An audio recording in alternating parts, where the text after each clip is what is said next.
Okay, we're back on the record in case number 2018-00050. Application of South Kentucky Rural Electric Cooperative Corporation for approval of master power purchase and sale agreement and transactions thereunder. When we left yesterday, Mr. Babbitt, the cross-examination of Mr. Babbitt by Mr. Chandler was completed, so we'll begin this morning with Mr. Royce's cross-examination.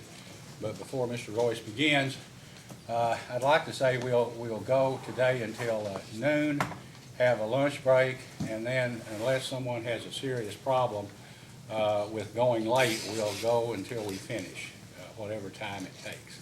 Okay. All right, thank you, Mr. Royce. You may cross-examine Mr. Babbitt. Mr. Babbitt, you're still under oath.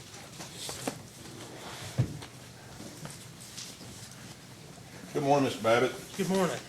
I'm sure you heard yesterday, my name is David Royce. I represent East Kentucky Power, and I've got some questions for you about your testimony and your role in this case.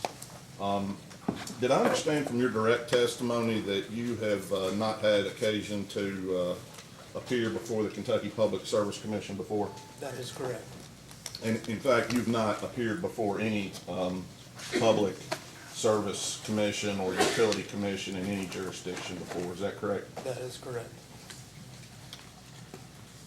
Have you published any peer-reviewed articles regarding power supply? Not that I can recall.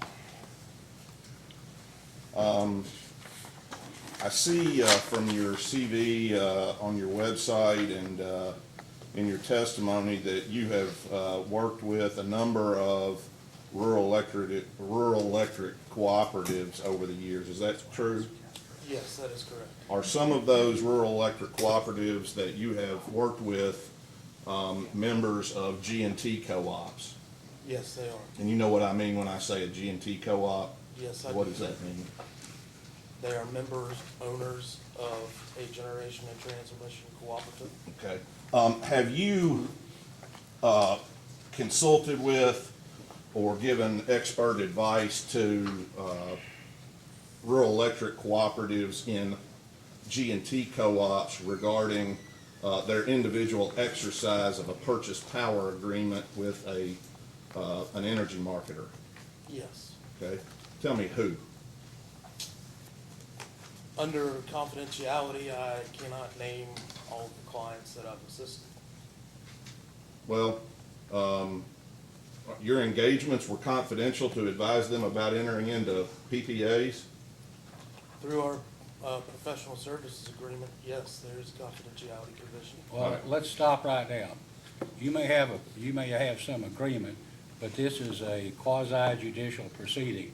And let's take a 5-minute break and let Mr. Grover and others speak to this witness, because I think he's going to be obligated to answer these questions. Now, if you want to do it on a confidential record or something, that may be an option, but he's not going to pick and choose what questions he answers here. That's fair, and it's, Mr. Chairman, he's just subject to NDAs with these companies, so if we went into confidential session, we'd be glad to talk about it.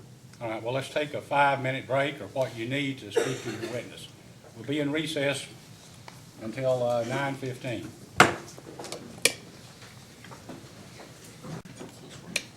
All right, we're back on the record. Mr. Grover, have you spoken to your client? Your Honor, Or to your witness, he's not your client. thank you, Your Honor. We have, and with your privilege, we would like to go into confidential session so we can All right. provide an answer to Mr. Royce's question. We will now go into confidential session for the purpose of conducting a portion, let Mr. Royce conduct a portion of his cross-examination. Cross-examination of this witness? I do, thank you, Mr. Chair. Now, Mr. Babbitt, you were, your company, Intervision, was engaged by South Kentucky and its board here to give them advice regarding potential alternate source acquisitions of electricity, isn't that right? That is correct. When did that engagement occur? I believe it was in August of 2017. August of 2017. Now, when did you first get involved with that engagement? Roughly October 15th, 2017. By the time you got involved, had the RFP already been issued? Yes, it has. You had no role in the issuance or the terms of the RFP that South Kentucky circulated, correct? I actually read the RFP before it was sent out, but I did not make any comments to it. Okay. So other than just being aware of it, you didn't participate in any I of the did not terms and so participate. forth? All right, fair enough.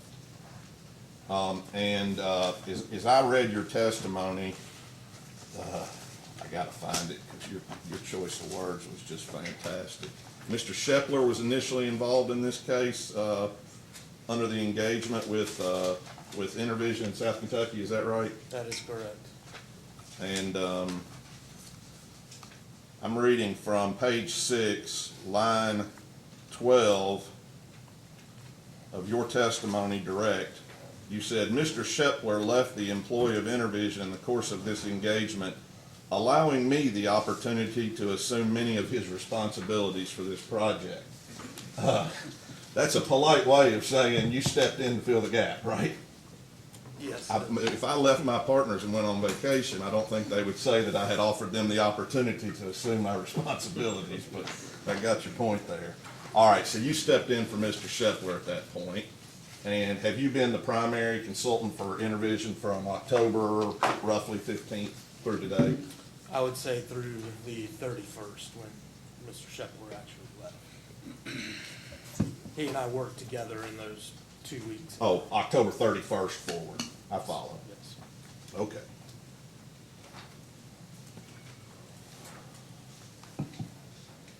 By the time you got involved, had the Board of South Kentucky already decided that they were going to enter into a purchase power agreement?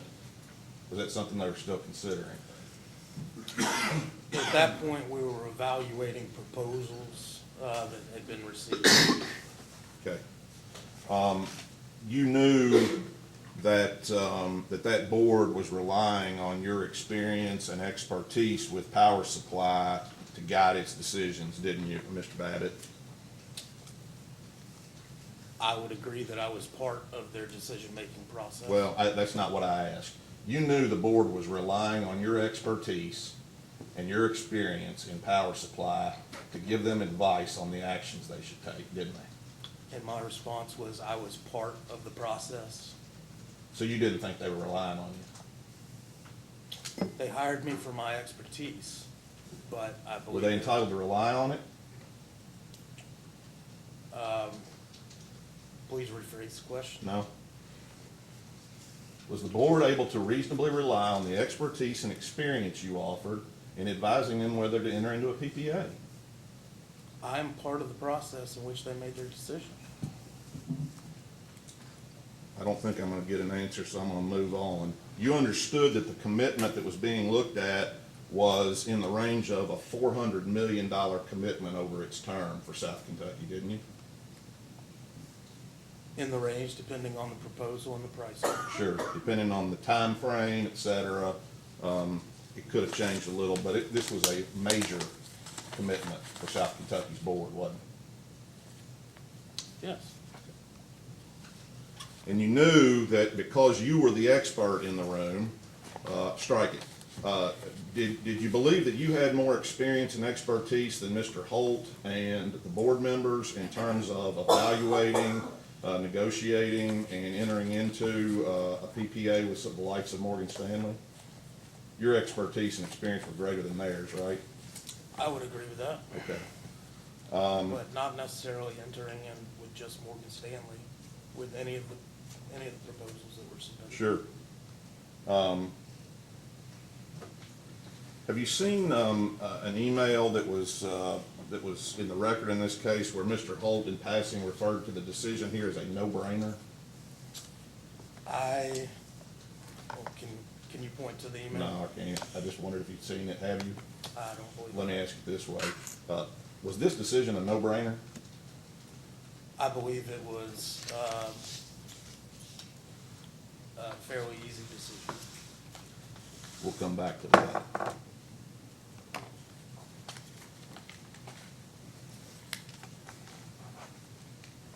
Now, on this fairly easy decision, to enter into a roughly $400 million commitment, you understood that, that South Kentucky was going to be acquiring about 40% of their necessary electricity from someone other than the G&T they owned, correct? That is correct.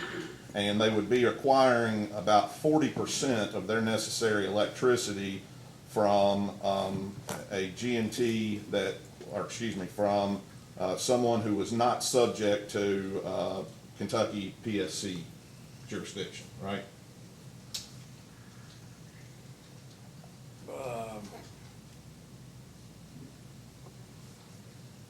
At that point, not necessarily, because Okay. the marketer had not been chosen. When you advised them about entering into the PPA with Morgan Stanley and whether they should do that, you knew that they would be acquiring about 40% of their load, service for their load from someone other than the G&T that they own and that is regulated by the Kentucky Public Service Commission, correct? That is correct.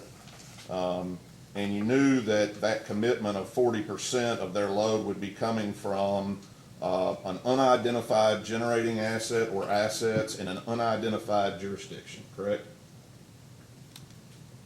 Not necessarily, depending on the proposal they selected. I'm talking about Morgan Stanley now and the PPA they signed. That is correct. Don't know where the assets are, what jurisdiction they're subject to. They are a market-based, they're regulated through FERC as a market-based rate participant. Okay. But beyond that, we don't know what state jurisdictions, right? No.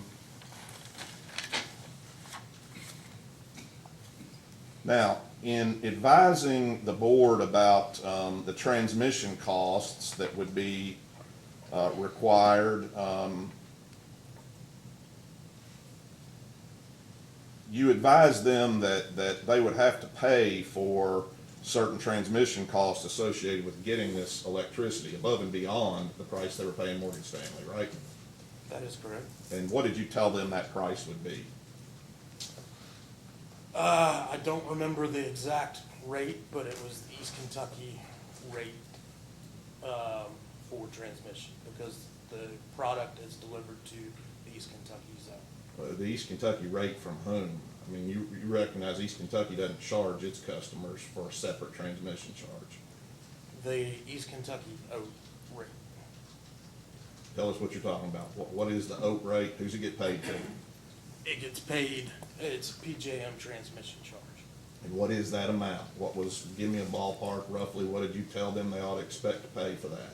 I believe in 2017, the actual charge was $2.20 $2.02 per KW.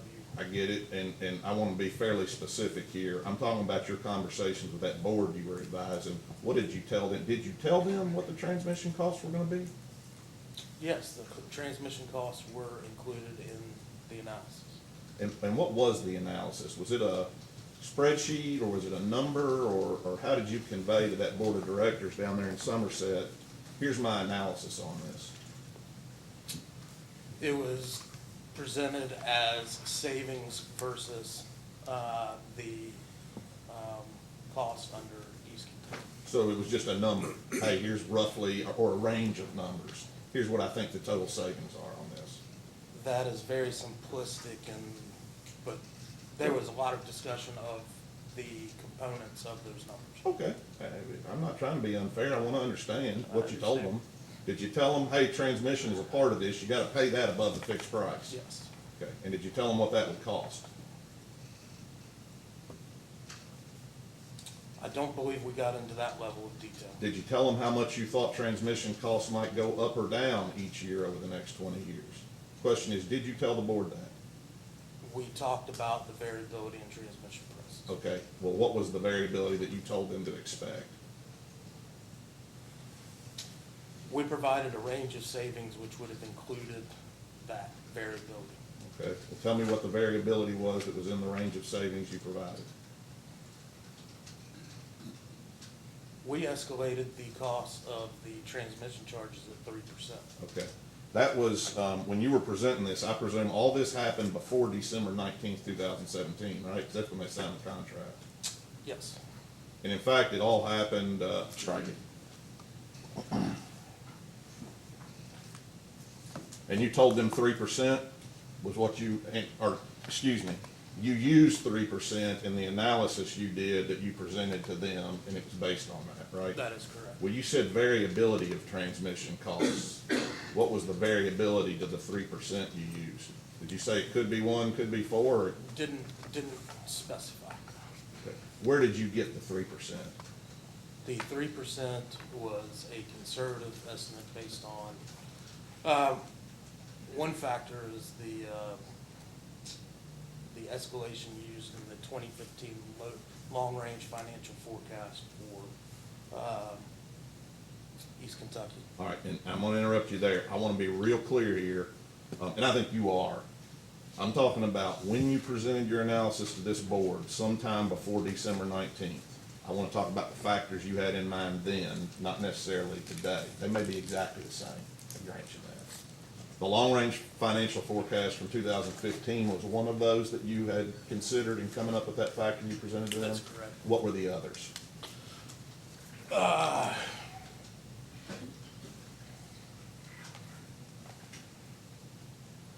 I'm trying to recall my conversation with Mr. Shepard in which he explained the escalation rates at that time.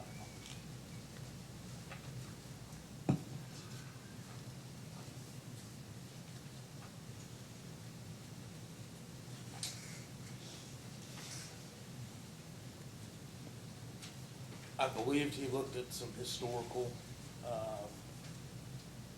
transmission escalation For whom? for PJM. And what did he derive from that historical escalation? Obviously 3%. So your understanding as you sit here today and testify to this commission is that the basis for the 3%, as best you're aware, 3% escalation, came from long-range forecast of East Kentucky from 2015 and maybe some historical transmission costs from PJM. Is that correct? I'm sure he looked at historical costs. Did you? Sir? Did you? Post December 19th, yes, Contract had been signed by then, right? that's correct. Mr. Shepler wasn't there from October 31st through December 19th, right? I was. Mr. Shepler wasn't. Mr. Shepard was not. Okay.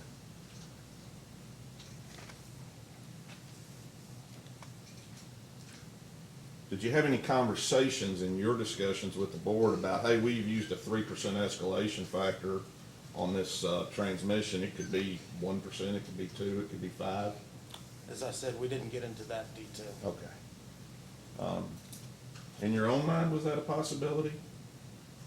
Yes, There was variability to what that transmission cost could be over the next 20 years that is correct. and how much it could escalate. Yes, within reason.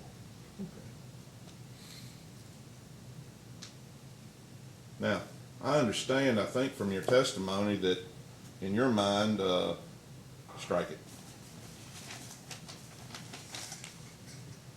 Do you know if your and Mr. Shepler's analysis included uplift charges from PJM associated with PJM's load forecast and dispatch error, regulation and frequency response service, synchronized reserve, non-synchronized reserve, day-ahead scheduling reserve, reactive services, black start services, RPM auction charges? Do you know if items like those were all included in determining what the PJM charges would be? Yes, they were. They were. And who included that in the analysis? Mr. Shepard originally, but I verified those. Okay, and where did he get that data? From the 2016 State of the Market report for PJM. And I assume that the presentation that you all, strike it, I would assume that the analysis you did and presented to the board was backed up by probably a really lengthy, complex spreadsheet in your own office, right? That is correct. And I assume that is the one that you had provided to us in response to our initial data request here, right? That is correct. And all those charges that I just described would be built into that analysis, right? That is correct. Okay. Now, I'll go back to where I was a minute ago. I think, if I understand your testimony right in this case, you're saying kind of, it's a bunch of so what, Mr. Royce, about this transmission escalator, because whatever it is, East Kentucky's gonna have the same thing. Is that a fair characterization of kind of your opinion in this case? There can be a timing difference, but those costs in the end would be a Okay. wash. And just so we're clear here, and I've got to boil this down and make it simple, just for me to be able to handle it, the PJM costs, there's transmission costs that are gonna get charged to South Kentucky, and they're gonna get a bill for that, right? They're gonna get a bill every month, every quarter, do you know? They'll get billed monthly. Okay. The PJM costs that East Kentucky pays, transmission costs, are, one of the many components that go into its bundled rate that get approved by this commission and charged to, its consumers, including South Kentucky, right? Correct. And does that change every month? That transmission component of the rate? Of the rate, no, How often does it change? with the rate case. When was East Kentucky's last rate case? I'm not sure on that, I believe. I'm not sure the date. Does 2011 sound right to you? I believe that's what I've heard. Now, again, let's forget what I will call rate case delay, or I know these experts have got better terms for it than that, but you know what I'm talking about. The difference between South Kentucky getting a monthly bill and us putting that into the whole mix of a rate case whenever we do that. Forget the delay. Isn't your position that this PJM transmission cost is a big red herring, because South Kentucky's gonna be paying it through East Kentucky, or they're gonna be paying it now with Morgan Stanley, so that really doesn't affect the price of tea in China. It's the same either way. In the end, East Kentucky would have to do something to mitigate the costs of the transmission if they were not passed through as they escalate. Okay, can they do that? I'm unaware of their Alright. practices. But what's going on here is that you advised the South Kentucky Board of Directors that it was in their interest to go out and enter into a fixed price contract with Morgan Stanley, right? Correct? And the fact that there's transmission costs there, transmission costs in East Kentucky, there had to be some, if you're saying they're generally the same, they're generally gonna be the same, well then why go out in the market? Well, when you were talking earlier about roughly $400 million commitment, the comparison is to what they would pay under East Kentucky. I get it. Okay, so that commitment of $400 million is less than what they would pay if they did not follow the MOU and pull out that 58 megawatts. I get it. Okay, And, it's not gonna, there really shouldn't be any change in the fuel adjustment charge to them, right? They're not using the fuel, they're not paying for it. Is that right? well, if they're not using, yes, Transmission costs, you're saying, are basically the same either place, right? Generally, timing differences. other than the timing difference. So what is the big difference between just acquiring this from East Kentucky the way they have been and acquiring it in the market? What's the price difference based on? The price difference based on how much comes out of their pocket. Well, no, for that. that's not what causes the price to be different. That's the result of the price being different. What causes the price to be different? It's 'cause there's no fixed cost, right? they're avoiding some fixed costs. The vast majority of the value of this deal is avoiding fixed costs. Can we just agree to that? Yes. Okay, we danced around this yesterday like it was some secret. The whole deal here is based on avoiding fixed costs, and that generates hundreds of millions of dollars in savings. Is that your opinion? Yes, I Who believe. pays those fixed costs? If they're not mitigated, then the member owners of East Kentucky. All right. And by virtue of this transaction, South Kentucky has avoided 40% of its obligation on those fixed costs because it's taking it elsewhere, right? On the energy piece. All right.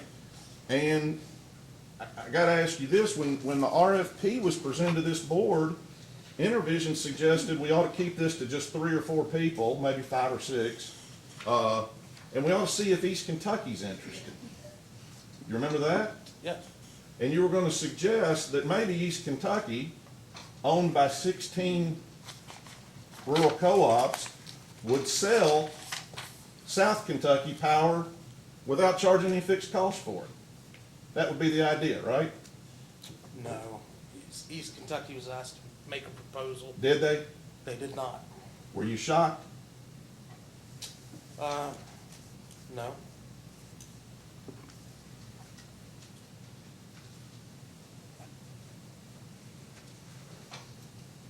Now, I assume that in presenting your opinions and expertise to the board of South Kentucky so that those folks down there could make a good decision on this roughly $400 million commitment, you believed, and Intervision believed it was important that you be very accurate in your analysis, correct?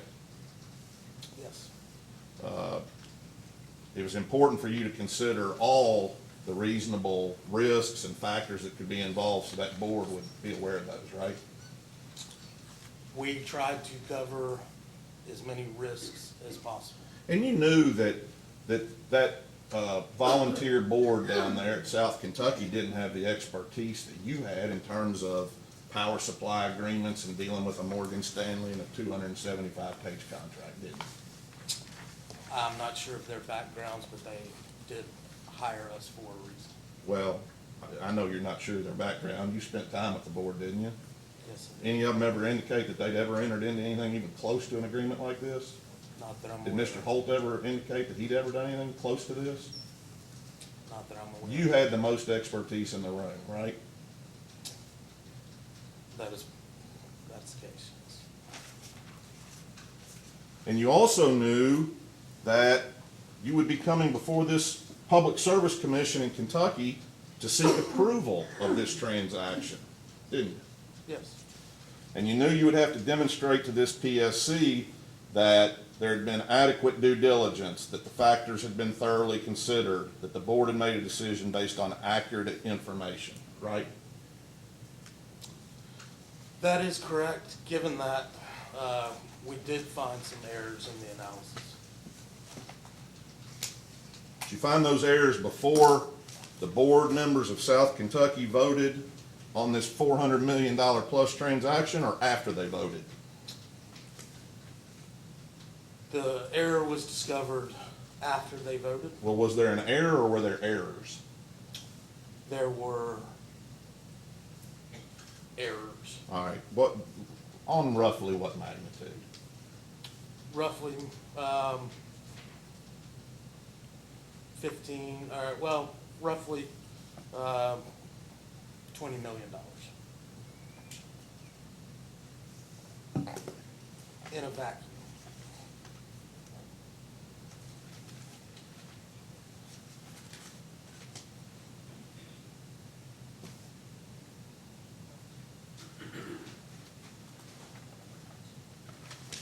I'm going to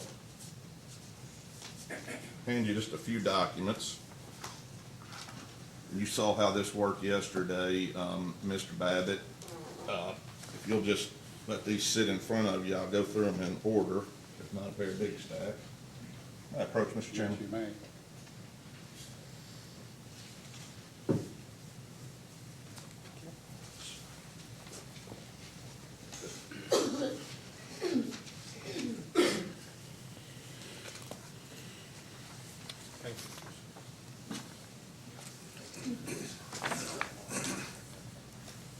give you all one? I need to give it one, I'm sorry.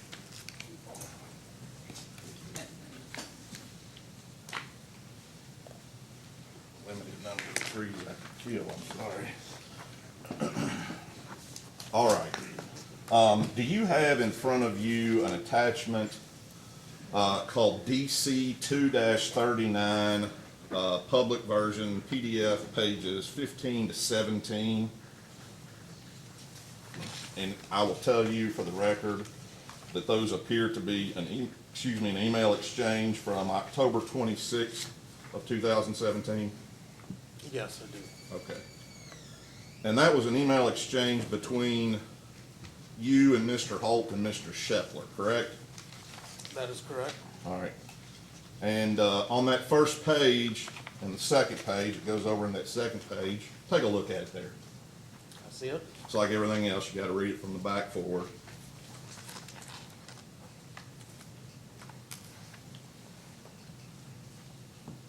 Yes. You had an opportunity to read that? Yes, I have. Okay. Mr. Shepler was asking whether South Kentucky elects option 1 or 2 under East Kentucky's rate E, right? That is correct. And what did Mr. Holt, the president of South Kentucky, tell him? Utilize the E2 tariff. E2 tariff? That's correct. And Mr. Holt also says he's including a copy of the most recent billing from East Kentucky along with that, doesn't he? Yes, he does. And if you go over to the 4th page of what I handed you, there's a little cover email on the 3rd page. Cover email is the October 5th, 2017 transmittal of the bill for September, right?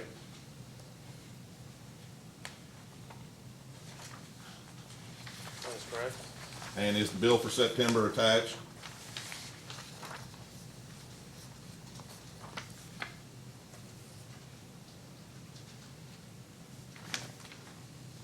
The first page is, yes. Okay. And in that transmittal email, it says, please note our energy rates have been revised to reflect the change in our base fuel rate in accordance with PSC case such and such. You see that? I do.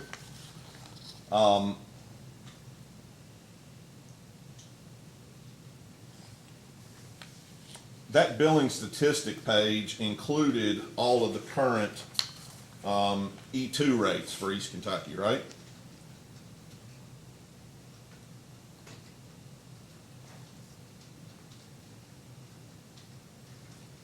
I believe that is correct. It included all of the rates, I mean, up at the top Yes. left, Yes. including the E2 rate.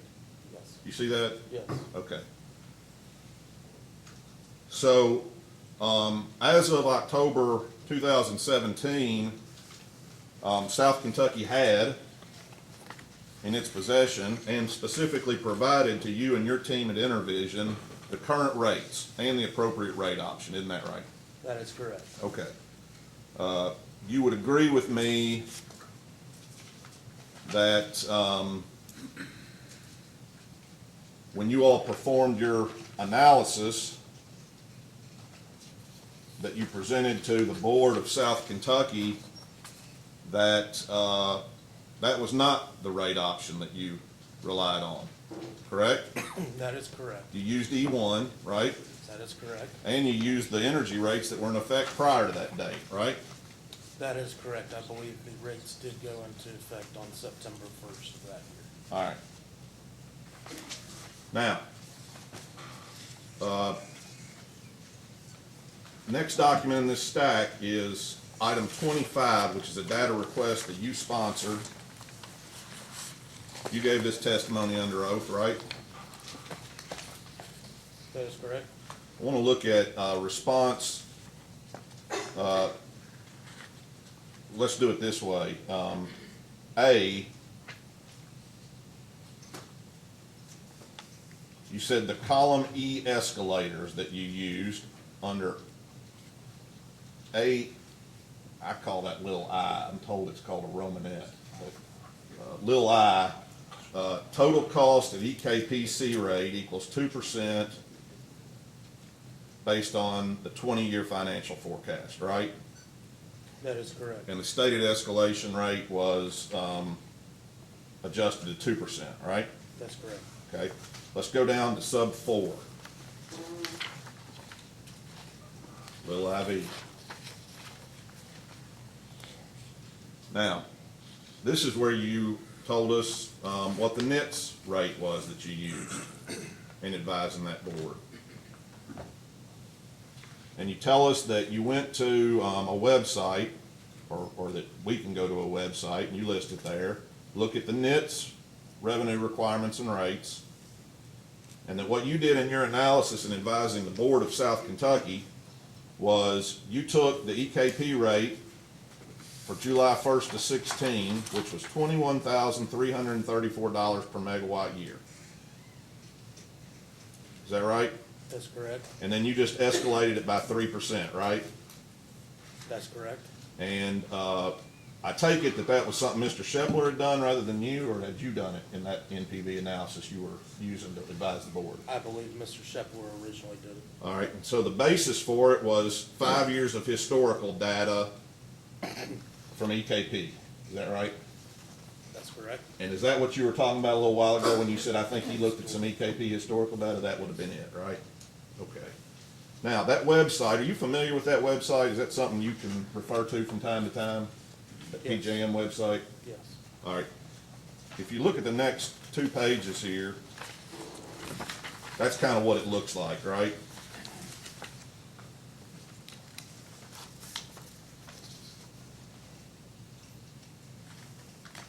Yes. The last page is what would be shown for July 1st of 2017, and it lists the revenue requirements and rates for each of those folks effective July 1, 2017, doesn't it? You're talking about the individual sheet here? Yeah, the last page. Yes, it has 26,424 for East Kentucky. 26,424 would be the NITS rate for 2017 effective July 1st for East Kentucky, right? Yes. And that would have been the most current data prior to your all's engagement in August and your advice to the board in October and November, right? Yes, what you're talking about is updating the rate from 16 to 17. You're right on. Now, you got a phone on you? Or a calculator? One and the same for me. It's not on. That's a good idea. You might have to just take my word for it. Here's what I'm gonna do. You tell me if I'm getting the math right, calculator. Now, 26,424 was the actual rate for 2017, isn't that right? You all, according to your sworn data response, used 21,334, right? That's correct. Because that was 2016. Do you know why you didn't use the most current rate? I believe Oh, it's sorry. just an update. Okay. The difference between those two numbers, if my calculator is right, is $5,090. Does that sound right, subject to check? Sure. Okay. Now, if I take that increase, $5,090, between 2016 and 2017, I would take that $5,090 and divide it by 21,334 to figure out what the rate increase was, right, or the escalation. Yes. Is that right? Yes. So I would take 5,090, divide by 21,334, and I would get 0.238. Does that mean 23.8%? Yes. But you were looking at 1 year. Well, I know I am. I'm looking at 1 year, the only year I have, Now, between the one that you cited and the next one, right? There have been years in which the rate has gone down, Well, I imagine there have. and you're I looking want to at ask for the 1 year you all actually predicted, for which we have actual data. Did you miss it by 20%? Yes.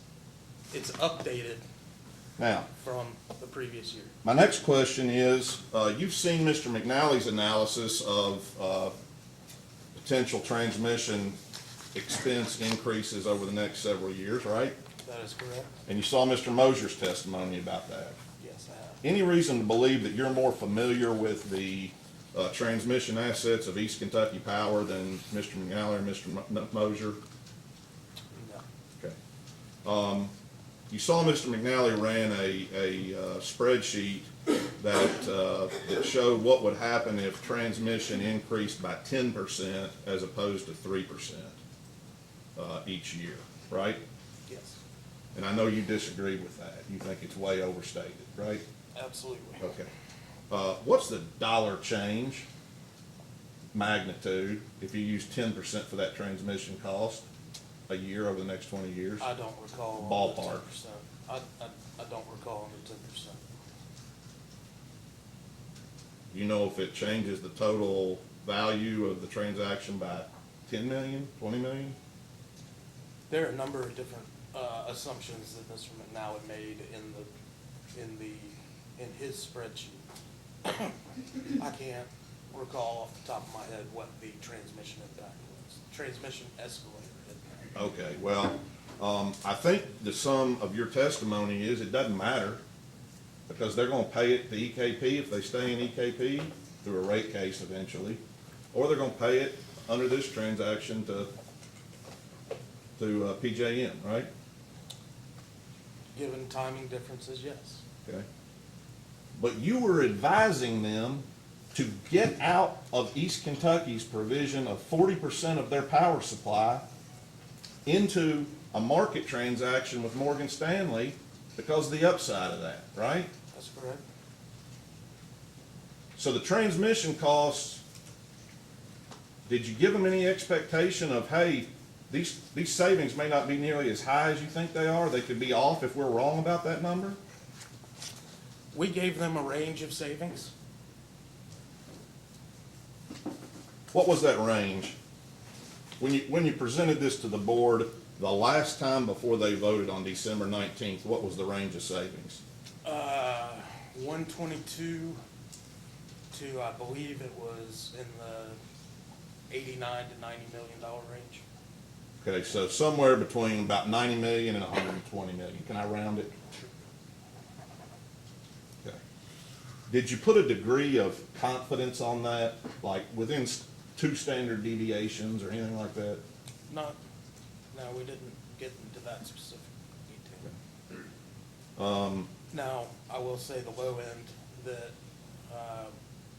we did say that was pretty extreme.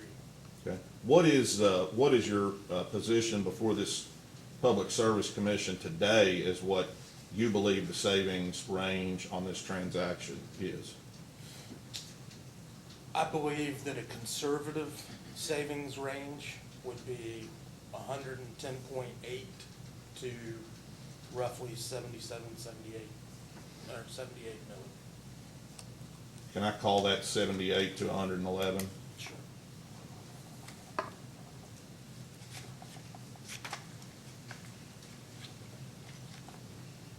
So there's been $10 or $12 million swing on each end.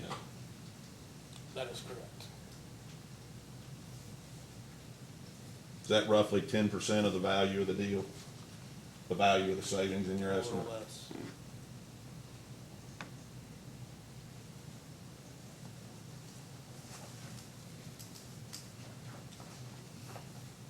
All right. What's the $240 million number I saw in your most recent testimony? That is using the numbers out of using the FAC and environmental surcharge out of the 2015 long-range financial forecast. Okay, let me ask it this way. Are you telling this planning commission, or this public service commission, that you believe that the savings to be anticipated here could reasonably be $240 million? Yes. How confident are you in that?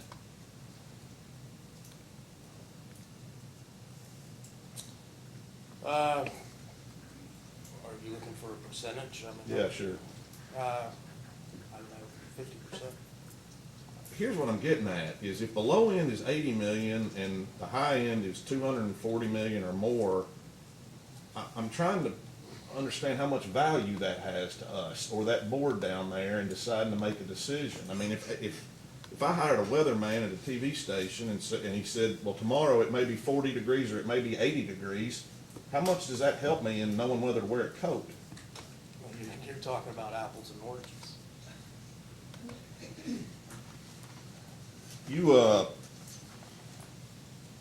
You have expertise, you represented in your testimony, in contract negotiations of PPAs and administering contracts for power supply, right? That is correct.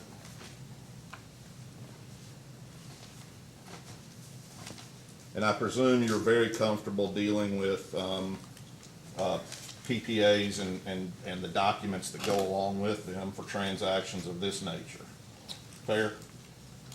More familiar with creating PPAs from scratch rather than the structure of the master EEI agreement. Well, earlier, in closed session, confidential session, without talking about any of the parties, I thought you told me you've done a number of transactions with Morgan Stanley. Did those use the EEI document? Not all of them. Okay. Do you know why this one does then? I believe it was stated as the preference of the parties. Well, which parties? I Morgan believe- Stanley? No, I believe it was the previous attorneys. Well, now, there wasn't a single person in South Kentucky that ever entered into a power purchase agreement. How would they have a preference over whether to use the EEI or some new document, other than There- relying on you? The previous attorneys in this case, Oh, they said, let's use the EEI I document. believe that is the case. Okay.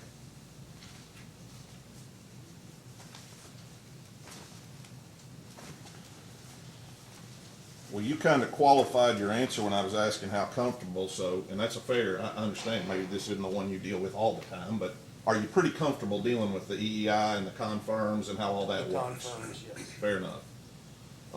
You understand how they interact with the EEI. I understand. What's an ISDA?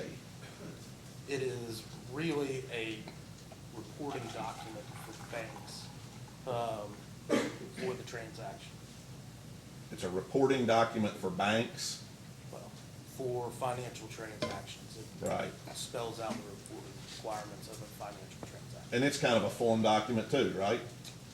Can be, there's a form, ISDA. The ISDA forms, and then you change them the same way you can with the EEI, right? That's correct.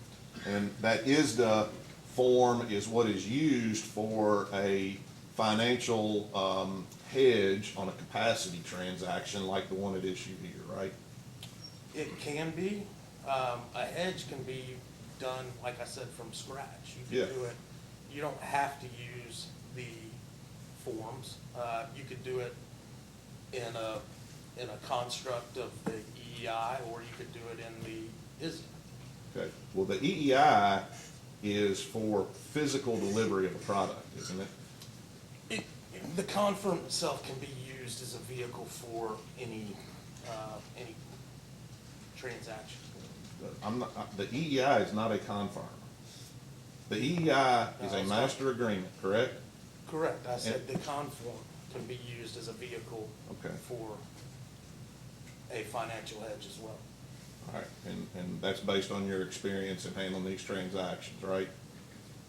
Like I said, my experience with the EEI is not as extensive as it is creating a PPA from scratch. Would you agree with me that the EEI itself is for physical delivery, or excuse me, delivery of a physical product? It can be. There Yes, is it no physical product being delivered between Morgan Stanley and South Kentucky with respect to capacity here, right? That is correct. Did you ask Morgan Stanley when they handed you a confirm for capacity that referenced the EEI, why are we using this? Question, did you ask them that? No, I did not. Did you tell the board why you were doing a confirm that referenced the EEI to handle this capacity hedge? I did not because it was not relevant.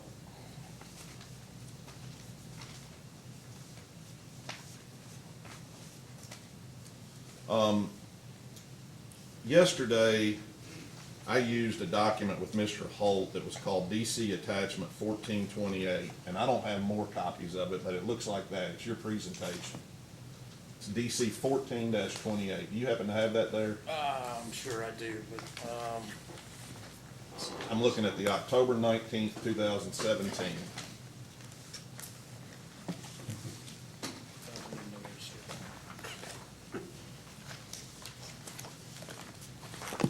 I can't imagine it got lost up there with all those papers. If you don't have it handy, I You said it can, was DC attachment what? 14-28. Got it. All right. Go ahead and get him the next one too, if you don't mind. It ought to be real close What is to it, us. It's December December 19th? 19th, yes, sir. Okay, perfect. David, that's at DC attachment 4, public pages 14 through 28. Attachment 4, I'm sorry, thank you. Okay, we got it. Thank you, Mr. Crawford. You have this committed to memory. Because I have Oh, yeah, to present no fashion way. All right, if you would go over to page 12 of the, what I'm calling the October 19th presentation. yes, sir. Were you present when this presentation was given? Yes, I was. Okay. Was this, I assume, down in the boardroom in Somerset? That is correct. All right. That last bullet point, getting to 20, due to the increase in uncertainty and resulting price premium in future years, fixed energy prices for more than 10 years are not as attractive. Prices for more than 15 years are not readily available for most marketers. What were you all conveying? Just help me understand what you all were conveying to the Board of South Kentucky with that statement.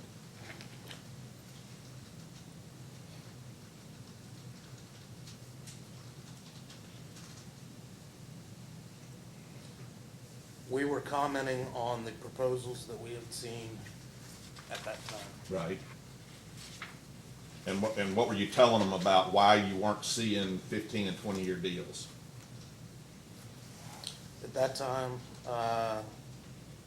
the proposals were not, well, at that time, the proposals were not going out that far. Well, let me ask it this way. I don't think you're trying to avoid me. Maybe I'm not making myself clear. If I get this, what you're saying is, hey, guys, there's uncertainty when you get out into 15 and 20 years, and if these energy marketers are going to do a deal that long, they're going to charge a premium for it because of that uncertainty. Is that not what's being conveyed there? Yes, it's the risk that they, on the marketer for offering a price out that far. Right. There was risk to the marketer of offering a price because it's uncertain. Correct. A lot of things can happen in the 15 to 20-year range, so if they're going to take that risk, they're going to charge more for it, right? That is correct. Okay. Did you tell South Kentucky whether there was more uncertainty and risk for them when they got out into 15 or 20 years? Absolutely. Okay. But they thought, go ahead and do it anyway. Given all of the issues on the table, yes. Well, the benefits outweighed the risks, right? That was their determination. Well, that was your recommendation to them. I mean, they didn't determine it in a vacuum. You told them that. I showed them the numbers of the savings calculated for those ranges of time. Well, let me ask you today then, if you're not going to tell me what you told them, tell this Public Service Commission, is it your opinion on behalf of Intervision that the benefits of this transaction for South Kentucky and its customers outweigh the risks? Yes, I do. Okay. Now, is that because it's almost impossible not to make money when you avoid all these fixed costs? I believe there will be savings. Well, you believe there will be a bunch of savings and almost all of it is attributable to the avoidance of fixed costs. I think we covered that, right? In the comparison from what they would pay under East Kentucky to what they would pay under Morgan Stanley, there are substantial savings for the members of South. And that's where they come from, right? The avoidance of that fixed cost. They come from a number of different ways. Well, tell me all the other number other than fixed costs that make up the real value of this deal. Having a fixed price out that far, assuming escalation in market prices, would also create additional value.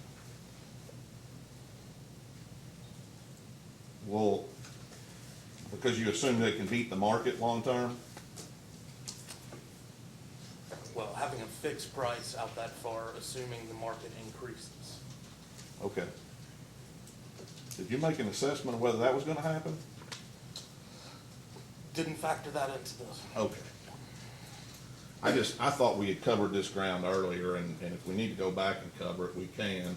But can't we agree that the vast majority of savings that you've identified here for South Kentucky is to avoid paying fixed costs as part of their electric rates? Yes, which is allowed under Amendment Okay. 3 in the MOU. All right, I get your argument, I just want to talk about the fact. And the reality is, if that's true, a 40-year deal is better than a 20-year deal. Because that's 20 more years you can avoid it, right? The Amendment 3 in MOU limited term I to know. 20 years. Forget Amendment 3 in the MOU. Economist, power supply guy. If you can beat fixed costs for 20 years, even better if you can do it for 40 years, right? Not necessarily, some of those resources could retire. Well, the way that South Kentucky did this deal was to take the absolute maximum they could in terms of a whole megawatt purchase under a PPA, under the MOU, right? 15%. Correct. They took it at 100% load factor, once you all identified for them that was a possibility, didn't they? Allowed under the MOU. yes. Right. And then they timed it in PJM so that their 15% yielded the most possible under whatever their 15% would be, whatever megawatts would be. You heard Mr. Holt tell that, right? As a matter of fact, it would have been greater if they waited longer. But Okay. at that time, yes. All right. So, I mean, this seems pretty simple to me, and I don't know why we've got to dance around it. They took the maximum possible they could for the maximum possible time, because if you're buying electricity without fixed cost, it's almost inconceivable that you're ever gonna get a worse price doing that. Isn't that right? Are you saying that they're guaranteed savings here? No, I'm asking you.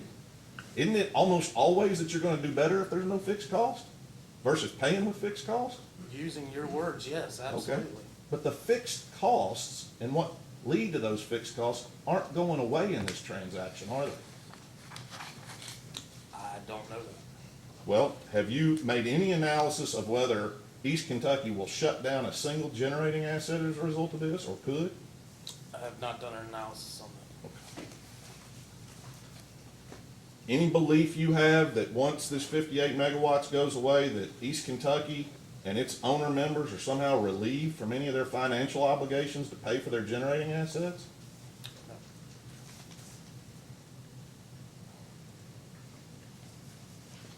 Is it, I'm getting over my skis here, out over my skis when I get into these economic terms you use, but is there really anything accretive to the EKP family of co-ops about this transaction? You know what I mean by accretive? No, please repeat. Is there any new value that's being injected To the other members, to the whole pie? other than the potential to reduce the total costs To one, through mitigation? right, well, let me ask it this way, because I used to be in a big old law firm with a bunch of lawyers, and sometimes lawyers are known to fight about who gets paid how much in a big old law firm like that. And what our managing partner used to say was, boys, we can spend a lot of time fighting about how to slice up this pizza, this pie, or we can just grow the pie, right? Understand? Pie is not being grown by this transaction, is it? No. The slices are being changed, aren't they? The allocation changes, yes. Okay. However, the pie could shrink. And the method of making this transaction and the benefit that comes to South Kentucky is really essentially just an arbitrage, right? It's an arbitrage of saying, I can buy the same power from the PJM market without fixed costs that I can buy from East Kentucky with fixed costs. As Dennis Holt would say, a no-brainer, right? I believe that's what we've been talking about.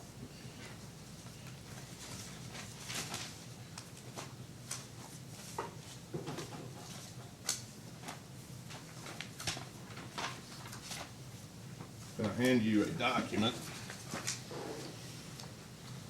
Mr. Lawrence, did you want these other documents marked at all, identified? I've not been doing it because they're in the record, I've just referred to them. But Yeah, I've it's seen up to Mr. you. Kurtz does That's it the fine. way I would normally do it, and it makes me feel a little insecure. I usually like to mark them for identification, then move them into admissions. Well, that's what, as a trial lawyer, yeah, that's what I would do, but it's up to you. I'm afraid to switch paths this far down the road. I would ask that be marked for identification as that collective set of exhibits that was identified in the record as East Kentucky Power Babbitt 1. How about that? It makes it easier, at least for me, if I were you, in writing a brief or something on it, you could identify it at least as a hearing exhibit. So somebody can flip through it with a transcript too. Yeah, please let that be marked as Mr. Royce identified it. I got some notes on it.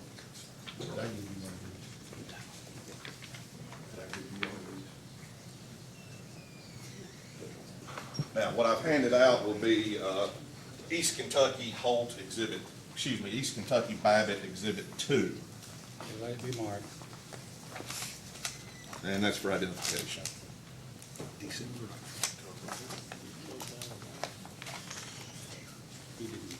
mark those. No waiver in my notes. Not that they'd be any good.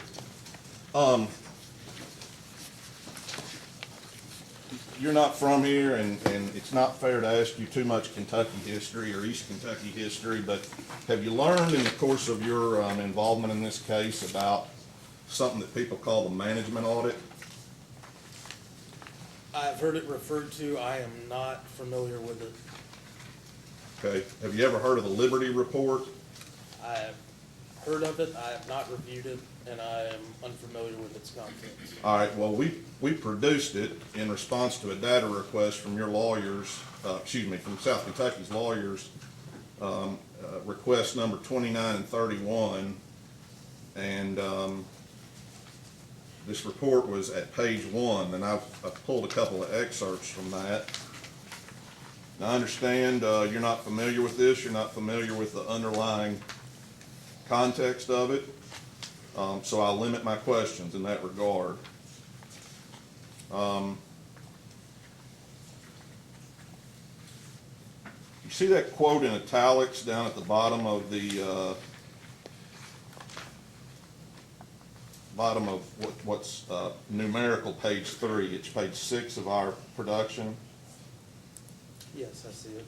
It says, as a general matter, prudently managed utilities will not willingly place themselves in a position where interim rate relief during a suspension period is necessary to avoid a material impairment of the utility's credit or operations.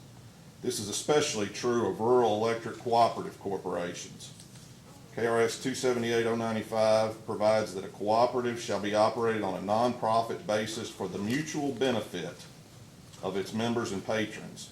While low rates are desirable, this must be balanced against the necessity that a cooperative remain financially and operationally viable. With the shadow of Big River's bankruptcy only recently receding in the memory of Kentucky utility jurisprudence, all directors and officers of jurisdictional utilities should take note that the extraordinary relief authorized under 278-190 is just that, extraordinary. Now, you've been exposed to co-ops several times over your career, right? Correct? Is it your belief that the actions taken by South Kentucky here are for the mutual benefit of its members and patrons? Are you talking about South Kentucky specifically? That's right. Yes. What about this? Are the actions of South Kentucky here for the benefit of the members and patrons of East Kentucky?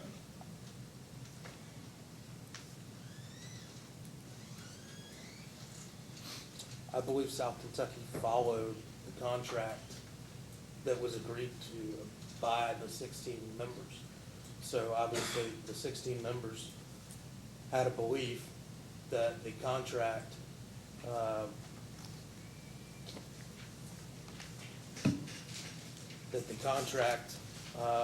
was fair. Let me ask it this way.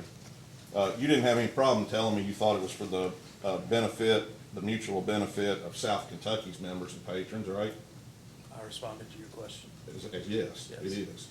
And South Kentucky an owner of G&T, of the G&T? That's correct. They're an owner of East Kentucky, right? Yes. Who owns South Kentucky?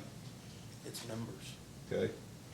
Does South Kentucky own any bigger asset than its interest in East Kentucky that you can imagine? I don't believe so. Do you believe that somebody like South Kentucky, in acting for the benefit of their members and the assets that they own, ought to think about the effect on the biggest asset that co-op owns? It's G&T? They factored the additional costs into the remaining load that is served by East Kentucky. Show me where that is in your presentation to the board on December 9th, 2017. It was part of the discussion that we had. It's not in that presentation, is It's it? not in that. Not in your October presentation, is it? It's not in, Would you flip over to page, the next page of this, which is page 66 of what was presented in response. The bottom of the page, number 6, it says reconcile the conflict of interest immediately in favor of East Kentucky. And of course, you'd have to read this 90-some-odd page report. Most of us have. Are you with me? You with me now? no, I'm not aware. I could tell. Last page of this little 3 pages I handed you. Okay? This is a topic that is addressed, and this is now down to the recommendations, you'll see. It says, reconcile that conflict of the conflict of interest. It says, Liberty has concluded a de facto conflict does indeed exist and is real, continuing, and dangerous. Conflict forces a philosophy of low rates at the expense of all else, and hence influences all of the board's action in key areas, including financial health, rate strategies, and strategic planning. It manifests itself most directly in the balancing of financial health as expressed in targets for tier and equity against the goal of lower rates. Did I read that correctly? Yes. Bottom paragraph. The board must articulate a new EKP-centric way of thinking and acknowledge that while the consumer's voice must be heard, a role of consumer advocate is not acceptable for directors. Further, the board needs to commit to enforcing this notion on a continuing basis with specific measures for the removal of directors who sacrifice EKP's interests for others, including the interests of the distribution cooperatives. Did I read that correctly? Yes, you have. All right. Do you know whether a fundamental change in the way of thinking has occurred in the last 8 years at East Kentucky Power and its boardroom? I cannot speak to that. All right. South Kentucky, this is talking about the East Kentucky board, right? Yes. Do you know whether CEOs of the distribution co-ops are invited into the boardroom now following this management audit to participate in decisions? I do not know. Okay. This would apply to South Kentucky's member on the board of directors of East Kentucky, right? It would, but I don't necessarily agree with it. You don't necessarily agree with what's being said here, right? That's correct. And what you don't agree with is that, that the goal of lower rates shouldn't apply. It's all else, right?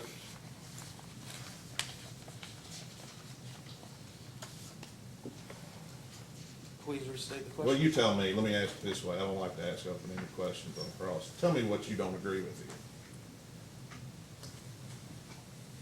here. That the board member of East Kentucky, that their interests are for East Kentucky above all others, including that of distribution cooperatives. Okay? Let me ask you this. Do you agree that while low rates are desirable, they must be balanced against the necessity that a cooperative remain financially and operationally viable? That was on the first page we looked at. First page. Can you point to it again? While, middle of the paragraph, while low rates are desirable, this must be balanced against the necessity the cooperative remain financially and operationally viable. I agree with that. You do. Do you disagree with Mr. Holt when he said that it is South Kentucky's absolute fiduciary duty to get the lowest possible rates that we can possibly get? You agree with Mr. Holt? Is that his testimony? That's my notes of it. You have to take my word for it. You were here. Assume that was his testimony. Would you agree with it?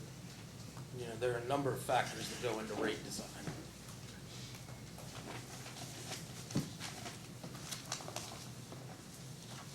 Now, do you have the confirms that we talked about yesterday that look like this? These were exhibits 7 and 8 to South Kentucky's application. Once again, I'm sure I do here somewhere. Council is more than welcome to try and help you put your hands on those. They're just the 2 Morgan Stanley confirms. Exhibits 7 and 8 to the application.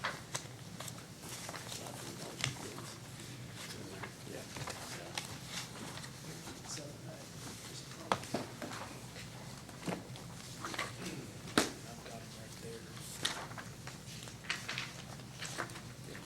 Got it.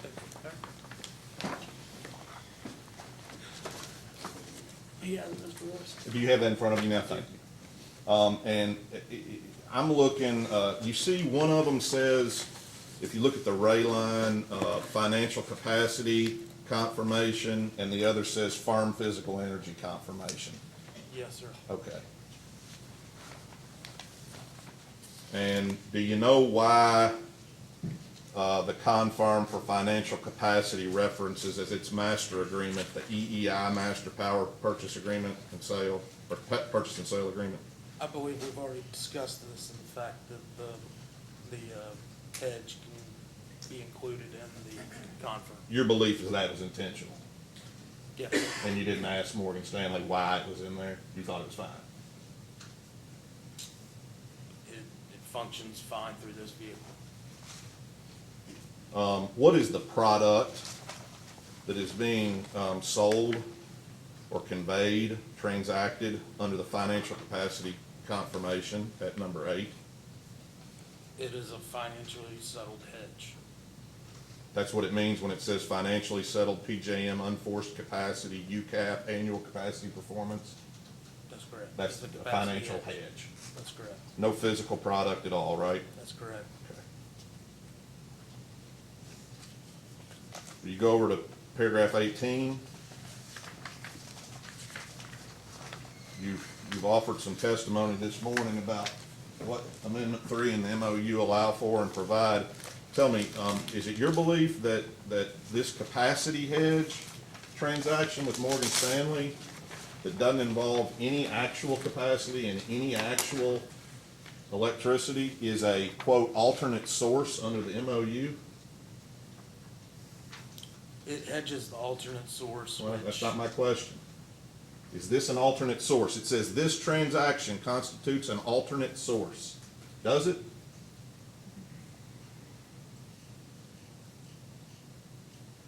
that I would have to refer to the attorneys. Did you ask Morgan Stanley, why does this say that in a hedge? I did not ask that question. All right. Did you ask him why there were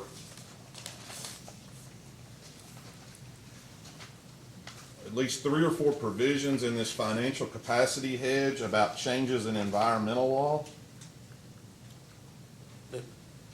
The confirmations were part of the negotiations, and yes, there was back and forth about the language regarding changes in environmental law. And what did you tell them, or what did you ask about having those changes in environmental law in a capacity, financial capacity hedge that didn't involve any physical product? Originally, we were discussing a physical product, and we used this confirm as a vehicle straight for the capacity hedge. Well, yes, you were originally discussing that, but that's not what South Kentucky contracted for. They contracted for a financial capacity hedge. Why did you allow there to be provisions in there about environmental law changes? They won't come into play. Then why are they in there? They were left in. Surplusage. Surplusage? They were just left in the contract. Well, let's talk about the physical energy confirmation then. Are those environmental law changes gonna come into play? Potentially under certain circumstances and certain definitions. Okay? Are the definitions and circumstances under which the environmental changes in law will come into play any different than is explicitly provided for in this document? Say that one more time, please. Is the term of the deal on what happens on environmental changes in law anything different than what's in the four corners of this document? The four corners of this document can exclude through the definitions some environmental change law costs. Does that happen here? It could. Well, tell me what's excluded through this document, what's not gonna apply, and strike that. I wanna make sure we don't get off on a tangent here. I'm asking, changes in law can affect the price paid under this contract. You agree with that, right? Under certain circumstances, yes. And those circumstances under which that can happen are all spelled out in the four corners of this document, correct?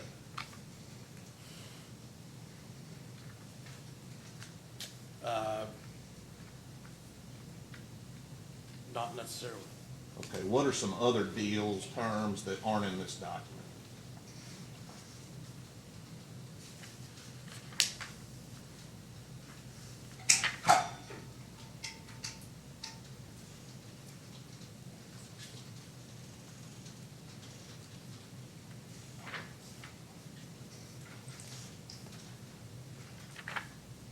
If you look at page 18, additional defined terms, page 5, Yes, sir. it says including but not limited to any charges or products. Let me required- catch up with you. Hold on just a second, Mr. Babbitt. You're on page 5 of the physical energy confirmation, right? Yes, And I'm under section 18, that box, right? yes. And then tell me where you're reading. Additional environmental costs. Means, okay. I'm with you now. Go ahead. Okay. Any and all fees, licenses, charges, green tags, certificates, expenses, products, including but not limited to. So, when you say in this entire, in this contract, it's not limited to these. However, if you were looking at a per unit energy output tax, this is not tied to a generating unit, thus we would not have a per unit generating tax issue. That would not be an environmental change of law cost that could be passed on. You get that from the language of this agreement, right? Yes. Okay. I'm gonna go back to my question again, and I think I saw what you were saying about including but not limited to. I mean, that's a term of the document, though. That's a term of the agreement. Here's what I'm getting at. You heard Mr. Holt yesterday say this can only apply to two things, right? Did you agree with his testimony on that? I just don't agree with this. You didn't. It's broader than that, isn't it? Yes, it is. And the part about when he said it cannot apply to capital costs, period. You agree with that? I believe it is extremely limited, and I cannot come up with an example in which it would be, capital costs could be applied as an environmental change. And tell me where you get that from the four corners of this document. How is it limited to where it can't apply to capital costs? Because it is on a per unit energy output. Hold on, It's whoa. listed Excuse me. specifically. Point to me. Show me the language. Same place, additional environmental costs. Okay? Included but not limited to any changes or products required on a per unit of energy output, per unit of energy input, per weight of pollutant, cap and trade, or other basis. Well, hold on. We need to step back here. Read the entire provision, sir. It says, additional environmental costs means any and all fees, licenses, charges, green tags, certificates, expenses, and products, including but not limited to, meaning there could be more than what I'm listing here, any charges or products required on a per unit of energy output, per unit of energy input, per weight of pollutant, cap and trade, or other basis, and all losses, costs, and liabilities with respect thereto, imposed or required by a governmental authority with respect to this transaction or supplied hereunder. That language tells you can't be capital costs? Morgan Stanley is also obligated first to provide a market-based quote of the cost. It's first requirement. To take commercially reasonable actions to mitigate that cost. And three, have to have actually incurred those costs to pass those costs along. So, in this case, if Morgan Stanley was getting output from a specific unit, I don't know what it is, but they're buying it from somewhere, they have some deal, and an environmental cost was placed on that, they would have to try to mitigate the cost for that unit. We're talking about market energy. So it is not necessarily tied to a generating unit, so then they would be obligated, commercially reasonable, to mitigate any environmental change in law costs. In worst case, they have to actually incur them to pass them along. Okay. What about anything you just said excludes capital costs? If there are capital costs, they have to either mitigate them, or, in this case, I'm not expecting any capital costs because it's not tied to a generating unit. It's not tied to a specific generating unit. There's generating assets somewhere that's producing this, right? That's correct? And there could be environmental costs associated with those generating units, right? That's correct? In fact, it is almost a certainty there will be environmental costs. I'm not willing to agree It's just with a that. question of whether it's a change. I'm sorry? It's a question of whether it's a change in law. There's gonna be environmental costs. On a system product, I'm not sure. Okay.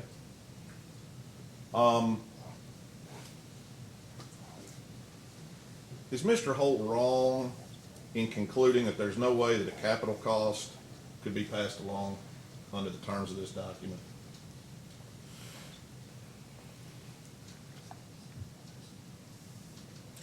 I believe that it would be very difficult to pass along capital costs. There's nothing, did you ever ask Morgan Stanley, hey, all this stuff, 3 pages is fine, will you just put a sentence in there that says, but not capital costs? I do not believe our attorneys requested Did that. you? I did not. Did you ask them, all this is fine, but put in there just a line that says, but not O&M expenses? I don't know any negotiation in which that type of conversation happens in that way you're describing. Okay, well, let me ask you this, all these PPAs you've looked at over the years, Yes. have you ever seen any that say the risk of the change of law is on the seller?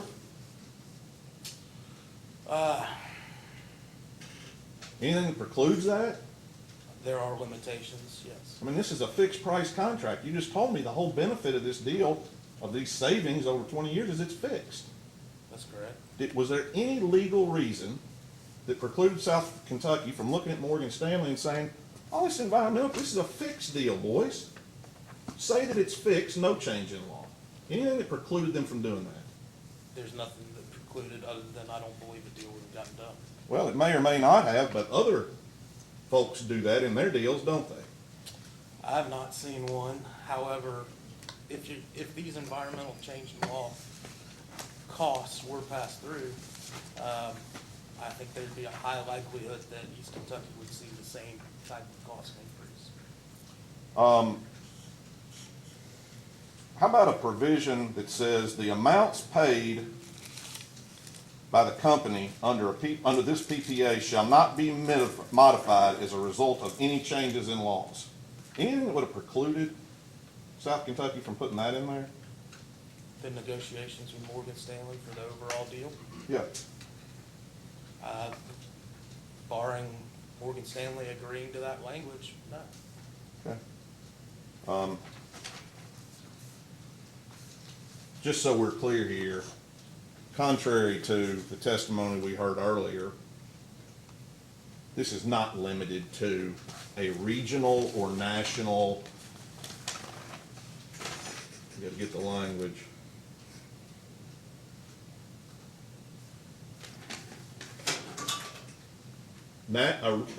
Environmental charges can only be on a national or regional carbon tax or fee. You do not agree with that, right? I believe that is the most likely.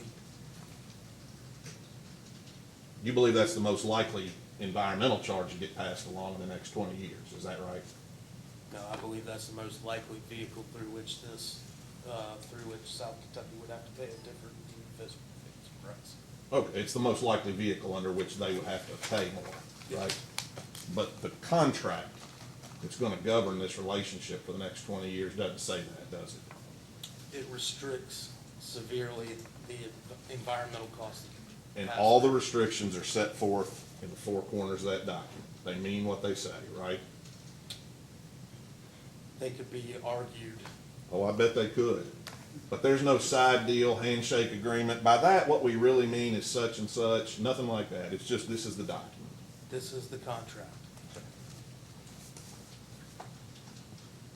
In your response to Mr. Mosier's testimony, you said, a lot's changed since Mr. Mosier was at Ameren in the wholesale power market, right?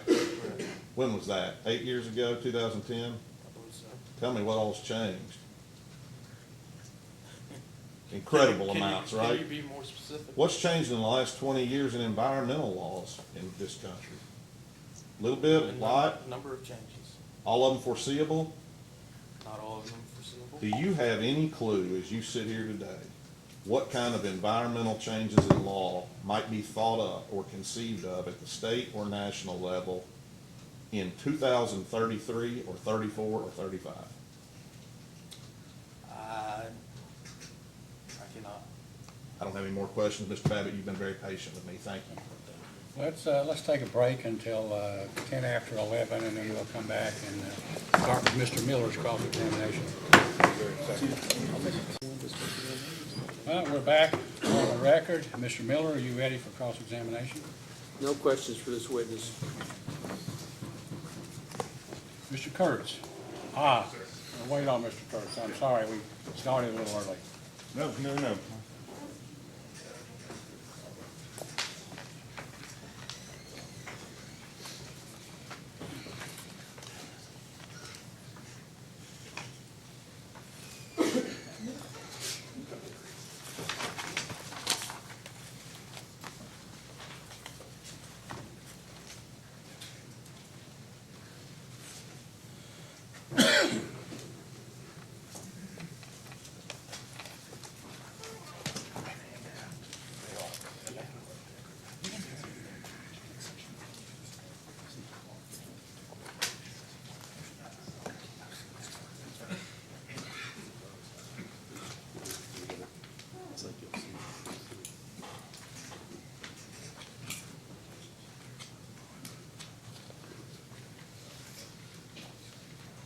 Oh, I'm sorry, were you waiting No, on me? yes, and Mr. Kurtz, just as you were walking in and you didn't hear me, Mr. Miller didn't have any questions. Oh, I do, So thank you. it's up to you. Oh, okay, thank you. Okay, good afternoon, Mr. Babbitt.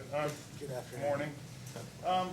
Let me start by, with the break, I made some copies. I like to have this marked as New Core 5. What it is the October 19th presentation that you made to the board and the December presentation, the final presentation.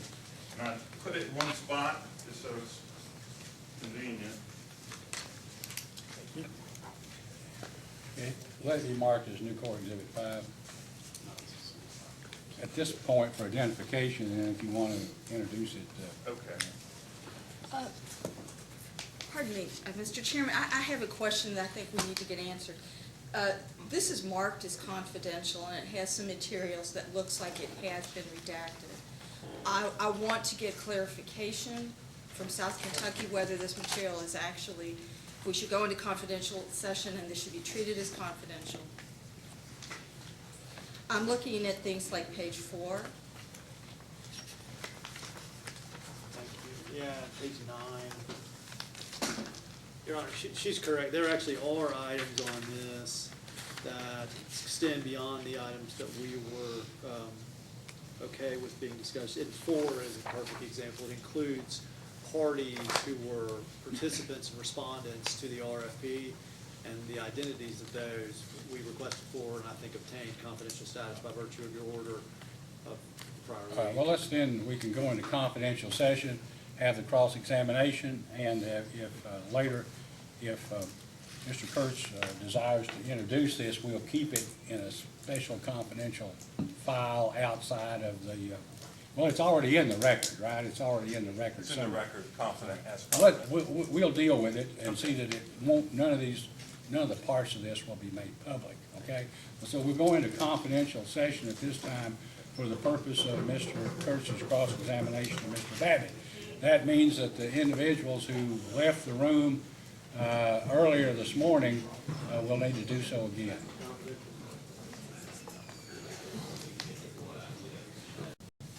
Yes, it is in the record. Do you have any problem with that? So, Your Honor, thank you. All right, we're back into public session at this time, and Mr. Kurtz, you may continue your cross-examination. I'm gonna have this marked as new core 6, just to keep things in sequence.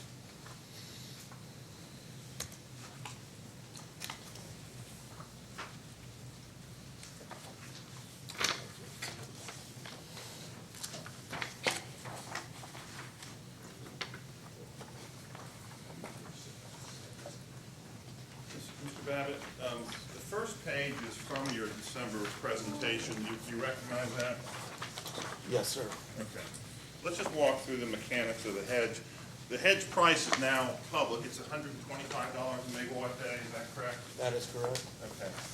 And so the way the hedge works is, if the PJM market auction clears above 125, Morgan Stanley pays you, and if it clears below 125, you pay Morgan Stanley, correct? That is correct. Okay, just let's go through the one example. The RTO BRA resource clearing price is at $140 a megawatt day in your example. Do you see that? Yes. So Morgan Stanley pays South Kentucky the difference, $15 times 68 megawatts. This is 58 megawatts plus reserve, correct? That's correct. Okay. Times, you have 31 because you did a monthly example, 30 days. but this would be for a year. Correct. Okay. And then by the same token, if the auction clears at 60, you pay Morgan Stanley the difference, $65 a megawatt day times 68 megawatts times the number of days, 31 or 365, correct? That is correct. Okay. What I did was I just went historical and took the historic BRA clearing prices in the rest of RTO, and that's what we're talking about, right? Yes. We're not talking about one of the constrained zones in Correct. PJM, right? Correct. Okay. So the first auction was 2007 and 8, and it cleared at $40.80. Do you see that? I do. Okay. And then $111.92 and so forth. Do you see that? I do. Okay. Tell me let's just take a couple examples, and I don't want to walk through all these, but you see on the page that I created here, and it was provided on Monday, $40.80. We have the hedge at 125. The difference is 84.20. It cleared below, so South Kentucky pays Morgan Stanley 84.20 times 68 megawatts times 365. In that particular year, South Kentucky would have paid $2,089,000 to Morgan Stanley, correct? That's correct. Okay.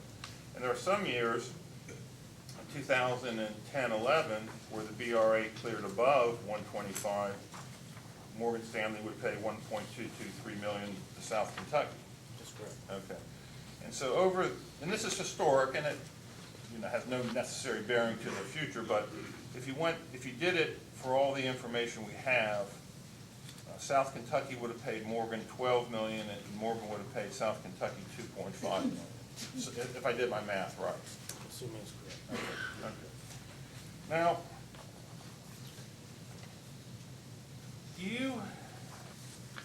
the auction clearing price in PJM determines, it's just supply-demand thing, right? Correct. Okay, PJM develops their own variable resource supply curve. They calculate the demand curve. Are you aware of that? Yes. And they periodically fool around with the slope and all that kind of stuff with the demand curve and try to get it right. Okay, and then the supply is all the bidders in the auction. It can be demand response, it can be all the generators, it can be generators, MISO with firm transmission can bid in, but where the supply and the demand cross, that's what dictates the price, correct? Correct. Okay. Now, Mr. Royce walked through you, and I have the same documents, I don't need to do it again, but we know that there is a environmental change in law provision in the capacity hedge, correct? That's correct. Okay. And I thought you testified that, don't worry, it won't have any impact, even though it's in there and Morgan Stanley wanted it, it's not gonna have any impact. Is that still your testimony?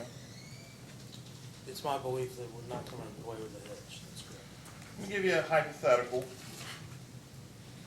Assume there's a $15 a ton CO2 tax, and as a result of that, 5,000 megawatts of coal generation retires. You follow me so far? Okay. Okay, wouldn't there be less supply in the PJM auction? Yes, there would be less supply. Wouldn't less supply mean a higher price? It could. Okay, and a higher price mean Morgan Stanley would pay more under the hedge. If it was above the hedge price, yes. Right. Now, Morgan Stanley may claim under the document South Kentucky signed, hey, wait a minute, that 5,000 megawatts retired because of a CO2 tax change in law. We're going to back that out. We're going to rerun the auction price, and we're going to lower it and pay South Kentucky less, or South Kentucky may pay Morgan Stanley. I believe there would be quite an argument over if Morgan Stanley attempted to do that. Well, Morgan Stanley put the environmental change in law provision in the capacity hedge for some reason, did they not? It was included in the confirm. Okay, well, they must think it means something, enticing them to give a 20-year, quote, fixed price at $125 a megawatt day.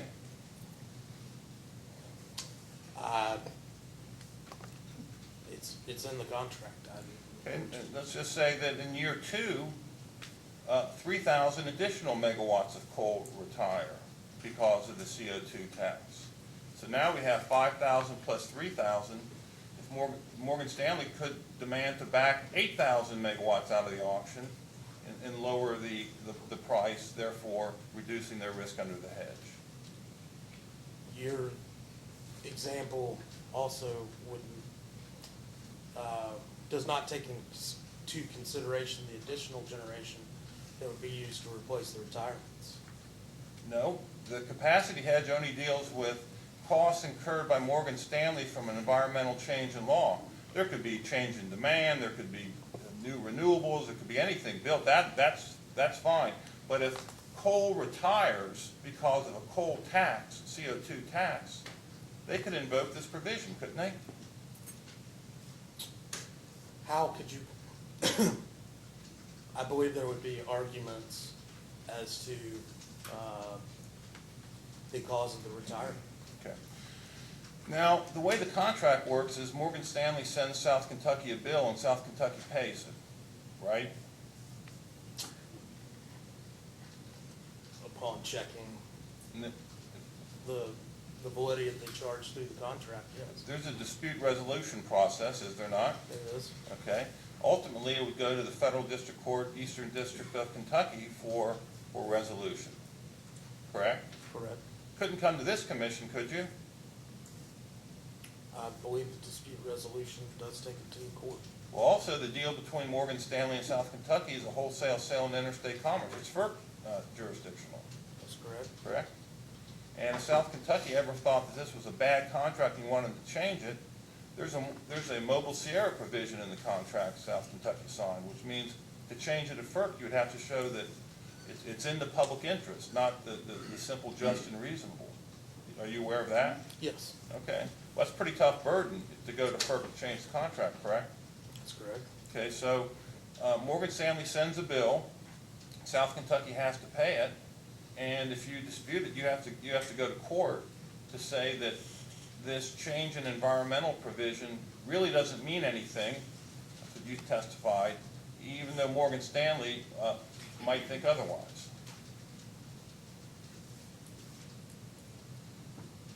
Yes, but it doesn't have to be the environmental change of law. It could be any provision of the contract that you have disputed. Now, you've hung your hat and put a lot of weight on the fact that Morgan Stanley has a duty to use commercially reasonable terms to mitigate, correct? Yes. Well, how the heck can they mitigate the market price? If the market price goes down because coal retires from a CO2 tax, there's nothing they can do to change that. I would agree with you there. Okay, so the mitigation doesn't mean anything in that context, does it? Like I said, I believe there would be an argument over the applicability of the environmental change in law. Let's talk about the energy confirm.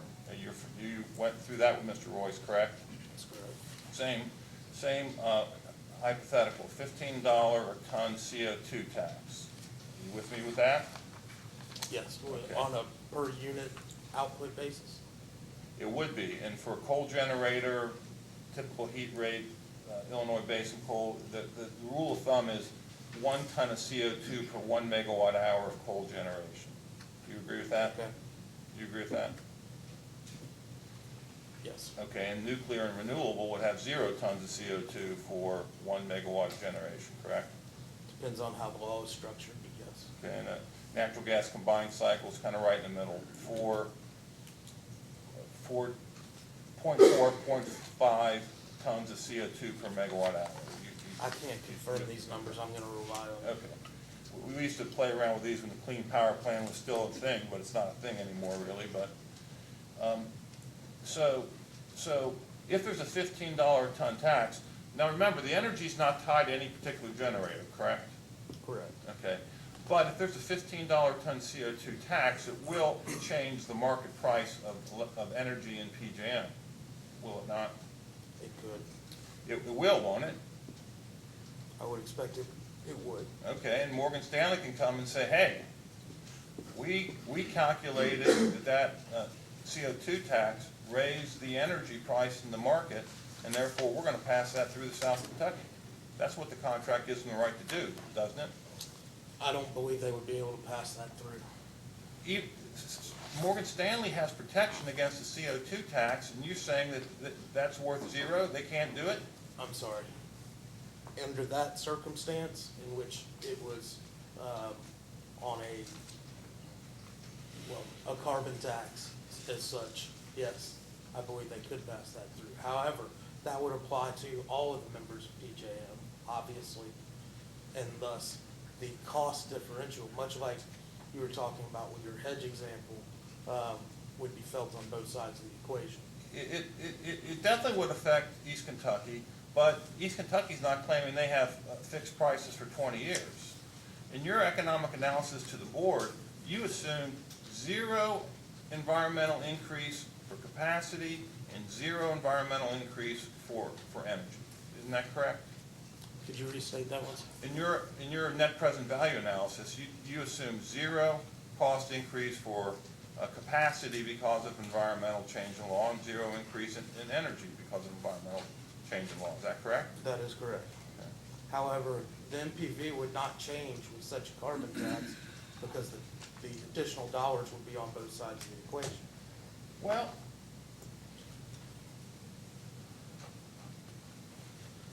there would be, it would depend on how East Kentucky procured generation. Depends on how Morgan Stanley procured the energy. Morgan Stanley is getting it from the market. It's not tied to a particular generator. Our contract is not tied to a particular generator. Well then, that's correct, but Morgan Stanley is buying it. So are you saying that if Morgan Stanley sourced South Kentucky's energy from a coal generator, they could pass through the whole $15? No. No, they can't. Okay, well, they would certainly pass through the increase in the market price if they were procuring it from the market, wouldn't they? If you were talking about a national tax like that, it's possible, yes. Now, it's kind of hard to figure out, the market price for energy in a real-time basis is calculated every 5 minutes, right? Correct. And a day ahead, it's on an hourly basis. Correct. And it isn't super easy to figure out what the energy price, we know what it is, what we don't know is what it would have been but for the CO2 tax. That's kind of a hard calculation, isn't it? Depends on how the tax was structured, the law was structured. Well, it's $15 a ton for CO2. That's a bit hypothetical. Okay, that's kind of hard to figure out every hour of the year, or every 5 minutes, what the energy price would have been but for the CO2 tax. Do you agree that's not the easiest calculation? Oh, I'll give you, it's not the easiest calculation. But Morgan Stanley can presumably do it because they have the whole PJM modeled, et cetera, correct? I assume so. So South Kentucky would just have to pay what they calculate. South Kentucky would do the due diligence to understand the calculation and consult with their attorney to see if it was appropriate through the provisions of the contract. And if you disagreed, again, you can't go to this commission, correct? It's a FERC It's a FERC rate, issue. right? Yes, And if you went to FERC, you're constrained by Mobile Sierra, correct? correct. So your relief would be to go to a district court judge and try to explain to him or her what all this RTO, PJM, capacity, energy pricing, base residual auctions, LMP energy pricing, you would be squaring off against Morgan Stanley with that litigation, if you disputed it. If it got to that level, yes.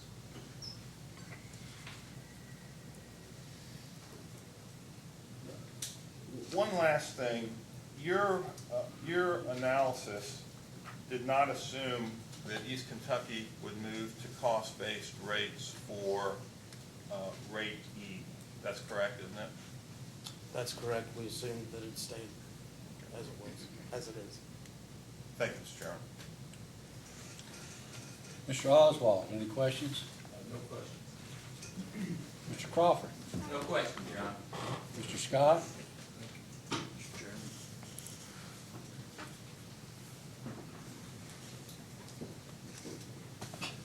Mr. Babbitt, early on in your testimony, I believe you spoke of the rural electric co-ops with whom you had worked in negotiating other PPAs, correct? That's correct. And I believe you spoke about in the type of wholesale power contracts that existed, partial or otherwise, and that there were contractual arrangements that were reached among those distribution co-ops and the G&Ts. Is that correct? That's correct. When you assisted South Kentucky in this endeavor and learned that there were RFPs to which there was no response from East Kentucky, do you know if South Kentucky made any further inquiry of East Kentucky in that regard, and specifically with respect to any contractual modifications? I believe South Kentucky did reach out to East Kentucky asking if they would like to sell physical capacity, and the response from East Kentucky is, we don't have any capacity available. As far as contractual changes to the wholesale power contract, I'm unaware of any discussion there. Specifically some, I guess for lack of a better term, some global modification among the 16 with East Kentucky regarding Amendment 3 or the MOU? I do not know if there was, I'm not sure of the question. Okay. But in any event, however, you have on several occasions, have you not, worked with rural electric distribution cooperatives and G&Ts who have sat down and modified existing wholesale power contracts so as to allow the distribution cooperatives to enter into the types of arrangements that you advised South Kentucky on, correct? That is correct. And would you agree with me that that is in the spirit of the cooperative arrangement? If all the cooperatives agree to changes to a wholesale power contract, then it Now, can be modified. You have a bachelor's degree in management, correct? Yes, From Georgia Tech? yes, sir. And you've been doing this kind of work then for, what, about 18 years? 18 years full-time, and I worked for Intervision actually while I was in college, but I didn't include those 2 years, so 20 years. And you have opined in response to Mr. Royce's question regarding the management audit and a difference you had with one of the conclusions there, correct?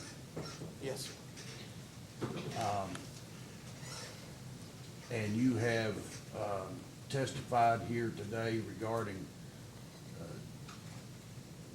why you believe that this contract is fair, just, and reasonable to South Kentucky, and why, and the differences that you have with the East Kentucky folks who have testified opposite of that, correct?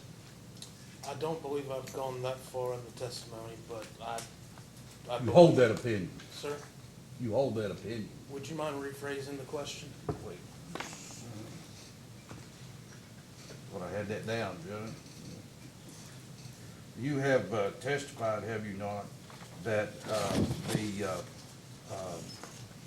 the differences that you have with, I think, an opinion that was given by, I believe it was Mr. Mosier. Okay. Did you not testify to that earlier with Mr. Royce? I'm not quite clear on what you're asking, I'm sorry. Well, let me jump to, I think it was relative to the savings on the transmission or something like that. Okay. Well, never mind, we'll go somewhere else on that. Are you able to give an opinion then on how this PPA would negatively affect East Kentucky? I would opinion that the contract was agreed to by 16 members and that everybody had the opportunity to exercise the contract as it is written, and South Kentucky chose to follow the procedures in that contract and move forward with their allocation.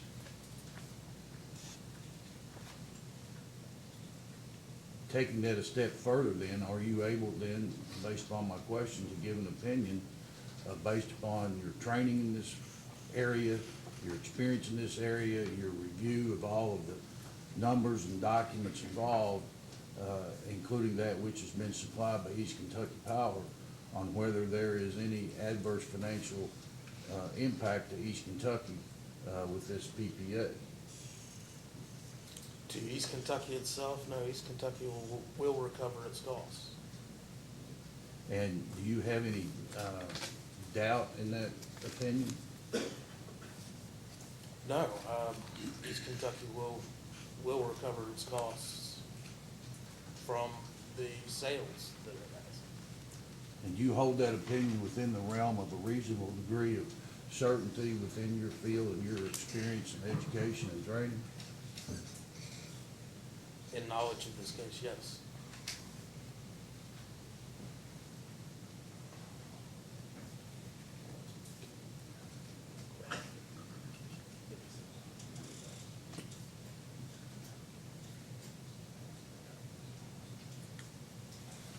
So since you skirted the question about Eastern Kentucky Power, I'd like to hear you answer the same question with regard to the 16 the other 15 co-ops. The other 15 co-ops could see an increase in costs from this election. However, as we've stated a number of times in testimony, East Kentucky has indicated an ability to mitigate those costs. And in a previous example in questioning, it would be shrinking the pie rather than recutting, reallocation.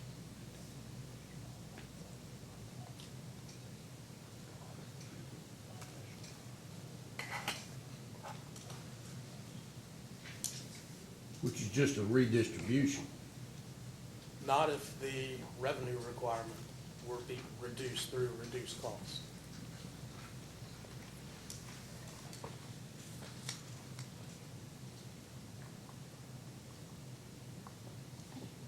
I have no further. Mr. Spraggins? No question, Mr. Chairman. Mr. Hubbard? Salt River has no question, John. Ms. Mansell? Yes, we have a few questions. We have a few questions that we'll need to go into confidential session for, so I suggest we do that now. Okay. We'll now go into public session. Ms. Mansell, you may continue your cross-examination. Mr. Babbitt, I needed to clarify something that you said earlier. You distinguished that the proposed PPA is not tied to any particular generation. Does Morgan Stanley own any generation? Yes, I believe Morgan Stanley does own generation. Can you tell me what generation it owns? I do not know specifics on the generation that they own.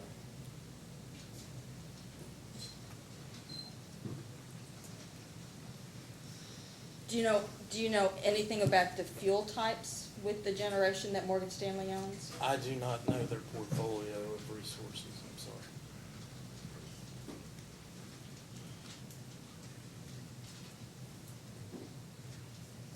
So don't you think that would be important to know that? If, I know it's a market price contract, but based on the change in environmental law and the fact that they do own assets, wouldn't it be important to know what those assets are? Given that the product is a system energy product, I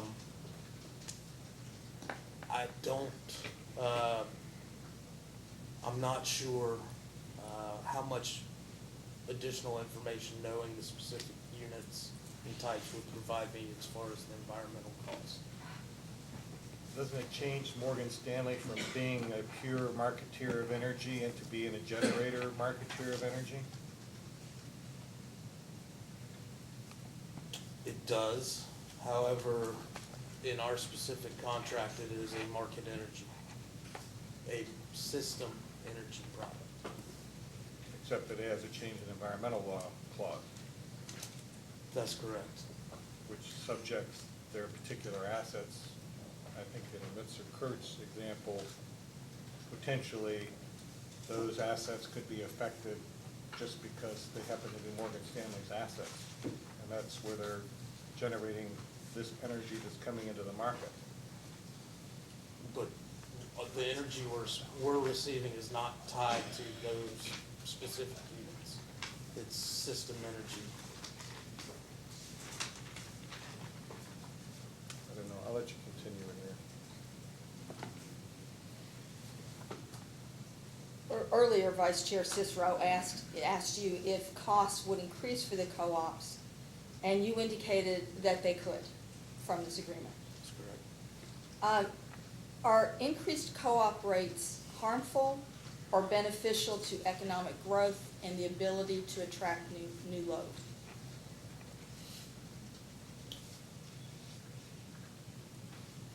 It depends on their position relative to other power providers, but in general, yes. The lower cost is beneficial to economic development.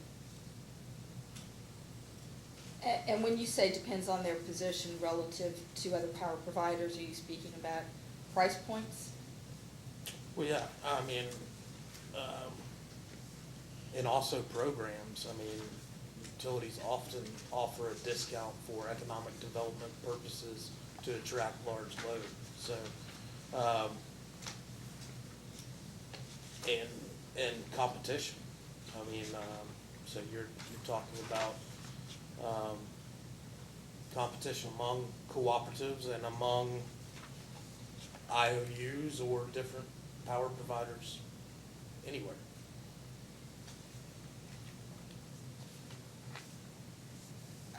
Under the proposed transaction, would you agree that Morgan Stanley's obligation is financial, but that South Kentucky will have a physical obligation to provide service?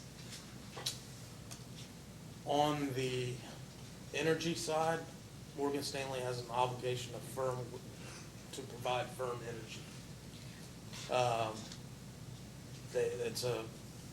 They have to deliver to East Kentucky zone.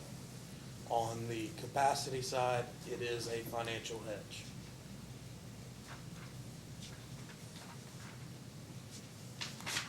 And I believe, confirm that you were in the room yesterday when we discussed the FTR financial, FTRs and ARs, correct? I was in the room, yes. Okay. Do you know, are these products available to South Kentucky to hedge transmission costs? In the agency agreement, in the draft agency agreement, we have drafted the obligation for the agent to pursue, when available, any FTRs and ARRs on South Kentucky's behalf at their request. Which brings me back to a question. So the agency agreement that Mr. Holt referenced yesterday, I presume you're saying, was that drafted by South Kentucky with Intervision's assistance? That is correct. And Mr. Seeley. I'm sorry? And Mr. Seeley. Oh, okay, thank you.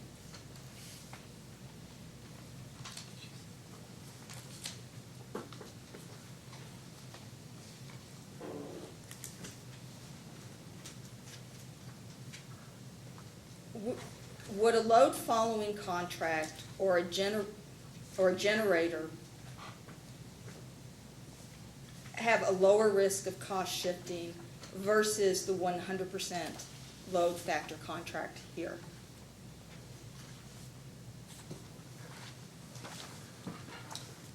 A lower load factor? A lower risk of cost shifting. So if we looked at a load following contract or generator instead of the current PPA, Okay. would there be a lower risk of cost shifting? Less than 100% load factor, yes, because there's less energy removed from the system. When you say load following, I'm picturing a shaped Yes.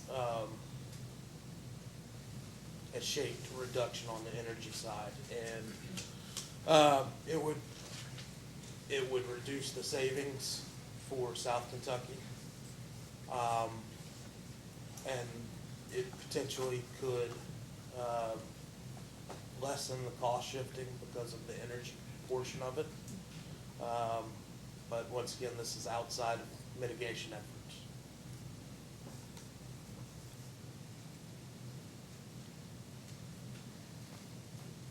In your rebuttal testimony on page 15, you offered up an it's okay, you don't have to look at it. It's really a post-hearing data request, to give you a heads up. In your rebuttal testimony, you offered an analysis that had a different spread for the NPV, from between 110 million to 200 and, I've got it written down here, 235. As a post-hearing data request, we would ask that you provide an Excel spreadsheet with that analysis with all formulas intact. Certainly. And unprotected. Certainly. Staff has no further questions. Commissioner Cicero? Just one question. You've been asked a lot of specific questions about the agreement. And with regard, you've answered a lot with mitigation of costs, and you don't believe that there'll be any problem with environmental disputes, and the capitalized costs, and whether they're gonna be applicable in an environmental dispute. So there seems to be a lot of ambiguity in some of the language. Do you believe that the proper due diligence was done on this contract before it was presented to South Kentucky and their board? Yes, sir, I do. Given the uncertain nature of potential environmental changes in law, the language has got, it can't be as specific as one would like. We absolutely, I do absolutely believe that due diligence was performed and that the East Kentucky Board was informed. And when the decision was made and they decided on December 19th, you believe all the facts were given and they made a decision based on a good, solid presentation of facts? Yes, sir, I do. I don't have any other questions. Commissioner Matthews? I don't have any questions. I have none. Mr. Rover, do you have redirect? I do, thank you.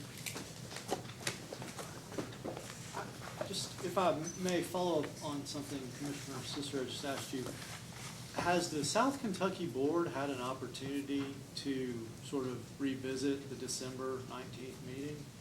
Yes, they have. I mean, to your knowledge, when has that occurred? I believe last Thursday at another board meeting.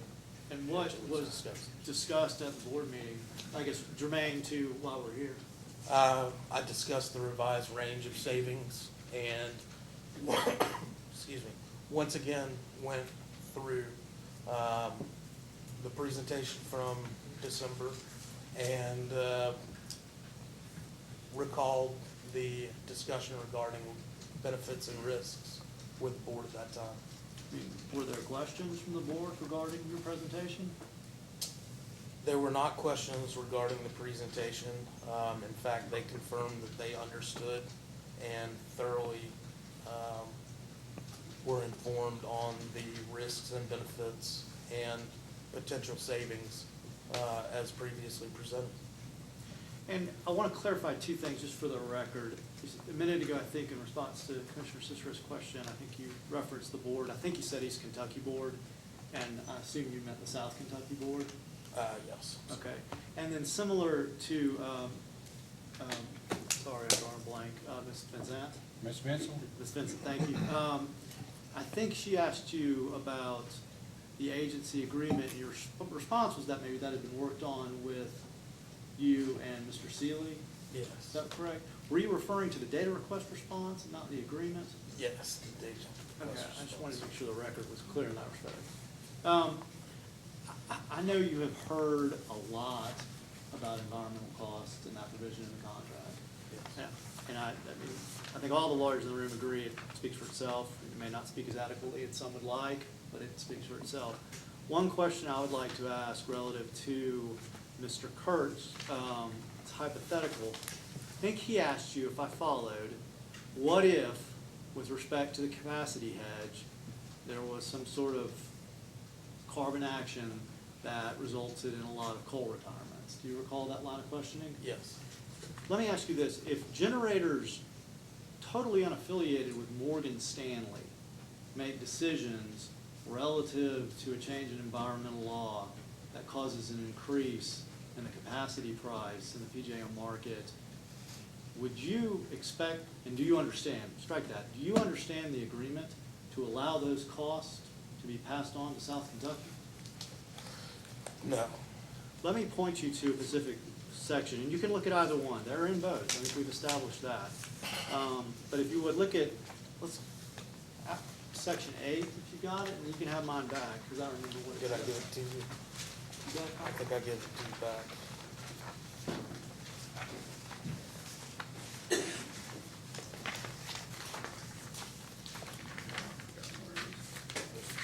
So,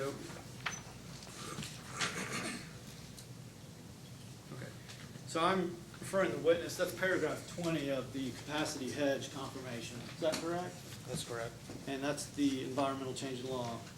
And I think maybe you actually turn the page, the additional cost definitions on the next page, correct? Sort of doing this from memory. It's, in 23. Oh, it's in the terms. Thank you very much. Additional terms. And what I want to ask is, no, I'm sorry. Go back to section 20. Read little I, B little I, or Romanet 1, whatever your preference. MSCG shall provide to South Kentucky a good faith market-based quotation of the amount required to reimburse Morgan Stanley for assuming responsibility for such additional environmental costs. That's the part. So, through those words, I think if I heard you say correctly, Morgan Stanley has to assume responsibility for those costs. Correct? Yes. Okay, so if generators other than Morgan Stanley are taking actions that cause capacity prices in the PJM market to go up, has Morgan Stanley assumed responsibility for those actions? They have not. No. Let me tell you, Mr. Babbitt, I profess to not being someone who enjoys PowerPoint, but in my limited use of it, you typically do a PowerPoint presentation before your presentation, correct? Yes, prepared Okay, and then the PowerPoint presentation is designed to do what? to summarize and inform. And when you're in a meeting, what do you talk about? Do you just talk about what's on the PowerPoint presentation? No, there's extensive discussions about the bullet point talking points. Were the discussions with the South Kentucky boards limited to simply just the statements on those PowerPoint presentations? No. The discussions with the South Kentucky board relative to the proposed transaction go deeper than simply the language on those PowerPoint presentations? Absolutely. And then I think you said this, but again, just so the record is clear, are you aware of any law or regulation that requires the use of an ISDA for derivative transactions or capacity hedge transactions? No. Is there anything that you're aware of in all your experience that would invalidate the use of the EEI master and corresponding confirmations with respect to the hedge transaction? No.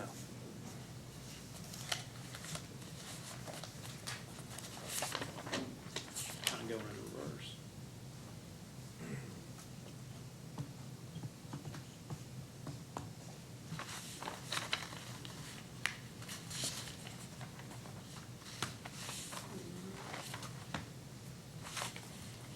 Again, Mr. Royce asked you about the value of the commitment.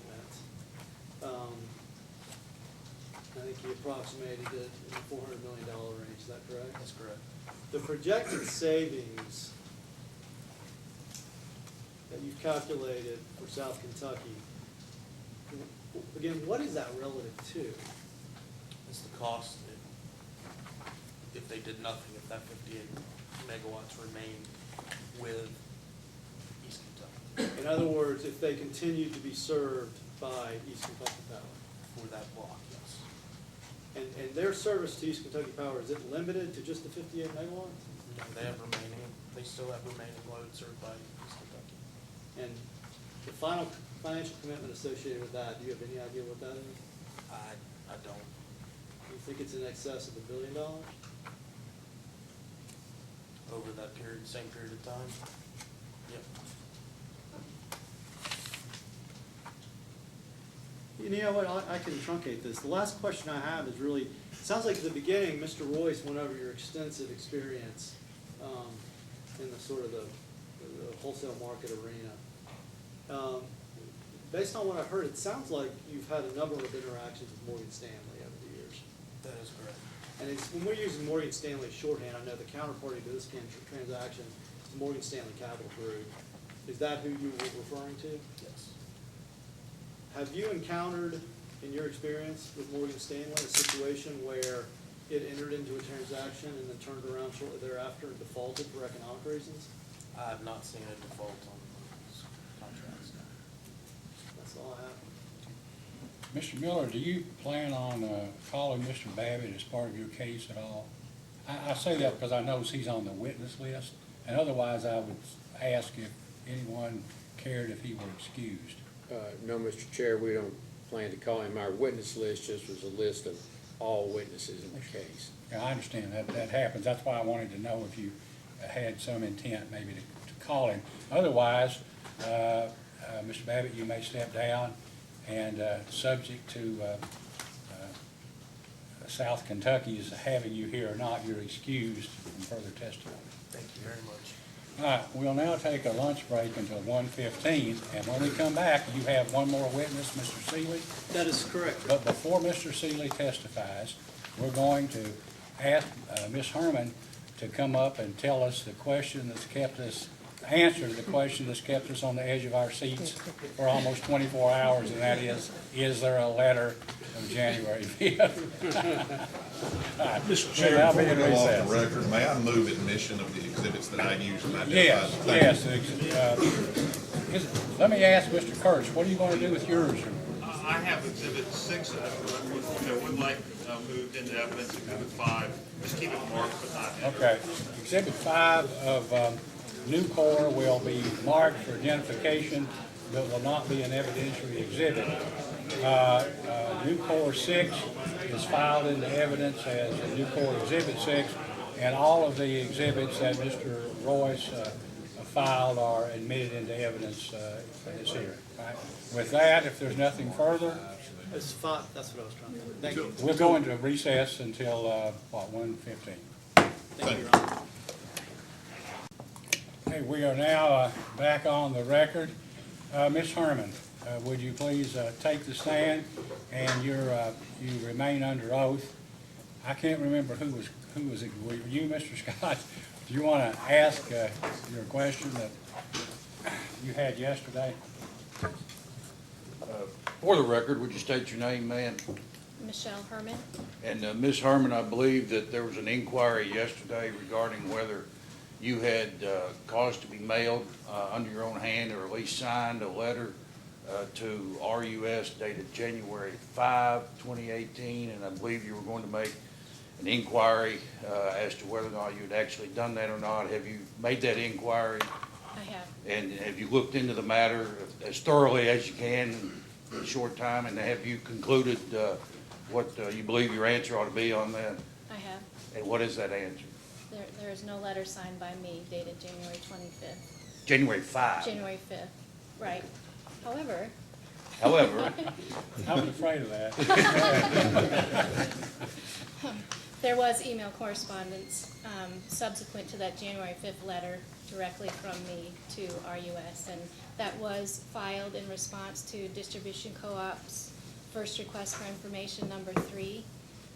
And so I just want to make sure that the commissioners actually have So all you of believe that that the information. January 30 letter from RUS, when it referenced a January 5 letter from you, that was just incorrect, they had it wrong? No, I think that's, I mean, at this point in time, I believe that was correct, that they're referencing the January 5th letter and the correspondence we had subsequent to that time. prior Well, if to you their did not approval. do a January 5 letter, then their reference to your January 5 letter had to be incorrect. Or they forgot to put the 2 in front of the 5. That's all I have, Mr. Chairman. I'm sorry. I hope there are no further questions from this witness. You may step down, Ms. Herman. So will you be providing a copy of that correspondence? Ms. Herman, can you provide, I don't know if it's in the record or not. Is that in the Commissioners, record? it actually is in the record. Okay. That response to DC 1-3 she referenced. I just wanted to make sure we have, Absolutely. Thank you.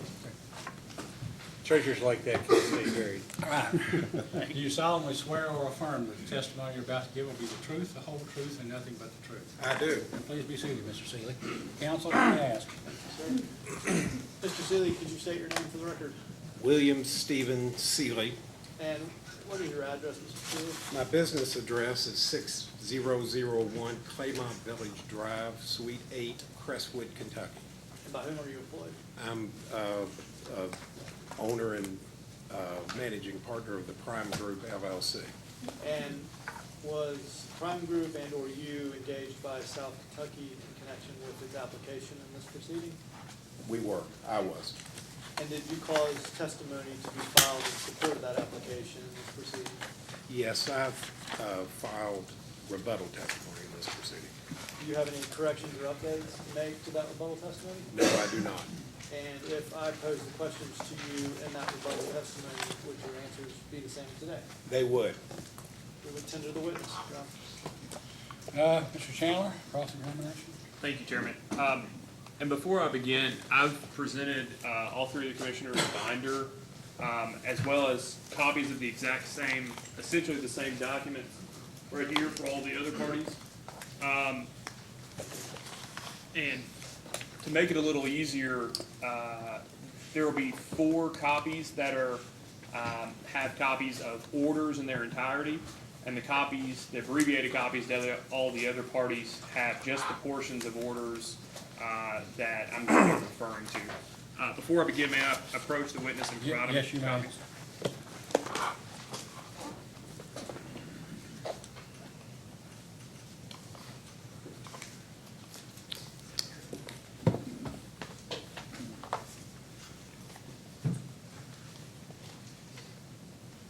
And just for the record, Chairman, I'm going to refer to 7 copies that are evidence outside the record, but we'll move to introduce, and I'll identify each one as I reference them. Good afternoon, Mr. Seeley. Good afternoon, Mr. Chandler. Do you have your testimony handy? I do. You might. The binder that you just provided. Well, so oh, my testimony. Just your my direct testimony. Yes, sir. Okay. Yes. in this matter, I should say. Oh, okay. Thank you. I do.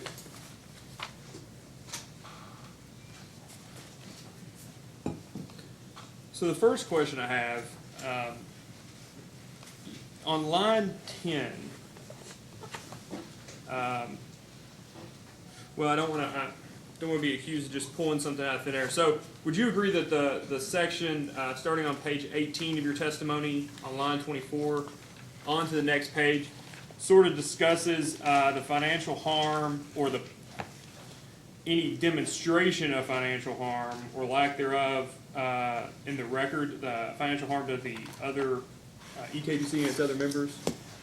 It primarily addresses the lack of any showing that there's been a financial harm in the case. Well, and so so that's generally what the paragraph's about. Do you mind to read the very last sentence of the paragraph? It begins on line 9 through 11.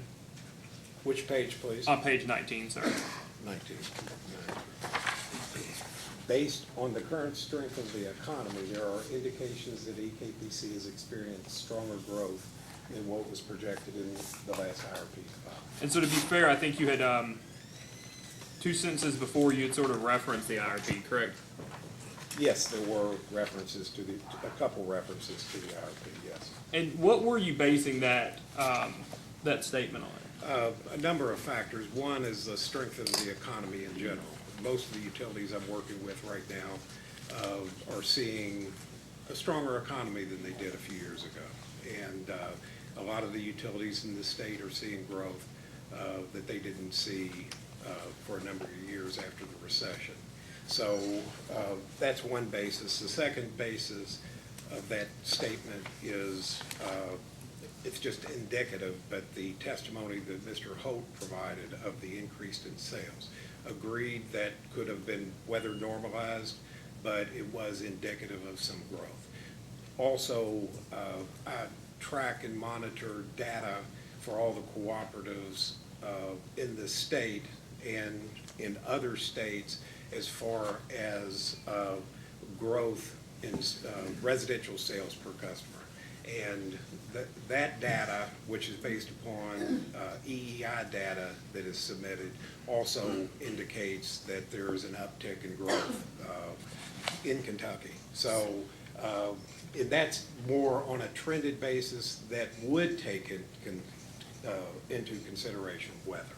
Okay, so that's you're saying the EEI data you had does indicate with with specificity the EKPC system or Kentucky in general?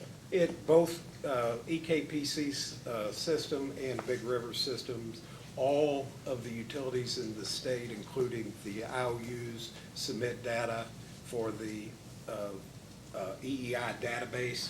And I recently completed the analysis on the most recent data. It's generally a year lag, but you can see a general curve in the trend analysis. And it's a year lag, but is it state specific or utility specific?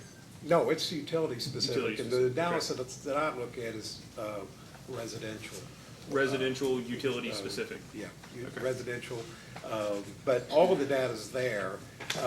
That's the second basis. I didn't complete my response. Go The ahead. third basis is there's been some indications in testimony filed in this case of interest on the part of industrial customers joining the system.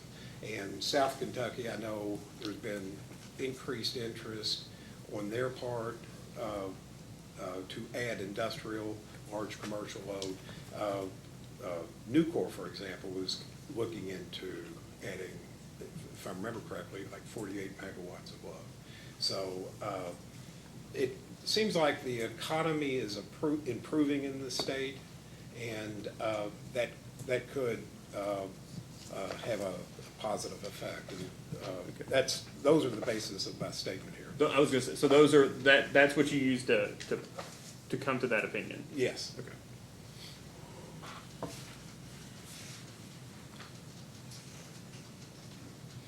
Now, the next part of page 19, you discuss, and there have been a lot of, it's been called a lot of different things. Can we just, since that's what you refer to as your testimony as stranded costs, can we just call them stranded costs? That's the quotation used on line 20. Line 20 that I put in quotations, Quotations, stranded costs. stranded costs. Yes. Okay, so if I refer to that, you'll know what it Yes. means. I'm Yes. trying to say. I mean, it's a standard term in the industry, so I think most people do know. Let me move this a little closer so you can hear me better. I think most people understand that load reductions can create stranded cost. And stranded cost typically refers to the fixed cost that aren't recovered by a load reduction. Okay. It's whatever's left. For instance, it's the non-variable cost that's residual after load leaves. I would use a different word. I would use non-variable. I'd use non-avoidable. Non-avoidable. Avoidable would be better, because some costs may be not variable in the sense of varying per kilowatt hour, but could be still avoidable. There's lots of examples of avoidable costs. Okay. To give you an example, DSM costs could be avoided, because there are incremental items, and DSM costs in response to a load reduction, you could not spend DSM costs. So if you take a long enough time frame, over a 20-year period, lots of costs can be avoided. Okay. So in terms of the stranded costs that you refer to here, is it your opinion that if the proposed transaction is approved, that there will be stranded costs from this 58 megawatts? Not necessarily. And if they are, they could be short-term. But stranded cost was explicitly identified in the MOU. Therefore, all the parties, when they signed the MOU, and it wasn't as explicit in Amendment 3, but all of them would have realized that a load reduction that they were all agreeing to could result in stranded costs. So it's your, oh, go ahead. No, good. Sorry. Anyway. So so you think, okay. So do you think that, is it your understanding that the other 15 members' concern is the cost shift that could occur if there are stranded costs left over from this transaction? That would be the only concern they have, because all of short-term avoidable costs would correspond more to a variable cost. Obviously, if they weren't generating the power, those costs go away. And that's- Mr. Atkins mentioned yesterday fuel cost. Fuel cost is an example of a short-term variable cost that goes away if the utility's not generating it. And the same. If they're not generating the power, they're not using the fuel. And the same thing would be like environmental consumables then, An right? environmental, excellent example. Okay. So you say that there's not necessarily will there be long-term stranded costs, right? True. Okay. But if there are long-term stranded costs, would you agree that that effectively causes a cost shift? If there's long-term stranded cost that can't be avoided, yes. But again, the MOU contemplated that, they recognized it, and it acknowledged that there could be cost shifts when all the parties signed the agreement, and then it was filed with the commission. So, yes, it was allowed, but yes, it was also identified in the MOU under which we are operating, which is a filed tariff. So let me just, maybe I oversimplify things a little too much. Yeah, there's most likely, there could be a cost shift, but it's irrelevant. Yes, it is irrelevant because all the parties acknowledged it, and it's a filed tariff. As harsh as that may sound, that's what the tariff says. That was approved by the commission, signed by all the parties, so it is irrelevant in that sense. Now, is it a harsh thing for the other members if there happens to be those avoided costs? Then it's still irrelevant with respect to the MOU. Do you know how large of a cost shift this could cause? I did not explicitly analyze that, nor is it, number one, incumbent upon South Kentucky to analyze it because they have the right under the MOU. But to do a system impact study that would actually look at the avoided cost over the 20-year period of the contract would require the utilization of system planning models, which are used in an IRP. To give you an example, they could avoid DSM spending. They had a contract that comes into place where they're going to be purchasing power, I think I heard yesterday, at 2005 or so. Those costs could be avoided. Therefore, over the term of the contract, the reduction of the 58 megawatts by South Kentucky could be positive over that period. It's hard to say without doing a system impact study. So, so again, it's your testimony that if there is any cost shift, it's irrelevant, and that's based on your opinion regarding the fixed rate doctrine? No, it's based upon what it says in the contract.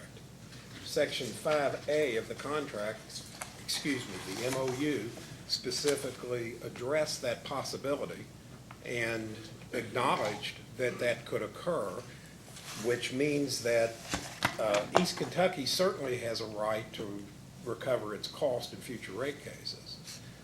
That's not disputed, but it acknowledges that that possibility existed or exists, and it also acknowledges that East Kentucky can recover it from all members. What they cannot do under the MOU is recover it directly from South Kentucky. That is prohibited under the MOU, but they are allowed to recover the stranded costs, if any, from the general rates, and they could recover it through a general rate case. Okay, so are you saying that it's your opinion that the MOU does not preclude East Kentucky from setting cost-based rates in their next rate case? Absolutely not. They could construct cost-based rates. They'll have to get it approved by all their members, of course, because I've worked with a number of electric cooperatives around the country in setting their rates. not just in Kentucky. I've worked for East Kentucky in the past. I've worked for Big Rivers in the past. And, you know, I've got my ideas about cost support, but the members have to agree with it. And then, obviously, the commission has to approve it. But they can certainly propose cost-based rates and rate And is it your opinion that nothing precludes this commission from setting those rates at cost? Oh, absolutely not. So, yes, I agree with you that East Kentucky can file cost-based rates and that the commission could approve cost-based rates. So any cost shift that may occur, okay, so would you agree with East Kentucky Power's witness that any cost shift that could occur could be undone in either in whole or in part through a subsequent rate design change and a subsequent rate case? I don't agree with that because that's a different issue. Okay. A cost-based rate would have the demand components and the energy components reflective of cost. There could be other elements, but those are the primary ones. And that would not undo the cost recovery. It may change the dynamics of the analysis a little bit, but it won't undo. It will not assign all the costs back to South Kentucky. So, and I didn't mean my question to mean in whole, that's why I said in part. So you don't think that setting rates based on cost and set proportionally to the kilowatt charge and the kilowatt hour charge could undo any of the savings that's presented in the net present value done by Intervision? Oh, could it affect the analysis? Yes, it could, obviously. And beyond the analysis, it could affect the reality of the transaction. Not the reality. The transaction is the transaction, and it will not, in my view, based upon looking at the analysis, it would unlikely make it not cost effective. It would still be cost effective. It would probably fall in a lower end of the range that Mr. Babbitt looked at. If that came about. I mean, again, all of the members have to agree to it, I mean, when they file the rate case. And East Kentucky has to agree to that change. Because currently they have what's called a slightly tilted rate, which means that a portion of the demand costs are recovered through the energy charge. And what I think to go to cost-based would increase the demand charge and everything else being equal and lower the energy charge and eliminate the tilting. So if they did that, that would clearly change slightly the economics, but it's very unlikely that the deal wouldn't be economic over the 20-year period. Would you agree that South Kentucky did no analysis to see what the effect would be if EKPC subsequently undid that tilting of rates in a subsequent rate case? Would you agree that that's not in the record? It's a hypothetical thing. I've not seen many GNTs that want to go all the way to cost. So, but no, we didn't. Okay. Personally, I wouldn't think it would be a likely scenario. Okay. So do you mind, we can make this really quick, I think, now. Do you mind to pull out that booklet I provided? Oh, sure. And do you mind to turn to Exhibit 1? There. One with the green tab on it? Well, so first I just want to, Oh. do you mind to just go to it's technically the first page of it, but after the cover page on the backside, trying to save a couple of trees. Would you agree that this is your direct testimony in a Delta natural gas case, 2007-0089? Yes. And do you mind to turn to page 6, which for you would be tabbed in a green tab? Yes, I'm there.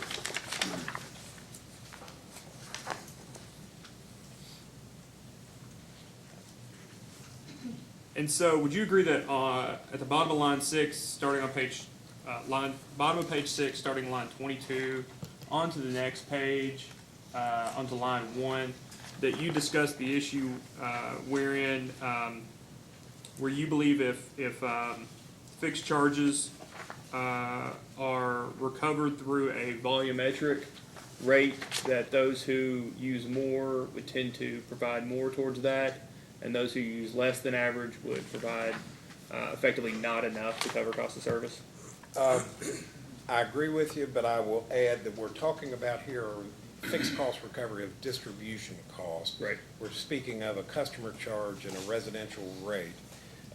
And yes, setting a customer charge to reflect cost does protect recovery of fixed cost on the part of the utility. And it ensures that there's effectively not a cost shift between different customers using different kinds of usage or different patterns of usage. Not a cost shift, it just reflects, it reflects cost. I can't agree with the cost shift, because if you go from a non-cost-based customer charge to a cost-based customer charge, there's obviously a shift.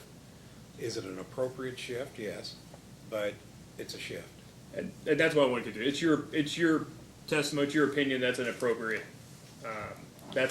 shift when you go back to cost-based rates. When you adopt a cost-based customer charge, is what I was testifying here, I think there's some benefits to that. And your issue here was, you would live like, and I don't want to go through it all, but straight fixed variable, you discussed it, but that's not what you were proposing, but you were saying that, you believe there are inherent issues, and you just described them, with including fixed cost, recovering fixed cost through a volumetric charge.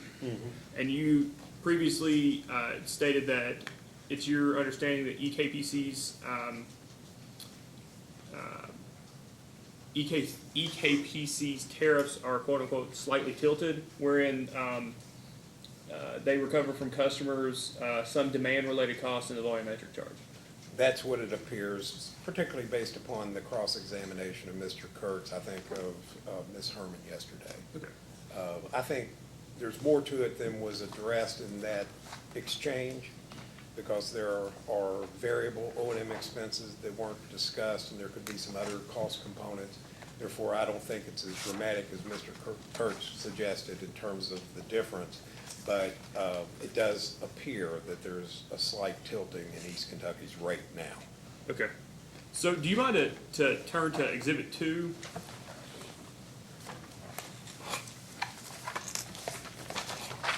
And would you agree that on the back of the cover page, this is your direct testimony in the last Kentucky Utilities rate case, case number 2016-370? Yes. And would you agree that on page 2 of this testimony, between lines 18 and then onto page 3 of line 13, that you discuss where cost shifts that occur because of rate design issues? And I'll give you a second to look at it if you would. Starting, what was the line on page 2? Page 2, it's the page 2, line 18, the start of that paragraph, and the paragraph until it ends and continues onto page 3.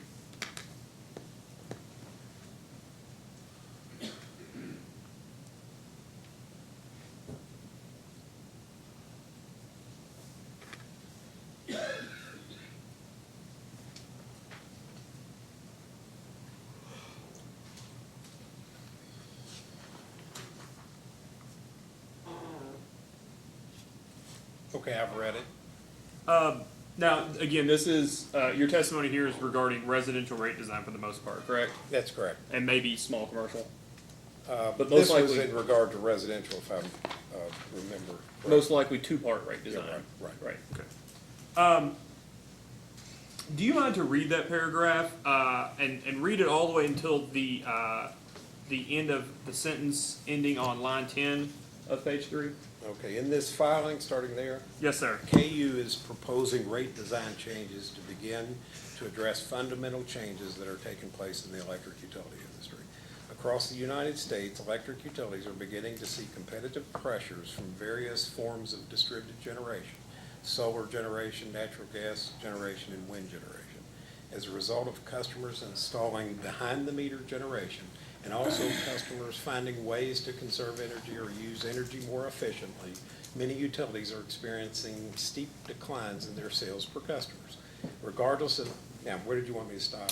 Keep What going to line? line 10, please. Okay, line 10. Regardless of the environmental benefits that may result from these initiatives, it is important that the utility ensure that the rate design is structured in a way that recovers the actual cost of serving customers who install distributed generation and pursue behind-the-meter energy efficiency measures. With properly designed rates, it is possible for the utility's other customers, for example, customers who cannot or do not install distributed generation, to be unduly penalized by having cost improperly shifted onto them from customers who install distributed generation or reduce their energy consumption. So, for simplicity purposes, ignoring Amendment 3 and ignoring the MOU, are there any parallels between a situation you sort of described in that paragraph and the application before us? Not many. Not many. Okay. So let's go on to Exhibit 3, which when you get there, would you agree that is your direct testimony in the 2008 EKPC rate case, case number 2008-409?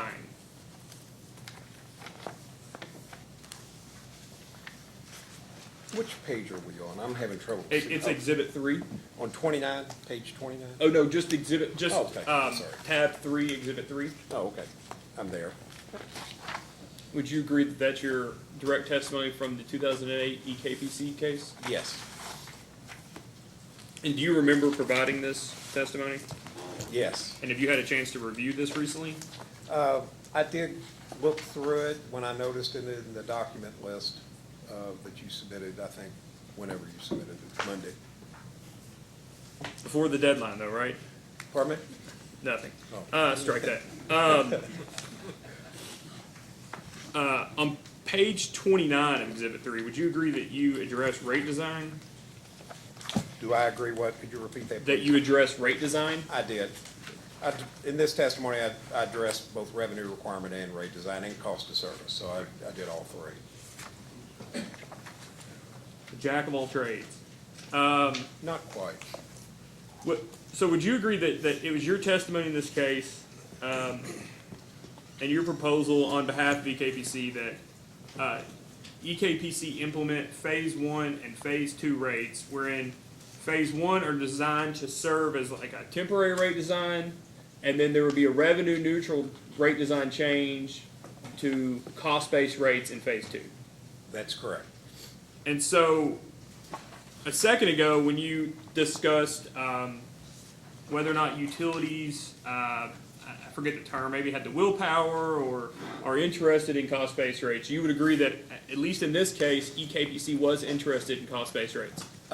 There was some interest, but there was somewhat divided interest on the part of the EKPC's membership at the time. Not all of the members wanted to go to cost-based rates. Definitely not all of them wanted to go immediately, but this was the compromise that was reached with the members at that time before we filed it, and we ended up filing. So you would, though, agree that EKPC's testimony and request from the commission was for a phase-in of cost-based rates? That was the proposal.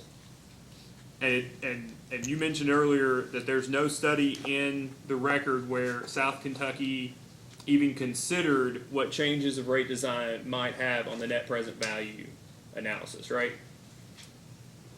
I don't know if Intervision did that or not. I don't recall hearing that if the EKPC changed their direction in rate design, and again, there was no indication that I've seen that they plan to go to full cost-based rates. But I have not seen an analysis to that fact, nor do I think it's necessarily relevant unless EKPC has indicated that they plan to do that, which from what I understand and have heard, they don't plan to do that, but things could change. So I guess I'm confused because not technically experienced. I think I have a little common sense. I would think that if the concern here was that the other 15 members, and whether it's correct or not, the concern is that they're going to be paying their customers are going to be paying, members, are going to be paying millions and millions and millions of dollars more per year because of this proposal. That's their concern, That's their concern. I don't agree that it's a legitimate concern, but but that's their concern. that seems to be their concern. their I'm not concern. sure that's even their concern, but that's, And- seems to be. And that it seems to be, based off the cross-examination we've seen today, at least in part, on a quote-unquote cost shift, correct? You would agree that seems to be the concern? It seems to be a concern. But you don't necessarily think it was, let me strike that, let me ask this, if you were advising, strike that, what do you think the chances are, if the other 15 members are concerned about cost shift, that they're gonna walk into a EKPC board, or their representatives are, and are gonna advocate for cost-based rates moving forward? It depends on a lot of factors, including their individual load factors. In other words, if some of the systems, some of the member systems have, other member systems have low load factor, then they may still not advocate a cost-based rate. It may not make money, monetary sense. It may not make sense for them, and they may not advocate. They may agree to it ultimately, but they may not agree with it, and positionally, they may not like it. So it's hard to say when the members get together and decide on what the policy will be in terms of cost allocation and cost-based rates.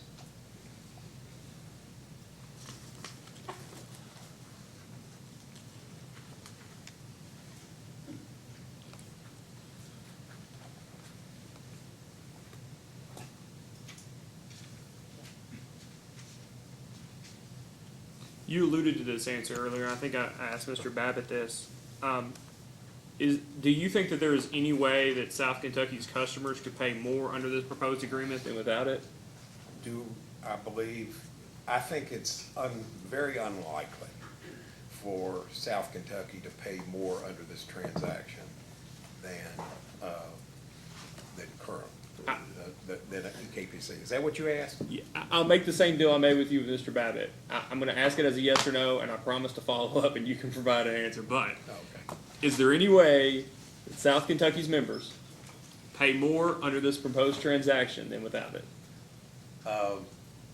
Yes, but I'm going to give you the same general response that Mr. Babbitt did. Based upon my evaluation of the documents that were submitted in the case, I agree with Mr. Babbitt that the only way this doesn't make sense is if East Kentucky's rates decline. They would have to go down significantly. And given factors that are taking place, I think that's very unlikely. I have heard of no speculations that they will go down, nor in their own financial forecast do they show that. So for that to happen, they would have to go down significantly, because right out of the gate, South Kentucky saves $7 million a year, and that continues on over the life of the contract. In other words, they continue to realize significant savings. So straight out of the gate, they realize $7 million. So the only way that I can see where this transaction wouldn't be economic is the EKPC's rates would have to go down significantly beginning with this contract. I think that's unlikely. And does that become more likely if the rates of EKPC go down and then there's a subsequent rate change where a subsequent rate design change? I think that's still the case. It will reduce the economics slightly, but there's no way that they're gonna get there's still demand cost. What will happen if they shift? First of all, we're assuming if they file a rate increase, rates are going up anyway.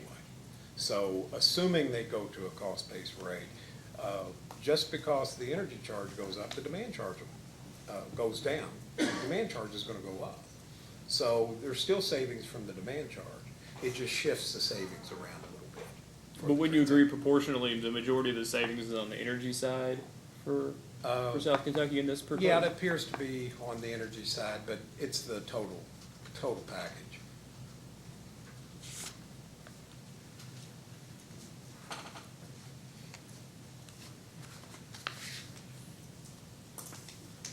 Sure. I will refer you to your rebuttal testimony on page 32, but I don't believe you'll need it. Okay. I just want to talk about queuing allocation for a minute. Yes.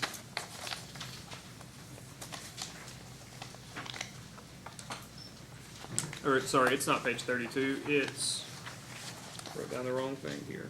It's page 30.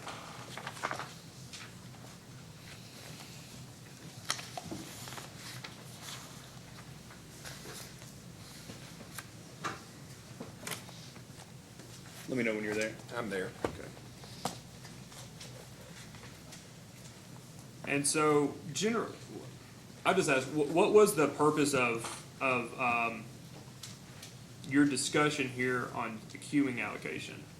The purpose of the discussion is to rebut the proposition that the idea of first come, first serve is an abnormal thing in our society. It was derisively referred to as a run on the bank.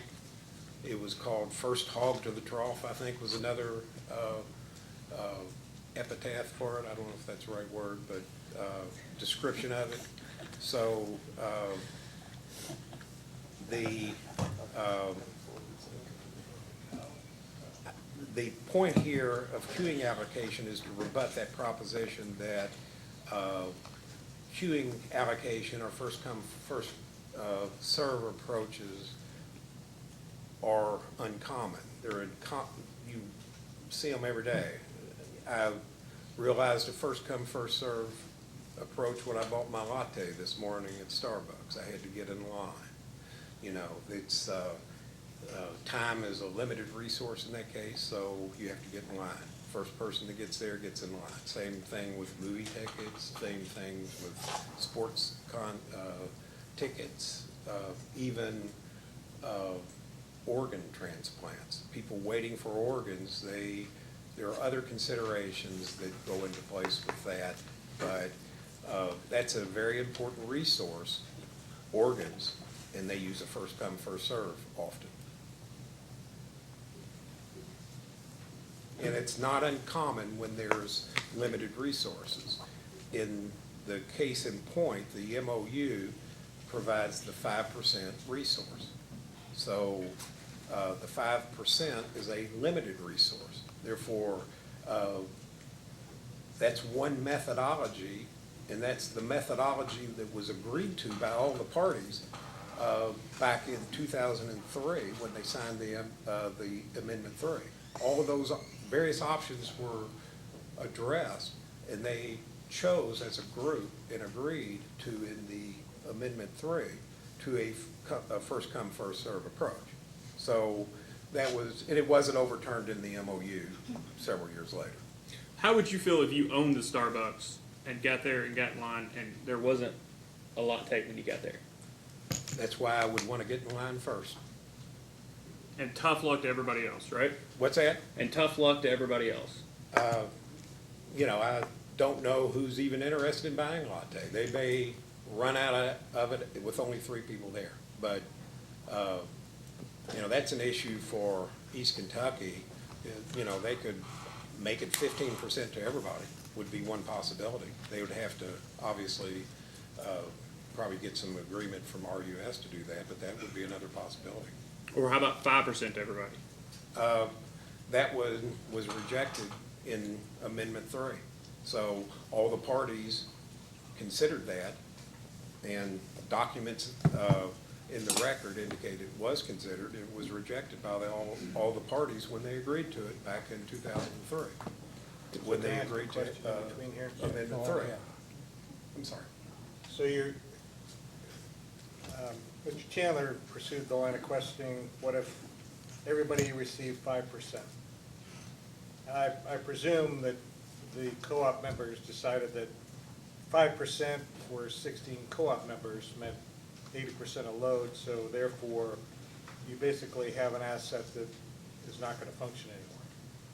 So your first come, first serve analogy of organ donors or getting a latte really pertains to entities that the patron has no ownership in, as opposed to this example where we're talking about ownership of an entity and making a decision on whether the 5% is fair for the other members. Are we not? Yes, and I think the ownership of it is the reason that they limit it to just 5%.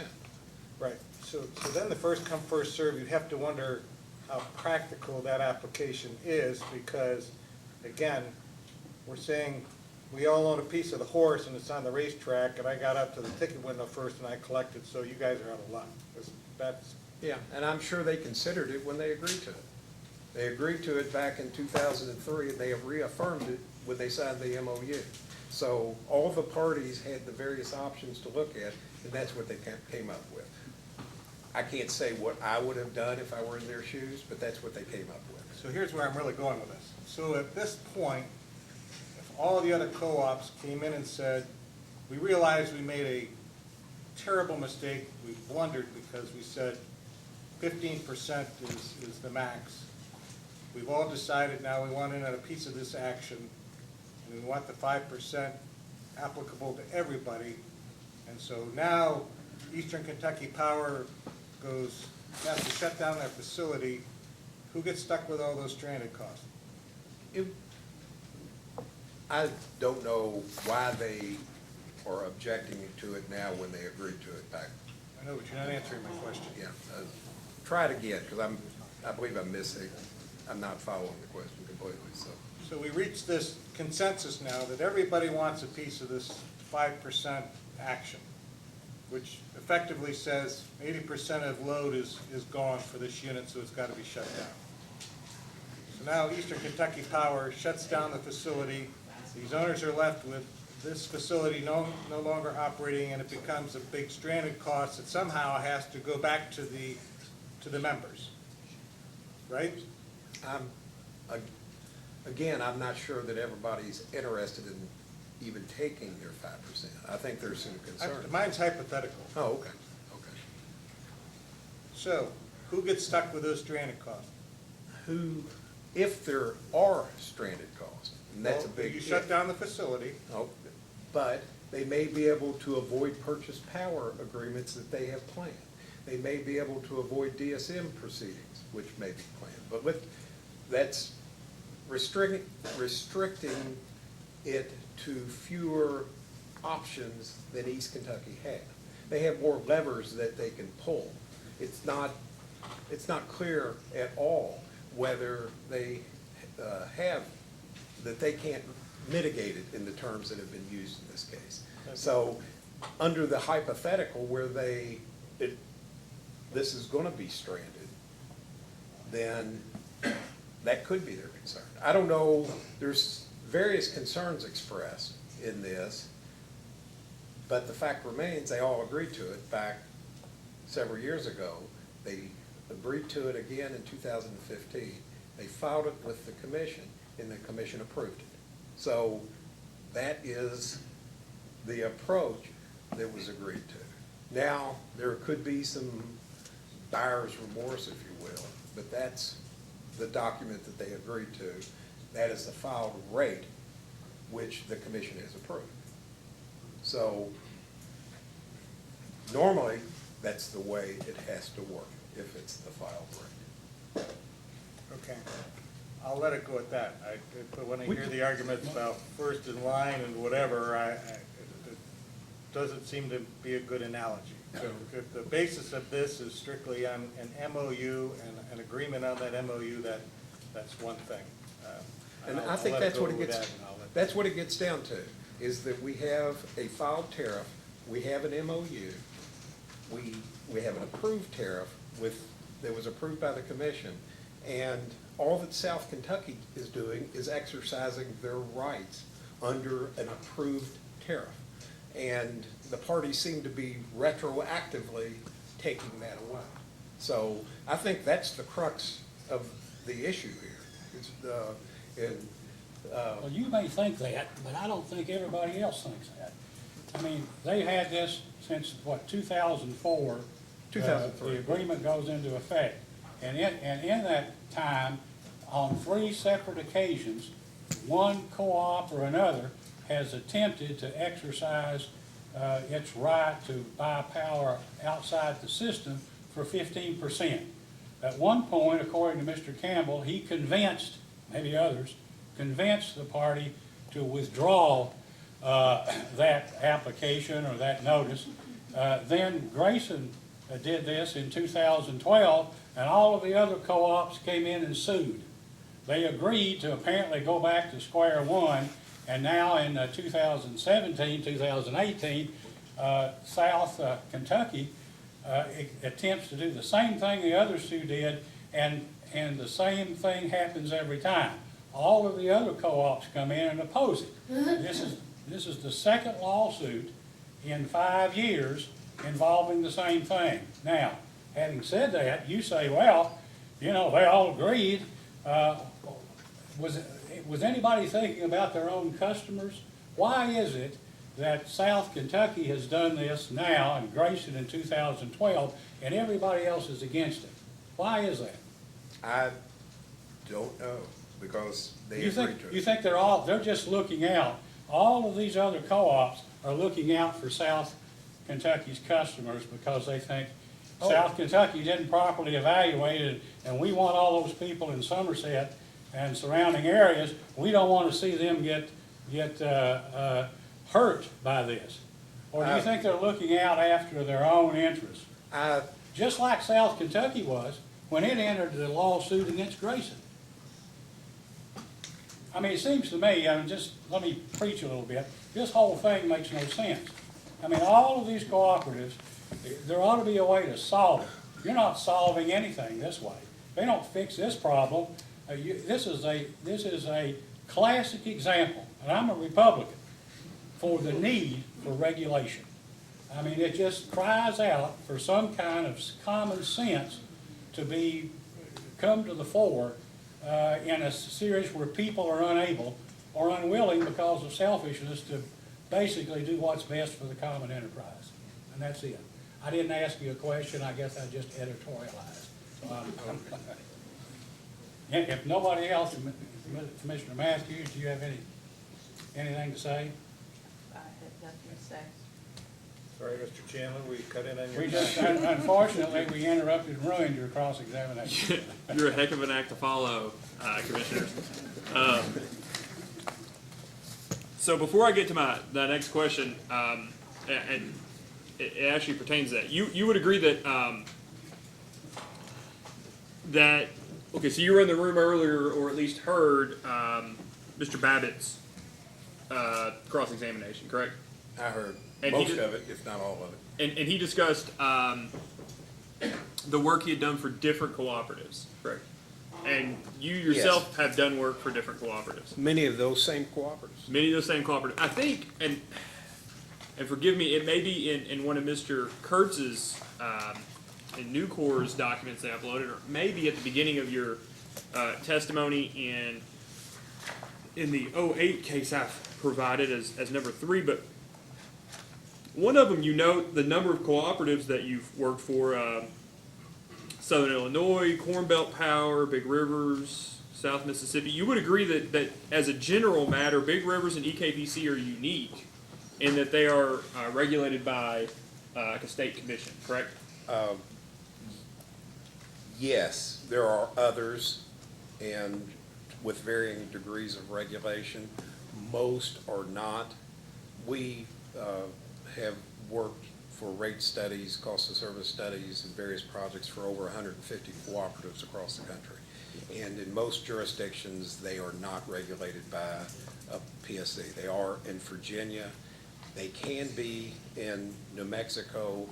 There are like rate design regulation in Florida. So it varies by jurisdiction, but in most jurisdictions, cooperatives are not regulated by a commission. And you would agree that on that same note, the distribution cooperatives, they're not the only state that, Kentucky's not the only state where distribution cooperatives are regulated, but there are a few others, but it's relatively unique, correct?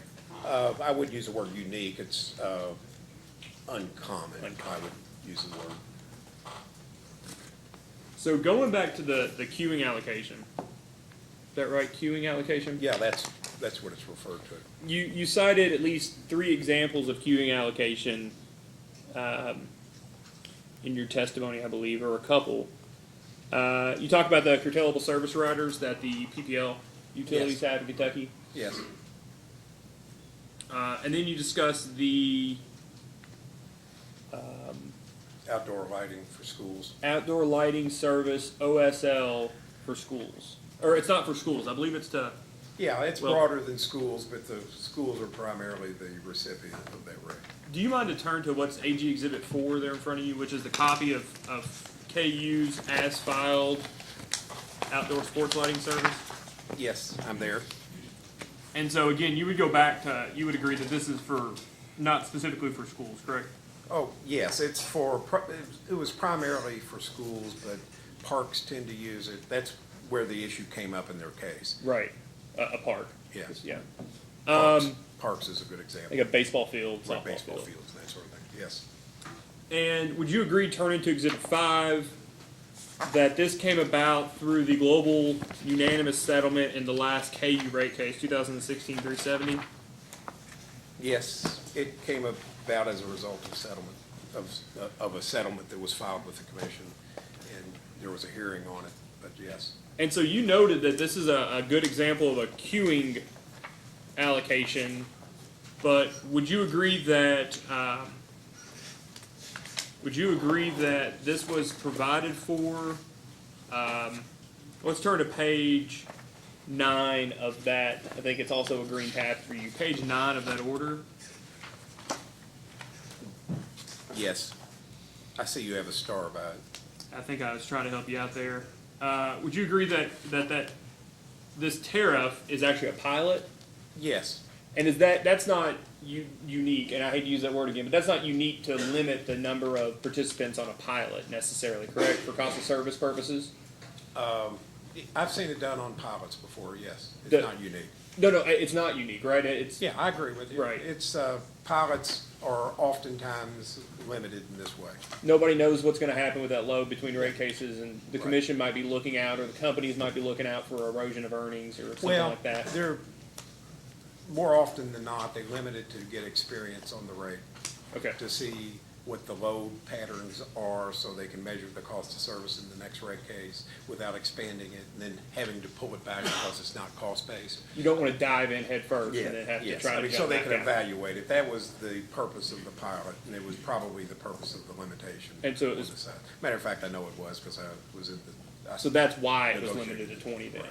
It's not a finite number of resource thing. Okay. And are you aware of any other sports field tariffs in Kentucky? In Kentucky, In Kentucky? I've seen them elsewhere. I don't recall seeing them in Kentucky, but there may be. So let's go to AG Exhibit 6, if you don't mind. AG6, just a second. Okay. And would you agree that on the back side of this is a seasonal sports service for Duke Energy Kentucky? Yes. Now, you would know that in the applicability, it says that this rate is available only to customers to whom service was supplied in accordance with its terms on June 25, 1981. I see that. And so it was closed. You've done rate design for a long time. Why would, just generally, are there reasons why utilities might close a tariff like this? There could be a number of reasons, but one of the most is, or the most frequent is that the rates don't necessarily reflect cost of service, and instead of just making them cost-based rates, they will grandfather them, is what the term that is often used, and shut the rate down and for new entries. And so this is a closed tariff, and so under the filed rate doctrine as provided by you, this, if you're, let's just say if you're a civic club who builds a volleyball pit with lighting, you are precluded from taking service under this. I think anybody, any new customer would be. Yeah, just as an example. Yeah, yeah. Tough luck. Yeah, it's very similar to the situation, once they get to the 5%, it's closed down. So, a very similar closure, if you will. Right. This is Similar to the queuing a out. time-based closure, the other one's a load-based closure. Do you mind to turn to the Exhibit 7 then? I'm there. And this is the commission's order in 2017-321. Would you agree?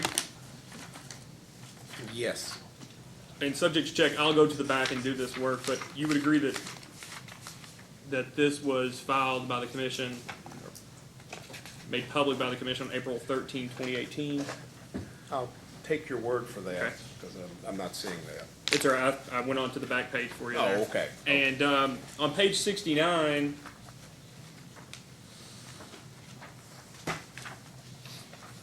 you would agree that, starting on page 69, the commission discussed rate SP, the seasonal sports service? 69, it's SP, yes, seasonal sports service. Yes. And were you, on the following page, on page 70, do you see that on the second line there, a sentence ends 1981? Second sentence, yes. I Right, see okay. that. Where it says, And I'll give you a second. Do you mind to read to yourself, just to look at it, the sentence there starting the commission and following sentence? okay.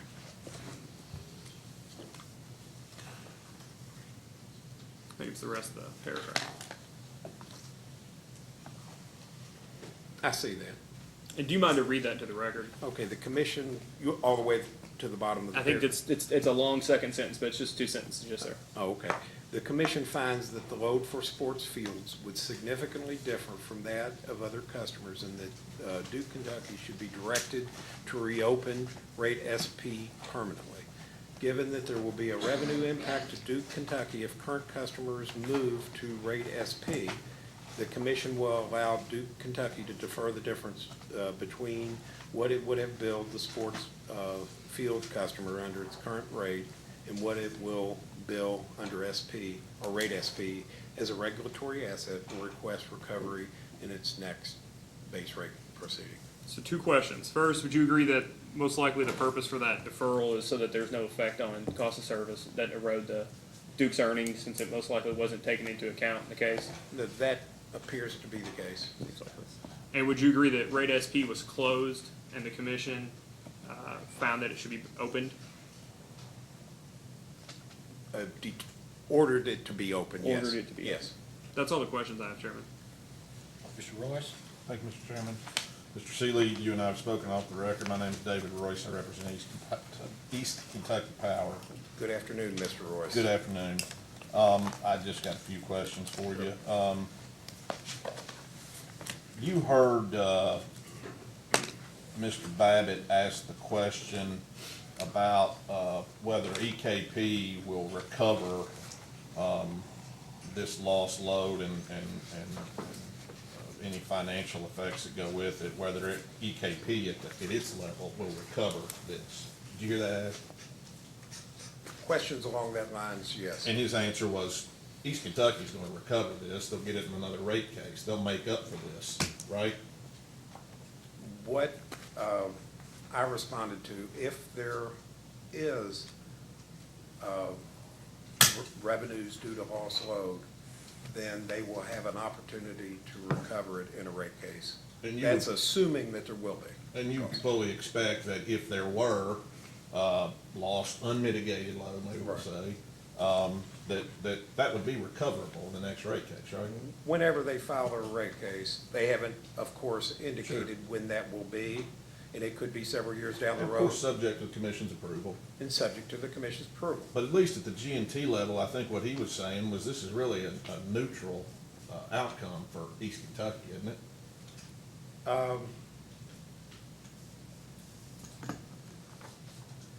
Ultimately, I think it will be a neutral Okay. outcome for East Kentucky. All right. Yeah, So you don't. I'd agree with that. I'm sorry, I didn't let you finish. So in terms of the motivations behind East Kentucky's participation in this case and the opinions it's espoused, you don't suggest that there's any improper motive by East Kentucky. When they say they're just concerned about the effect on the other co-ops, And also South Kentucky, no reason to doubt that, is there? They don't have anything to gain here. Once it's reflected in rates, they would be made whole. So the long term, I think they would be made whole. You said that, maybe I'm putting words in your mouth, don't let me do that. I think that what I understood from your testimony, you filed about 35 pages of rebuttal testimony, and one of the main gist, maybe not the main gist, was that, look, fair, unfair, indifferent, doesn't matter. All these 16 folks sat around a table and they signed off on this agreement, and what South Kentucky's done is in accordance with the agreement, so all the rest of this stuff's irrelevant. Isn't that basically your position? I had a long discussion about the filed rate doctrine and the commission's enforcement of contracts. And according to both Amendment 3 and the MOU, the issue was addressed, it was even acknowledged. It was acknowledged and it was addressed, and there's nothing in those agreements that would prevent this transaction because of cost shifts. And the other part of my testimony is the principle that is enforced throughout the United States, all the way up to the Supreme Court, that of the filed rate doctrine. Sure, I get that. Okay. I'm putting that filed rate doctrine piece aside. I recognize it's important to your decision, Yeah, your absolutely, position. it's important. But in terms of that being the underpinning, the ultimate conclusion here is these folks all agreed to this, and therefore they all be held to it. The reason I brought up the filed rate doctrine, that's just one thrust of it. They did certainly agree to it in both Amendment 3, and they agreed to it with the MOU. But not only that, it was filed and approved by the commission, Yeah. both as an agreement and as a tariff. Right. And the legal principle states, or the regulatory principle, I don't want to make myself out as a lawyer, so I'll call it a regulatory principle, is that they cannot be retroactively not applied. And to disallow this on that basis would be a form of retroactive disallowance of a filed tariff.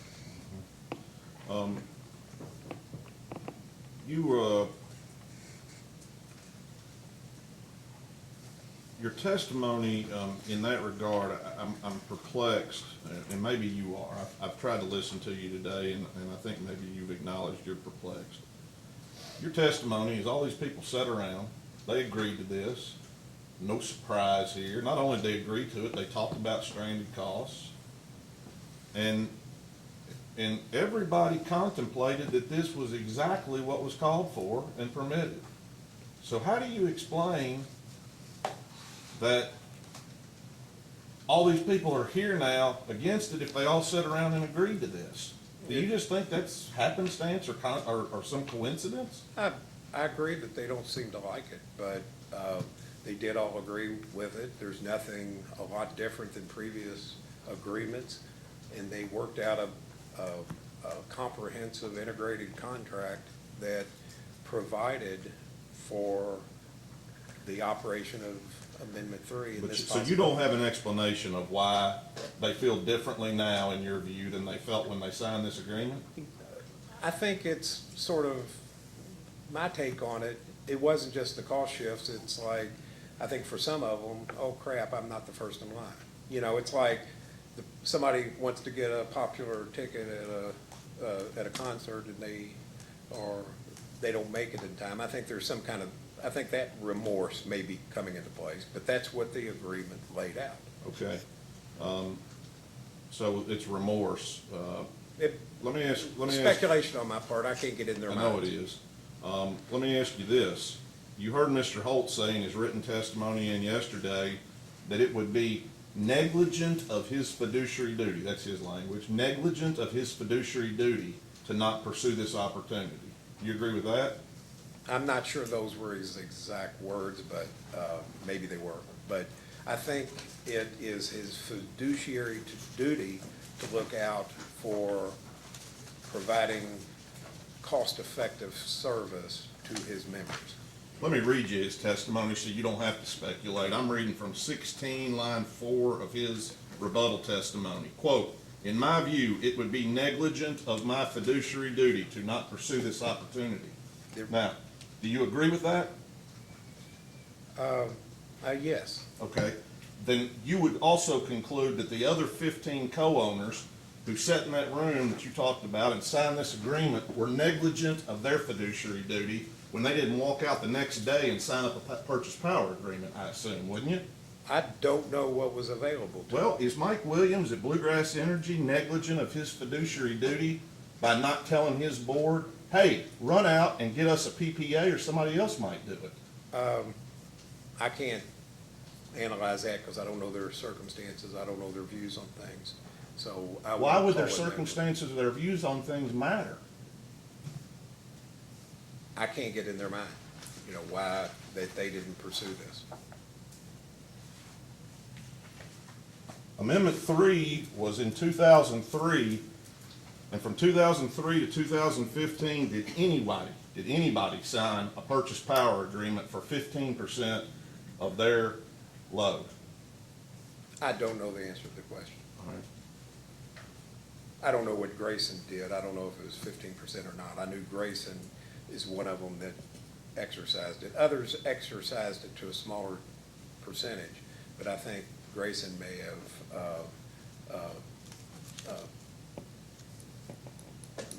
tried to do it. The MOU was signed in 2015 in July, and the first notice was November 28th of 2015. I agree, I get that you may not want to call these other CEOs and their boards negligent of their fiduciary duties, like Mr. Holt implies. But I want to ask you this, do you think that maybe, just maybe, that they were thinking about cooperative principles and the effect this might have on their other family members in this co-op if they took a step like this? Is that possible? Well, let me first of all comment. Will you answer my question? I will, but I want to. Now, answer his question, and then you'll have an opportunity to. Okay, could you, because I got hung up when he stated that. Do you think that any of these other 15 might have held off on pursuing such an opportunity because they thought that their cooperative principles ought to override that desire? I can't get in their mind. But if I could add, I don't think that Mr. Holt, from what I heard yesterday, accused anybody of not doing their fiduciary duty. That's what I took exception to in that premise. I didn't hear anything like that yesterday. No, it's implicit in the testimony. But it was I read you. in your question, so Sure. that's what I was And it's not a personal attack on him at all. It sounded like a personal attack. Well, I'm not going to argue with you about what you read. I don't have any personal views of Mr. Holt at all, other than thinking he's a totally professional gentleman with me yesterday. Okay, I'm glad to hear that. Here's the question.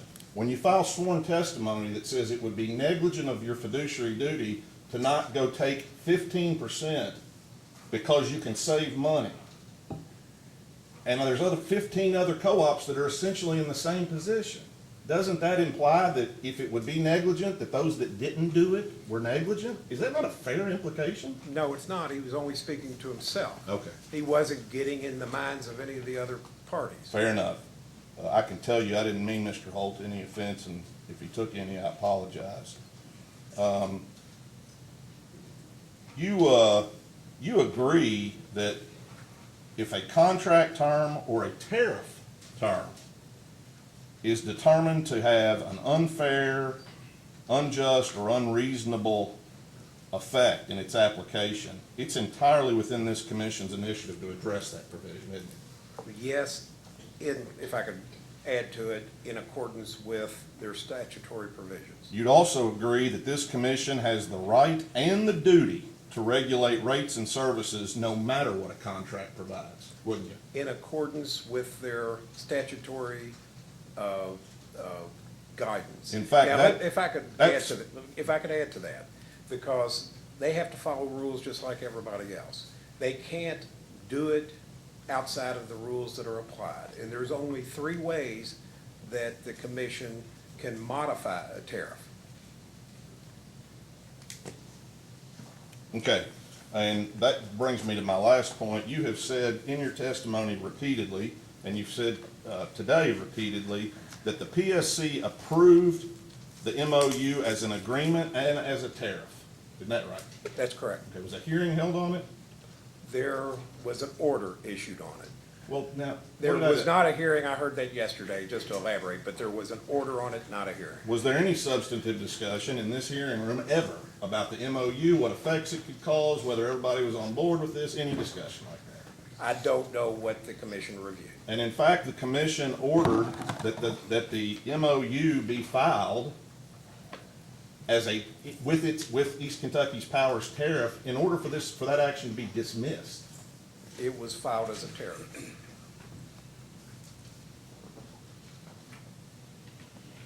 Any discussion by the PSC of the MOU and its application and whether it was fair, just, and reasonable, other than what's cited in that order dismissing the Grayson case? The order is what's important. There's nothing else, right? The order speaks for itself. There's nothing other than the order Thank you. and what it says in the order. That's all the questions I had, Mr. Seeley. Mr. Seeley, I only have a couple of questions. Would you please turn to page 3 of your testimony?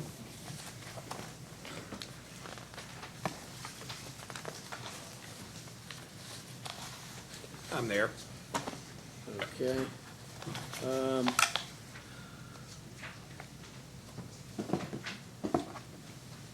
There's a paragraph that begins on line 14 in which you are listing requirements or standards for commission approval of the PPA under KRS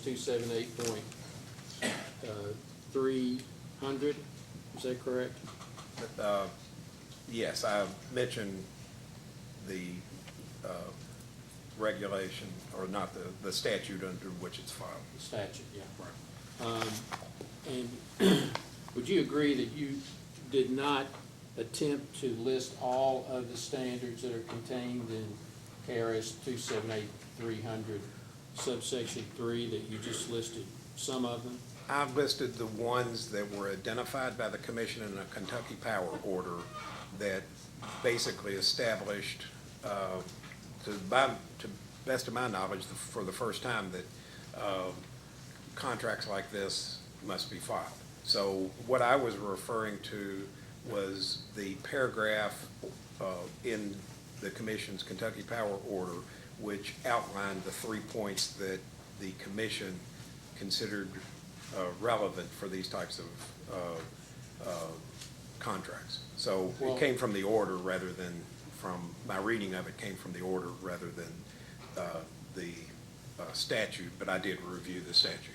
Okay, but you would agree the statute includes standards other than those that are listed in your testimony? Yeah, that was 3 things that were taken from one paragraph of the statute. Right, okay. Okay, good. We just wanted to make that clear. And you would agree that the filed rate doctrine doesn't impinge in any respect on the commission's ability to review this PPA, the South Kentucky PPA, pursuant to this statute? I think it probably does. You think it reduces, the filed rate doctrine reduces the commission's authority to review this PPA? In this proceeding? 278.300? Yeah, this is a South Kentucky proceeding. It's not an East Kentucky proceeding. And so you think that the filed rate doctrine restricts the commission's authority granted under 278.300? Oh, you said the filed rate doctrine. So that's what, I don't think it restricts their authority to approve a contract. It restricts their authority to modify the tariff, the MOU, in the Amendment 3. I misunderstood your question, because the filed rate doctrine applies to the tariff. This is the South Kentucky's case. Therefore, it really can't take up the fair, just, and reasonableness of the MOU. The MOU is in place. We understand your position on that. Now, would you turn to your rebuttal testimony, page 22, please?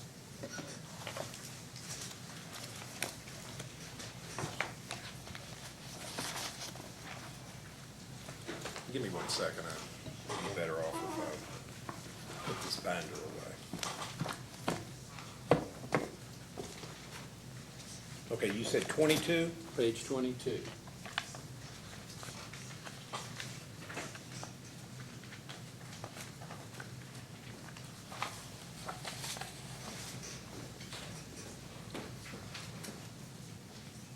I'm there. Okay. Line 17, I'm there. there's a sentence that begins there that says, Mr. McNally and Mr. Wolfram incorrectly assumed that the loss of revenues due to South Kentucky's proposed transaction would immediately result in increased rates to other members. But isn't it correct that immediately, the first time the environmental surcharge is calculated after the PPA becomes effective, there will in fact be an increase in a rate to the other South Kentucky members? Not necessarily. Has the environmental surcharge calculated? It's calculated based upon the current revenue requirement of the environmental facilities, but it is calculated by allocating a piece to off-system sales. So there is a piece in the environmental surcharge that allocates a portion of the environmental costs, which are fixed cost recovery, to off-system sales.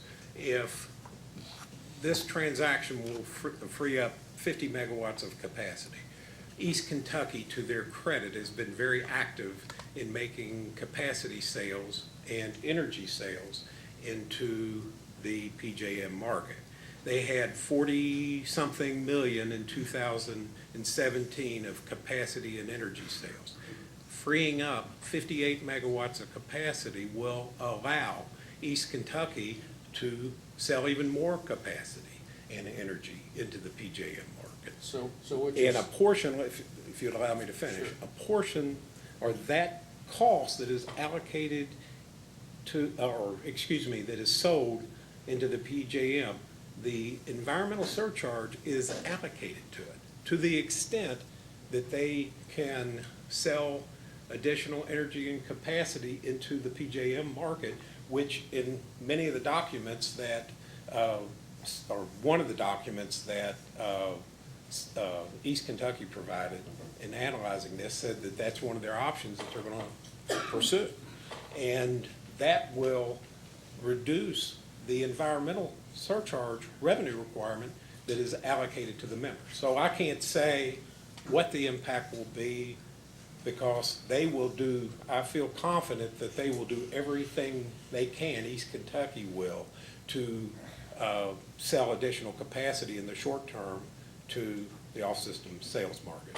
Well, assuming the month after the PPA goes into effect, they have not sold that 58 megawatts into the into PJM, the environmental surcharge will go up to the other. Right. I don't think that East Kentucky will sit on their hands and not do anything. I trust that they will take measures. Like I said, last year. That's not what I asked. I I know. asked whether or not that rate is going to go up the month after the PPA goes into effect, unless East Kentucky miraculously sells all 58 megawatts of that power into PJM. Now, that's the question. The answer is, if they do not sell that, then it will hit the customers, but they sold basically the same amount last year.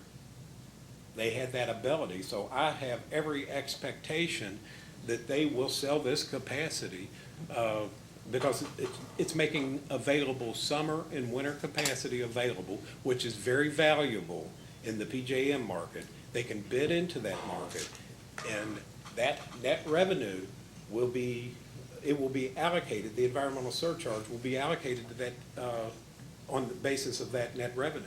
So I fully expect them to reduce it, and all those costs won't hit the other members. Thank you, Mr. Seeley. Hope springs eternal. That's all we have this week. Mr. Kurtz? Thank you, Mr. Chairman. Just following up from Mr. Miller, your statement on the allocation of environmental costs to off-system sales, for the members to be held harmless, East Kentucky would have to sell the same amount of power for the same price that South Kentucky is currently paying, correct? They would have to realize the same net revenues is how it would work. And given what we know about the wholesale market right now, that's unlikely. Would you agree? Let me rephrase. I don't want you to forecast June 1, 2019 pricing.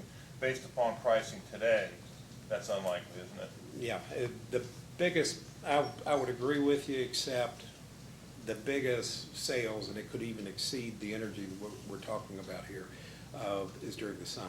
So my point is that all of those costs will not be shifted. There may be some potential, but it's not as dire as projected in the analyses that I've seen, because they have an opportunity to offload, take these costs off system. Let me ask you to turn to page 10 of your rebuttal and look at line 19.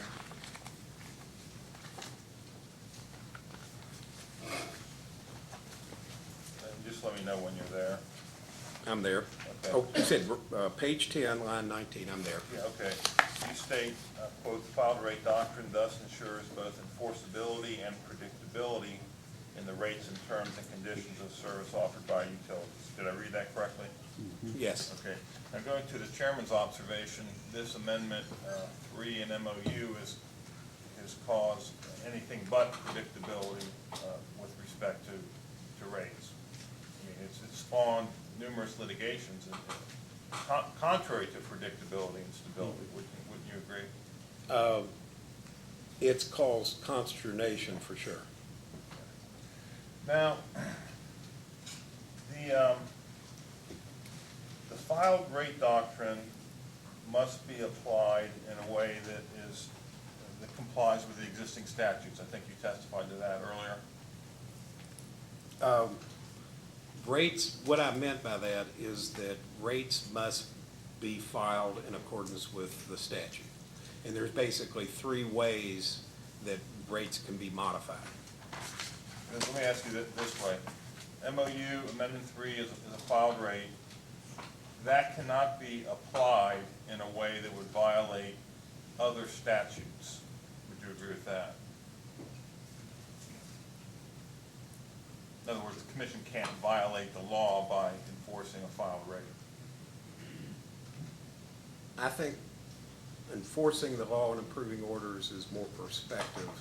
I think truthfully, and how the courts have ruled on that, my reading of it, again, I'm not a lawyer, but my reading of lots of court cases on this topic is that the filed rate takes precedence over everything. The commission can do things prospectively, but they can't do things retroactively. When enforcing a filed rate, the commission must prospectively comply with the laws on the books. They must follow the statutes and how they modify rates. They can't even, in modifying rates, they can't even deviate from the statutes. Let me, I know you're testifying as a regulatory expert, not a lawyer, but let me just read you a provision of the law. It's short, 278170. No utility shall, as to rates or service, give any unreasonable preference or advantage to any person, or subject any person to any unreasonable prejudice or disadvantage, or establish or maintain any unreasonable differences between localities or between classes of service for doing a like and contemporaneous service under the same or substantially the same conditions. Were you familiar with the non-discrimination provision of Kentucky law? Absolutely. I've read it many, many times. Okay. Do you understand that the 15 members who are feel that they are receiving an unreasonable prejudice or disadvantage as a result of this transaction? They seem to, but they didn't seem to have that objection when they agreed to it.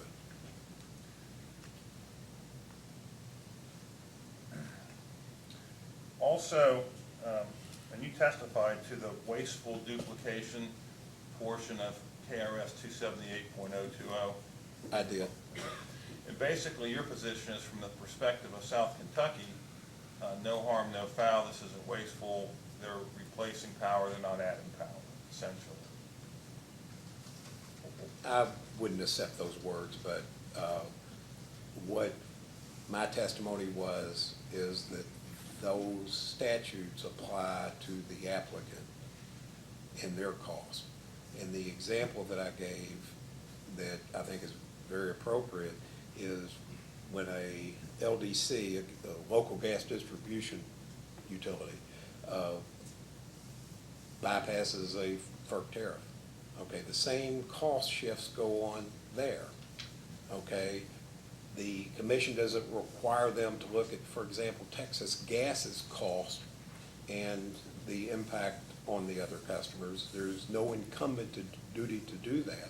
But if there's a long-term contract, the statute still applies if they look at it. But they don't have to look at the upstream pipeline's cost. So that is very much the same as what we're dealing with here. Consistent with the Vice Chairman's observations, isn't this different where you have the owners of the G&T cooperative and where you have the G&T filing integrated resource plans and planning on behalf of the 16 members? Isn't that different than the situation of a local gas distribution company buying from a non-affiliated third party? I don't think there is a difference in the application of the statute. Now, cooperative principles establishes differences clearly, but in the application of the statute, I don't think there is a difference. You don't dispute the fact that East Kentucky as a system does not need 58 megawatts of new capacity? They do need new capacity based on their IRP, but not necessarily 58 megawatts, not necessarily immediately. They were addressing their resources with DSM for a number of years, and there was also a large, you alluded to it yesterday, I was in a cross-examination, I can't remember the exact year, 2005? 26. Yep, what is it, 26? 2026. Yeah, there were some purchase power, and they're purchasing power all the time, and that can also avoid that. Let me rephrase. You don't dispute that as of June 1, 2019, the effective date of this proposed transaction, East Kentucky as a whole does not need 58 megawatts of additional capacity? Do you dispute that?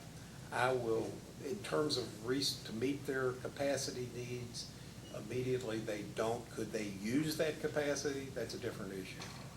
Do they need it? Not to meet their resources. On page 5 of your rebuttal, you made the observation or the assertion that nobody has claimed that,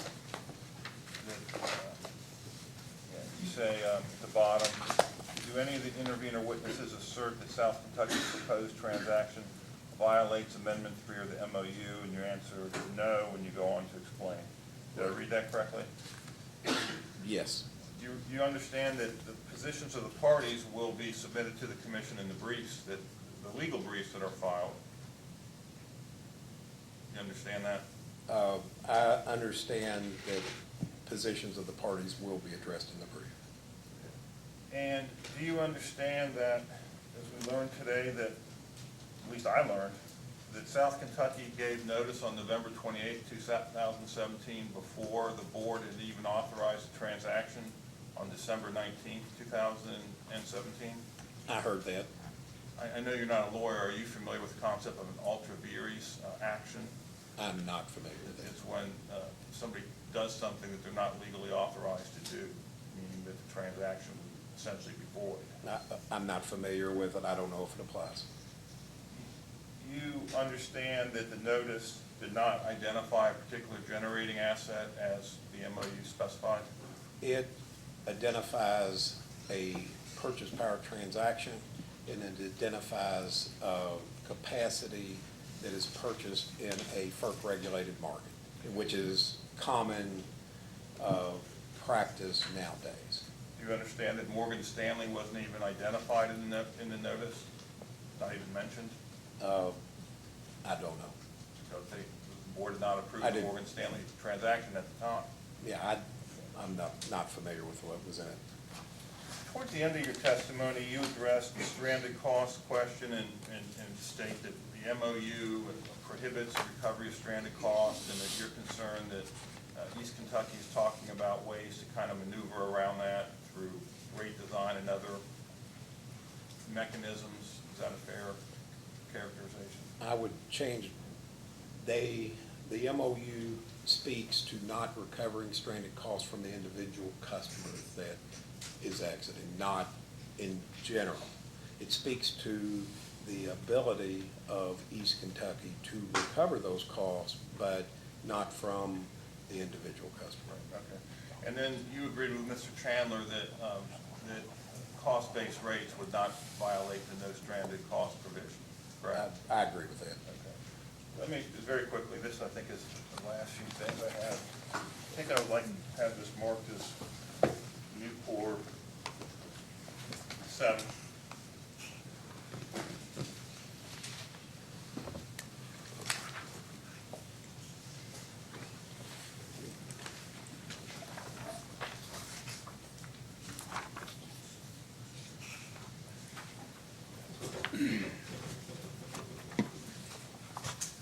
Is your testimony that Mr. Chandler also referred to the last East Kentucky rate case? No, I guess it's 2 rate cases ago. Let's look at 2010. This is the 2008 rate case.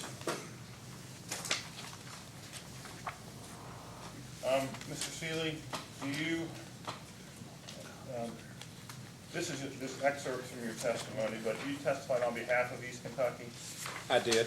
Okay. On page 29 of your testimony, which is page 3 of the exhibit,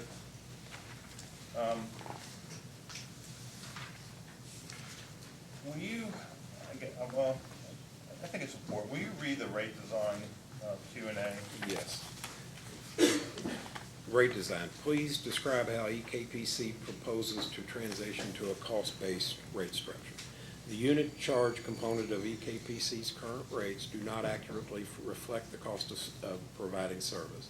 From a cost of service perspective, too large of a portion of EKPC's fixed costs are recovered through the energy charge components of its rates.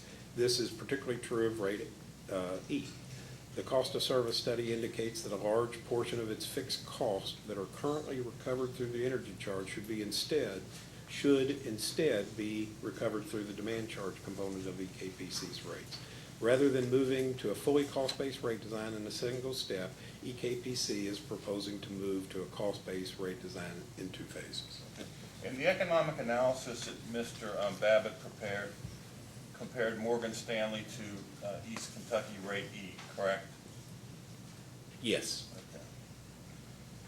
So, and phase 2 was ultimately not put into place because the case was settled and we never got to phase 2. Do you recall that? If we worked on settlement rates, you were a part of that case, Right. so yes. Okay. You did provide, as part of your testimony, what a cost-based rate would be for rate E at the proposed revenue requirement. Now, basically, in this case, East Kentucky got almost their whole rate, their whole proposed rate increase, did they not? Maybe 80% or so? Yes, they did. This was when they were trying to build equity and they were in a tough situation. Financially stressed, if you will. So this is, I want you, and this is 10 years old, this is cost of service from a ways back, but I'd like for you to look. It's like it was yesterday. I'd like for you to look at your exhibit 10 from that case, where you have developed the phase 2 rates, which at the time you determined would be cost-based for rate schedule E. Do you see page 2 of 7, exhibit 10? Yes. So at that time, you had determined that a $10.10 demand charge would be cost-based? That appears to be the case, yes. And the energy charge for on-peak would be $32 a megawatt hour, and for off-peak, $31. Yes, that's what it says. Now, I asked Ms. Herman, I showed her a copy of the current rates for rate E. Can I approach? Yes, you may. Okay. Let me take a quick look to refresh your memory. Thank you. What is the current energy rate for rate E? There's two components. On-peak is .05899. Can we do it in megawatt hours to Oh, make it easier? $5.08. 50? Yeah, $50.89. I'm used to working in cents per kilowatt hours Okay. in great design. Okay, and then 42,174. Okay, and the Morgan Stanley, so on-peak, off-peak, South Kentucky's load factor, let's get a reasonable estimate of a blend. $45 a megawatt hour? I'm sorry. A blend between their on-peak, off-peak. I'll accept that. Oh, you're talking about on these rates? Yes. That's a guess. I'll say it's reasonable. Okay, it's just $45 a megawatt hour. Under Morgan Stanley, they're buying power at $33.95 a megawatt hour. Yes. Okay, so 45 versus 34 is approximately $11 a megawatt hour of savings. Yeah, but keep in mind this $6.02 would go way up. Yes, Okay. I do want to That would focus on factor the in. energy because, as we know, South Kentucky is proposing to buy 40% of their energy from Morgan Stanley, but only 15% of their demand, peak demand. It's not the same as billing demand, but 15% of their peak demand. Yeah, 40% sounds right. It's, okay, so on the 40% of their energy that they're buying from Morgan Stanley, they'll save approximately, this is just an estimate, $11 a megawatt hour. Sounds close. So that'd be $5.5 or so million of savings.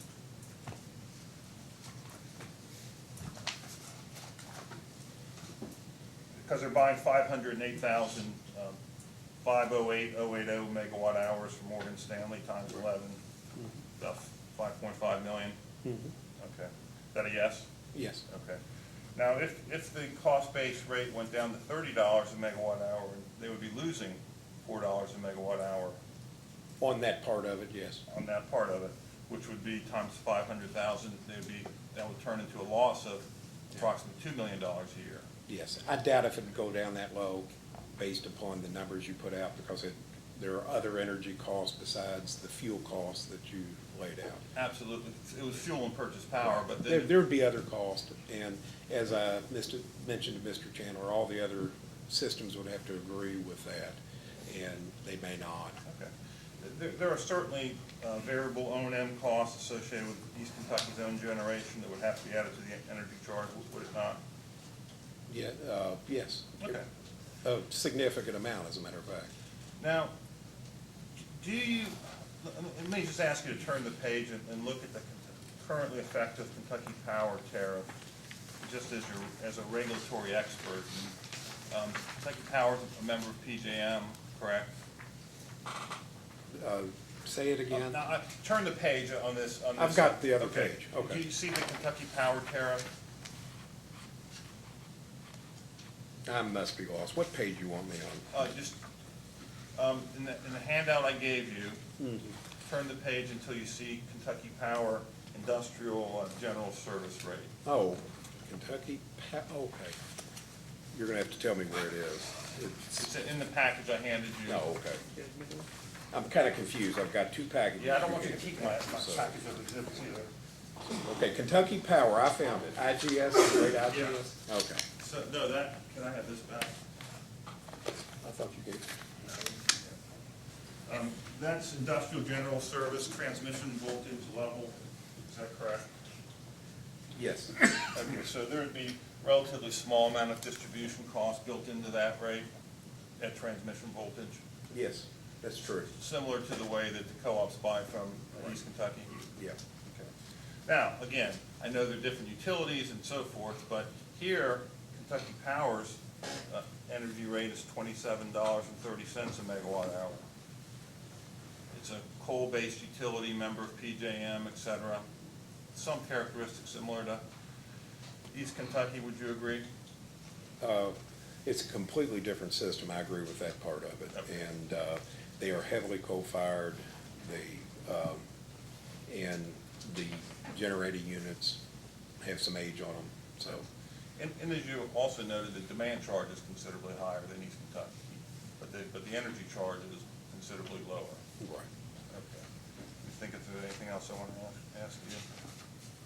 Oh, At the very end of the package I gave to you is a commission order in the last East Kentucky rate case. Do you see that? I think I do. Starts with page. Take the whole order. Yeah, the very order, short right. order. I see it. And on page 6 of that, I don't want to burden the record, but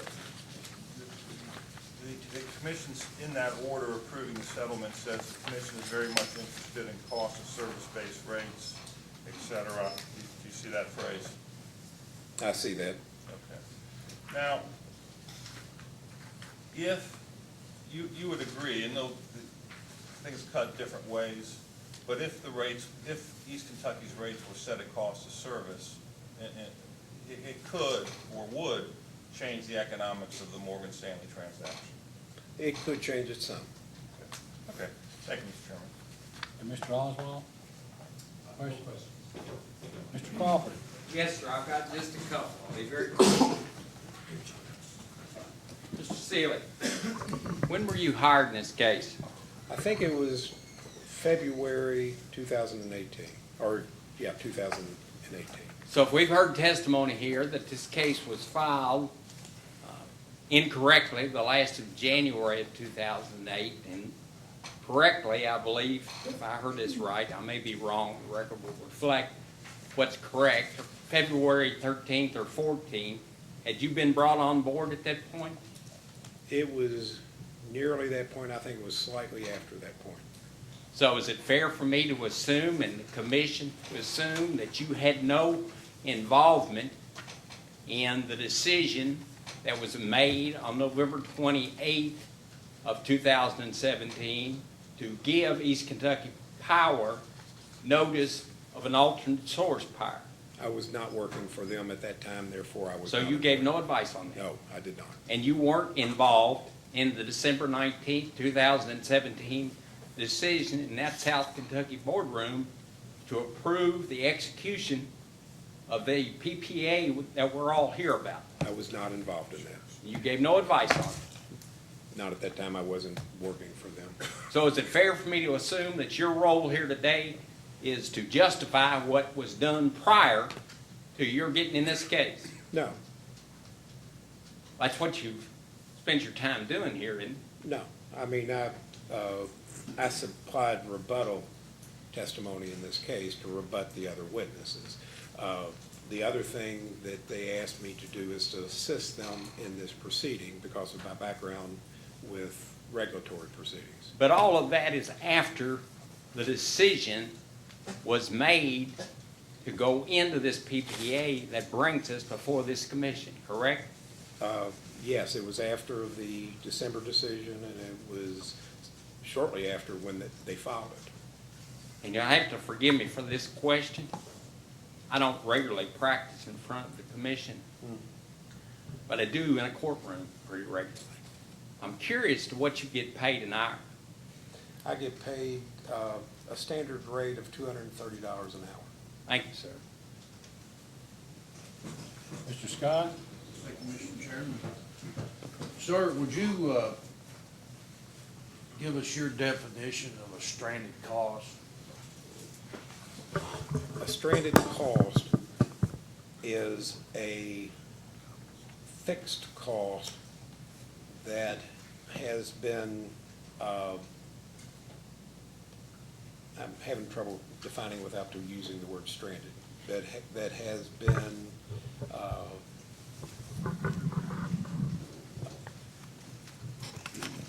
made excess, I would define it that way, by a reduction in load. You say that again, I didn't hear it, I'm Okay, sorry. I'm having trouble finding the correct adjective or adverb, probably. You don't want to say a stranded cost is a cost that's stranded, right? Yeah, I know. So, I don't want to use the word stranded in the definition of a stranded cost. That's what I'm trying to avoid it. But it's made surplus by, a fixed cost that is made surplus is a good word, by a reduction in load. So that cost was in existence, obviously, before it was made surplus. Yes. And once it's made surplus, the moment it is made surplus, then it's stranded, correct? I would agree with that. And once it's made stranded, there's, by that definition, or by that analysis, there would be no such thing as a long-term stranded cost. It's like being pregnant. You're either pregnant or not. You're not a little bit pregnant, or it's just stranded or not stranded, right? I can't agree with that because the cost could go away.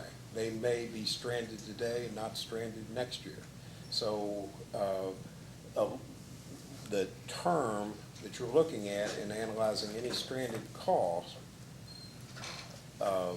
Can be around a while, or can be no, it around may a short while. disappear. What could be stranded immediately, in the case of a generation capacity, it could be, quote, stranded today, but not be stranded in 5 years. Okay.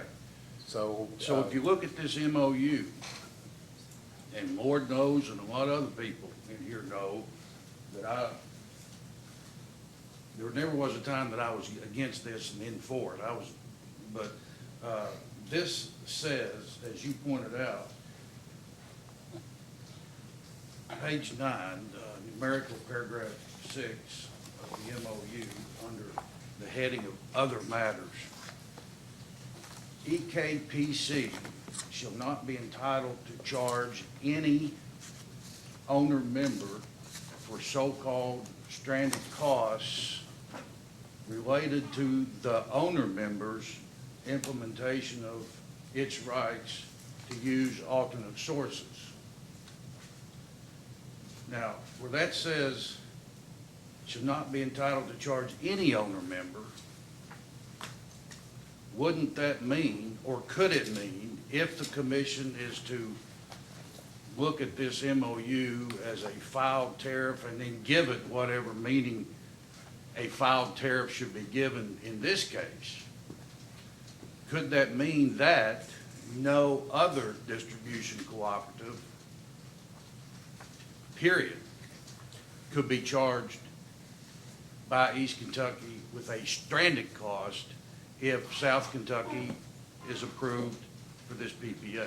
No, I don't agree with that because of subsequent sentences in the same section. But that's what I'm getting at. You got one sentence, and then you got another sentence, right? You got two separate sentences, the second of which says, as a result, to the extent that an owner member's use of alternate sources reduces its billing demands under EKPC's rates under the wholesale power contract, as in effect from time to time, EKPC shall not be entitled to charge any special rate or charge to the owner member attributable to such billing demand reduction. So there's two separate sentences, right? Right. The second sentence. I'm no wordsmith, but I mean, we got two separate sentences. There's two different sentences. That have any member, and then a separate one that addresses the distribution co-op that elects to take the 15% or any percentage, is not entitled to charge any rate to that co-op, right? I'm having trouble getting that in front of me, but that's fine because I can. And when we go on, the last sentence of that section, EKPC will, however, be entitled to continue to set its rates for all owner members under the wholesale power contract to produce revenues that are sufficient to cover all its costs in accordance with the wholesale power contracts. So that's the other cost, isn't it? Not stranded costs? No, I view it all as a piece. Okay. And I think, to my mind, it was very clear the pieces fit together because I think. Well, after you've heard that, you think it could be different? A reasonable mind. Do you think a reasonable mind sitting in position of judgment could conclude differently? Differently than what it says right there? No, differently than what you just said it said. No, I don't think so, because I think it's a reasonable interpretation. All right. And, it You're all the fits expert. together. You And got the degree in math. I was told there would be no math, but anyway. This statement that you made about first and time, first and right. First come, first served, Mayor? Yeah, I mean, Grayson doesn't care who gets 15%. You know, we wanted our 15%, we didn't get it, but, you know, we don't care who gets 15%. We just don't want to be knocked out of our 15%. So, do you see any way, based upon your analysis, bachelor's of science in math, the 54 hours of additional work that you did in fields that seemed pretty impressive to me, and the number of years that you put into this and the time that you've spent in analyzing this material from all of the parties that have been submitted here, do you see any way that East Kentucky Power is going to lose any revenues that's going to adversely affect its financial picture were this PPA to be approved? I don't believe it'll have a material effect on East Kentucky. That being the case, then would it necessarily flow based upon your belief and your statement that therefore no distribution cooperative will either? What I testified to earlier is that it is unclear that the other customers will be impacted. So what in the world could give it clarity, if anything? I can't speculate on that. I thought it was, the is MOU is fairly clear. Is it your belief that this is, that there's really a political solution here, that the boards of the respective co-ops that are the owners of East Kentucky, in order to modify the Amendment 3 or terms thereof that have these restrictions that are problematic, is a means by which that clarity could be given? On a going forward basis, yes. Now,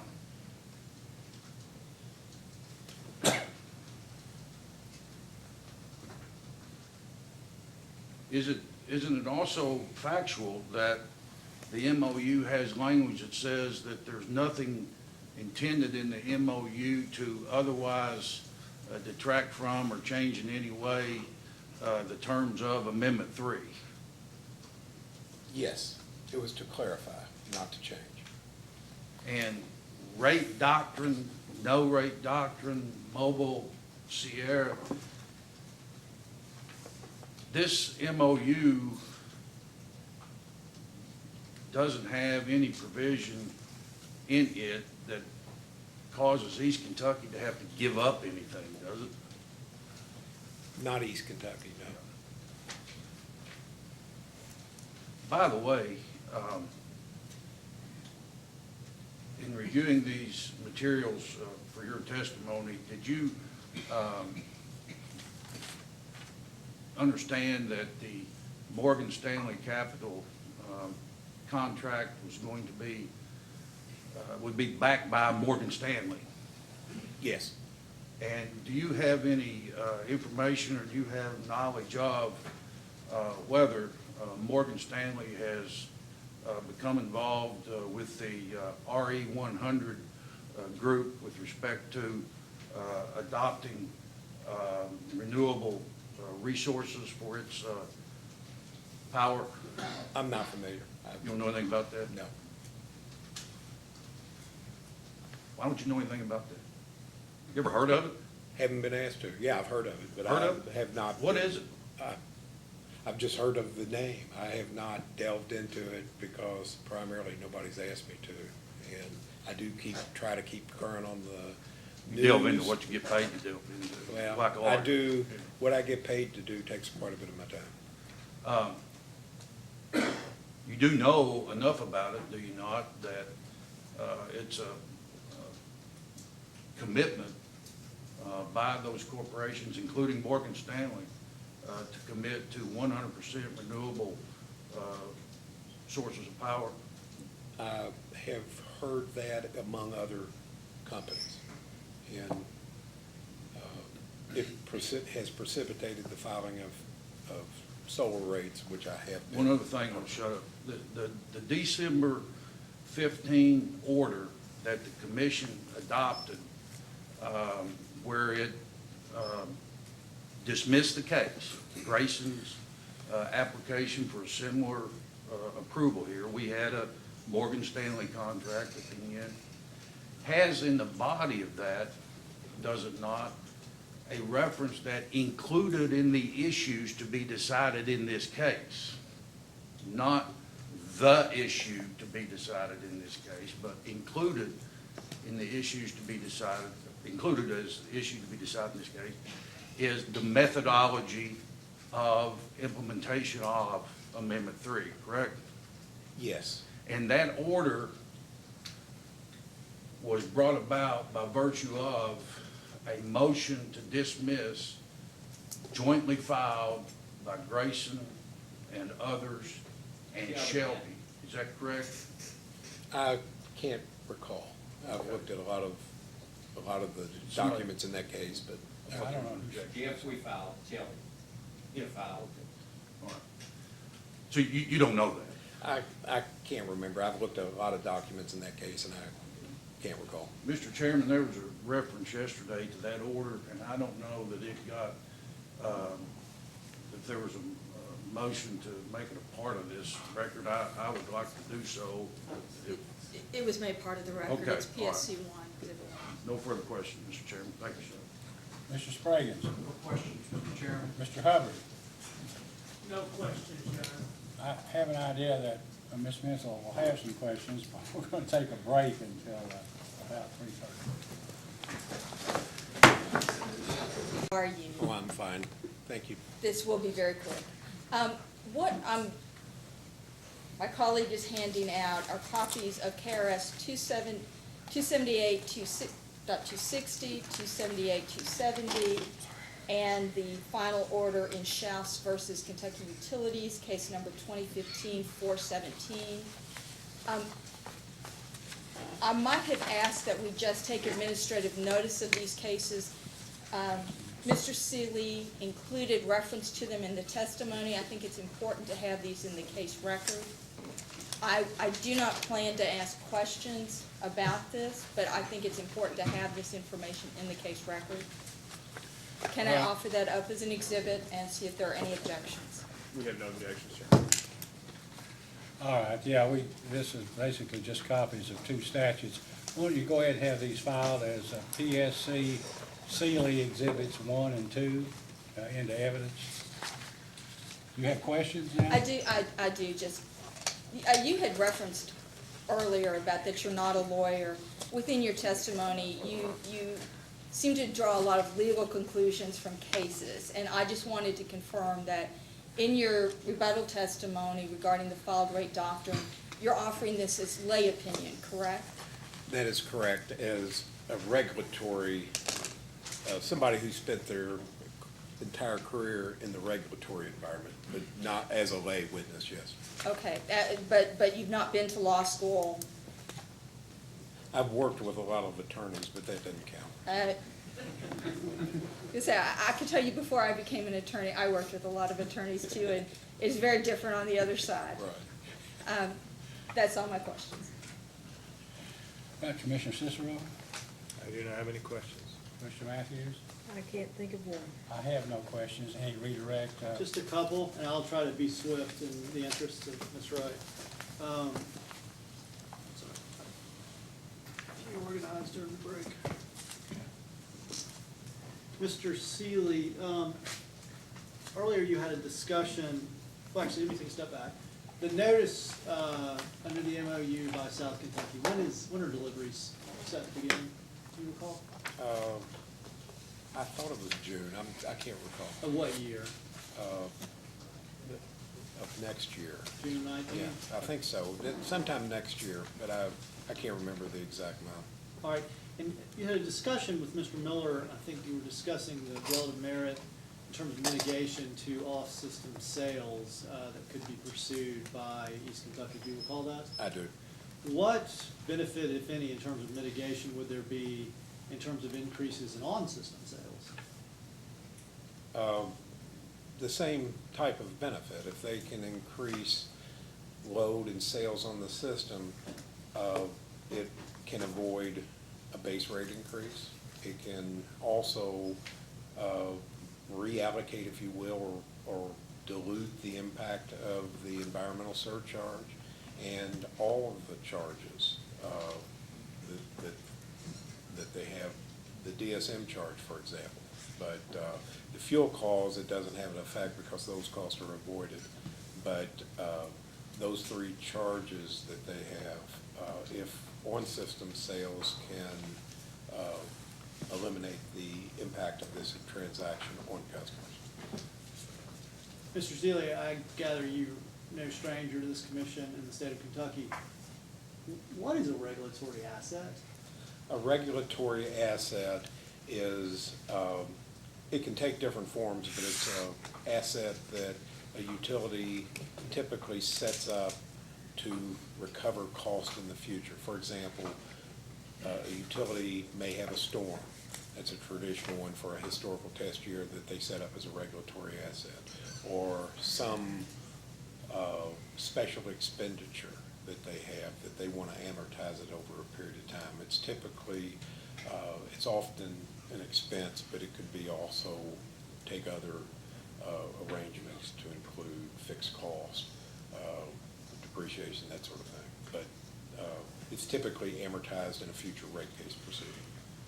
In your opinion, would the employment of a regulatory asset be another way by which EKPC could mitigate the impact of any election by South Kentucky that's not otherwise offset by increases in on-system or off-system sales? It could, but it'd have to be carefully structured to include the mitigation effects of that could take place. For example, off-system sales, if they increase their off-system sales to offset this stranded cost, then the regulatory asset would have to take that into consideration. It couldn't be just for the full amount because it would create perhaps the potential for over-earning, but that could be one way. So Yeah. mindful of over-recovery, though, that would be something that could be employed. Yes, it could be. My other question, and it's really just to sort of make sure I think you understood what was being asked. Commissioner Cicero, and you discussed a hypothetical where all the owner members were, or had the ability to make a 5% election in total, leading to an 80% overall election. Do you recall that? I do. Under the MOU, is there a limit in terms of share of EKPC system that the owner members in the aggregate can elect to take? There is. What's that limit? 5%. Okay, nothing more. Okay, may this witness be excused? Yes. Okay, you may step down, Mr. Seeley, thank you. Okay, thank you. Right now, Ms. Wright, Mr. Oswald.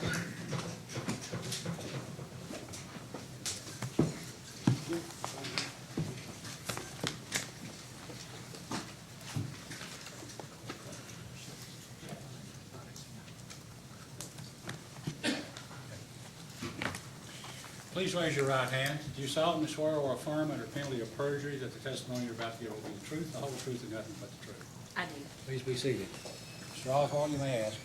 Thank you, Mr. Chairman. Mr. Wright, could you tell us your name, please? Carol Wright. And what is your current position? I'm President and CEO of Jackson Energy Cooperative Corporation, And how long have you held that position? 5.5 years.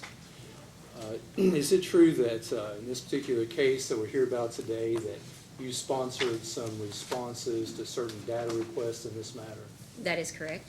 And are those answers true and correct to the best of your knowledge and belief? Yes. Have you heard anything that, learned anything since then that would cause you to need to change or amend the answers you gave to those requests? No.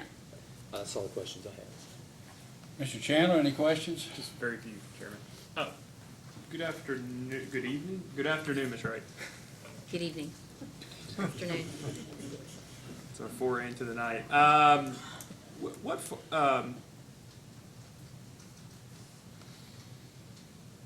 What counties does Jackson operate in? We serve 15 different counties in southeastern Kentucky. I can name them, I think, from That's memory. okay. Okay. That's, I don't want you, that's okay. Have you seen the, let me ask this, when's the last time that Jackson had a rate case? 2013. 2013. And does Jackson intend on having a rate case anytime soon at this point? No.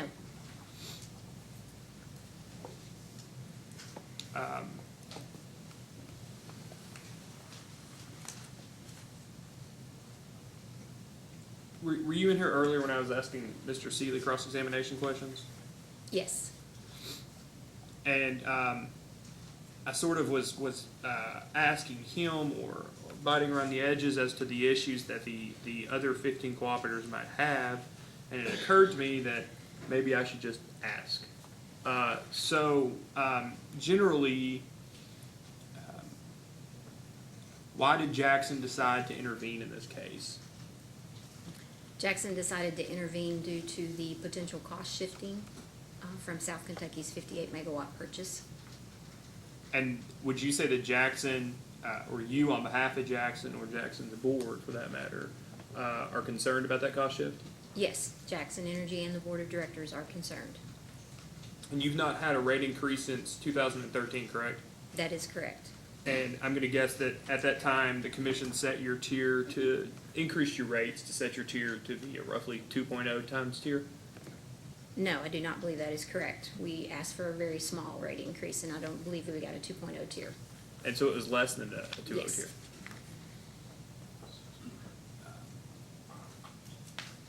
Have you had a chance to look at Mr. Wolfram's updated charts or updated tables that he filed last week in testimony? Yes, I have looked at them. Do you need a copy? Or, I mean, do you understand? You've seen generally what his, the evidence he provided as to his estimated impact Yes. on cost shifts on farmers? Yes, I've seen those. And could sorry, Jackson, I apologize. Okay. Could Jackson, would a 1.3 or a $1.1 million increase, annual increase to Jackson, necessitate, or most likely necessitate a rate case? Yes, it would.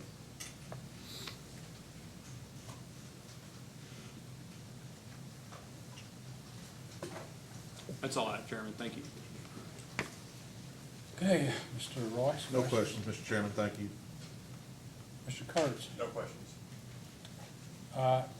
Before I ask, does anybody, any of the other rural co-ops have any cross-examination? Sir, I got one question.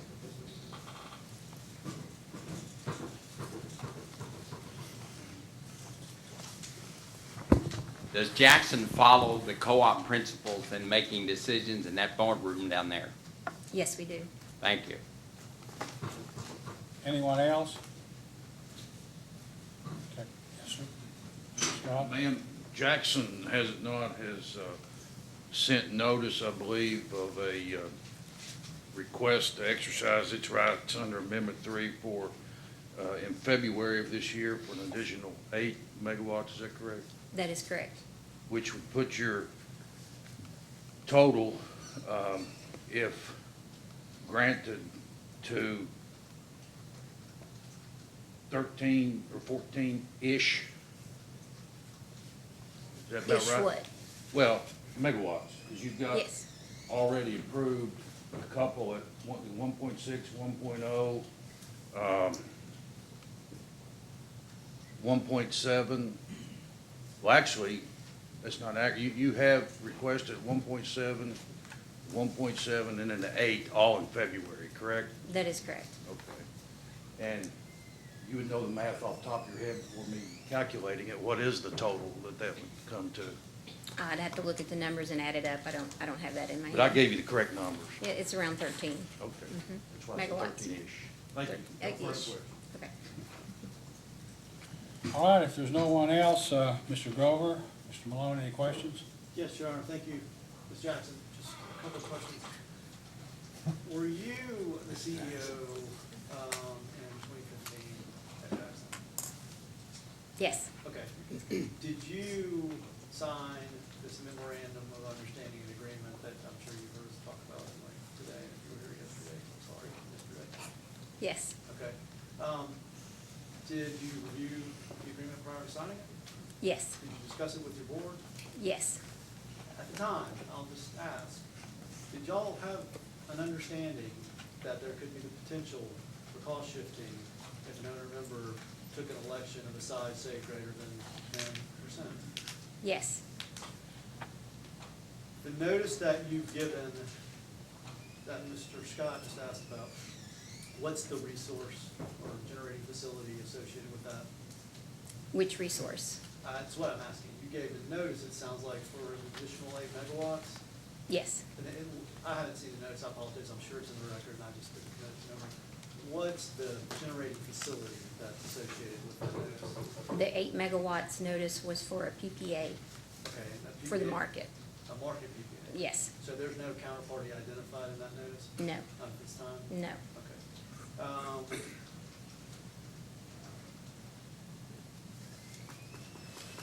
If Jackson was confident that there would be a cost shift or upward pressure on its rates as a result of South Kentucky's election, would it still object to South Kentucky's application in this proceeding? No, I don't think so. That's all I have. Ms. Vincent? Staff has no further questions. Commissioner Cicero? So I'm curious, you were just asked if this, if you were able to go ahead with your 8 megawatt, or 13 megawatt, I'm sorry, purchase, you would have no objection to this arrangement with the MOU and being able to purchase, go through with your PPA? You're going to have to restate your question. I didn't catch the first part of that. You were talking about 13 megawatts or 8 megawatts? Are you here in opposition to the South Kentucky 58 megawatt purchase of power off the grid from EKPC? Yes. Is Jackson currently trying to purchase through a PPA an additional, it's either 8 or 13-ish, I'm not sure which it is, but megawatts? Jackson Energy initiated 8 megawatt notice to East Kentucky after South Kentucky's notice, and it was a defensive mode notice only. We started an RFP. We halted the RFP to the outcoming of this commission's order. So your activity is strictly because, as it's been mentioned many times, first to the trough, first to the winner's line, there's only so much remaining, and so you've got your share in, or you're hoping to get your share in if this is approved. I'm not sure I agree with the hog to the trough theory, but yes, Jackson Energy. How about this? It would be a serious dereliction of your fiduciary responsibility if you hadn't gone forward with this proposal. I prefer that language, yes. I don't have any other questions. So part of your concerns and the reason you did the 8 megawatts was to try to protect some of your customers? That's correct. With the cost shifting of the 58 megawatts, if there is absolutely no mitigation, Jackson Energy members cannot afford a $1.2 million increase in costs. Therefore, Jackson Energy Cooperative and our board decided to try to mitigate some of those costs by issuing an RFP for 8 megawatts, which was the remainder of our 5%. That's all I have. Well, in 2012, I guess, Grayson R.E.C.C. attempted to do the same thing that South Kentucky is doing now, correct? Yes. And was your cooperative a party to that suit? I believe we were, but I'll have to defer to my attorney. Well, I mean, I think you were. I mean, Okay. so basically, you made an attempt to thwart Grayson's efforts to basically get 15%, and now you're in here doing the same thing against South Kentucky. I mean, if this is your attitude about, well, we know there's going to be cost shifting and everybody knew it, then why did you sign this 2015 agreement or MOU in the first place? You were the CEO. I'd like to hear, ultimately, when all these CEOs come in here, I'm going to want to know why you signed this agreement And if you think it makes any sense or didn't, why don't you do something about it? So I'm asking you, why did you sign it? Good question. We'll have to go back in history a little bit. Amendment number 3 was in 2003, and the board and all of the cooperatives signed amendment number 3. If you were talking about cooperatives utilizing amendment number 3, South Kentucky was the first cooperative to utilize amendment number 3 with the Monticello Electric Plant Board purchase. After that, Jackson Energy in 2009 and 10 was going to utilize the 15% for a 40 megawatt purchase. At that time, the amendment number 3 was fairly new. I do believe that Mr. Campbell was a new CEO at East Kentucky around that time. No one had exercised the right to the 15% per amendment number 3, and at that time, no one realized the cost shifting components that could occur if a cooperative took 15%. So Mr. Campbell met with Jackson Energy and sat us down and explained some issues, and we agreed to put our 40 megawatt notice in abeyance until the issues of amendment number 3 and the cost shifting were fixed. We did that in 2010, and after that, East Kentucky Power and the other 16 cooperatives tried to come to an agreement on how to fix the issues with amendment number 3. The current CEO at that time at Jackson Energy was Mr. Don Schaefer, and he engaged with those meetings, and that lasted approximately 5 years. No agreement was reached. Parties could not agree on how to fix the math or the inequities in amendment number 3. Neither any of the co-ops or East Kentucky could agree on a solution. Mr. Schaefer left and I became CEO in 2013, so I continued the negotiations with the cooperatives in East Kentucky Power, and that lasted another 2 years. And since then, I believe Grayson's case came up with their 15%. And then the MOU did not fix any issues with amendment number 3 and the inequities to the cooperatives and cost sharing. In my opinion, the MOU was just a document that stated how you notice your source and the particulars about where it came from, start date, end date, and what type of purchase it was. It was a document that set out of how you notice. It didn't fix any of the inequities or the cost shifting. So that was the document that was produced after 5 years of the co-ops in East Kentucky trying to come up with a solution. And at the time, the CEOs thought we had a good solution. And in my opinion, I believe the CEOs knew that there was cost shifting if there was a total 15% take by any one cooperative.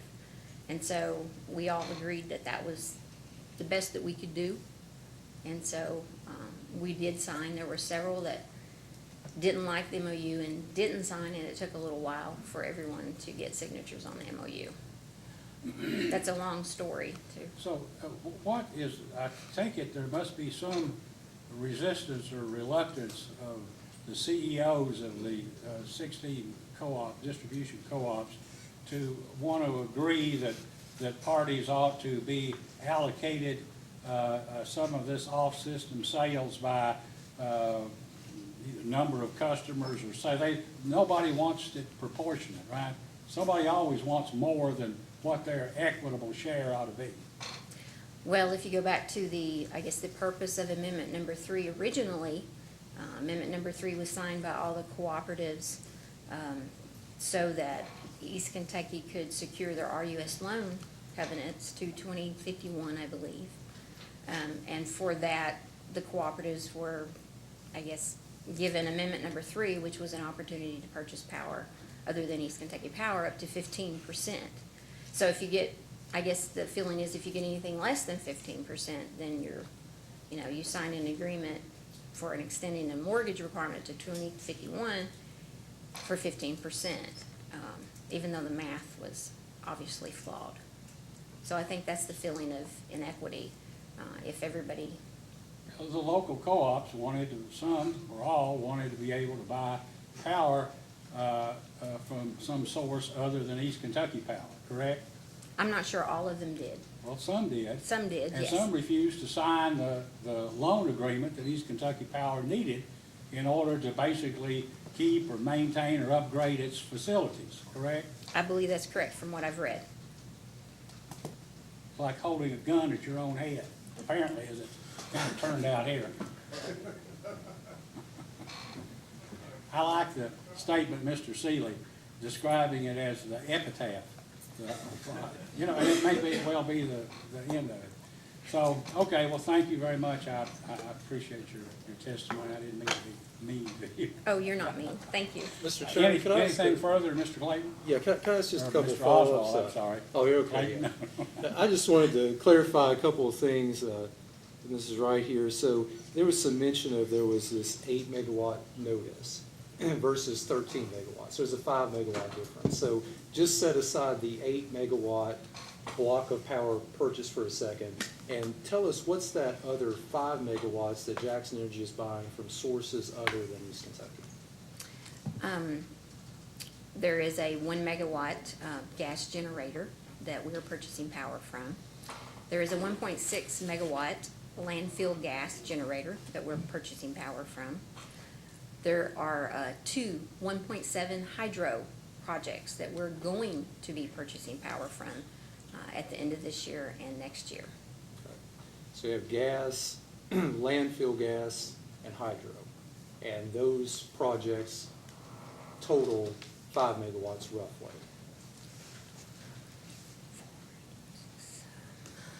Actually 6. Okay.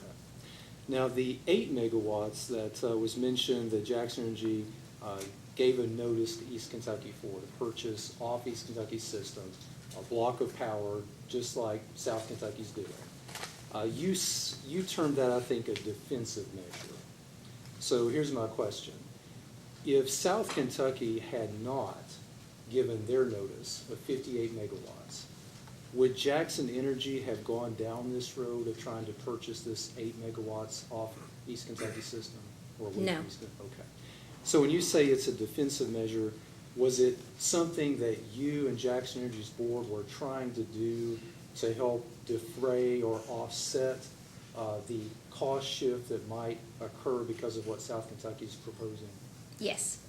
Even if the 8 megawatt went through, if South Kentucky is successful here and Jackson Energy is successful in that 8 megawatts, would the savings Jackson Energy would realize from that 8 megawatt purchase completely offset the cost shift as is stated in Mr. Wolfram's testimony?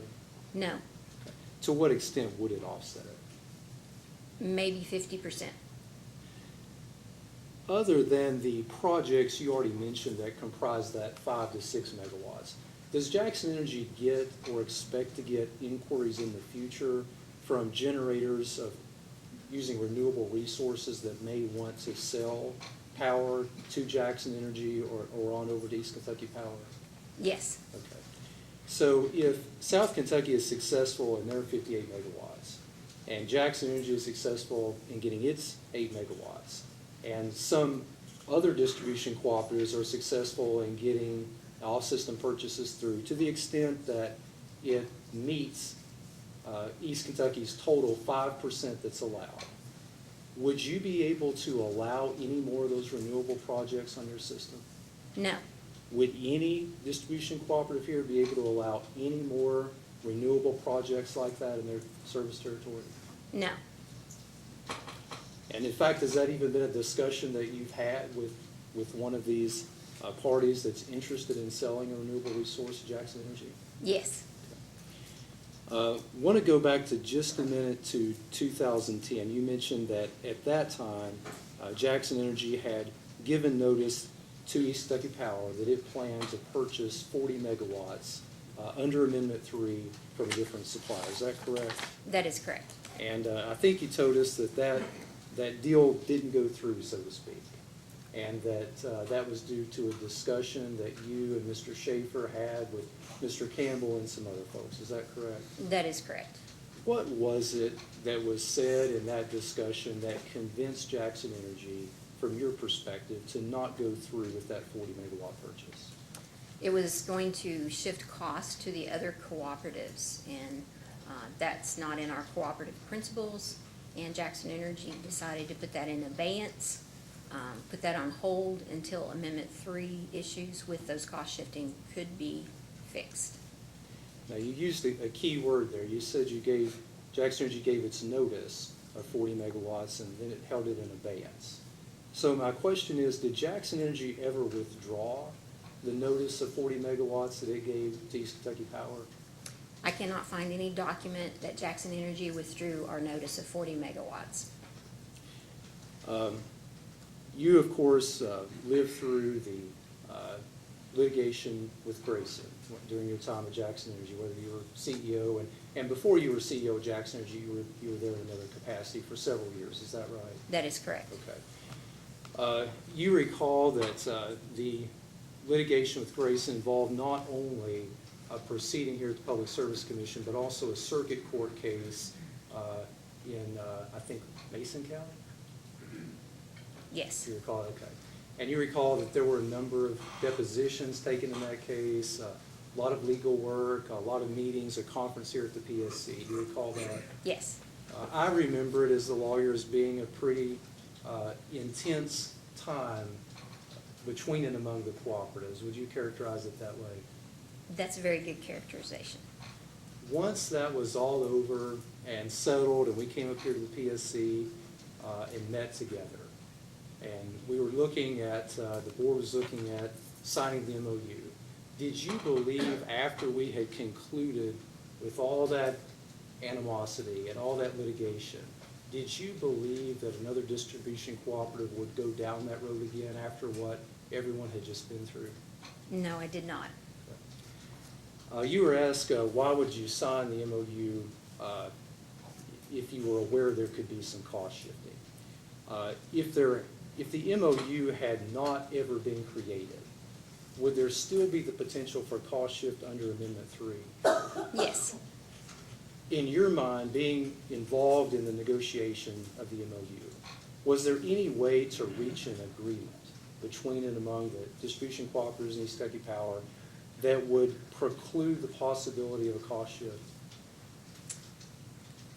Did you see a deal like that being possible? No, we didn't. No, we did not discuss anything that would preclude any cost shifting.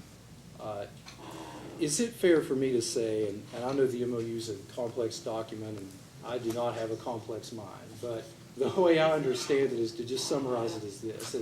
It just provides a lot of detail about the mechanics of how you give a notice, and how you can leave and come back, et cetera.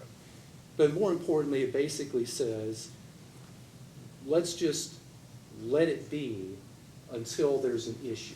And the way we would all know there's an issue would be if somebody elected to go off system to the extent that it exceeded 2.5% of East Kentucky's demand. Is that fair to say? That's correct. Okay. So is it also fair for me to say that the MOU was not meant to address the idea of a cost shift because everyone just couldn't agree on how to handle that? That is correct. It just meant to handle logistics and just hope that after what we've been through with Grayson that this wouldn't happen again. Is that fair? That is correct.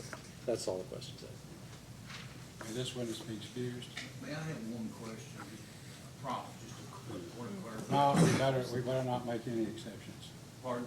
No, if you want to file a post-hearing data request like an interrogatory, you can do it. Otherwise, we can't, we're not going to change the procedure. You may step down and be excused. Chairman, as Ms. Wright steps down, may I move to introduce AG Exhibit 1 through 7 as previously identified? Yes, as evidentiary exhibits. Yes, sir. Any objection? Let the AG's exhibits 1 through 7 be filed into evidence. Thank you, Chairman. And you had new core 7, is Thank that you. the same? Yes. Let new core 7 be filed into evidence as well.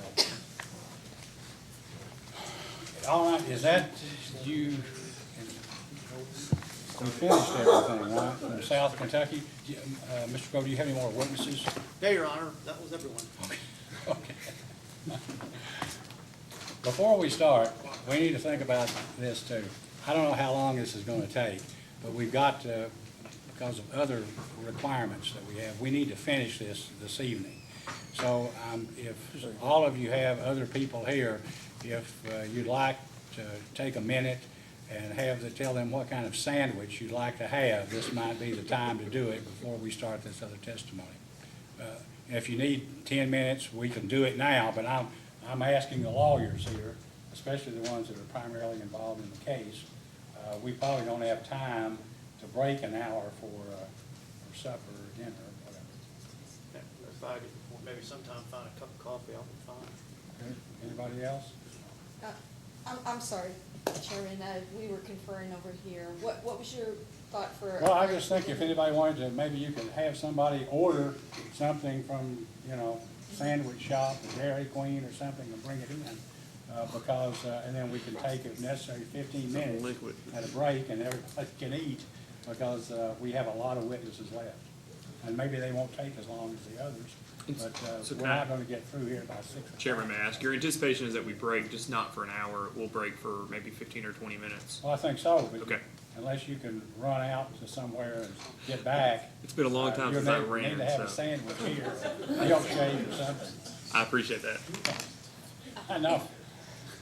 Mr. I know Chairman, Mr. I Goodwin might, is probably ready to basically hit the road and get you something in there. I might suggest that East Kentucky Power, I may end up eating this, I got a feeling, but if East Kentucky Power could order some pizzas to have here and just put them out there in one of those rooms and everybody can eat off of it in an hour or two, Does that we'd be include- glad does to that take care of include that. commissioners too? I'm sorry? Does that include It includes the commissioners? commissioners and, I anybody. bought food for many times in the trial in Breathitt County. We'd go to midnight, and the plaintiff's attorney never wanted to pay. And I always bought the food, and I never won a case. I take back that offer, Your Honor. Well, no, I think that'd be fine if everybody else agrees to it, right? It's because you represent an insurance company, We'll do that, obviously, people can eat whatever they want, but we'll get some That'd be pizzas and fine. enough for Everybody just- everybody, is that fair? Okay. Okay, all right, thank you. All right, East Kentucky Power, do you have witnesses to present? We do. I will call Mr. Don Mosier first, Mr. Chairman.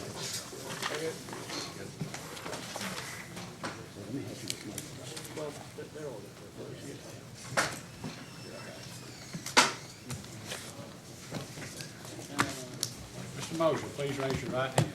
Do you solemnly swear or affirm under penalty of perjury that the testimony you're about to give will be the truth, the whole truth, and nothing but the truth? I do. Okay, please be seated. Thank you. Would you state your name for the record, Mr. Mosier? It's Don Mosier, M-O-S-I-E-R, And who is your employer, East Kentucky Power, and what is your title? Executive Vice President and Chief Operating Officer, Where is your work address? 4775 Winchester Road. Lexington Road, Winchester, Kentucky. Mr. Mosier, have you submitted direct testimony as well as answers to data requests in this proceeding? I have. To the best of your knowledge, were your answers true and accurate? Yes. Do you have any corrections or material corrections or updates to make to any of your testimony? No. Okay. If I asked you those same questions that were in your written responses, would you give materially the same answers here? Yes, I would. I'll pass the witness. Mr. Cook? Thank you, Mr. Chairman. Good afternoon, Mr. Mosier. Hey, Mr. Cook. If I understand your testimony correctly, if South Kentucky's application is approved, is it not true EKPC will have an additional 58 megawatts of generation available? Correct. Okay. And who is going to use it? It would be sold into the PJM marketplace. Do you know on a which day-ahead basis. market? I'm sorry. Nothing about the way we dispatch our generation. It'll be economically dispatched in PJM. Do you know into which PJM market it would be sold? Or is East it yet- Kentucky zone would be the delivery zone for it. Okay. Do you think that, would it be Like, is there like a general market, or could there be like an ancillary market it could be sold into? There's a bilateral market you could sell it into. Otherwise, it's the PJM marketplace. Okay. And how can EKPC obtain substitute load? It can go out and acquire a new membership. It could go out and acquire new, we could create another entity, perhaps, even, that's under discussion, potentially to enter into a retail marketplace outside of the state of Kentucky to offer those megawatts. There's any number of things that we may look at, but nothing's been decided or committed. Okay. Pure conjecture right now in discussion. I understand. Are you generally familiar with the other G&T in this state, Big Rivers? Generally, yes, sir. Okay. And are you familiar with what happened to Big River's system when 2 aluminum smelters left the Big River system and became market participants in MISO? Yes, sir. Okay. And are you generally familiar with the load mitigation plan that Big Rivers has been implementing over the past several years, designed to find replacement load? Yes, I do. I believe they have 2 counterparties, the city of Owensboro and a Muni in Nebraska that they sell to. Okay. Will be selling to. All right. So if I understand correctly, if South Kentucky's application is approved, then EKPC would have to initiate some sort of similar program to find replacement load. We would look at that. As I stated in my testimony, though, we do not have a burning platform to do that at this point in time. I understand. So will EKPC incur costs if it is to successfully mitigate the lost load? May I pardon or pause just a moment? Yes. Let me give you my definition of mitigation. Okay. If you assume that mitigation is $1 for $1, East Kentucky cannot mitigate this loss. East Kentucky would mitigate it at some amount less than that, and probably less than 50 cents on the dollar. But go ahead and repeat your question. Okay. Will EKPC incur costs if it is to successfully mitigate the lost load? It will lose opportunity. Okay. As discussed in the past few days. And by that, do you mean the economic opportunity? Correct. We will not be able to replace anywhere close in the near term the all-in cost that South Kentucky will be removing from our system, those 508,000 megawatt hours, at around $64 a megawatt hour. Let me put that in context really quickly. This morning I got the latest calendar year 19 average bid offer spread for an around-the-clock product. It was at $30. The expected clearing price that quants or the industry experts or PJM experts are projecting for the 21-22 capacity auction clearing price, which we will get results from the next few weeks, is expected to be in the $80 to $90 range. I wouldn't be surprised if it was less than $80 range. Now, just a quick back of the envelope proxy for what we're looking at here today, we have a variable cost that we pass along to our members of about $32, $35 per megawatt hour. Our actual fixed costs on a $1 per kW basis or a $1 per megawatt day basis is probably closer to $400. So there's no way we can come close to mitigating that fully. And it would be very much a partial mitigation. Okay. And I think I know the answer to this, but just to make sure, who will pay those costs? Our members will pay those costs. Thank you. And do you have your direct testimony there? Yes, sir. Okay. Can you turn to page 6 and let me know when you're there?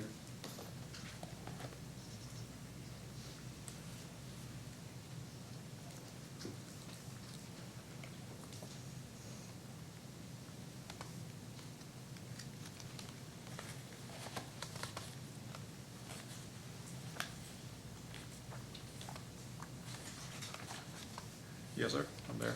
All right. And beginning at line 5, could you read lines 5 through 12 into the record?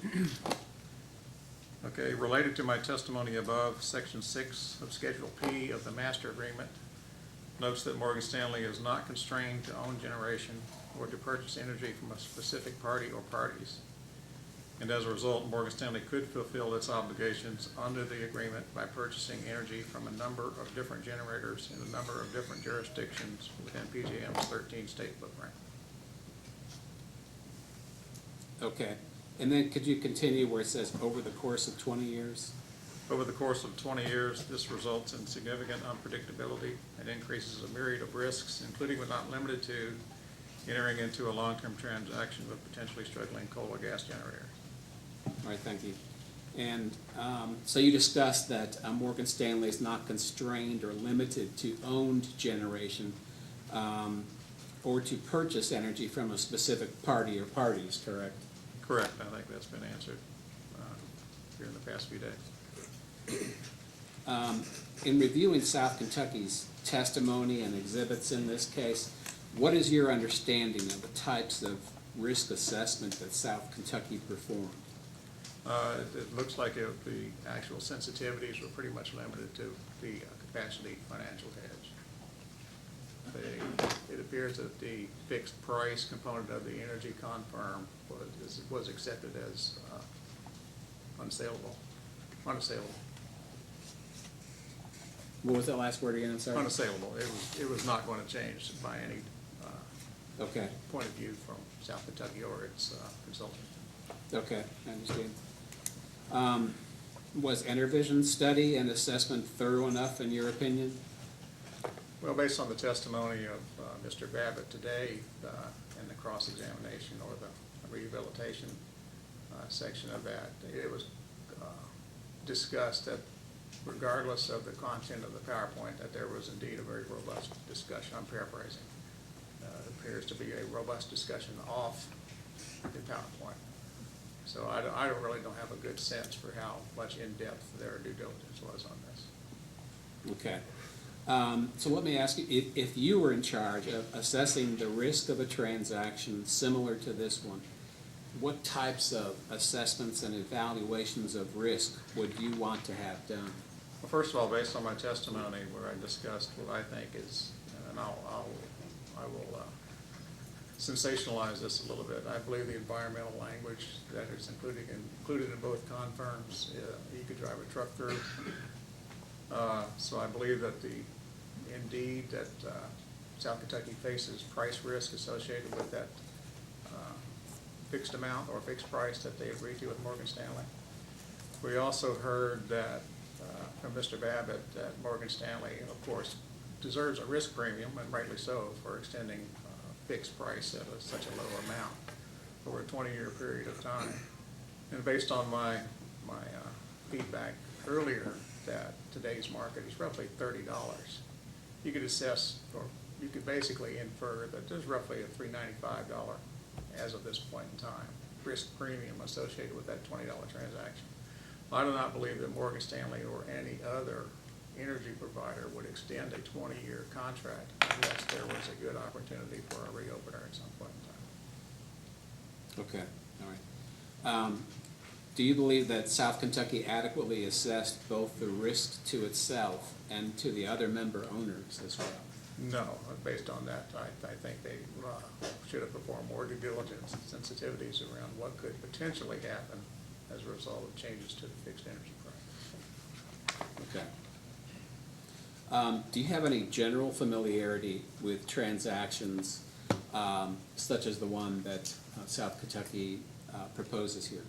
Well, I have to admit, this is the first time I've seen one a 20-year length that was not associated with a fixed asset or assets. But yes, in general, the types of derivative product that was sold today is commonplace in the marketplace.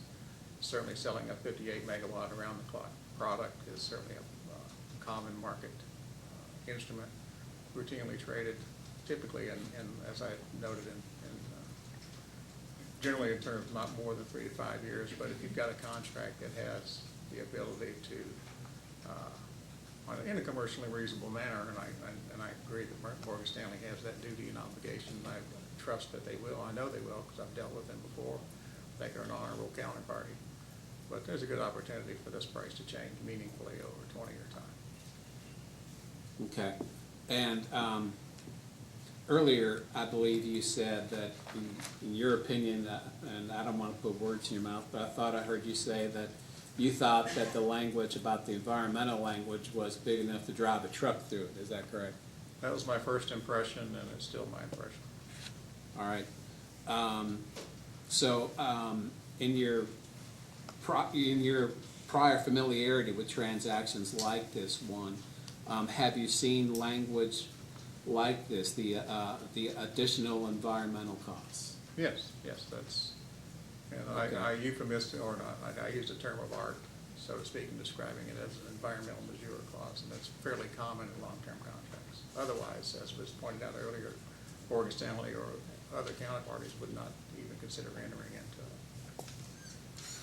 Am I correct in understanding then that regardless of this precise language used in such a clause, that the longer the term, the greater the risk is going to be? Yes, so let me put this in context. It really hinges around, you really can't take into any, and you have to take into context all three components: the change in law provision, the environmental law provision, change in environmental law, and also the additional environmental costs. Now, the additional environmental cost is very specific. It includes fees and license. I'll cut it down: fees and licenses, plus other costs and expenses. And then they went on to say, and but not limited to. Okay. Today, in 2018, we have 17 federal rules that are in place, environmental rules that are in place. They're either in place, they're under review for revision, or promulgated, including the Clean Power Plan. There's been at least 8 or 9 federal laws added to the book since 2010, since I've joined this. As a matter of fact, there's generally been one every year since the 2008 elections. I have a high belief that at some point in time we'll see a reversal in the attitude in Washington again. Right now we're in a cutting mode as far as environmental laws are concerned, reduction, but that is likely to change, and likely to change with a vengeance. With 17 laws and rules, plus you add state regulations, and in the state of Kentucky, we've got to even consider the R.E.C.C regulations, the number of Ohio River boarding states that put emissions limits on effluents going into the Ohio River. You can't tell me that over 20 years, regardless of the type of asset that is being, or that is composed in what we heard was the Morgan Stanley assets, and they call it selling resources in the contract, or they call it MSCG resources in the capacity confirm. As the individual that is charged with compliance activities for all of its generation fleet, that is in charge of meeting those regulations, developing capital expenditure plans to meet those regulations, I cannot, in good faith, ever contemplate how you could get through 20 years without seeing some amount of environmental exposure in this contract. It's just implausible to me. So you mentioned R.E.C.C, is that correct? Yes. Ohio River. Ohio River Water Sanitation District or something. Something along those lines. They have an extremely low mercury emissions level that's lower than the state of Kentucky, and it's lower than the EPA promulgated under the ELG rule. There are a great deal of power plants along the Ohio River, are there not? Yes, sir. Including the 4 Spurlock units? Yes, sir. So for all we know, the power that Morgan Stanley contemplates could be coming from one of those plants. We do not know. Yeah.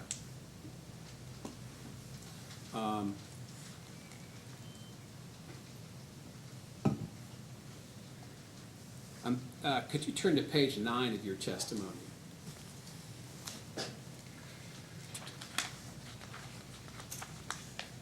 Yes, sir. In line 8, do you see where you state that you question the reasonableness of the escalation factor Entervision used, given the actual historic transmission rates? Do you see that? Which page is that again? I must have not. I believe it is at page 9, your testimony. Well, I'm familiar with it. Okay, I believe it's yeah. probably closer to page 11, I thought, in my book. But Okay. So then, regardless of where it is located, I believe, am I correct that you did question the reasonableness of Enervision's escalation factor? For EKPC NITS transmission and for PJM? Yes, right. Yes, I did. Okay. And I think in your testimony you provided the 5-year historic average of EKPC's NITS transmission rates from 2012 through 2017, isn't that correct? Yes, sir. And I believe you said that average is 8.068%, is that correct? That is correct. All right. And then could you explain why you disagree with Enervision's NITS escalation factor? First of all, I think 8.068% from this point on is probably conservative. Since I joined East Kentucky Power, and I'm also in charge of recommending to our board transmission expenditures, we're under our board-approved plan to harden our system, replacing aged transmission equipment, lines, and so forth. Capital spending since I joined the company has more than doubled. I do not see that trend being discontinued, and I'll tell you why.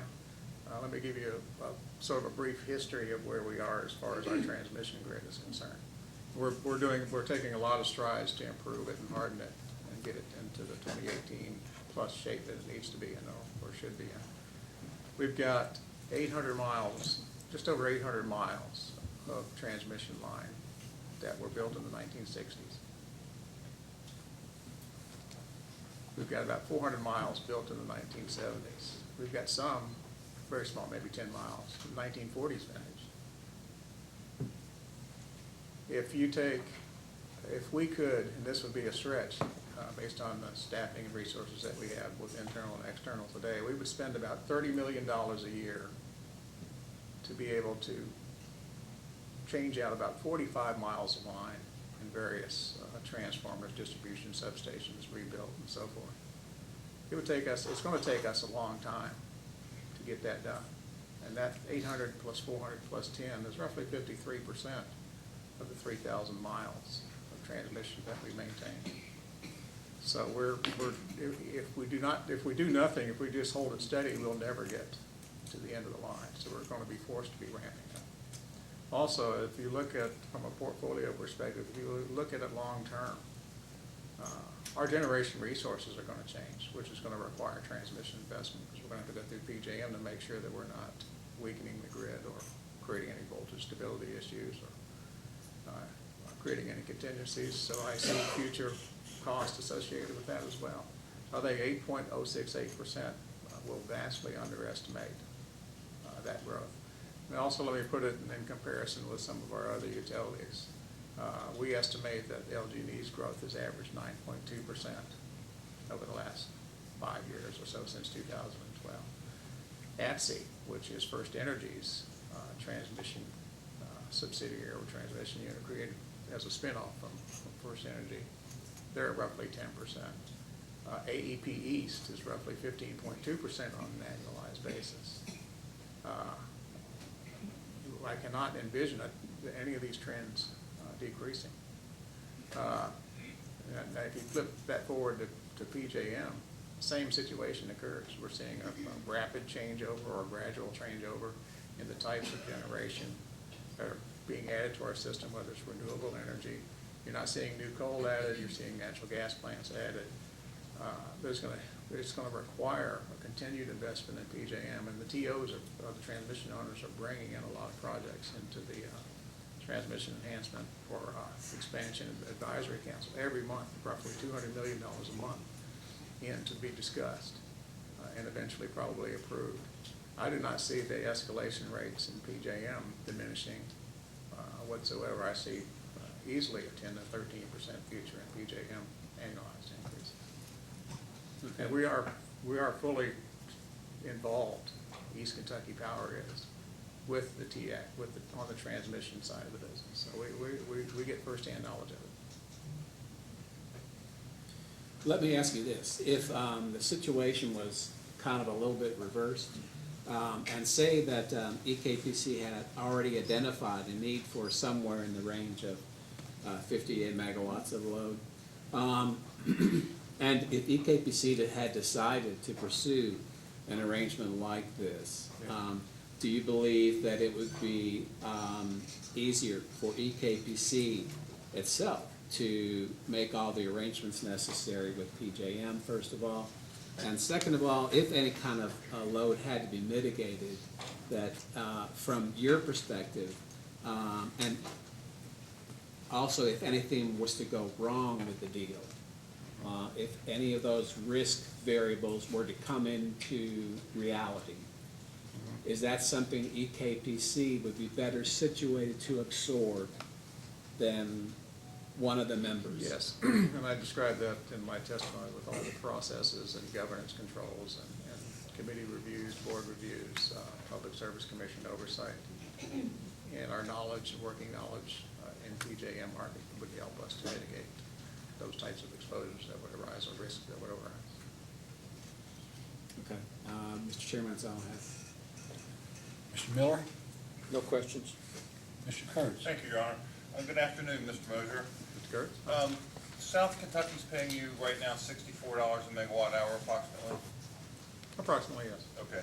And the 508,000 megawatt hours they're proposing to buy from Morgan Stanley would yield about $32.5 million of revenue lost to East Kentucky? I'll trust your math. Okay. Did you say that about half of that was fixed costs, about $16 million? I saved that from Mr. McNally, but just as a proxy, I'll go along with that. Well, that kind of corresponds to Mr. Wolfram's calculation of $16 to $18 million cost shift to the other members. Sure. Is that correct? Would that? I'll accept that. That Okay. sounds about right. Now, his was before mitigation. His was before. Now I want to ask about mitigation. 58 megawatts. You listed some megawatt day forecasts of $80 to $90 a megawatt day. Yes, sir. Okay. At $90 a megawatt day, it would be 58 times 90 times 365 equals 1.9 million of mitigation. That sounds fair. Okay. Did I understand you that the ATC around-the-clock forecast for energy is $30 a megawatt hour? The average of the bid offer spread today, yes, it's about $30. Which is less than your marginal cost of making energy. Correct. So you would get no mitigation in energy. Yes, sir. Is that right? Correct. So if Based you on mitigated today's the 16 to 18, let's just use the low number 16, mitigated it by 1.9 million, there would be a loss of approximately 14 million. Is that right? Sounds right. Okay. Now, here's a conundrum. The first year savings that South Kentucky estimates is only $6 million. If you're losing 14 million after mitigation, and they're only saving 6 million, where's the rest of the money going? To our other 15 members. Well, no, 16 million is your fixed cost, minus 2 million for mitigation is 14 million. But South Kentucky's only saving 6. Is the Morgan Stanley part of the profit an explanation for this differential? I think that's probably where it would reside. Yes, sir. Is that what you probably would reside there? Yes, sir. So in reality, it would be cheaper for East Kentucky to simply write a check to South Kentucky for $6 million and cut Morgan Stanley out of the deal, wouldn't it? I don't think that would be smart from my fiduciary perspective. But it'd be cheaper, wouldn't it? Yes, sir, it would be cheaper. I mean, nobody's here to have Morgan Stanley make a big profit off the deal. Should we start preparing a case to put in front of the commission on that? I'm sorry, what? Should we start preparing a case to put in front of the commission on that? You have experience with Morgan Stanley? Oh, yes, sir. I've known several of those individuals for many years, going back to the late 1990s. I know Alex Tolstick, if he wasn't the lead originator on this transaction with South Kentucky, I know he was in the mix because he was on some of the emails. So yes, sir, I know. I've been in their offices, done a number of transactions with them. Do you believe they would put in the capacity confirmation a change in environmental law provision that was mere surplusage or would have zero effect? Yeah, put words in your mouth that would be superfluous language. Do Do you think they would put it in if they thought it was meaningless? Nothing in that language is meaningless. And that's the truck they could drive through? Yes, sir. Thank you, Mr. Mosier. Thank you, Mr. Kirk. Mr. Oswald, any questions? No question. Mr. Crawford? No question. Chairman. Mr. Scott?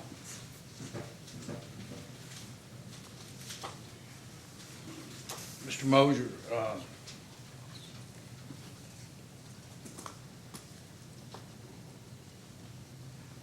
you said that East Kentucky could only partially mitigate this 58 megawatts, is that correct? Yes, sir. And the extent to which you could partially mitigate would be what?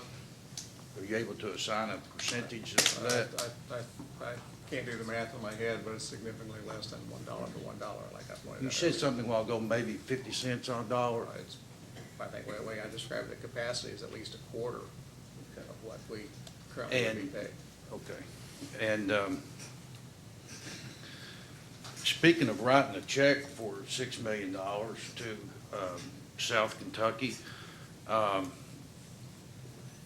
East Kentucky has had margins above that which is budgeted month after month for a couple of years, hasn't it? Not necessarily, no. We have good months and we have not so good months, but on average, we've increased our margin, and that's one of our board-approved plans. You And have, as a result of like purely as a result of the management audit, I might put out. Pardon? Purely as a result of the management audit, we're under mandate, basically, and our board has given us a mandate to get our equity levels up. And what is your equity level right now? I would ask Mr. McNally, it's probably around 17% today. Well, you know what it is, don't you? It changes, no, I don't. right off What the top was of my it head. that it was presented at the last board meeting at which you were present? I don't recall. You don't recall No, sir. that? It's higher now than it was last year, isn't it? I would hope so, yes. And it was higher the year before than it was the year before that, right? Correct. And it's right at, or it's approaching, rather, 20%. Well, that is the 20% is the level at which our board may desire to take action. And, Or and distribute. it's at what in relation to 20%? I'm sorry, what was the question? That equity level is at what in relation to the 20%? You don't know? Roughly 7/8 on the way there, 3/4 of the way there. So 15? I said earlier, probably said about 17%. I'm sorry, sir, I have a hearing problem. It's approximately 17%. 17%, okay, so you're now able to recall that it's around 17%? Yes, sir. Okay. I'll go with you on that. And that's gone up considerably since the management audit, correct? Absolutely, yes, sir. And as that has gone up, the margins have continued to rise consistently, correct? Through membership in PJM and through careful cost management, yes. And did I understand you correctly that it's your belief that this proposed PPA of South Kentucky, because of a couple of the provisions, or maybe just one, has, in your view, a definite opportunity and high likelihood of a reopener Yes, sir. occurring? And you also said, did you not, that South Kentucky, in entering into this, did not properly or appropriately, or actually, I think the term was adequately assess risk? Of the fixed pricing provision in the energy comp firm, they made an attempt on the capacity. And that's your opinion, correct? Well, that is my opinion, yes, but it's my. And it's your my opinion- limited Excuse me, experience in can we it. let the witness finish his answer? I'm Wait sorry. a minute, let him finish his answer. You It said is- it's your it is- opinion, then you said something else? It is based on experience, yes, sir. Based on what? It is based on, despite my receding hairline and gray hair that betrays my boyish looks, I have quite a bit of experience involved in this.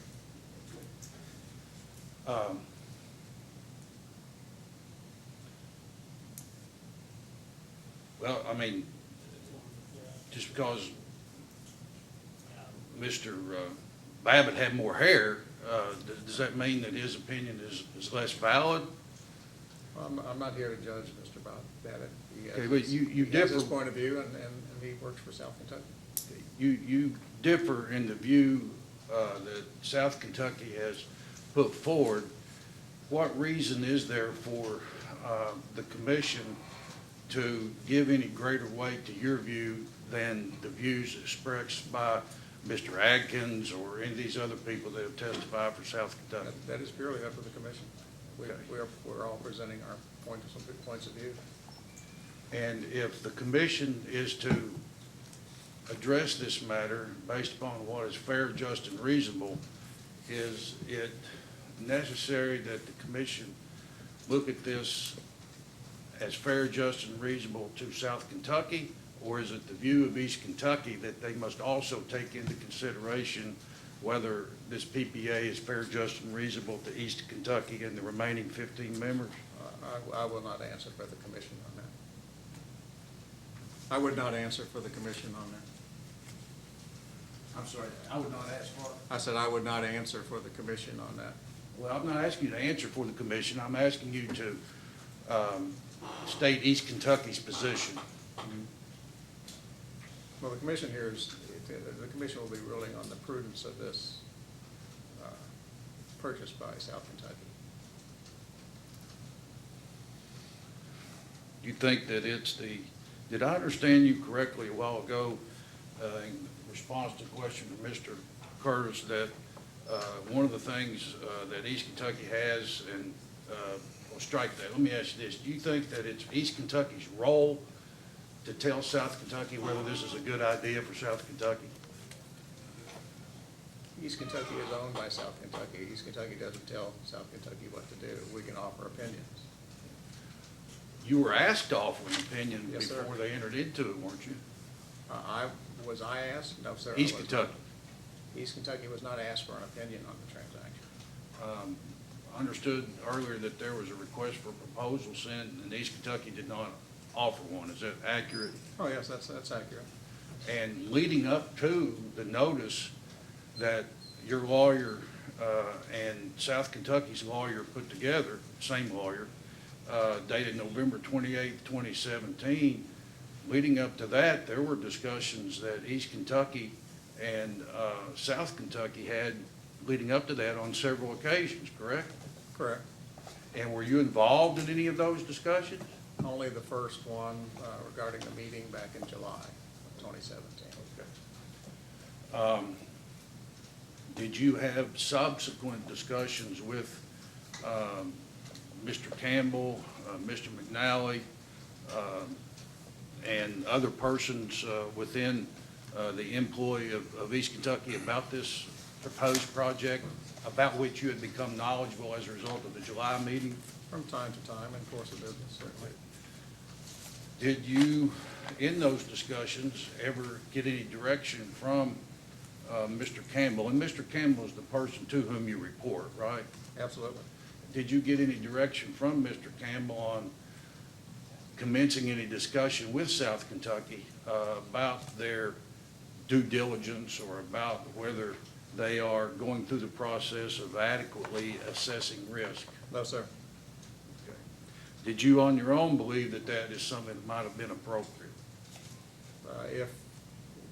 Let me tell you or remind you, as part of the Grayson settlement discussion, East Kentucky Power agreed to provide up to 100 hours of what I will just deem consulting services to each of its members on an annual basis. So they could have exercised those 100 hours. Some of our co-ops have, most have not, but we've made that offer. So we would have listened to any questions regarding commercial. That settlement that you're talking about is the settlement that was referenced in this December 2015 order that the commission entered? Correct. Has East Kentucky offered one of those 100 hours to Grayson since then? Yes, sir. Really? Yes, sir. We've been asked by Ms. Caroline Fairley for that, specifically in relation to two-way communications, I believe, at the time. Okay.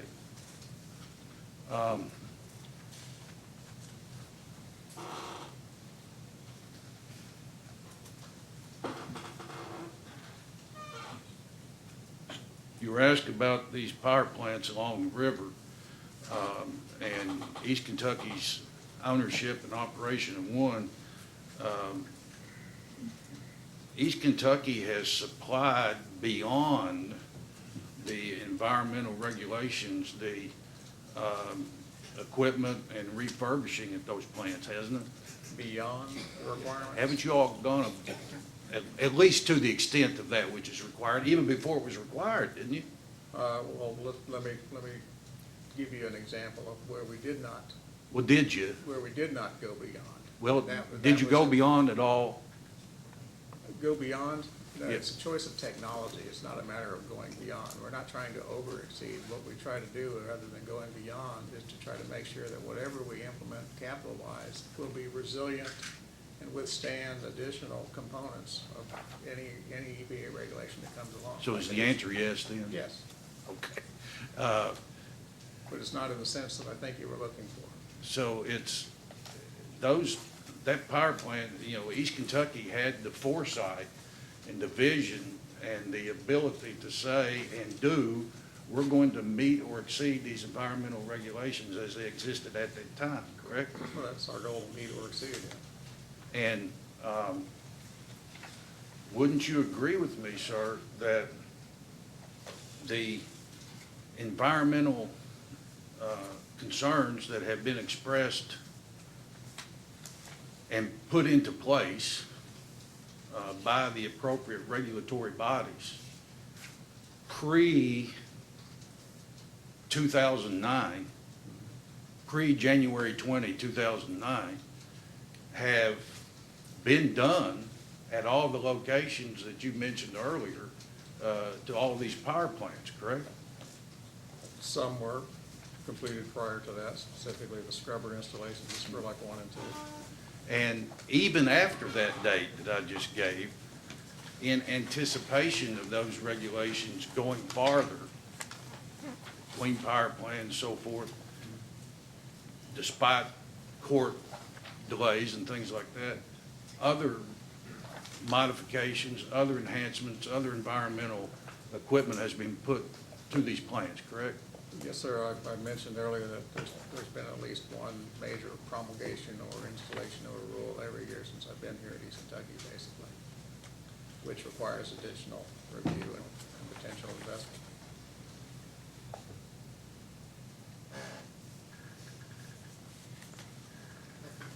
Is it East Kentucky's position that yes, South Kentucky has the right contractually to do what they're seeking, but the commission's oversight role should be, based upon all the information that you presented and others, should not grant it because those are greater concerns and have more overriding concerns than simply the contractual right that South Kentucky would have? I'm not going to make a value judgment on that. I think the commission needs to make that. What I do, what will affirm that yes, South Kentucky has its right under the definitions provided in the MOU to procure what is procuring. Do you think that South Kentucky should go forward and be allowed to go forward with this PPA? Let me go back and tell you about what the philosophy is of my CEO and one that I share and the management team at East Kentucky shares. We believe that Amendment 3 and the resulting MOU should have been done in a more fair basis. We have been adamant about that and consistent about that ever since the discussions began, that 5% should be across the board to all the members so that there are no winners and there are no losers. We were simply facilitating and bystanders during the negotiations of the subsequent MOU. As a matter of fact, Mr. Campbell was invited not to attend those meetings, that it would be decided and the language developed by our 16 owner members. So, but it was inconsistent, the result was inconsistent with our senior leadership's desire to have a fair and equitable process for all members. Surely, sir, you're not suggesting that the president and CEO of East Kentucky Power was not in favor of and did not push adoption of the MOU. You're not suggesting that, are you? My CEO, and I will more than likely, or be more than happy to defer to him later on. But yes, he has been very consistent that, very consistent that 5% across the board was fair and equitable. And then Did you read the deposition? Let him finish, please. Oh, I'm sorry. Go ahead. Okay. Did you read the deposition testimony of Mr. Campbell that he gave in that 2012 case?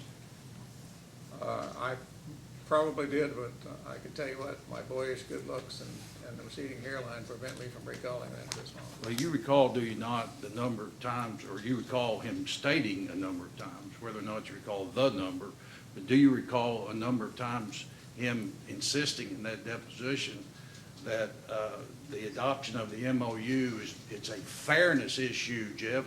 It's a fairness issue. Yes. He said that repeatedly. With perfect consistency throughout his role at East Kentucky Power.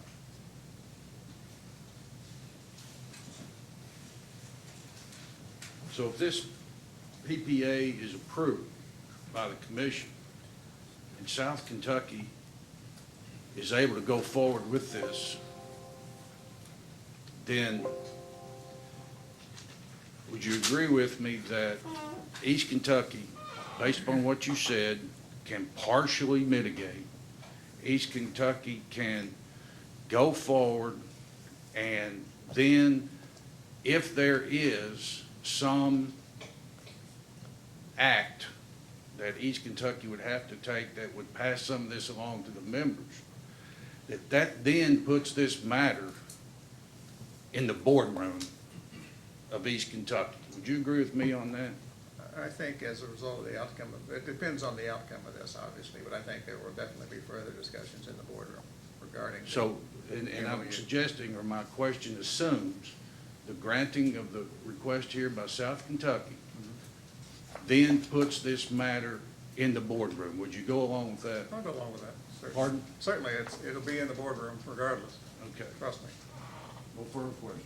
Thank you. Mr. Spraggins? No questions, Mr. Chairman. Mr. Hubbard? No questions, Your Honor. Mr. Grover? I suspect you might have a few questions. You know what, thankfully, your ordering is gonna be very helpful. I think it's gonna reduce a lot of this. Hi, Mr. Merger, how are you?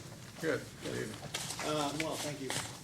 Before we do that, let me ask, we've got some items I'm gonna show you, but I heard you say something a minute ago, and I wrote it down, because I think it really captures a lot of things. I think I heard you say that really what was going on here was a lot of different points of view. Is that correct?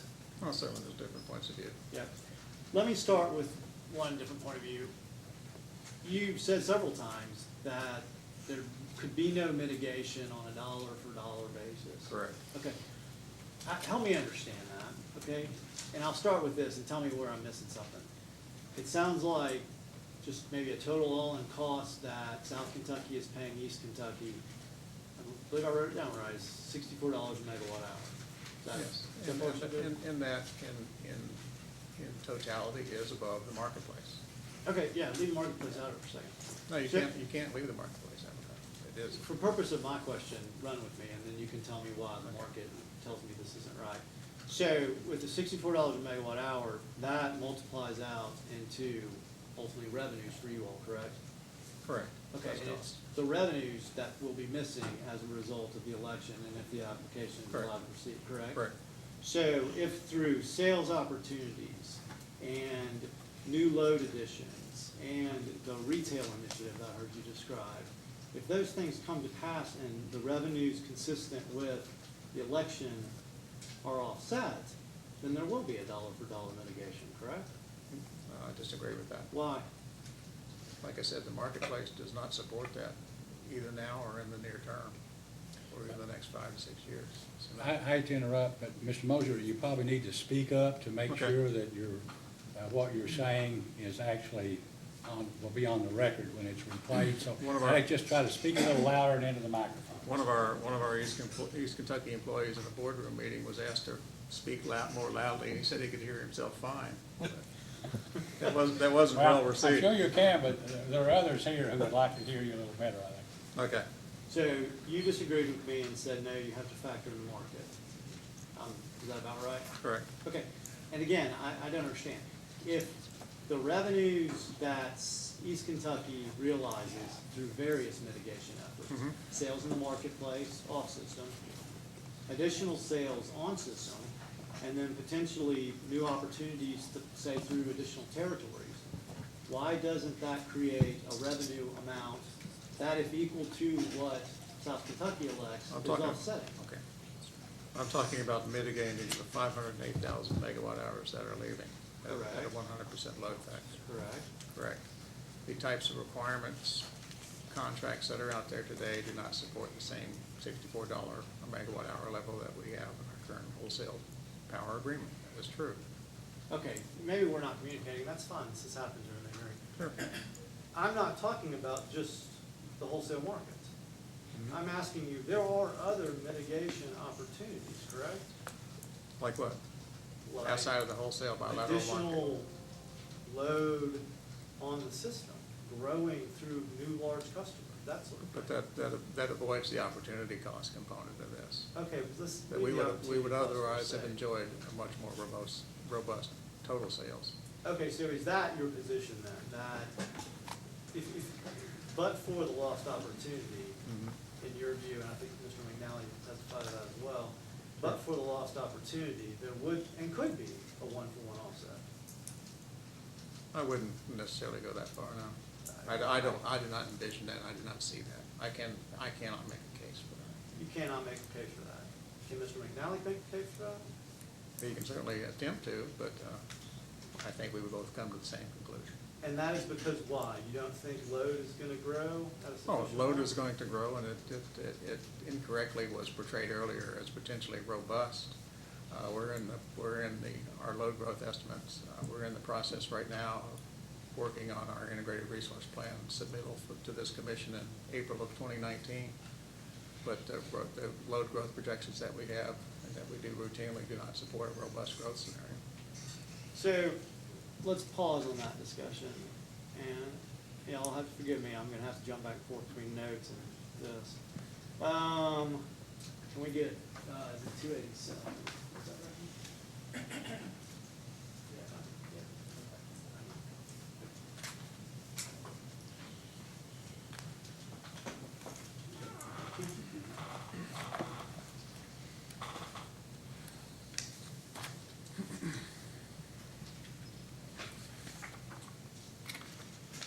And I'll tell you, my questions, just in the interest of time, are focused on the first page, but by all means, if you want to familiarize yourself with the entire thing, please do.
I scanned through it. Okay. Start at the bottom on the first page. And if I'm following correctly, this is a note from Mr. McNally, I believe to yourself and Tony Campbell. Does that seem correct? It certainly at least is to Tony Campbell, but I thought it was. It's just to Tony Campbell. Okay. So in that note, Mr. McNally is expressing his, what appears to be his reaction to some load forecast information. And I'm interested in actually Mr. Campbell's response. Am I wrong to infer from Mr. Campbell's response when he says, quote, however, I don't believe this at all, 2 question marks. If we do not have a major recession, I will be letting people go for not doing their job. 1, 2, 3, 6 exclamation points. This reminds me of when I first got here. They were still using historical, which suggested we were going at 6% per year. I finally beat Jim Lamb all over our boardroom and demanded they reduce it. Now they are clearly too conservative. To which you respond, we'll look at this assumption Monday. Did I read that more or less correctly? Yes, you did. So, am I wrong to take from this that at least Mr. Campbell reacted that perhaps the load forecast data Mr. McNally was sharing was understated? Yeah, that's appears to be the interpretation. Okay, I mean, and I'll ask you, because you're the COO, I mean, when you looked at it on Monday, what was your reaction? I don't recall what happened on that Monday. Like I said, we're in the middle of our forecast process at this point in time. We weren't at the time. I'll come back to that. We were having a discussion about the offset. Let me ask you this. You sound like you've gotten, I was glad you said this, doesn't ask you some questions, but you really did my work for me. You've got some familiarity with Morgan Stanley, it sounds like. Yes, sir. Okay, and that includes Morgan Stanley Capital Group. Correct. Yeah, yeah, in fact, I think, I also know it. In your experience at Morgan Stanley, you used words like reopener and drive a truck through. Do you think that environmental, you called it a force majeure clause, I think is elegant. No, not force majeure. I said environmental majeure. Even It better, was just a term environmental of art. measure. Term of art. Okay.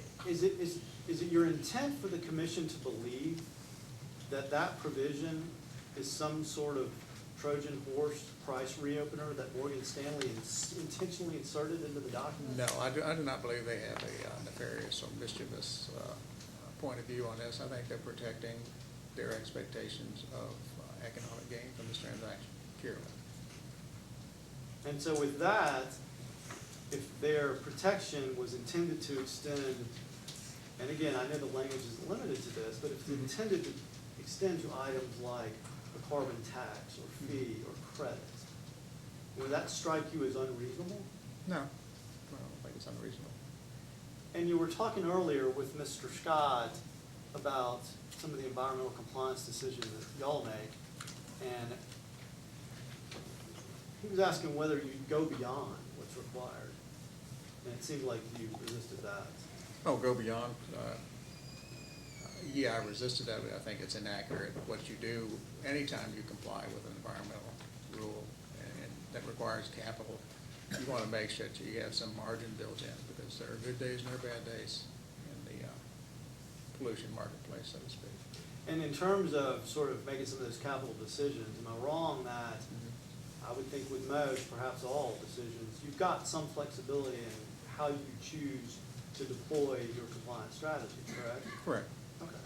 I mean, I suppose worst case scenario, you could actually choose to retire a unit, correct? Correct. Other times, compliance through the installation of capital equipment is the right choice. Correct. But that's a choice that you make on your own, correct? Yeah, we have to demonstrate that it's a reasonable least cost approach, certainly. We have to get a CPC in for that investment generally. And that's actually something right now you're doing before this commission with respect, and you'll forgive me if I don't get it quite right, with respect to maybe some control technologies. Is it on the Spurlock plant for the effluent limitations guideline rule? Correct. It's for Spurlock units 1 and 2. And that's still pending, correct? Yes, sir.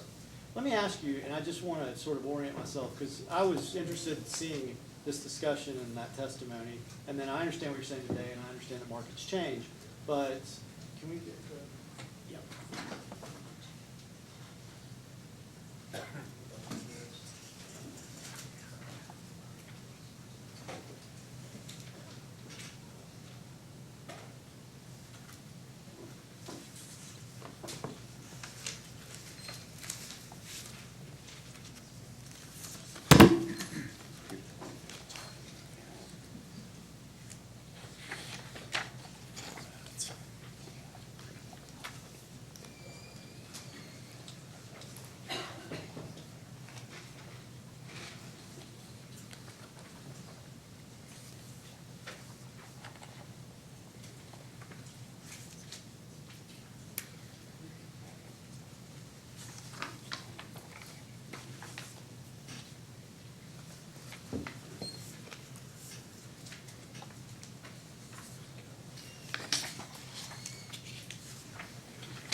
Before you ask questions, do we know the numbers on these? Do you have, we need to assign numbers to the three that have been I'm sorry. given the report. That's okay.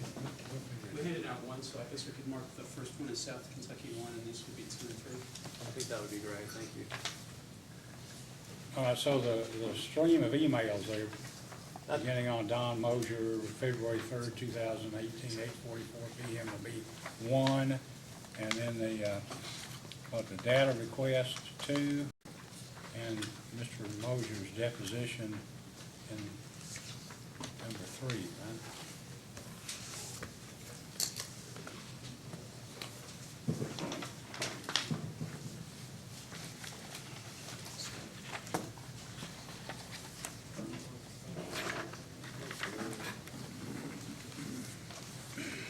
Okay.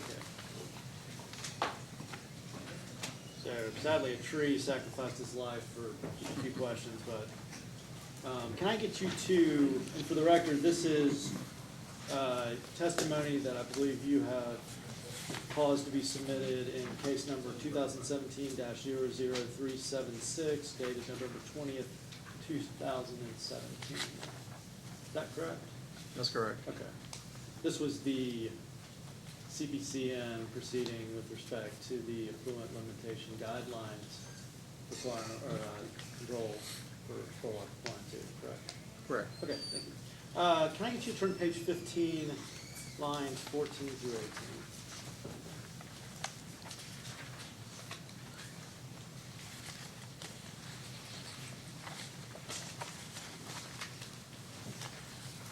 May I first ask the chairman a question before we proceed? Yes. Mr. Chairman, since this is a case that's currently under your review, I would need your authorization to be able to answer questions. Well, you have my authorization. You may answer any question that council asks. Thank you. Okay, excellent, thank you. I'm like Mr. Royce, I'm a little new here, so, thank you.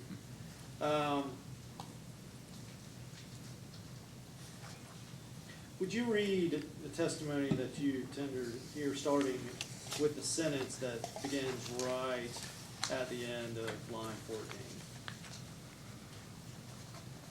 Beginning fourth or fifth? Fifth, yeah. Fifth, okay. Fifth, EKPC will be well positioned to continue reaping the benefits from its ability to bid capacity and energy into the PJM wholesale markets. Okay. And then the second item that Mr. Malone handed you is a response to the Public Service Commission staff, request item number 3. Not sure actually when this was dated, but it's in the same case number.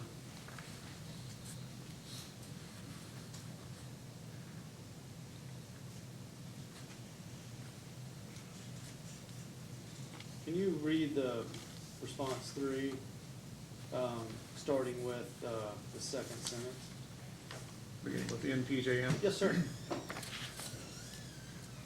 In PJM, EKPC must purchase enough capacity in the PJM capacity market to cover its summer peak load plus a margin.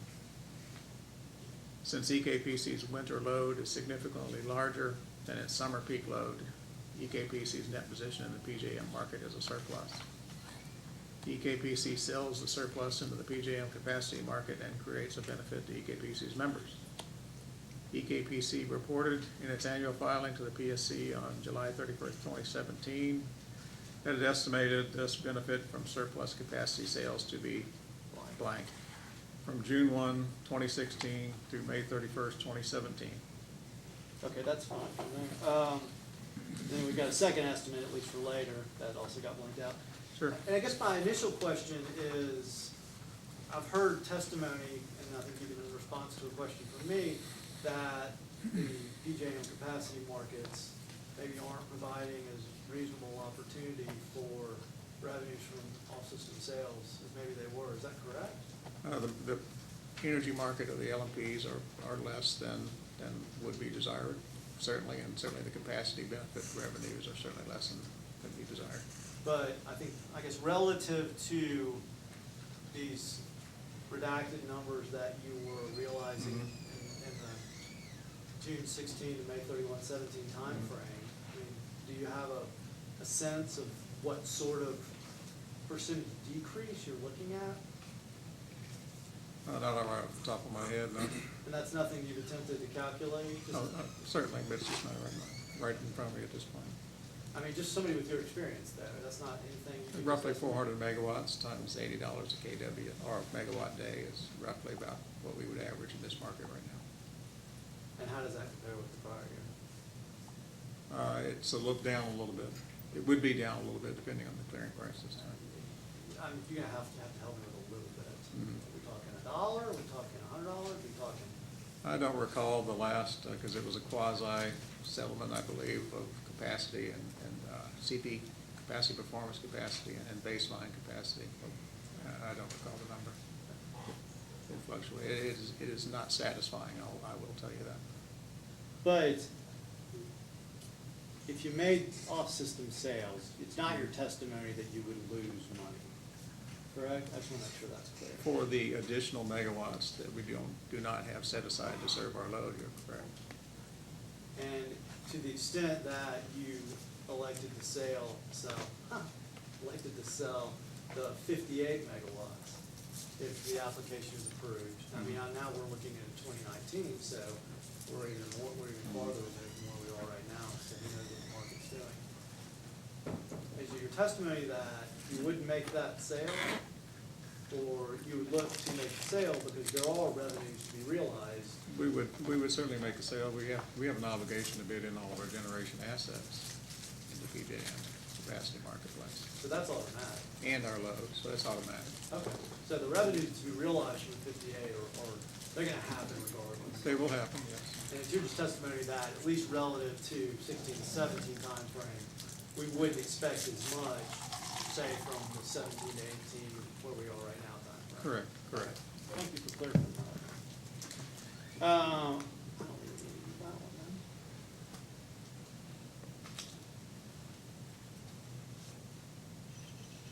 So, let me ask you, because I heard you say something about your staff levels. How many people does EKPC have that are sort of dedicated to interfacing with the PJM market in terms of, making these sales and bids and getting energy scheduled and, managing transmission costs and all that good stuff? Including shift is about 20 people. About 20 people. And that's EKPC personnel, correct? Supplemented by ACE's power marketing person. You totally knew where I was going. So help me, who is ACES? ACES is owned by 19 G&T cooperatives. They are based, headquartered in Indianapolis, and they have roughly 200 employees that help manage portfolios for those 19 members. Okay. And I guess then, do they sort of serve as your representative or agent for purposes of PJM dealings? They do the interface between our generation dispatch bids and load bids into the day-ahead market. Are they transacting at all on your behalf? At times. At times? At times. Okay. Is there an arrangement in place between East Kentucky and ACES? Yes, we have a contract with ACES. Okay. And we haven't asked for a copy of that, so that's fine. I'm just curious. Was that approved by this commission? It wasn't necessary to be approved by this commission. I do not recall, but we're one of the founding members of ACES, so I don't know what the original entry provision was. From the point of view of the commission. Very good.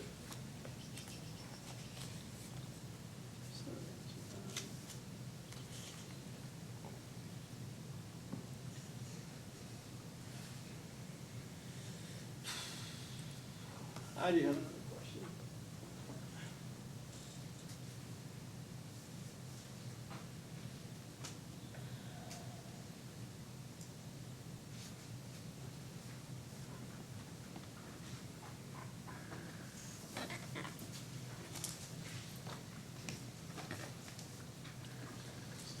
Oh, I'm sorry.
So you've got two emails, Mr. Mosier, you know, and I could have done this for the record too, I'm sorry.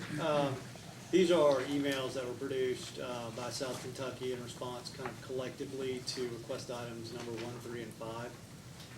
And the pages, the one I'm gonna ask about right now is page 471. And I'll ask you about 472 in a second. Mr. Grover, excuse me, will you just clarify for the record, you all have stapled these two together, but they are not the same chain, I don't believe, are they? I slipped in the word unrelated. And Just making sure that's clear to the witness.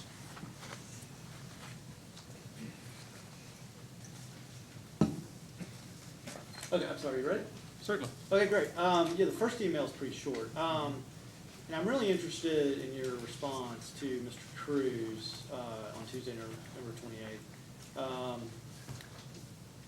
So it looks like you're responding to a note from him where he is transmitting to you, Mr. McNally, and Mr. Campbell on Monday the 27th, just before 5 p.m.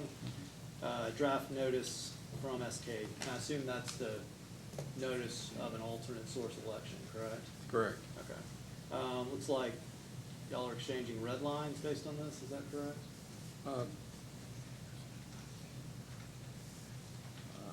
Or at least Mr. Cruz I don't recall, is? I don't recall how often we exchanged red lines, but at some point we would have seen, But at or I least- would have seen. At least with respect to the Monday 27th email, it appears to be at least discussing, if not exchanging, a red line. I'm not sure my comment, I don't recall that my comment was directed at a red line. It was more general in nature to make sure that South Kentucky understood that they're on the hook for any and all costs related to PJM.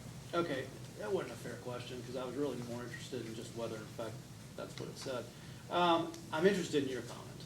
And you say, quote, "am sure SK understands they also are on the hook for PJM admin costs, charges / credits, comma, et cetera." And then you ask, how will ARR / FTRs be handled? Did I read that correctly? Correct. Okay.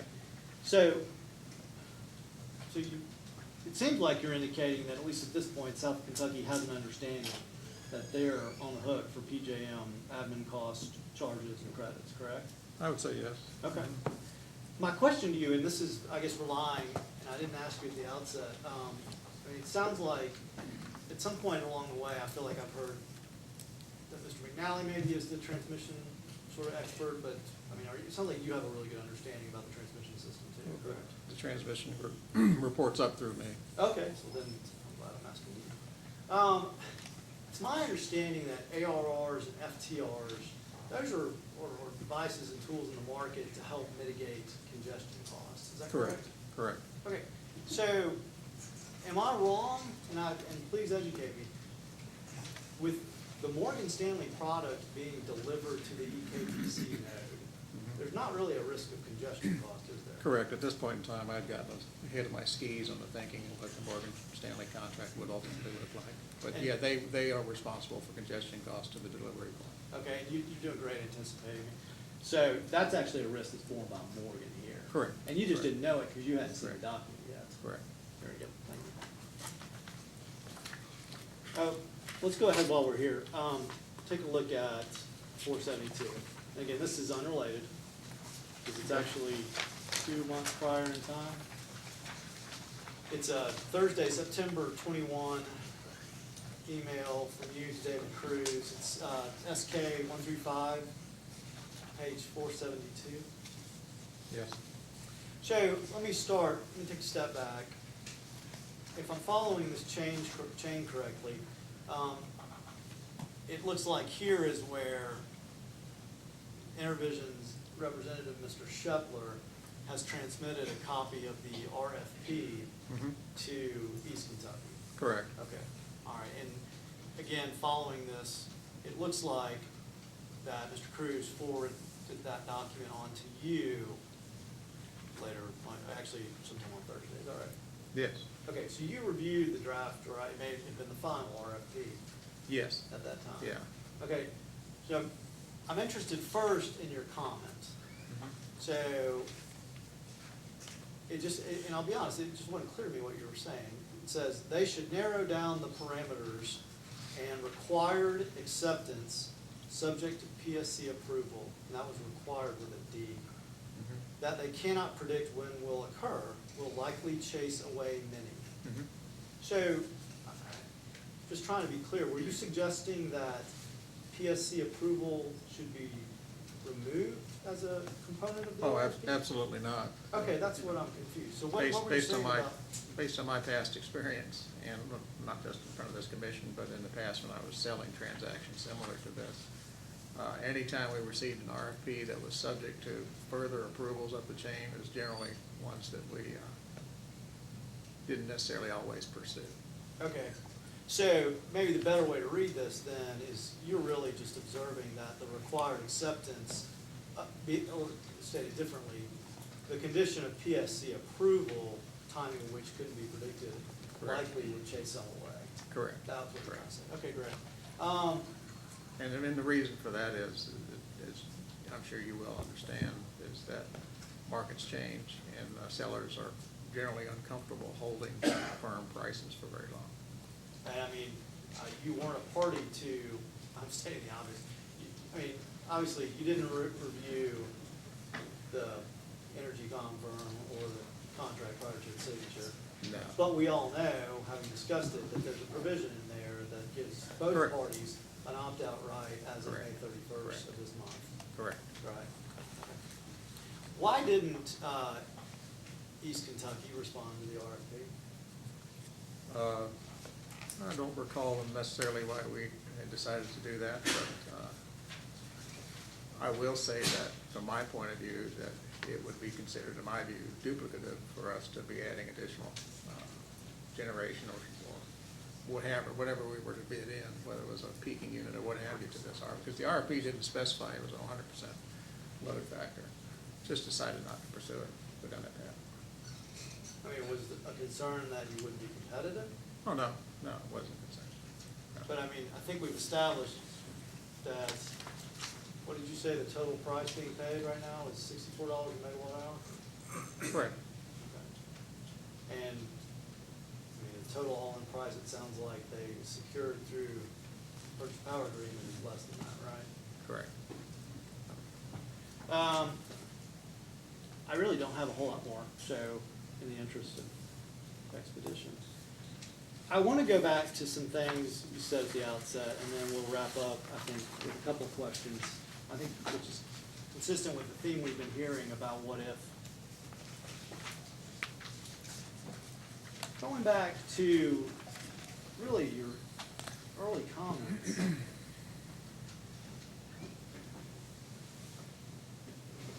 You use the phrase, there's really no burning platform to mitigate. Correct. Now, as I think we've heard quite a bit over today especially, it seems like there's a pretty significant concern among the distribution cooperatives who are here together as joint interveners in opposition that the absence of mitigation concerns them. And you're aware of that, correct? Oh, yes, absolutely. And you've been here both days listening to everything that's been said, correct? Yes, as I recall. I recall seeing. With that in mind, I'm curious why BKPC doesn't see the need for mitigation as, as a burning platform.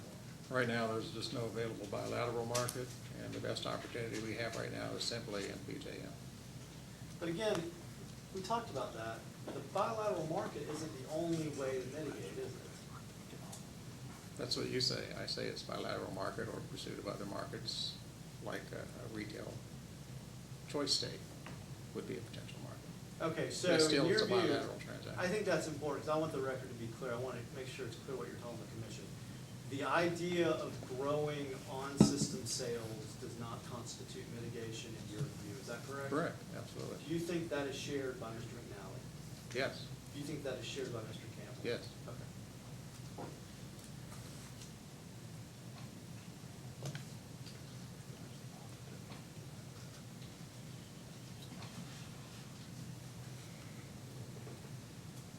So, this is actually,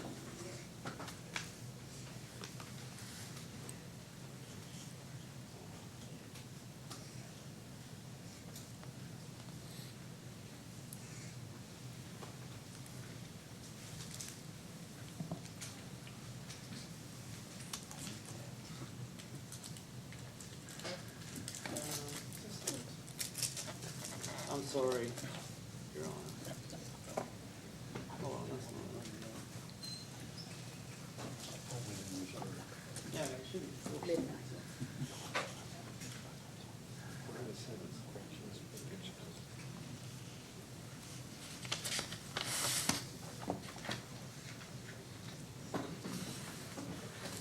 Yeah, that's not right. I'm sorry.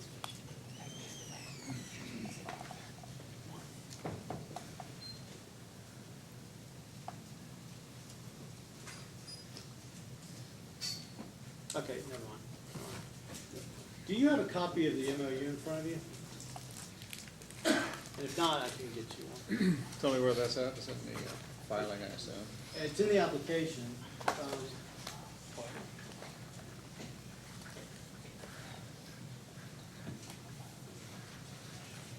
And I think attachments 3 or 4. That's- Oh, wait.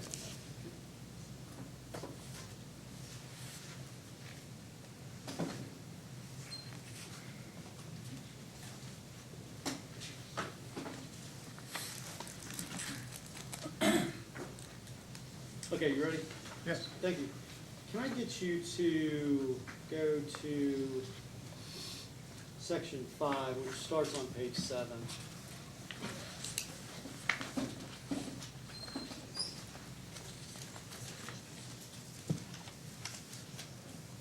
Okay. Would you read section A into the record, please? Okay, the copy I have has stamps on it that has overlying some of the letters. Let me look at my version, please. Oh, I can get you a clean one. That's okay, I've got it right. What are you having him read? Section 5A of the MOU, At what page? 7. Okay, I have it in a version I can read. You got a version that's not stamped?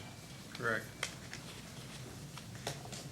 Okay, section 5, paragraph A, during the noticed term of use of that alternate source, it shall be the responsibility of the owner member to use commercially reasonable efforts to develop or otherwise acquire the subject alternate source, so that such source may be used to supply a portion of the owner member's requirements beginning on the notice date. EKPC shall use commercially reasonable efforts to cooperate with and assist with owner member in its development or acquisition, provided that EKPC shall not be required to make out-of-pocket expenditures or provide or facilitate financing of any alternate source. So, tell me if you disagree, but I read that provision as placing on EKPC an obligation to use commercially reasonable efforts to provide assistance to the owner member in the development and acquisition of an alternate source. That's what the language says. Okay. I mean, do you understand that to be an obligation of EKPC? This reminds me that it is, yes. Okay. So let me ask you this, hypothetically speaking. If the commission were to determine that the application shouldn't go forward, South Kentucky continues to have a notice of election with delivery starting on June 1st, 2019. That's right? Correct. Could South Kentucky rely on individuals like yourself, Mr. McNally and others, to assist it in the development of a replacement alternate source so that it's prepared when the June 1 date arrives? Are you, by virtue of that question, are you asking, will we help them perform the due diligence around that asset? Well, that's part of it. Would you? I would say no. I think it's their fiduciary responsibility to do the due diligence about that. However, and I have offered this to members here in this room today, who were or are considering or have put them on the shelf for now, who are considering similar types of agreements, that I would be happy to review language and provide any input.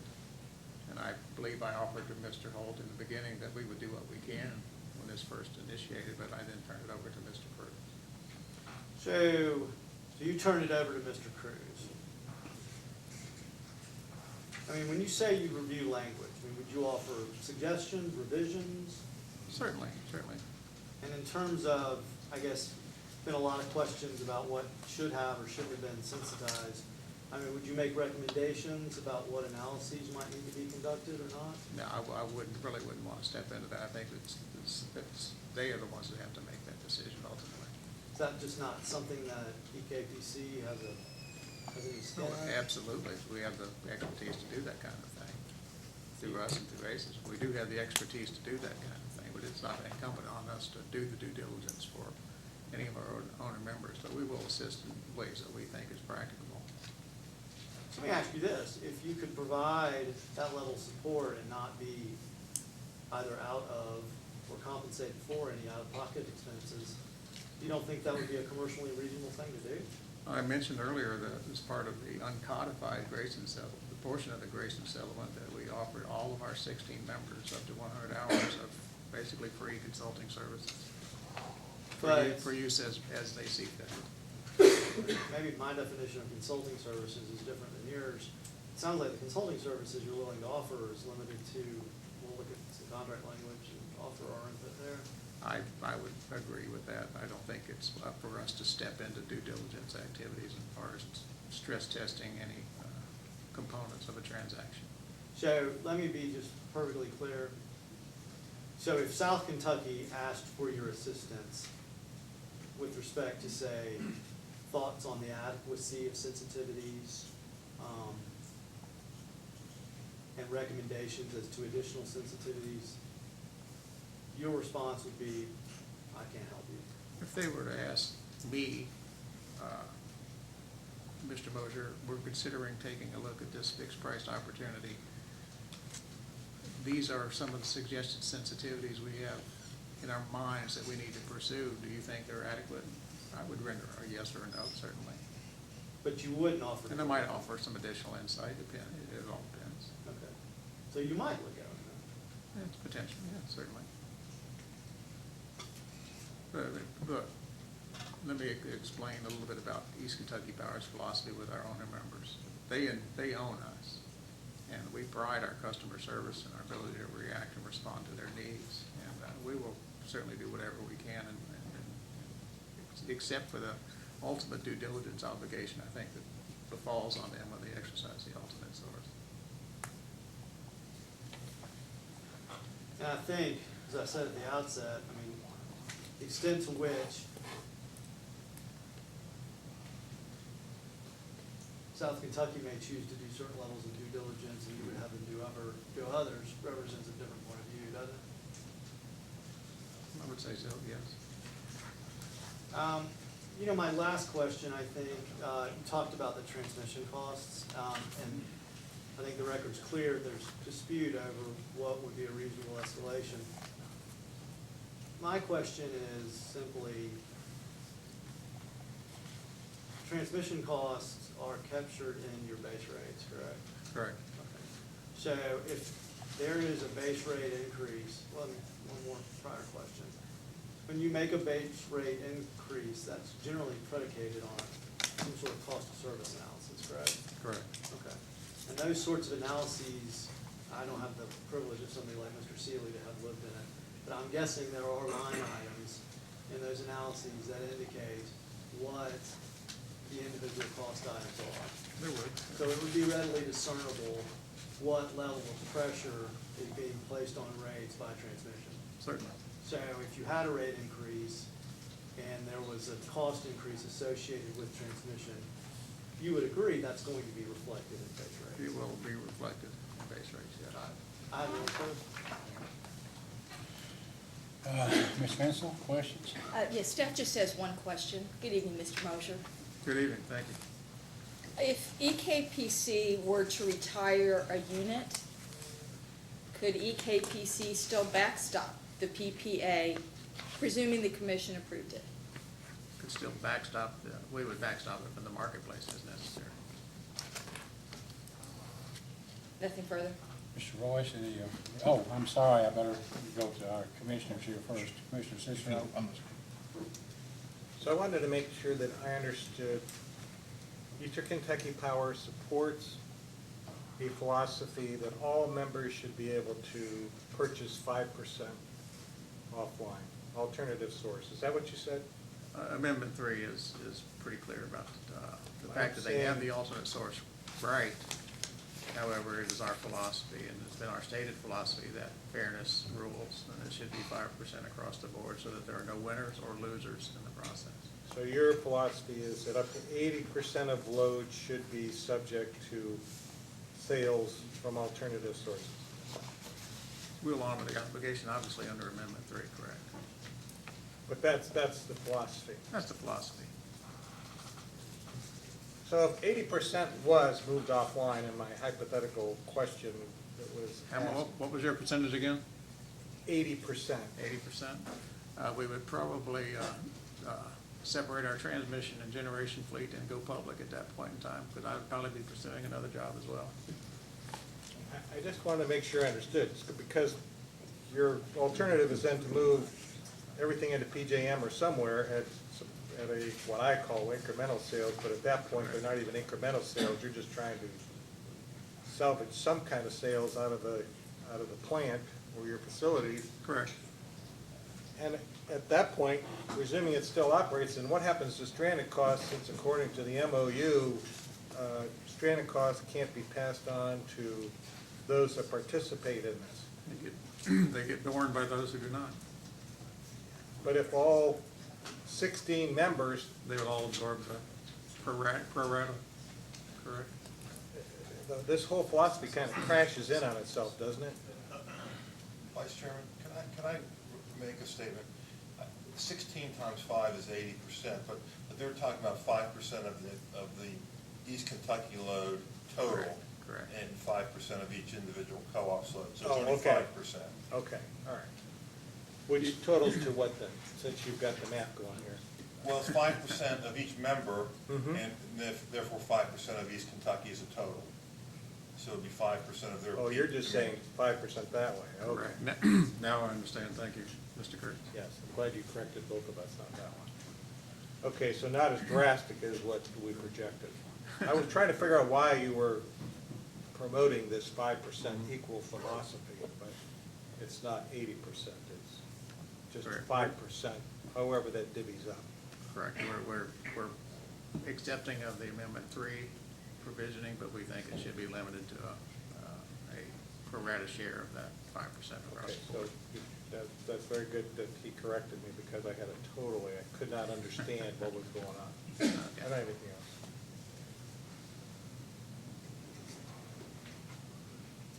I'm good. Mr. Matthews? Do you have a 58 megawatt unit? No, ma'am. Do you have 58 megawatts of base load that you can just easily turn off and on? No, ma'am. Because this is a 100% load factor, so it would Correct. be a Correct. CT. So you would be taking, see if I understand, you'd be taking that 58 megawatts, that energy that's produced from that 58 megawatts, and just trying to get whatever you can to recover In any the of your near- variable costs that you can. In the near term, In the near correct. term. If you would indulge me for a moment, I would do a illustration for you. The 508,000 megawatts that would be departing our system under this transaction exceeds the amount of the expected run hours of our Cooper station down in Somerset, which is roughly 310 megawatts. They're roughly upper $30 units, and they don't run near what they did in the higher price markets in days earlier. So I just want to put it in sort of context. Thank you. I have no questions. Mr. Royce and the director?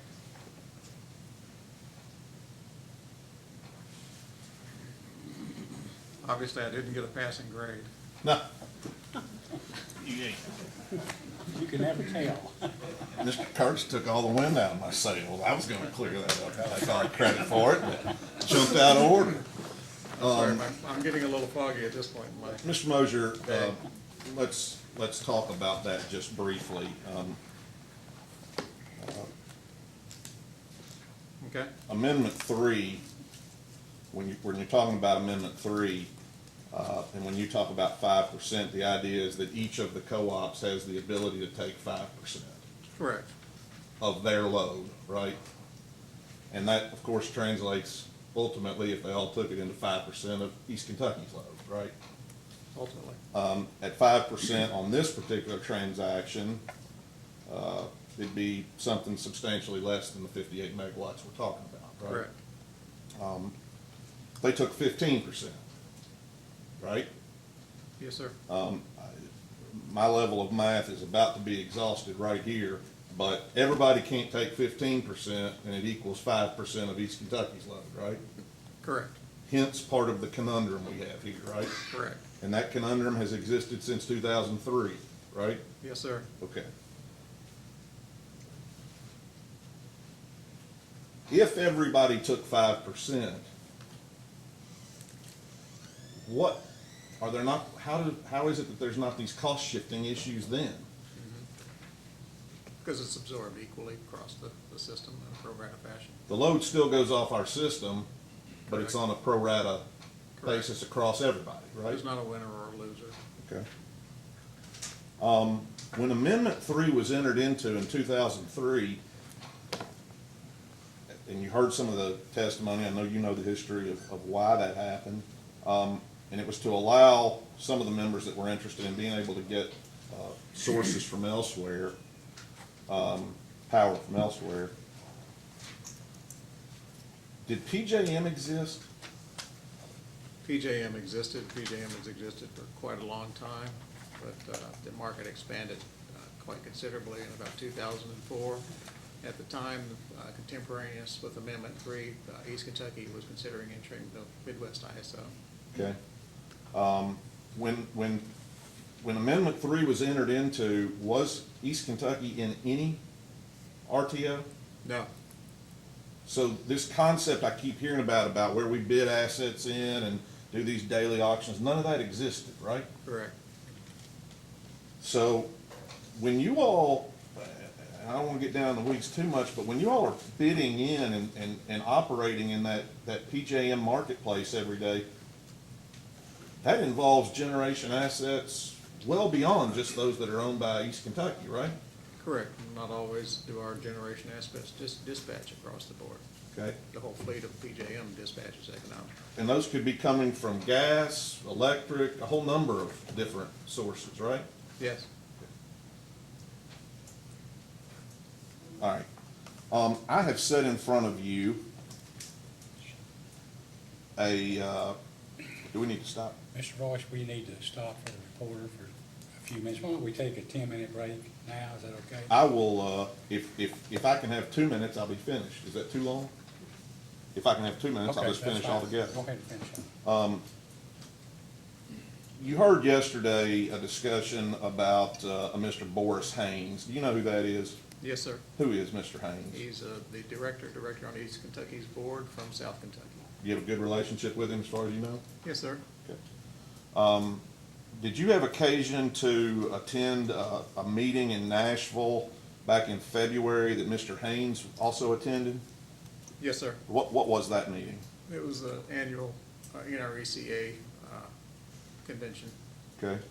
And I have set in front of you a document that was produced by East Kentucky in response to South Kentucky's requests. Yes. And unfortunately, I don't have a copy for everybody, so I'm going to tell for the record, it is South Kentucky Request 1, 3, and 5, page 433.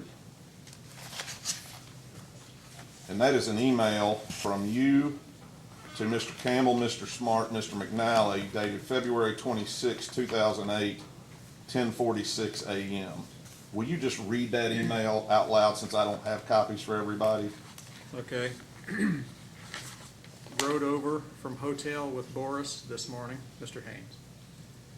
He immediately apologized for what's going on, regrets it, underestimated the uproar, would like to see Amendment 3 MOU go away if this doesn't work out at PSC. Did that accurately reflect the conversation that Mr. Haynes had with you? Briefly reflects the... It was more extensive than that? It was more extensive than that. Generally consistent with what you described there? Yes, sir. That's all the questions I have, Mr. Chair. Thank you. Let's take a 15-minute break, come back at maybe 5 after. Is There is people- food here. All right, well then let's come back at, 20 after 6. I ought to give everybody 20, 25 minutes. Chairman, if I may, the pizza's back in here room 1. Okay, just right back here. We're now in recess until 6:20.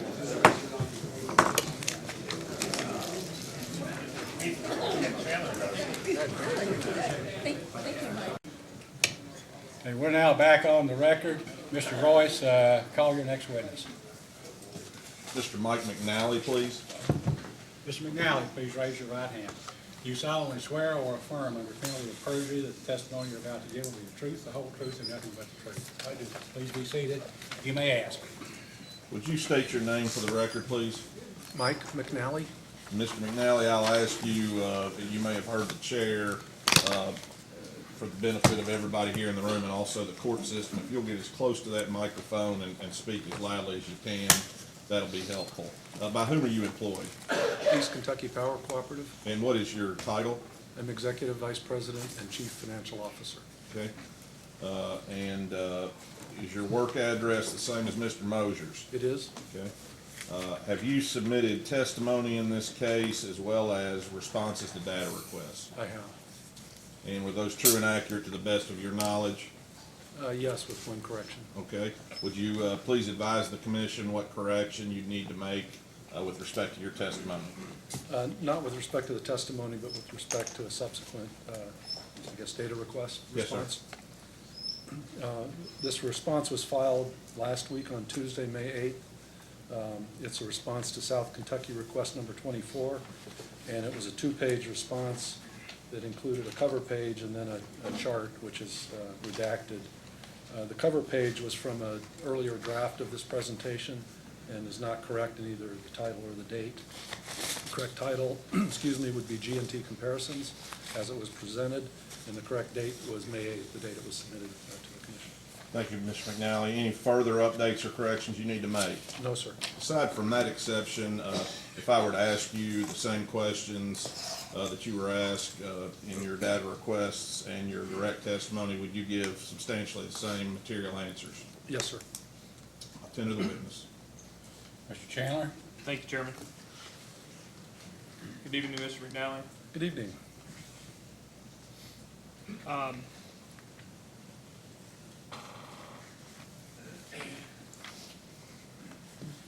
Are you aware of the references, I think it was by Mr. Babbitt, and other references throughout the testimony, to the 2015 long-range financial forecast?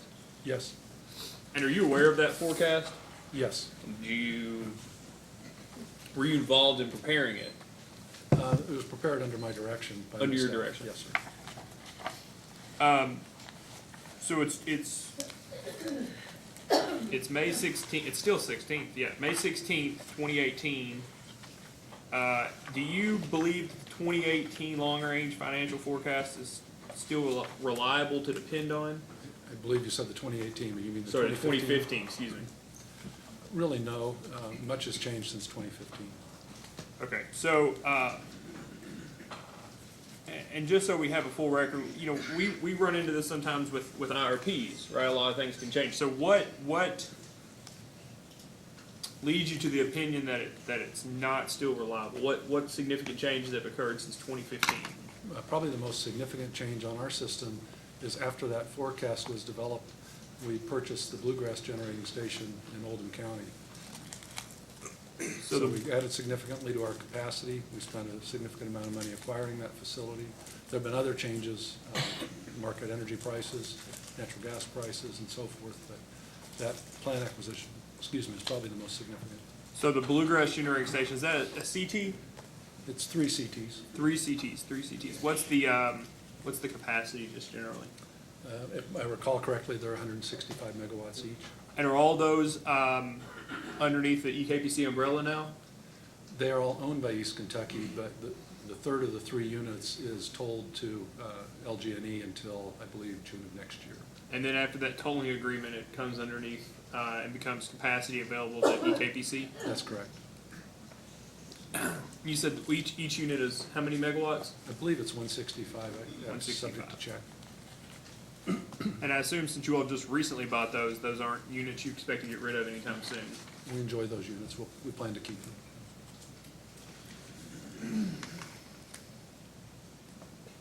them. Going back to my original question on whether the 2015 long-range financial forecast is reliable to depend on, would you advocate using that financial forecast for purposes of, let's just say, for instance, for the purposes of Intervision's net present value calculation? I really think an update would have been more appropriate. And would an update have been available to South Kentucky for that use? Yes, through, I guess, two possible paths. The first is that during the course of the analysis and discussions of acquiring the bluegrass units, we prepared an updated forecast. It was not a full IRP. It was not filed as a forecast with the Public Service Commission, and it was not board approved as an independent forecast, but it was presented in the boardroom. It was available to all board members and CEOs. We will also prepare forecasts from time to time at the requests of owner-member systems or updates to our forecasts for particular requests that they have. So had South Kentucky requested an updated forecast, within reason, they can be very difficult and complicated to produce, but within reason we would have tried to at least update and give them our best thinking. And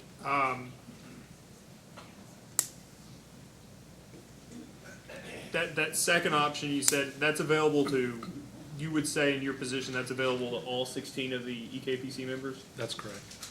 And is it your understanding that the updated forecast was provided to each of the 16-member cooperative representatives on the EKPC board and each of the CEOs at that time? It was made available to each of them. If they attended those board meetings, they would have received it. I can't say if they didn't attend whether they would or would not have seen it. So they were in the board packet or something like Yes. that when they got there? Yeah, part of the board materials. And it's your testimony today that would have been more prudent? It would have been more reasonable to use that updated forecast? It would have been more current and had better assumptions. For example, just including the costs and the revenues associated with the bluegrass units. Okay.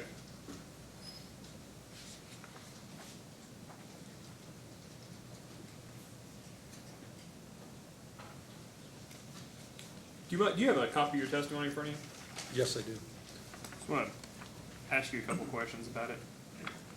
Do you mind to turn to page 6 in your testimony?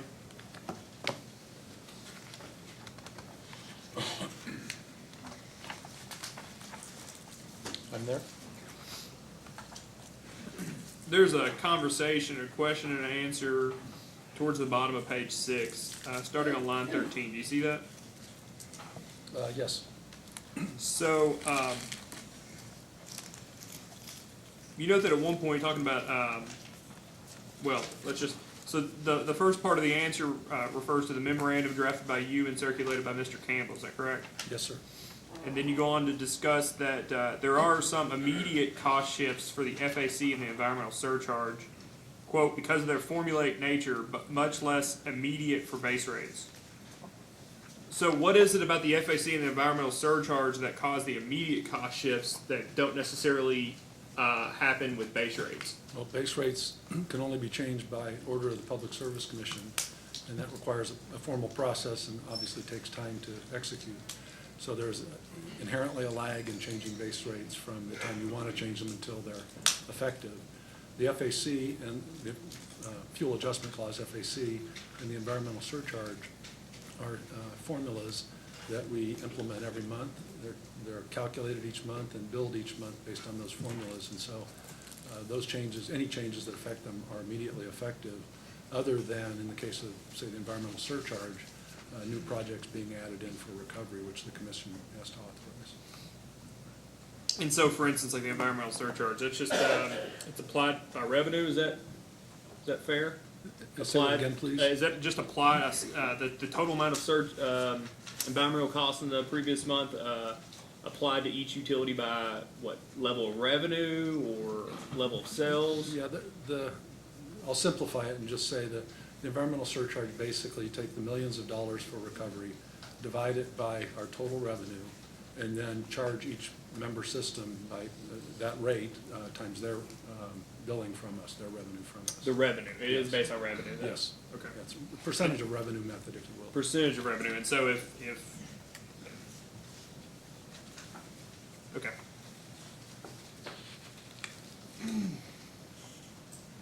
Do you mind to turn to page 9 of your testimony? I'm there? And page 9 is where you continue the discussion about mitigation steps or factors, correct? Yeah, yes. And so, I guess there was previously with Mr. Mosier some sort of discussion or questioning about the difference between mitigation and sort of the difference between lost economic opportunity. Do you believe there's a distinction? Yes. Okay. So is it EKPC's position that let's just call this if approved this June 1, 2019? Is that That's my understanding. the effective date? That's my understanding too. Say there's a 58 megawatt cliff for load, right? That's right, 508,000 megawatt hours starting on that day. 508,080, I think. Yes. Yeah. This works nothing if not tedious. So 508.80.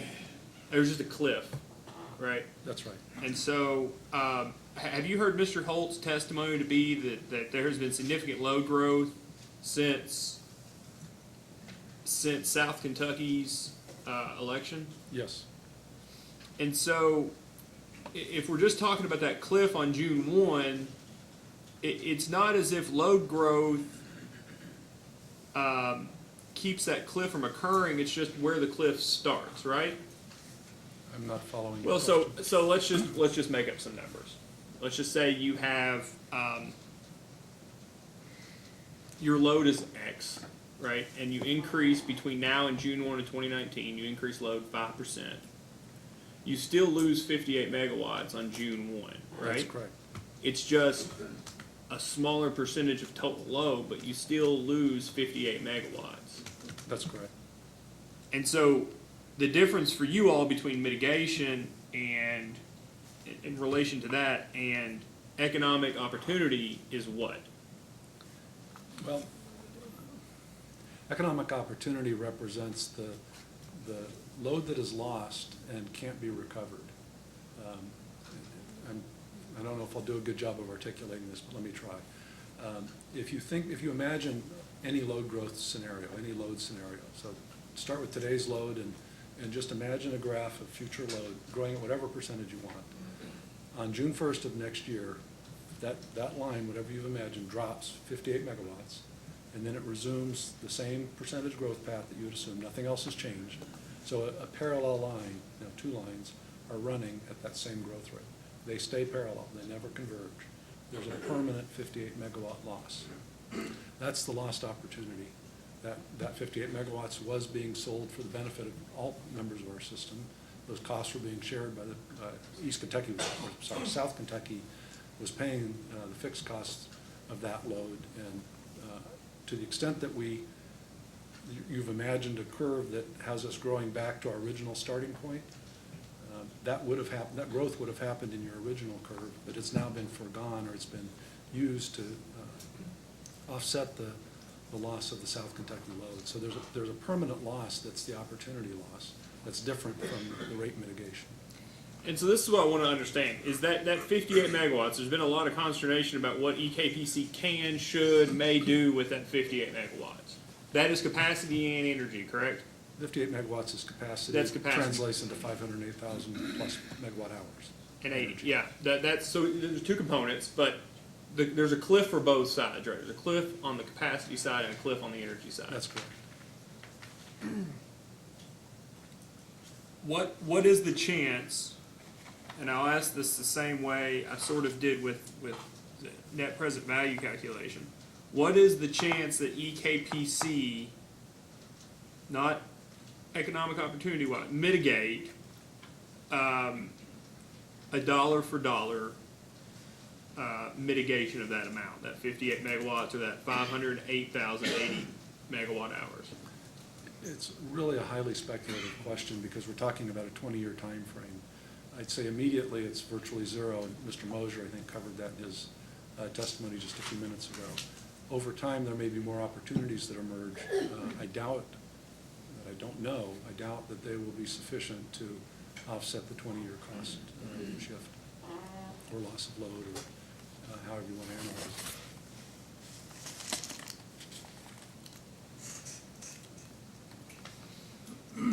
So are you the rate design of the 4 EKPC witnesses that'll be tendered today? Would you be the one that we talk about rate design with?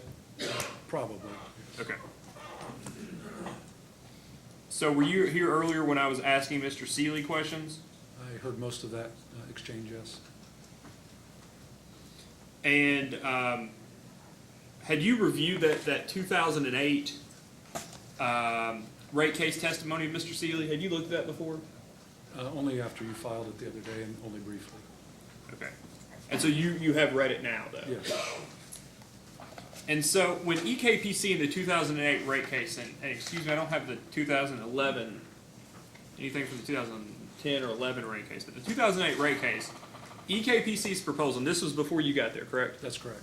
EKPC's proposal was a two-phase, two-part phase-in of cost-based rates. That's how you understood the proposal, correct? Yeah, I'll agree to that. I haven't read it closely in some time. Well, so may I provide him a copy? Sure.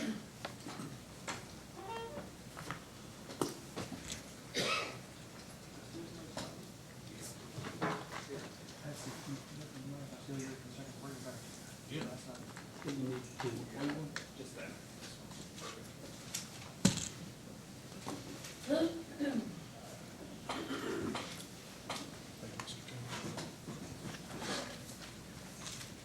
I'm afraid Mr. Seeley may have taken his home for light reading, I don't know. On page 29 of tab 3, which is the AG's Exhibit 3. Do you mind to turn there? Page 29. 29, yes, sir. I am there. Would you agree that first question states, please describe how EKPC proposes to transition to a cost-based rate structure? Yes. And so, I guess just by virtue of that question, my understanding would be correct that was EKPC's position. They'd like the commission to grant them a cost-based rate structure. I can only agree to what I can read on the page since I wasn't here at the time, yes.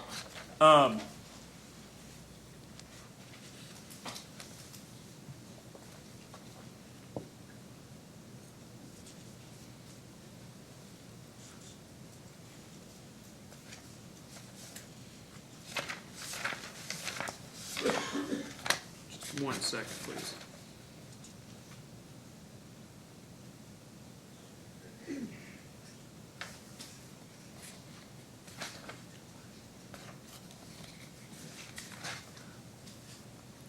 Do you mind to read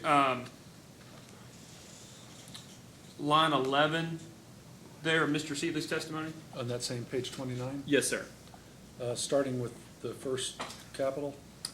Starting with the cost of service study indicates, yes, sir. And how long would you like me to go? I think just 2 sentences, please. Okay. The cost of service study indicates that a large portion of its fixed costs that are currently recovered through the energy charge should instead be recovered through the demand charge component of EKPC's rates.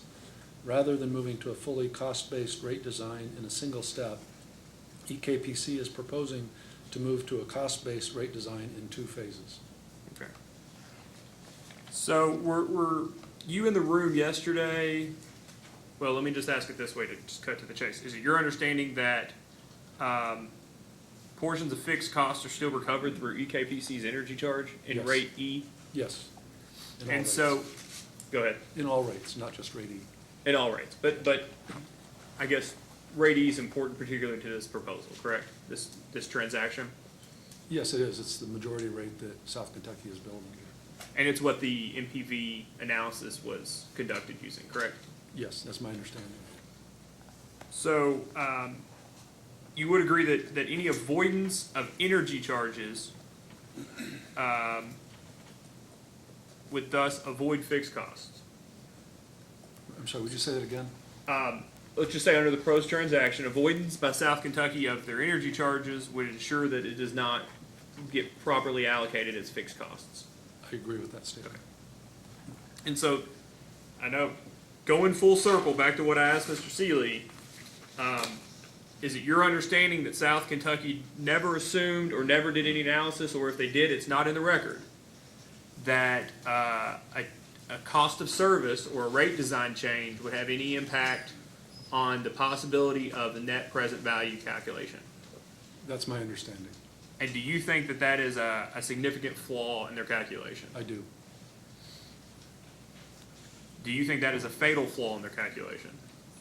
I haven't attempted to rerun their analysis, making alternate assumptions on that point, so I can't say that definitively, but I think it's a significant flaw.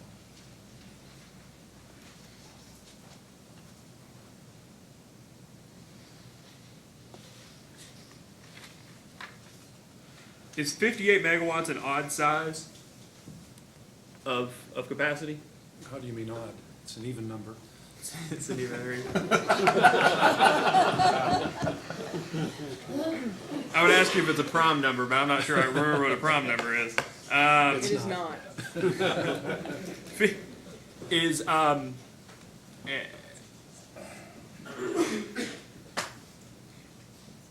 would a 100 megawatt election be easier for EKPC to mitigate than a 58 megawatt election? It would be different. This is a question, probably a line of questioning better addressed to Mr. Cruz. I think what you're getting at is sort of standard trading blocks. And in that sense, 100 megawatt probably is closer to a standard or an accumulation of standard sizes, but by virtue of its magnitude, it would be harder to mitigate.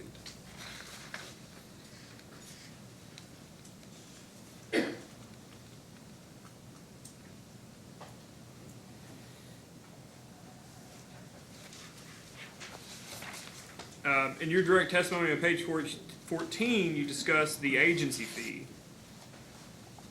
I'll wait for you to get there.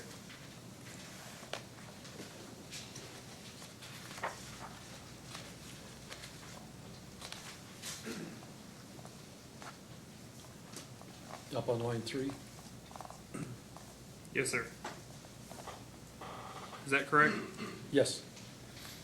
And the agency fee would be,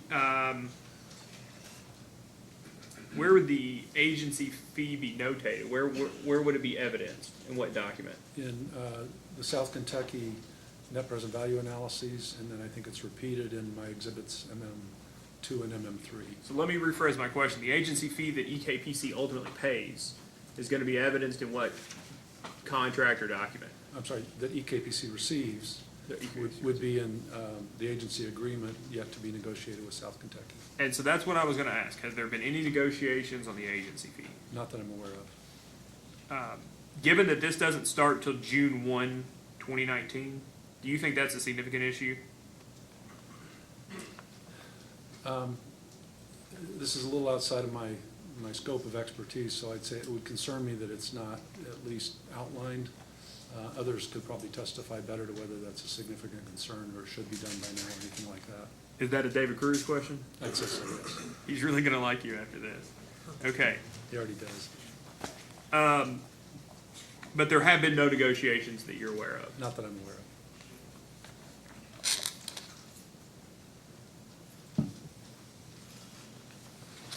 So, have you read Mr. Babbitt's rebuttal testimony? I did read when it came out, yes. Okay. So, he takes issue with your MM2 and MM3, correct? Yes. And I think it's something like he true to your word, true to his word, Mr. McNally killed the deal or something like that, right? Something to that effect. So, I've been very confused about this. The MM2 and the MM3, those are the underpinning of it, the underlying analysis is the net present value analysis performed by Intervision, correct? That's correct. How many changes did you make? I have to look at them. That's fine, take your time. How many changes did you make between Intervision's net present value calculation and your MM2 and your MM3, which I assume there's only one difference between those two. So it would just be between your calculations. Yeah, it looks like they're listed at the bottom of each, the front page of each, MM2 and MM3. It looks like they have total 8. 8. Yeah, if you take them all separately. Some of them are closely related. And what's the biggest change? I think it was the transmission. Strike that. Can I rephrase my question? What change had the largest effect on the net present value calculation? Yeah, I think it's the NITS transmission. And for maybe the rest of the room, what in the world is the NITS transmission? I'll let David Cruz explain exactly what it is operationally, but NITS is the Network Integrated Transmission Service. It's a cost that we incur and also receive for transmission that we buy and sell across our system. As a load-serving entity? Yes, and as a member of PJM. And if I had any more technical questions about the NITS, that would be a David Cruz. Yeah, and I may have been incorrect in that last answer. It may be better to say as a transmission operator.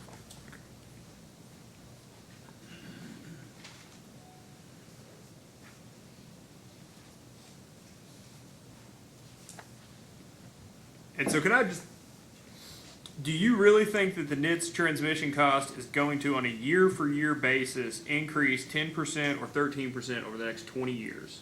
Based on recent history, and you heard Mr. Mosier's testimony just a few minutes ago, that seems to be a better estimate than what was used in the original analysis. And I've seen the math, right? The math doesn't lie. Right. An average is an average. But I guess my question is, and I understood Mr. Mosier's testimony about transmission investment, transmission enhancement.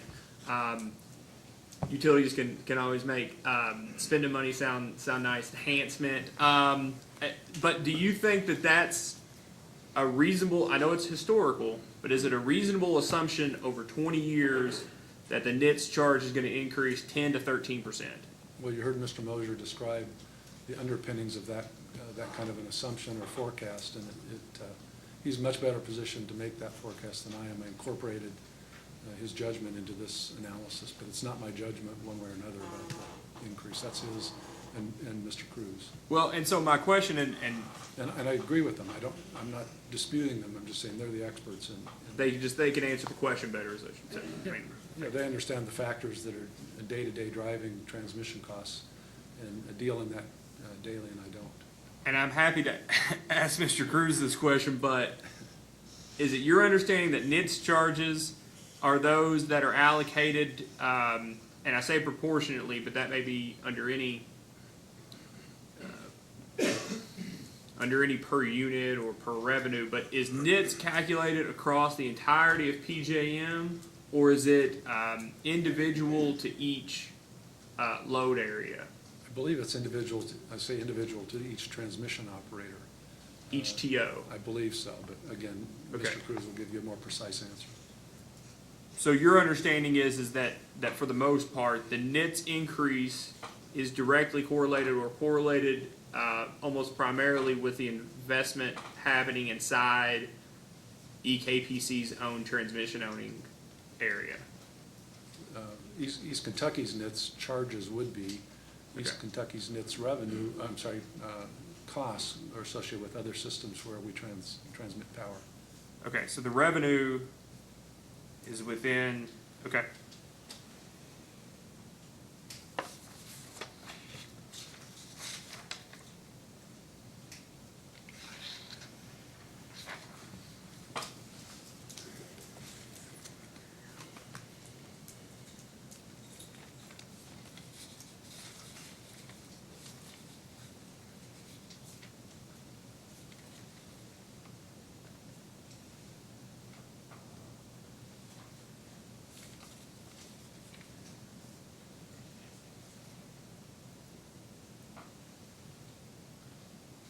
Do you expect that if this transaction is proposed, that it'll have any effect on EKPC's borrowing ability or borrowing rate? I hope not. That question leads to a fairly lengthy discussion, I fear, but in order for our borrowing rates to increase, it would probably be preceded by a decline in our credit rating from rating agencies Fitch and Standard & Poor's. For them to take that action, I think they would have to believe that East Kentucky's financial condition is harmed by the transaction in an unrecoverable manner. Our position would be that we would seek a rate increase if we saw that kind of harm, and we would attempt to restore our financial condition and our financial operations such that the agencies wouldn't take adverse action and therefore our costs would not be affected. Well, so let me ask you about that. If all a utility has to do is file a rate case to ensure there's not a downgrade, then how are there ever downgrades? Well, there are several reasons, of course. There can be any number of adverse events, poor management leading to sustained poor performance, commissions that are hostile, or there's some in the nation that are characterized that way. Costs that are thought to be imprudently incurred and therefore not recoverable. There are all kinds of reasons why a utility might not recover the costs that it's incurred and end up with rates or rates of return that are inadequate in the rating agency's eyes to service its debt. And are there, I hate to ask this question, are there ratings or rankings of hostile commissions?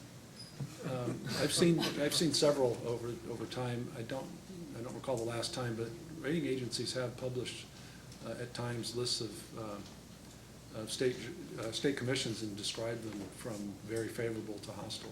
And Moody's does that, right? They categorize them. They kind of just lump them in groups. They don't really identify specific ones. They just kind of throw them into groups, right? That's generally true. That's right. What's EKPC's outlook, credit outlook? Stable on both agencies. Stable under S&P and Moody's. Yep, S&P and Fitch. Fitch, We're not excuse Moody's me. rated. Not Moody's rated. So I think Mr. Seeley is gone, so I can use the term. So this run on the bank scenario that everybody, it's all the rave. Everybody seems to be talking about. You were in here when Ms. Wright testified earlier, correct? Yes, sir. So she was talking about her 8 megawatt defensive notice. You remember that? Yes. And so is it your understanding that there are R.E.C.Cs in addition to Jackson that have made defensive moves or defensive notices or any sort of defensive actions in response to South Kentucky's election? Yes, sir. And South Kentucky's election is for 58 megawatts, correct? Right. What is the total amount that is left of that total 5% of EKPC that is available for election?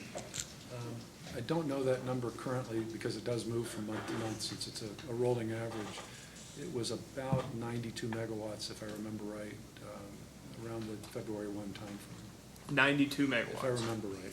And that's in addition to what has already been elected prior to South Kentucky. Subject to check, I think so. I think it's, Well, in so my let's mind, just- it's around 150 megawatts total. And that's what I was going to ask. Just the total is 140 something, 150 something megawatts, correct? At that time, yes. And there's already some that's been noticed. Correct. And some that's been built for almost a decade now. Yeah, that's right. So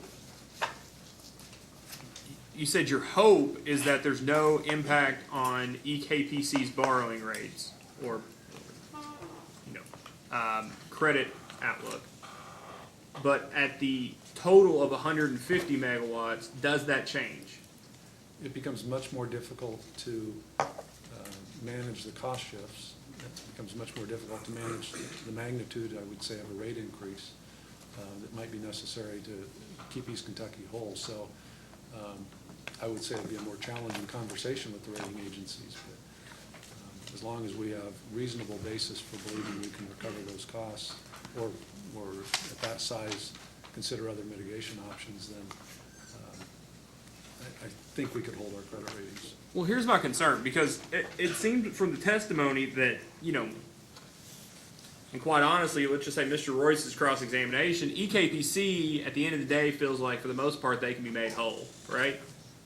Is that a fair characterization? Yeah, there's not an unlimited ability to raise rates.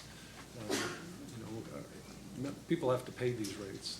They're not raised lightly, and they have real impacts on real people who, in many cases, struggle to pay them. So we don't take lightly the possibility of a rate increase.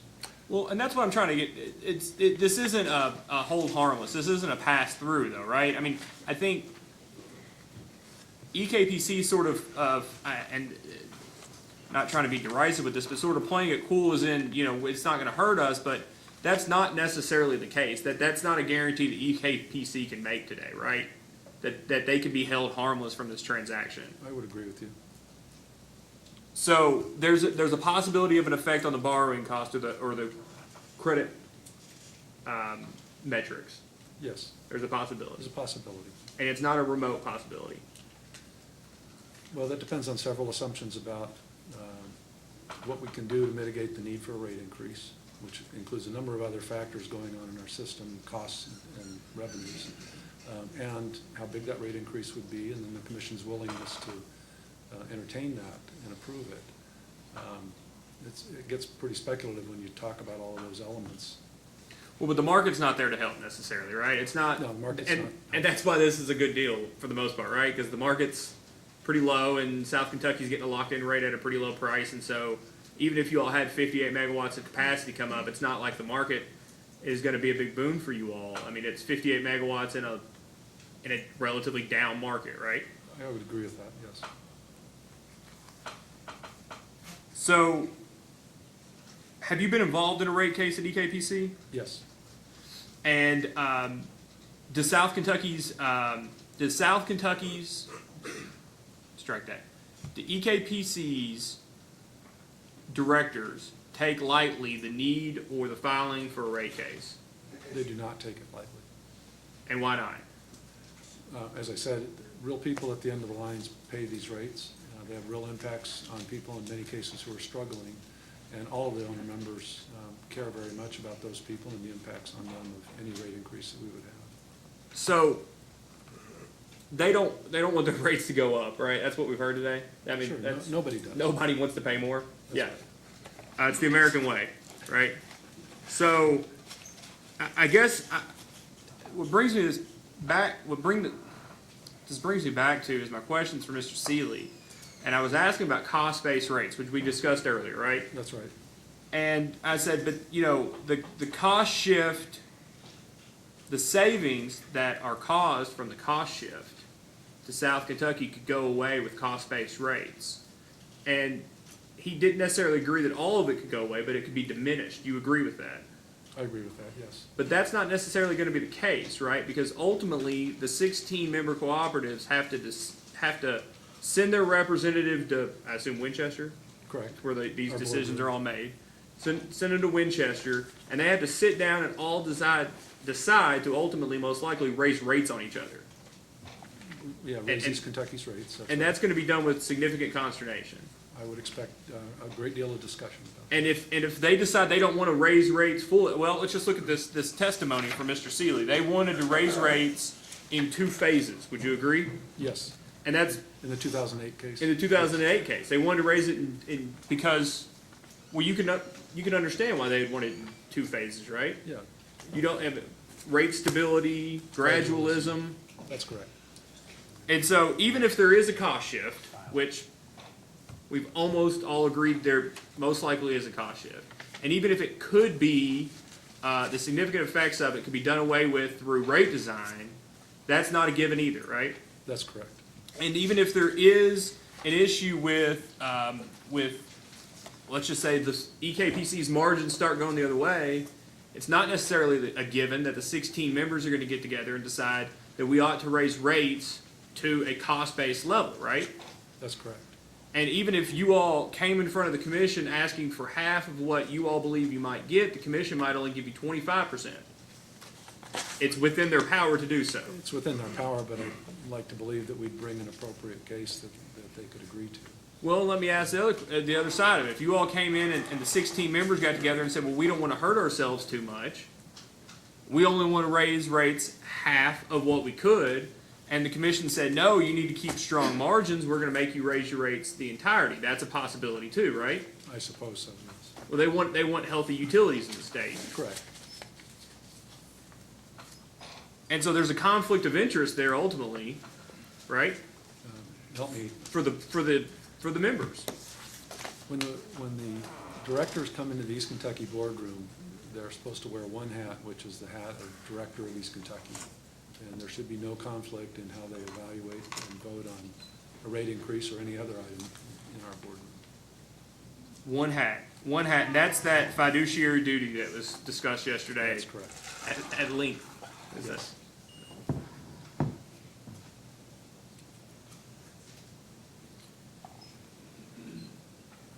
Would it be fair to say that it's your hope that EKPC is held harmless if the proposed transaction is allowed?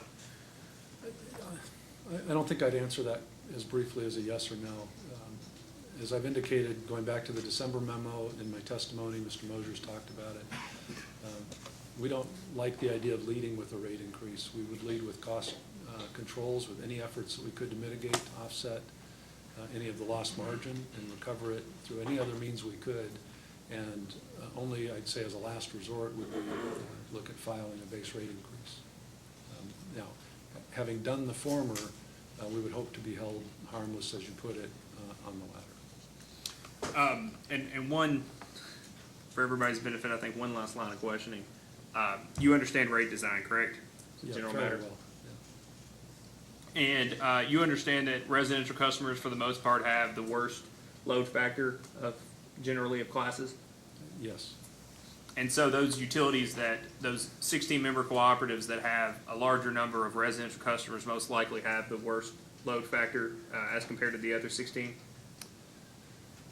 There are other factors, probably shouldn't use that word in two different meanings in the sense there are other reasons why there would be low load factors from system to system, including different weather patterns across the state. An area with much colder weather could have lower load factors, higher demand spikes than an area with more even temperature across the year. So given the same mix of customers, you'll still see differences. Okay. But as a general matter, do you think that those 16-member cooperatives of EKPC, those of which have a larger amount of their load, that are residential customers, have most likely lower load factors? Generally, that's true. And would you agree that ultimately residential customers are the single class who don't necessarily have anywhere to pass costs on to? Yeah, if your suggestion is that commercial and industrial customers can pass cost increase on to their customers or choose to leave the territory and do business elsewhere, that's true. Residential customers have fewer opportunities. And so let me ask you, those cooperatives that are represented in the room today that may have lower load factors and may have more residential customers, if rates, if EKPC comes in and asks to have their rates, cost-based rates, and the demand charge increases to the point, well, let me go back. 16 folks sitting in a room at Winchester for an EKPC board meeting discussing whether to come in for a rate case or not, and that this has been approved, you would agree that, I hate to use the word mitigate, but that some members may see rate design as a way to mitigate the cost shift to them. Would you agree with that? As a partial way, I'm hesitating because a change in rate design will affect all of our member systems. And while it may put some cost back to South Kentucky, to kind of further the line of questioning you were just asking me, it could cause other shifts within our system that some member systems might not like. It really has to be evaluated before we know that it would just push costs back to South Kentucky, which again would not be our goal. You're reading my mind because that's my next question. Those utilities with larger percentage residential customers and lower load factors are going to be in the situation sitting in that room determining whether they should change the rate design to mitigate the impact of this proposal, while at the same time worrying that a larger percentage of their rates being on the demand charge could also increase their rates. It's just the difference in scale. So would you agree that they're in a position where they're damned if they do and damned if they don't? Not necessarily. There are other rate design constructs that I think should be studied and evaluated that might not have as much impact. So rather than characterizing it as the board members coming in with that concern and having to vote along those lines, I think it would be incumbent on us to present them with some alternatives that, and explain to them how those alternatives might affect each of their member systems, and in particular their residential members. And then being informed of several opportunities help select the approach that they would prefer that we take. And to me, that's a strategic decision that the board would make and instruct us to execute. And the additional, dichotomy is not the word, I don't know if trichotomy is a word, but the additional consideration they have to make is that when they're sitting in the chair in Winchester, they are not, by your definition, looking out for their members, right? The individual, they're technically supposed to have a fiduciary duty to EKPC. They have a fiduciary duty to East Kentucky. In my mind, we all look out for all of the end-use members. So we never really divorce ourselves from the people at the end of the line who have to pay these rates. We don't operate in a vacuum. You weren't around when Amendment 3 was signed, correct? That's correct. Do you think it's these sort of decisions and this sort of conflict of interest that might have caused Amendment 3 to become? I don't know that these were a driver of Amendment 3 coming into existence. I really don't know. Do you think that Amendment 3 was ultimately caused by conflicts of interest? No, not necessarily. There are legitimate reasons to have something like Amendment 3 available to the owner members. Let me ask this: the provision where there's a disconnect between the 15% part of Amendment 3 and the 5% portion of Amendment 3. Do you think that may have been caused by some sort of conflict of interest? I can only speculate. It's possible, but I really don't know. Do you think that is a poorly written portion of the wholesale contract? Yes. And let's just play hypothetical for 1 second. Let's go back 6 months. Strike that. Let's go back to January of 2017. Do you think it'd be a good idea for the commission, if they had known about Amendment 3, been aware of it, to sua sponte open up a case, change Amendment 3 moving forward? I mean, ultimately, let me ask the question this way. Excuse me.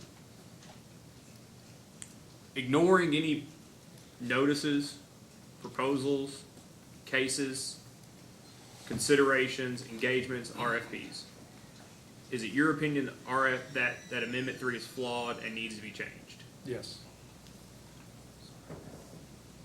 And is it your understanding that Amendment 3 has been approved by RUS? Amendment 3 has been approved by RUS. Is it your opinion that the Memorandum of Understanding has been approved by RUS? It is my opinion that it has not been approved by RUS. And was that by design? I believe it was. I believe the MOU was structured intentionally to not require RUS approval. Why the distinction? Why structure specifically not to require RUS approval? Well, for one, it's administratively easier to not have to go and seek that approval and obtain it. And two, I think the thought was that the MOU would be, I'll say, an implementing document as opposed to a changing document. So it didn't change Amendment 3, it instructed on how to implement it. And in that sense, it didn't require further RUS approval. Is it your opinion that the commission can change the memorandum of understanding without any consultation with RUS? I'm sorry. Is it your understanding that the commission can change any part of the MOU without RUS at all? No involvement of RUS? I probably can't say that, because if they change the MOU in a way that changed the meaning or the implementation or effectiveness of the Amendment 3, then I think RUS probably would have a say in that. And that's the last question, is that if the commission wants to change Amendment 3, can it do so without prior RUS approval? That's a good question. I really don't know the answer. RUS is very sensitive to regulatory commissions and often defers to the judgment of those commissions. And my experience has been the commission historically has been very concerned about RUS's position, and where appropriate will defer to RUS. So I really don't know which party would take the lead in that discussion and how it would resolve. It's like when you point the finger at Mr. Cruz and says he'll answer it. It's kind of defer into each other, right? It is, except that he follows me now. Who follows you?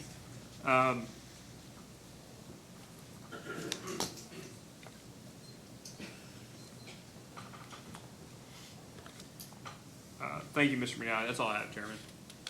Mr. Miller? No questions. Mr. Kurtz? Thank you, Your Honor. About Amendment 3 and RUS, et cetera. RUS likes to be repaid, correct?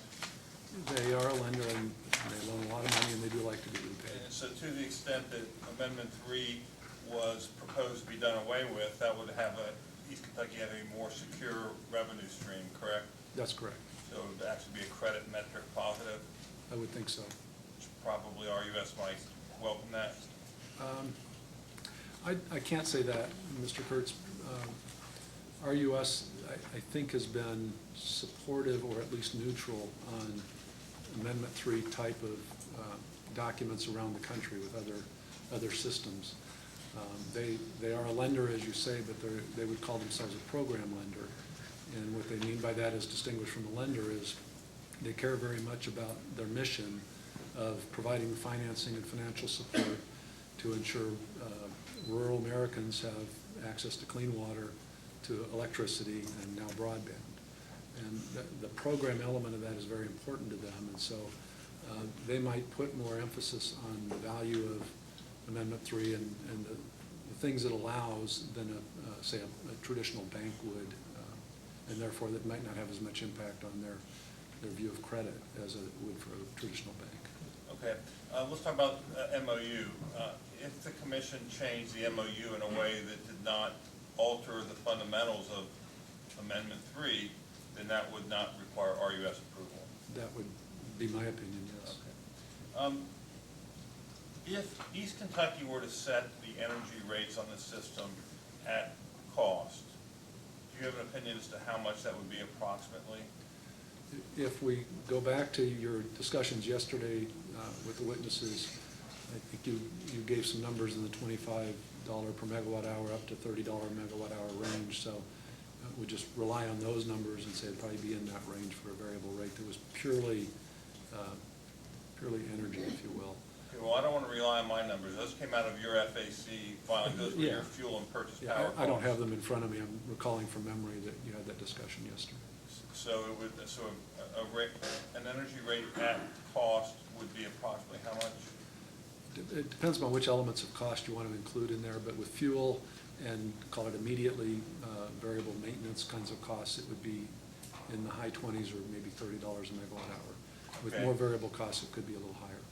So if that, let's just say 30, so if you change it to 30, that every megawatt hour that South Kentucky buys from Morgan Stanley, they would lose $3.95. Absent a change in the demand charge, yes. Well, I'm just talking about energy, though. Yeah, just on the energy portion. Now, to make East Kentucky whole, if you lowered the energy rate, you would have to increase your demand charges and your customer charges. Yes, or some other charge would have to be increased to achieve our total revenue requirement. I want to ask you real quickly about mitigation. Sure. We heard from Mr. Moser, $64 a megawatt hour is what South Kentucky currently pays. I heard that, yes. Okay, and so they're buying 508,000 megawatt hours that they're proposing to move to Morgan Stanley, correct? Correct. So the math is that's $32.5 million of total revenue that you would be losing? Correct. About how much of that is fixed costs? Approximately half, maybe slightly higher than half. Okay, so approximately $16 million is fixed cost you would be losing. That's right. Okay. Mike, I'd say fixed cost and margin. And margin. Now let's talk about, that's consistent with Mr. Wolfram's analysis. He came up with 16 to 18 million of fixed cost. It is. Okay. Mitigation. Given your marginal cost of energy, which is approximately $30, and the current market price of energy, would you be able to mitigate, would you be able to make much profit or margin on selling that freed up energy into the market? On the energy portion itself, at the prices that Mr. Moser discussed in his testimony this afternoon, they'd say no, it would be a very small amount. Now, the capacity that would be freed up, 58 megawatts, you would sell that into PJM, Yes, and you're too late for the base residual auction, you'd have to sell that into the incremental auction, at least temporarily? that's correct. The base residual auction is 3 years in advance. It's going on right now for 3 years hence. So if we're talking about next summer, we would have to enter into the intermediate auction between now and next summer, and those are typically at very depressed prices. There are 3 incremental auctions in between each BRA auction. That's correct. What would you expect the incremental auction clearing price to be based upon your experience? I don't have a dollar figure. I'd say it would be substantially below the last clearing price, which was about, if I remember right, about $75 a megawatt day. So it wouldn't surprise me if it was $25 or less.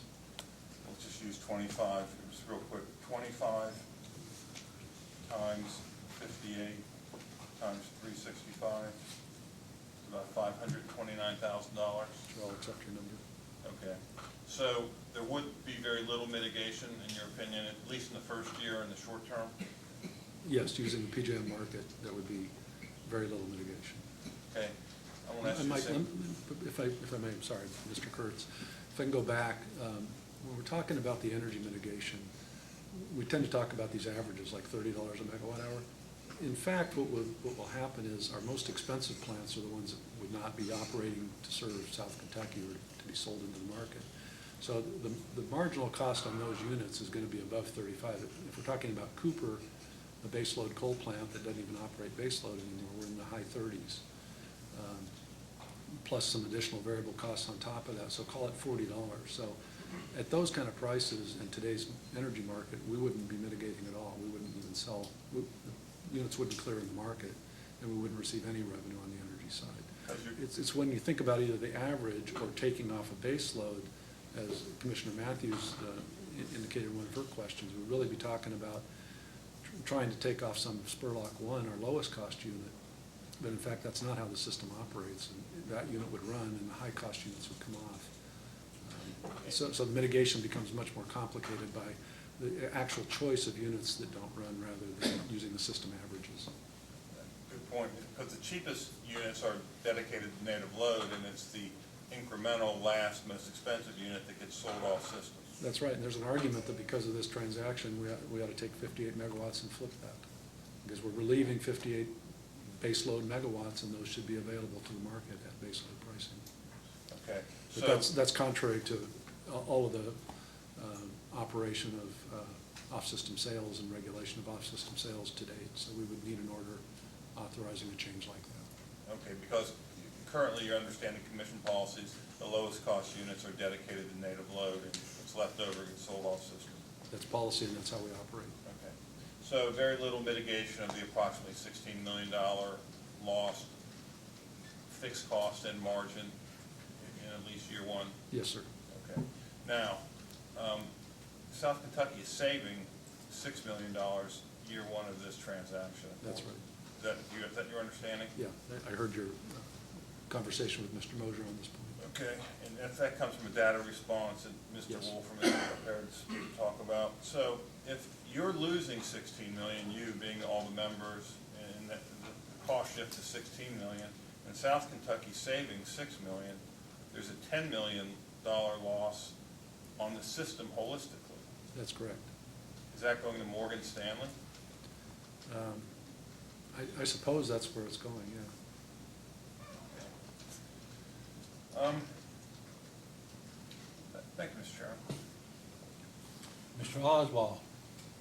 No questions. Mr. Crawford. No questions, sir. Mr. Scott.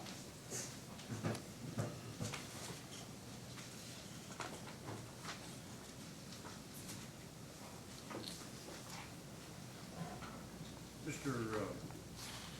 Nally, would you, you have your pre-filed testimony up there? Yes, I do, sir. Bottom of page 10, starting at that sentence that says, the owner members who have made, you see that? Yes. Follow along with me, make sure I read that. correctly, the owner members who have made alternate source elections will also be affected by the resulting cost shifts, but the impact will theoretically be lessened because the anticipated benefits of those elections would offset the cost shifts. Quantifying in dollars the estimated impact of multiple alternate source elections becoming effective over the next 2 years would be virtually impossible. Is that what you said? Yes, sir. You read it correctly. Now, in fact, there have been, going from November 28th of 2017 to now, there have been multiple elections, correct? That's correct. So is it then accurate, Multiple notices. based upon your testimony, that at this point in time, East Kentucky Power cannot quantify in dollars what that's going to mean to East Kentucky Power, based upon what you just said? It takes a lot of information, as you could tell from both my testimony and exhibits and Mr. Wolfram's, to analyze even one. Analyzing multiples coming, one after another over time. We need a lot of information about the billing for each system. And each time we do one, we have to reallocate everything to the remaining systems, and then do the next one and reallocate everything to the remaining systems and so forth. So it's a very complicated and time-consuming analysis. It is possible that in the space of time to prepare this testimony, there's really So the practically answer is yes? impossible. In time, the answer is yes, we could get there. Pardon? In time, the answer is yes, we could get there. In a short period of time, it's impossible to do. Well, you've had since 1st of February, right? Yes, sir. And your answer's still the same today, right? We have not done further analysis on the other systems. So what, today's the day, tonight's the night, the hour is now. Yesterday and today, and the commission set this hearing, and they've got to make a decision on the record. So what's in the record then from East Kentucky Power is that it is virtually impossible to quantify the dollars that these multiple elections will have upon East Kentucky Power, correct? Correct. Therefore, since that is not quantifiable, and since the date of South Kentucky's proposed PPA is June 1, 2019, how much time do you reckon East Kentucky would need to do the quantification? I think before we could begin the quantification, we'd need to hear from each of the member systems that have put in a notice whether they intend to treat those defensively, as Ms. Wright testified earlier, and not execute it, or whether they intend to follow through and execute it, and if so, when and for exactly how much. Then with that information, we can begin the analysis, and I would expect it would take several days of concerted work, which would probably be spread over a couple of weeks to accomplish the task. Well, we know what the elections are now. They're in the record, I think. And Ms. Wright testified to hers. We know what Owens is, 19.2 or whatever. I mean, we know what the numbers are of these multiple elections, and that was your term, right? That's correct. So we know what they are now, and the commission's gonna make a decision based upon the record. So the record ain't gonna change after tonight, correct? That's my understanding. Well, there's post-hearing requests and so forth, but So other than that, that's yes. subject to that. Yes. So since it's June 1, 2019, before this kicks in, wouldn't there be just all kinds of time to determine what the quantification would be before June 1, 2019, even if the commission grants its PPA request? Oh, yes. Yeah, by June 1, 2019. And also, in regard to that,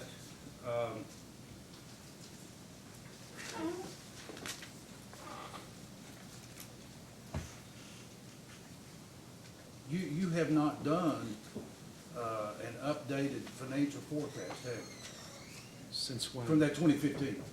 We have done several updated forecasts, but not to the formality of full board approval and filing the Same as commission. 2015? That's correct. Okay. Now,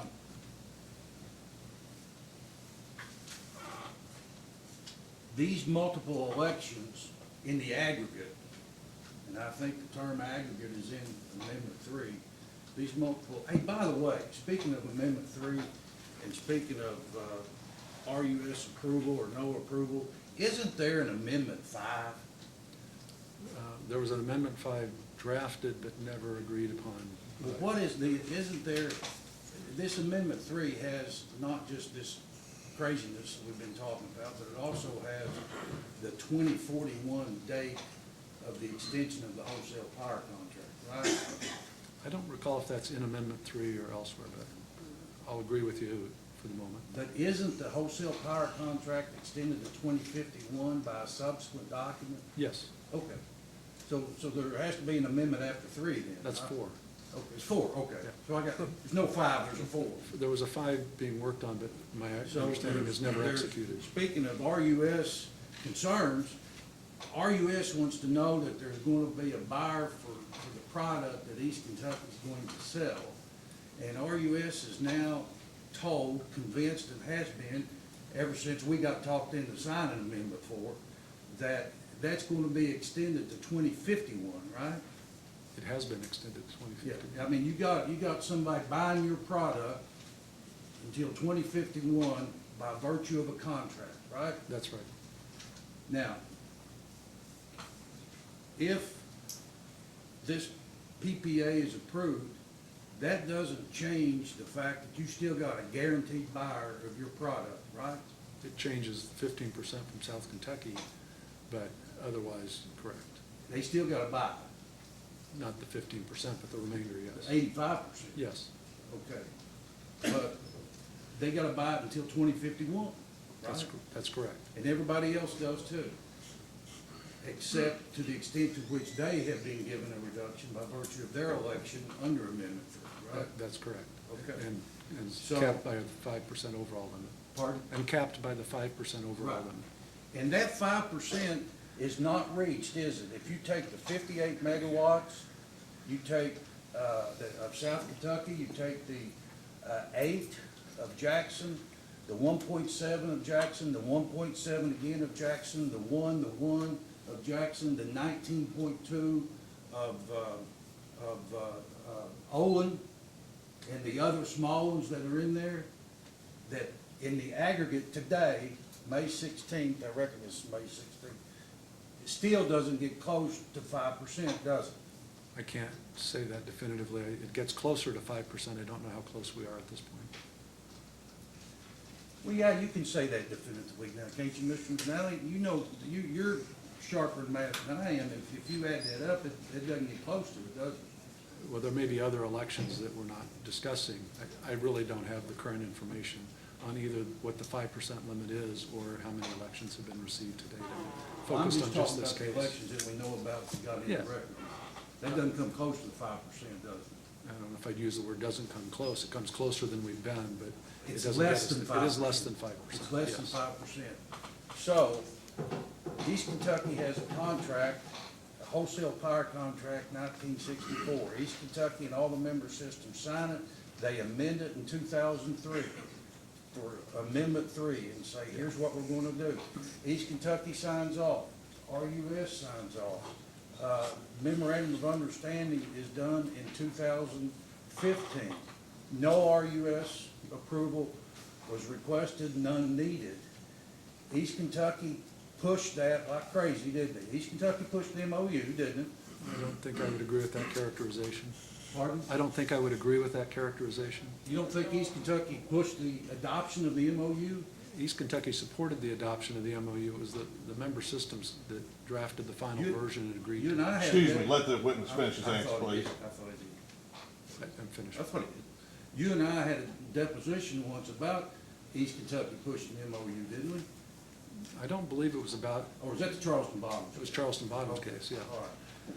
Well, it's done. East Kentucky signed it. East Kentucky signed all of those documents. in the aggregate, that 5% has not been met today. So East Kentucky, in Mosier Exhibit 4, do you have that in front of you? No. You may approach. Sorry, Mr. Chairman. Get back. You have Exhibit 4 in front of you now, right? Yes. Now, that shows an email chain of going back and forth with East Kentucky and South Kentucky representatives leading up to the notice that South Kentucky gave, correct? It appears to. I haven't read it thoroughly. So everything's cool and fine. We're helping you. East Kentucky was helping South Kentucky, right? There's even a reference there to a red line that somebody sent, Mr. Mosier or Mr. Cruz, or sending the red line version back to Mark David Goss to kind of tweak some language to put in the notice to send to East Kentucky, right? It appears that way, yes. So everything's hunky-dory. Everybody's happy, at least as concerns East Kentucky and South Kentucky. I don't and the 5% is not exceeded right now. I don't understand why East Kentucky is here opposing this request when contractually they're bound by the request, that contractually there's nothing in the request that goes outside of the contract that is in existence. And furthermore, East Kentucky helped South Kentucky put together the notice pursuant to Amendment 3. Explain the difference between November and December and now. I'm not sure I understand that question, but we are here opposing this, I think, really for two reasons. Number one is the cost shift, and this cost shift is of a large magnitude, and we think it's unfair. And number two is the taking of the full 15%, whether or not it's allowed under the terms of the MOU, we also think is unreasonable and unfair. It's akin to having the right to do something, but the good judgment not to exercise that right. Just because you have the right of way at an intersection, you have the good judgment not to proceed into the intersection if it will cause an accident.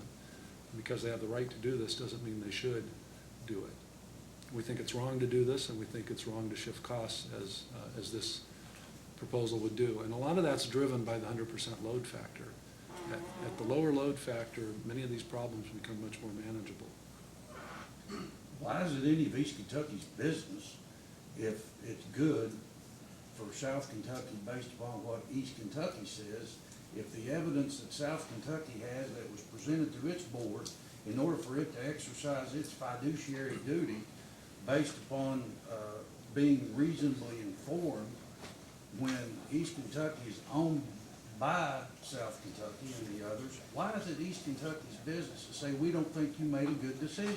I haven't said that I don't think they made a good decision. I've said I don't think this decision is good for the other 15 members of our entire system, owners of East Kentucky. I think it's in fact harmful to them and to their members. And you say that despite the fact that the facts that are presented to the commission are ones in 100% envisioned in the contracts and documents and scenarios that were envisioned in leading up to this.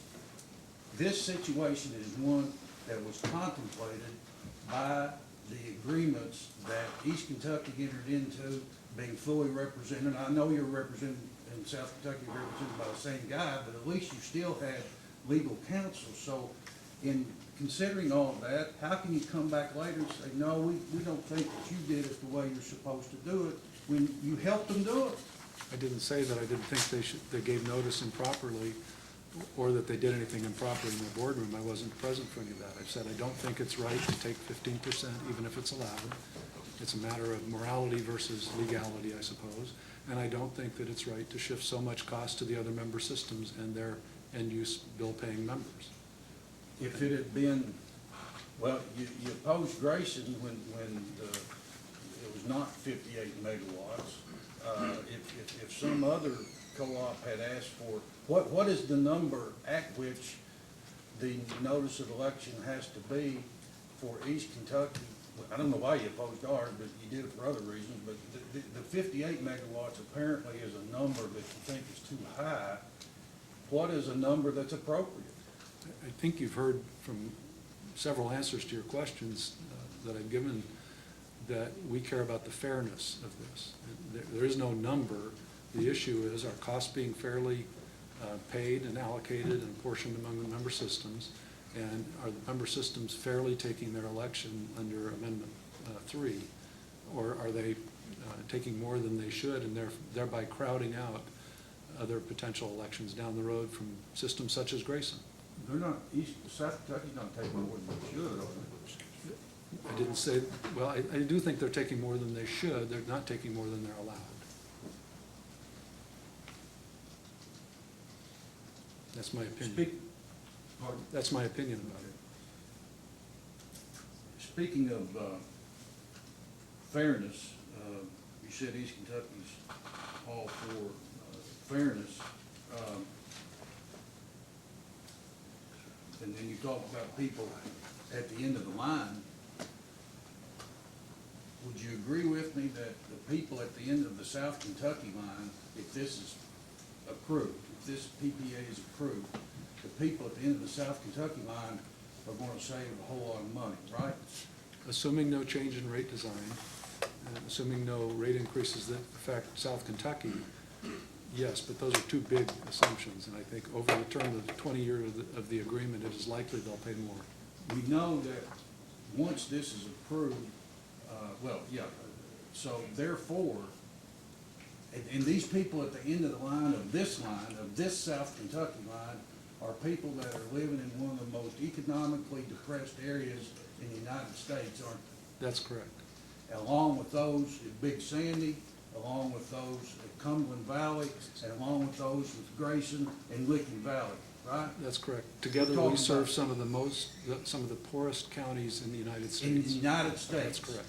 In these United States.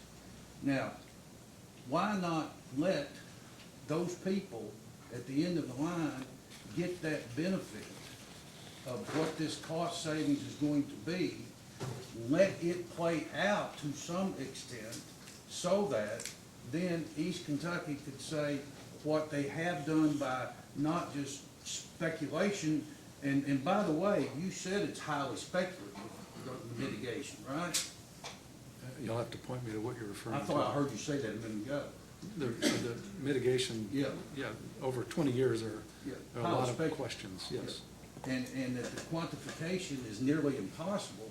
Why not give the people living in the most economically depressed area in the United States an opportunity to pay a little less on their electric bill? Because that comes at a cost to your members and the other 15-member systems who have to pay more in order to rebalance the system and cover the fixed costs that are being incurred.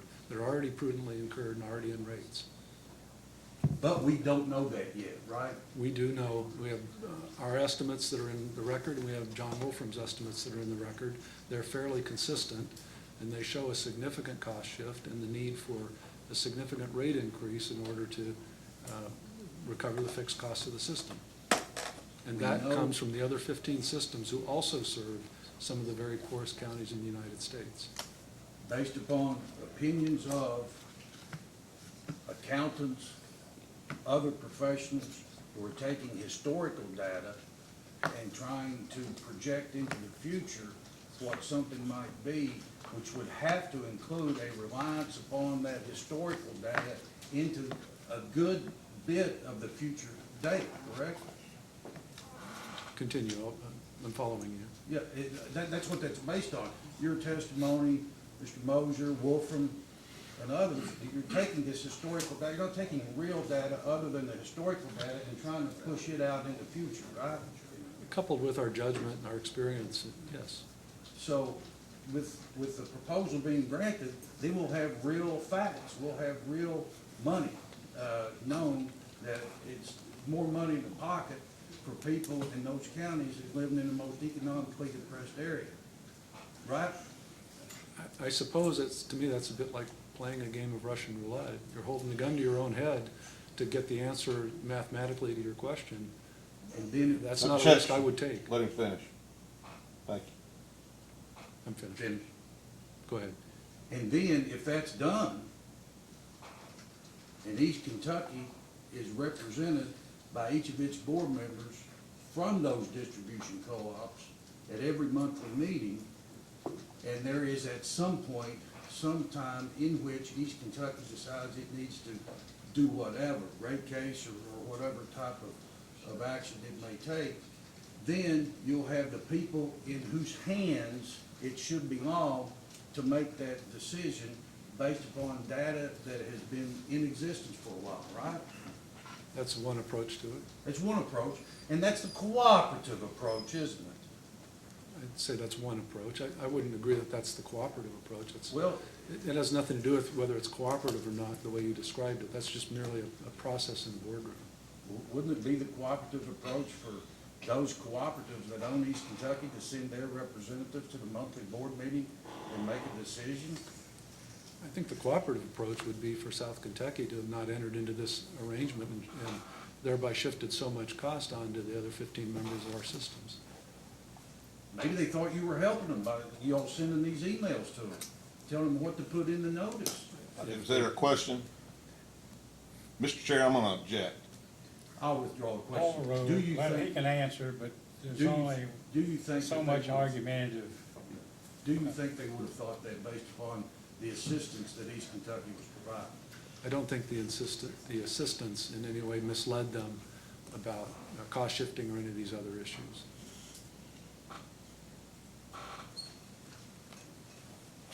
This rate case that's been brought up in the 2008 rate case that East Kentucky had resulting in the order of 2009, there was a rate case after that too, wasn't there?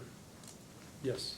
And that resulted in, I believe, if my memory serves me correctly, January 24, 2011 order from the commission, right? I think it was earlier. I believe the rates were implemented in mid-January of 2011. January 2011? Yes. Okay. And one of the decisions in that case, among others, was it not, that upon attaining a 20% equity, East Kentucky had to go back to the commission and seek a rate modification? I don't recall that as part of the 2011 case. You don't recall that language? No. No, in 2011, there was a targeted tier of 1.5, and there was an agreement. It's tier. There was an Tier, agreement among the not parties and the equity, it's commission that if we exceeded that tier, that actually it was more of an automatic refund that would be provided. As it happened, we exceeded it by a very small amount, and the parties agreed that it was so small that it was not worth the administrative cost of doing anything about it. It was tier. And then East Kentucky has never met that tier, has it? We have subsequently. Well, did you come back to the commission and do what the commission said? That order had a defined time frame. I believe it was 1 year if I remember, and I may not be remembering it correctly. And we followed the letter of the order.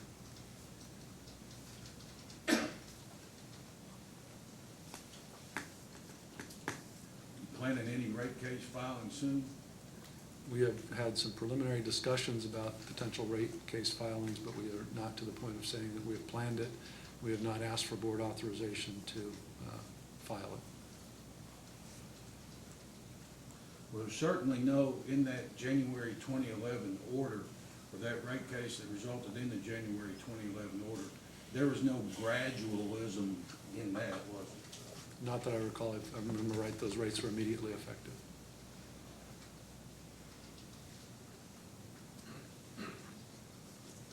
All right, no further questions. Mr. Spraggins? No questions, Mr. Chairman. Mr. Hubbard? No questions, Your Honor. Ms. Benson, questions? Yes, just a few. Good evening. Good evening, Mr. McMillan. In response to one of the questions from the Attorney General, you mentioned that EKPC may propose alternative rate designs. Other than moving towards a cost-based rates, what sort of changes could be proposed? I think any changes we propose would be cost-based. A couple of the ideas that have been bandied about and are no further along in analysis than that would be, as the discussion earlier, a higher demand charge and much lower energy rate. Another approach might be a much lower energy rate, close to the cost of, variable cost of energy produced, and a customer charge, which we don't currently have. We would charge directly to the owner members, not to end-use customers, but just to the 16 systems. That also could be coupled with a different demand charge. There may be other constructs that would work that we have not yet, I'll say, brainstormed or analyzed.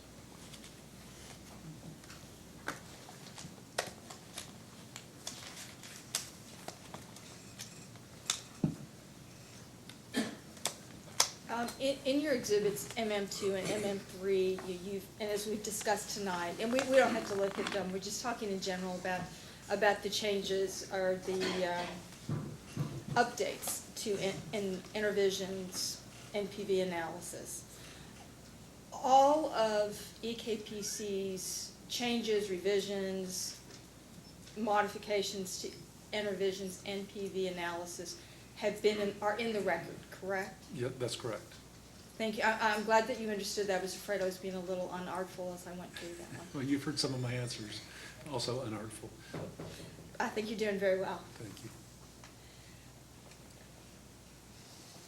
Okay, this is follow-up to something that Mr. Kurtz had asked about. Mr. Kurtz had referenced that if you were granted cost-based rates, that South Kentucky stood to lose about $3.95 per megawatt hour, correct? Yes. And that would be a loss on every megawatt hour over the 20-year term of the PPA, correct? Well, we were looking at current costs, so you'd have to make the assumption that those current costs would continue for the full 20 years to conclude that. But Okay. with that assumption, yes. Okay. Well, here's my end question then. So if this transaction were to have a significant negative impact on South Kentucky, would South Kentucky's financial problems also be a problem for EKPC? And this is especially so given South Kentucky's size as one of the larger of the co-ops. Yes. When I talk to the credit rating agencies, for example, they're very concerned about the health of each of the owner members, each of the member systems, and they're very concerned about the territory conditions and the ability of the ratepayers and members in those territories to withstand rate increases if necessary. So whenever there is a member system that has poor performance, and we do discuss it annually with the credit rating agencies, all 16 member systems' financial results. When we do discuss that and there's poor performance, rating agencies always have concern and ask questions about it. And we try to go prepared to explain both the causes of the poor performance and what we've been told by the managers of those systems that they're doing to recover. So yeah, it would definitely be an active discussion of that magnitude, yes. No further questions. Thank you. Mr. Cicero, questions? I have no questions. Mr. Matthews? I have none. I have none, Mr. Royce, so read on. We actually need to Oh, go. I'm sorry. Wishful thinking. I forgot you. Don't forget about us. We're the reason why you're here, so. I thought that, don't think that pizza. So,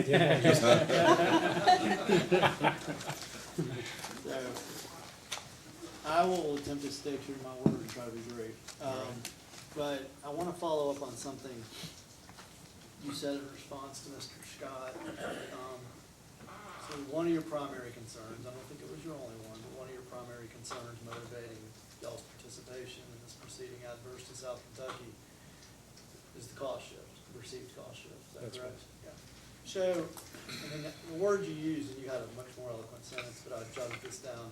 You said something to the effect that it was the morality of it. Is that correct? Yes. I'll just give you a enunciate. To your knowledge, there's a lot of paper in the record, at any time, once East Kentucky knew that South Kentucky was looking at an alternate source designation of 15%, did it tell them that it was not going to support its election? You'd have to ask Mr. Campbell that question. He's had the direct discussions with South Kentucky on that point. I would be happy. To your knowledge, though, you don't have any knowledge one way or the other. Well, there are two issues. I don't have direct knowledge, but there are two issues that are relevant. One is 15%, and the other is 100% load factor. And I think 15% by itself gives us some pause, but 15% at 100% load factor gives us great concern. Did you, I'm sorry. And so the question of when the discussion between South Kentucky and Mr. Campbell revealed both of those elements is really the point at which East Kentucky develops concern. And I believe it was articulated, from what I know of the record, to Mr. Holt by Mr. Campbell when he had both pieces. That is to say, it would stir up the member systems, I think is the phrase that was in the testimony. That's great. You know what, and I will ask him about that. I'm curious about this, though. Did you see a copy of the RFP that was sent to East Kentucky? I don't recall seeing it myself. Do you think, and it sounds like, strike that, if the RFP document indicated that a component of the proposal being solicited was the expected pattern of energy delivery, is it reasonable to think that if East Kentucky had concerns about how a 15% election might impact member systems, and it saw that it was soliciting proposals about the expected pattern, that it might ask what South Kentucky had in mind? I really don't know. I'd say, since I didn't see the RFP, I don't know what it said and what the what would have alerted somebody to that concern, and whether they would have thought of that as a substantial element of the RFP, or if that was something that they get variable responses or might not get. So I have to go down a lot of what ifs to come to the conclusion that somebody should have said, wait, this is not what we're expecting. Yeah, I would agree with you with the what ifs. On the cost-based rate redesign, and I appreciate the clarification you made a moment ago, which is that any rate's going to be cost rate, right? Yes. Cost-based, right? That'd be our intention. Yeah. So in terms of the different rate designs that the Attorney General's representative was asking you about, if we ask for post-hearing discovery about the different sort of analyses and models you've run to date regarding those in anticipation of a forthcoming rate case, am I going to get anything? No, we haven't done any pre-rate case planning work that would be producible. All we've had is very preliminary discussions. We're not that far along the path on a rate case independent of this, much less redesign of rates with this case. Okay, so excellent. Y'all are both just anticipating. So neither a rate case or, let alone a rate redesign, different than what you have today, correct? I'm sorry, ask the question again. Just that, in terms of, all you've taken is really preliminary discussions, both with the context of a rate case, and then to the extent you were to take a more, I guess, gather significant step to potentially redesign rates, Yeah. all that's at the preliminary stage. I would say so, yes. Because I think, if I heard you correctly and wrote it down, for rate design, it sounds like that's something that has to be evaluated system-wide. Oh, yes. It's a rate increase, too. We care very much how a rate increase affects each of our member systems and how they would either pass it through or run their own rate cases to implement it. And so we're very sensitive to the amount and the timing of rate increases, and managing that with the member systems is really critical. It's another example of something where we may have the right to do it, and our board can decide that we should just do it, but we would never do it without consulting with the owner members. And I'll profess to not being privy to really the minutia of how y'all operate, but I would think that the data you would need to run something like that would extend to different, really specific components of all the different member systems, correct? Give me an example of what you mean by specific components. I don't know. You tell me. It's when you say you have to evaluate things system-wide, I'm gathering that you're thinking about the impacts not only on South Kentucky, but on Owen and on Jackson and others. And so there are sort of elements of the individual systems that are taken into account, extent to which they're residential, to which they're industrial, Yes. to which they have more or less, distribution miles. Yeah, that's correct. Not so much distribution miles. The distribution adders are unique to each system. but the wholesale rates that would be passed through depend on things like their load factors, their customer mix, and we would be concerned about not only the residential rate impacts, but also the various commercial and other rate impacts, as well as special contracts where they have provisions that allow for our rates as authorized by the commission to change that contract rate. And, I mean, is it fair to say that the amount of due diligence that you would have to perform to be ready to proceed with either a rate redesign or a rate case, I mean, it's significant. It's a substantial amount of work. Nothing you yes. take lightly. Exactly. I understand that. And lastly on this, is this information, I take it just because it's not only, I gather, information unique to East Kentucky, but also the other owner members. I mean, am I wrong to think this is information that South Kentucky doesn't have ready access to? The information on rate design or rate All the increases? different things we just talked about that would go into like a rate case or a rate redesign. That's information, I mean, I'm just asking, does South Yeah. Kentucky have ready access to that information? I'm not quite sure what you mean by ready access, but as an owner member and with a representative in our boardroom, they would have access both through presentations and discussion that we have, and also if they requested information that was not presented, we would do our best to provide it. And just to elaborate, if we were just talking about a rate increase, most likely is that I would go out perhaps with Mr. Campbell and others and visit with the individual owner members, their boards if they wanted, the CEOs if they wanted, and discuss the planning, the timing, the amounts, and so forth, the case, so that they would be fully informed. And so, just to clarify the prior point, it sounded like maybe you said yes. If South Kentucky wanted information about, say, special contracts, individual system information, that's information it could get from you on the request? Yeah, and I only hesitate because some information in that example Owen might consider confidential, and we'd have to resolve that to be clear about a particular contract, for example. But in general, talking about the residential rate class of one versus another, we would share that. Okay. And you said when you, part of the steps you take to go out and do this, you actually go out and meet with people? Yes. Representatives of the other system? Yes, that's typical of our process for significant financial and other decisions, to try to inform and involve the owner members before those decisions are made. We do that annually with our budget, for example.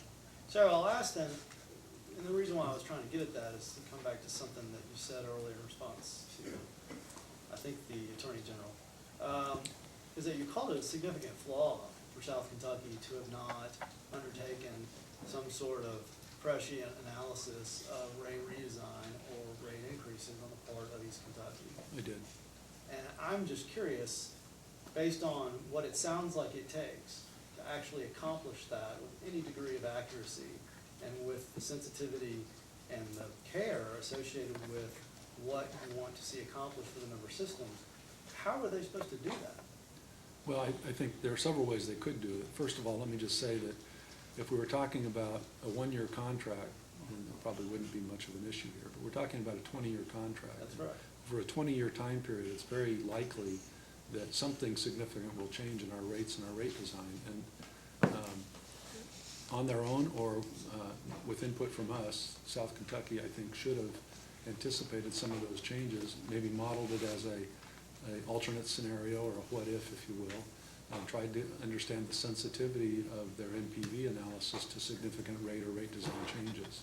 Best I can tell, they didn't do that. I think that's a significant flaw because it has a material impact on the net savings in their arrangement. So that's helpful. Mr. Mosier suggested that while he'd be inclined to help review contracts and maybe go farther, depending, I feel like I'm hearing you say that to the extent, hypothetically speaking, this application wasn't approved and South Kentucky had to go back to the drawing board to fill its alternate source notice, that they could look for some assistance from you or members of your group to get a better sense of what, say, a hypothetical or sensitized impact might be from the perspective of rate design or rate redesign. Yeah, I think that's consistent with Mr. Mosier's answer.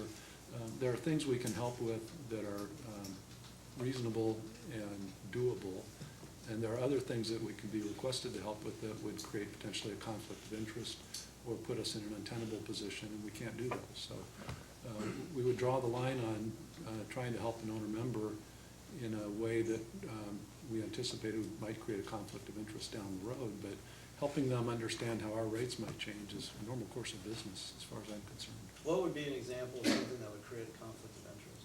Well, in this case, had we responded to one of their emails affirmatively and directly helped negotiate with Morgan Stanley and work on contract terms and then end up here in opposition to them, it would seem to me we would have had a conflict of interest in both helping them and then opposing them. But Mr. Moser said he'd be okay looking at the contract. Looking at the contract and giving them some comments on the contract, but not negotiating it with Morgan Stanley, which was one of the requests. Who requested that you negotiate with Morgan Stanley? I recall in the record that there's a request that somebody at East Kentucky get on the phone with the Morgan Stanley people and discuss contract terms. If I have that wrong, I apologize, but that's my recollection. It's a big record. If it's there, we'll find it. It is that. All right. Thank you for that.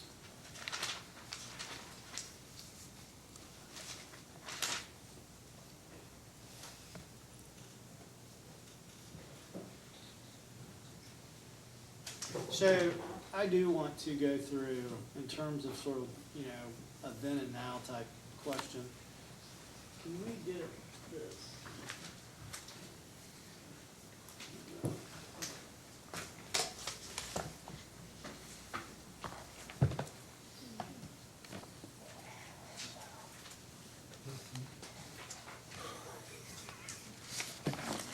Shuts up.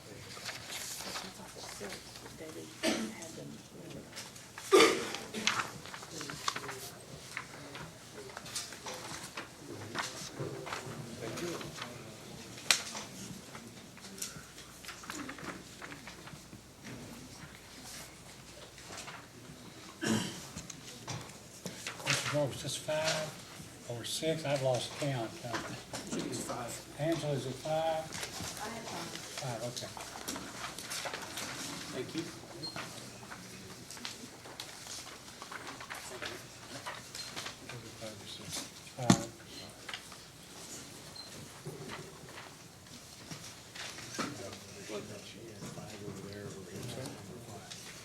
Have you had a chance to review what is now South Kentucky 5?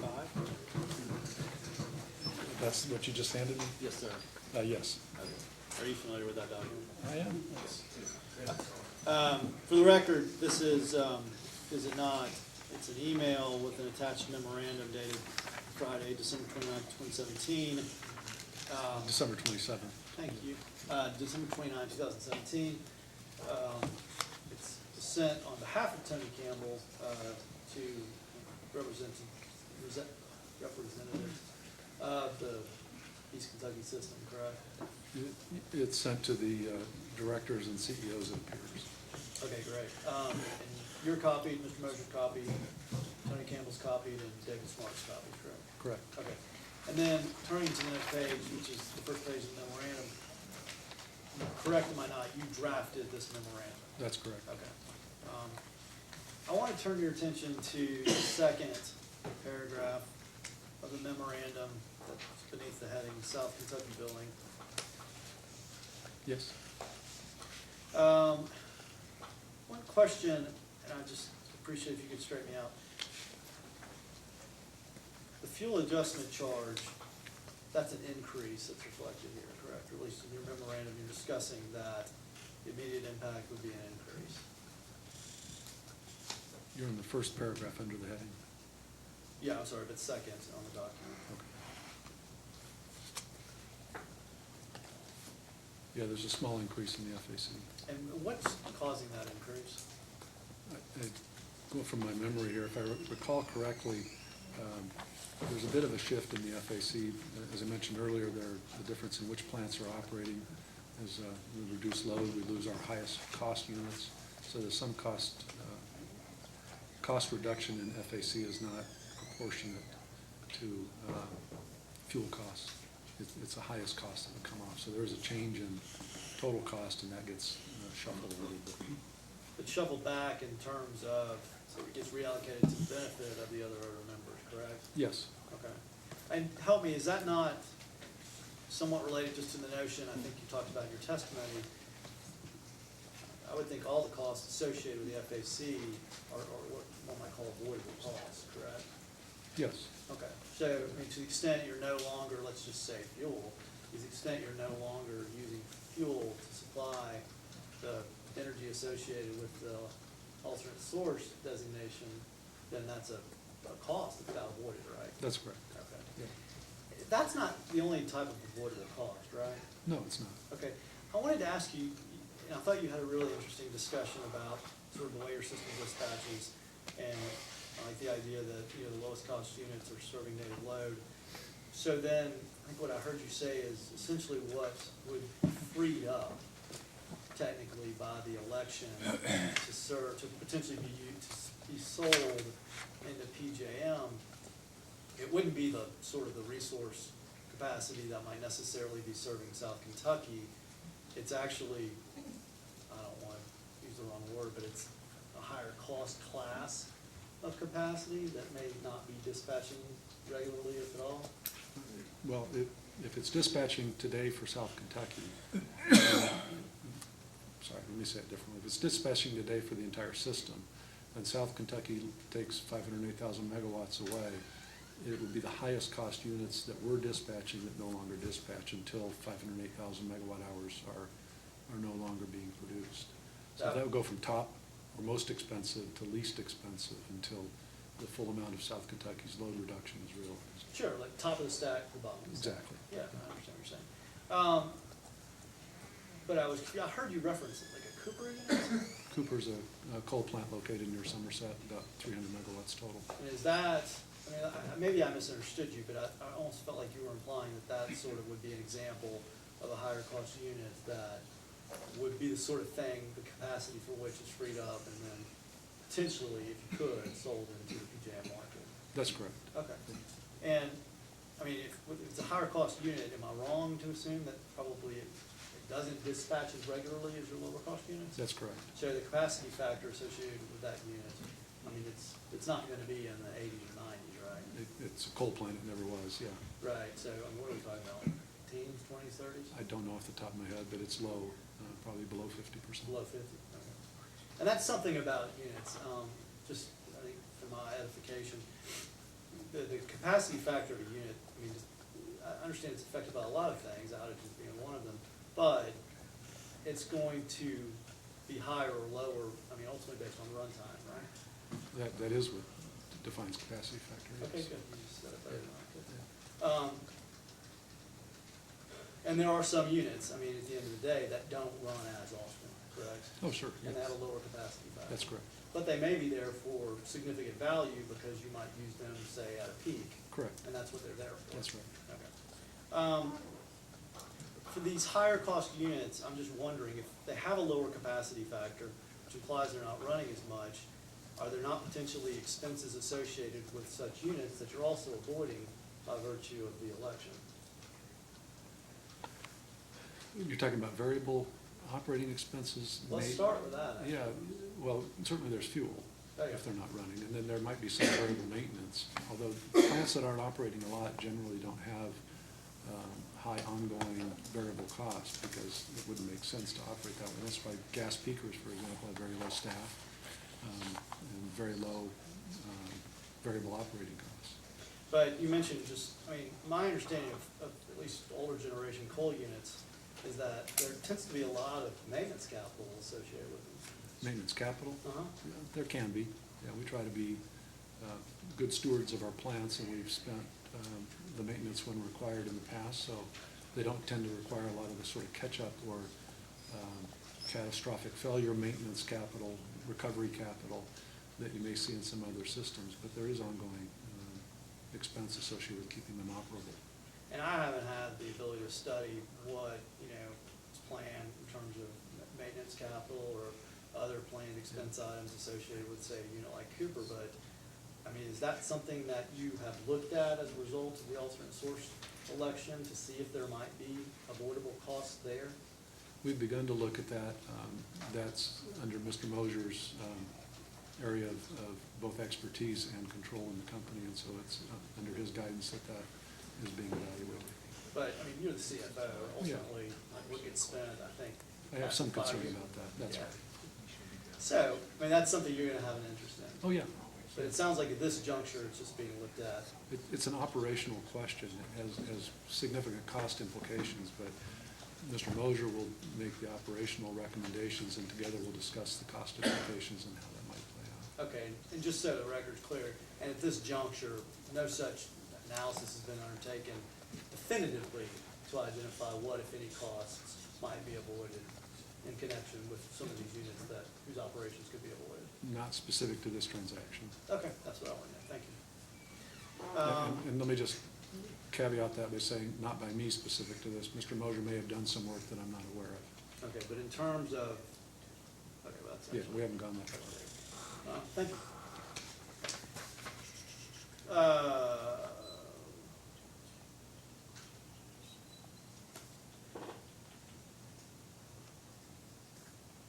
Let me get you to look at the bottom of that first page. I think the sentence Same starts with Amendment 3. Yes.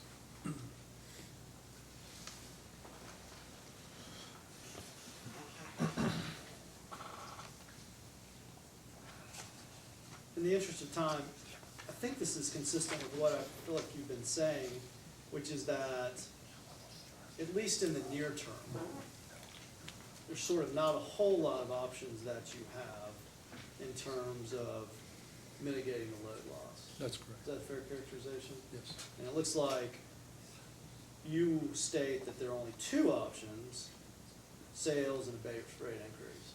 Yes. That's correct. In the near term. Okay.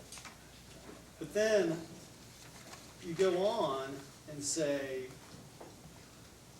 in the next paragraph on page They're not 2 of gonna the do it. memo, however, with more time, many more options unfold. Correct. Okay, help me with the timing, because we're not taking, South Kentucky is not starting service until June 1 of 2019, right? Correct. So within your time window, is looking forward into June of 2019, the period of time in which you're starting to see more options? I don't think we see significant options develop in that time frame. For example, we had a discussion with council earlier about the timing of the intermediate auctions versus the base residual auction.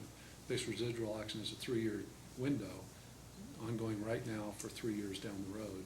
That's well past June of 2019. So we can't affect capacity sales at full auction prices. There'll be at least a 2-year lag, assuming we had an order in time to offer that 58 megawatts this week, which obviously we don't. So we won't enter it into the BRA until next year. So really, we'll have a full 3-year lag before we can get base residual auction revenues for the 58 megawatts. And So that's the kind of thing that would take a significant amount of time to begin to develop in mitigation. Can't be done within the first year. In the first year, as that conversation continued earlier, we could enter the intermediate auction, but that would be almost certainly at a much lower price. And that's, I think, mobilizing efforts to make more off-system sales from the freed up capacity. Exactly, correct? that's one example. But that's not the only way you can mitigate, correct? That's correct. Okay. And that one thing Mr. Mosier and I went back and forth on, and I'll just ask you this, I mean, on-system sales growth is another way to mitigate, correct? On-system sales growth would potentially forestall the need for a rate increase, but it never recovers the 58 megawatts. They're gone. But I asked him this, and I'll ask you this, you're the CFO. If we convert the cost that they're paying today into revenues, and the revenues are what you're losing, that's what's, in y'all's mind, causing the cost shift, correct? Yes. The lost revenues? Yeah. Okay. So if in the period of time between the election and June 1, 2019, those revenues are replaced through off-system sales, or increased load growth, or pursuing some off-system retail entry of the time periods we're living to. If the revenues are replaced, why aren't you why haven't you mitigated the load loss? We have mitigated the need for a rate increase, but the other 15 members have still suffered the loss of the 58 megawatts, and that load growth that you're describing would have been to their benefit had it occurred absent this transaction. In other words, our margin would have been that much higher, our revenue would have been that much higher, and they would have enjoyed, through our ownership of East Kentucky, they would have enjoyed that added margin, and perhaps in the payment of capital credits. So it's a real loss to them, and it's not mitigated. The part that's mitigated is that if load grows fast enough, it may prevent us from having to come in and ask for that base rate increase. But they still have a loss. But relative to the loss, again, leave aside the opportunity cost, looking only at the election, Yes. if the revenues are mitigated, aren't the members indifferent? No. Why not? Because they still have the effect of the loss of the 58 megawatts in the total system. In effect, the opportunity cost here, the opportunity issue here is that the growth in the system in this example that would have been to the benefit of all the member systems is now going solely to the benefit of South Kentucky.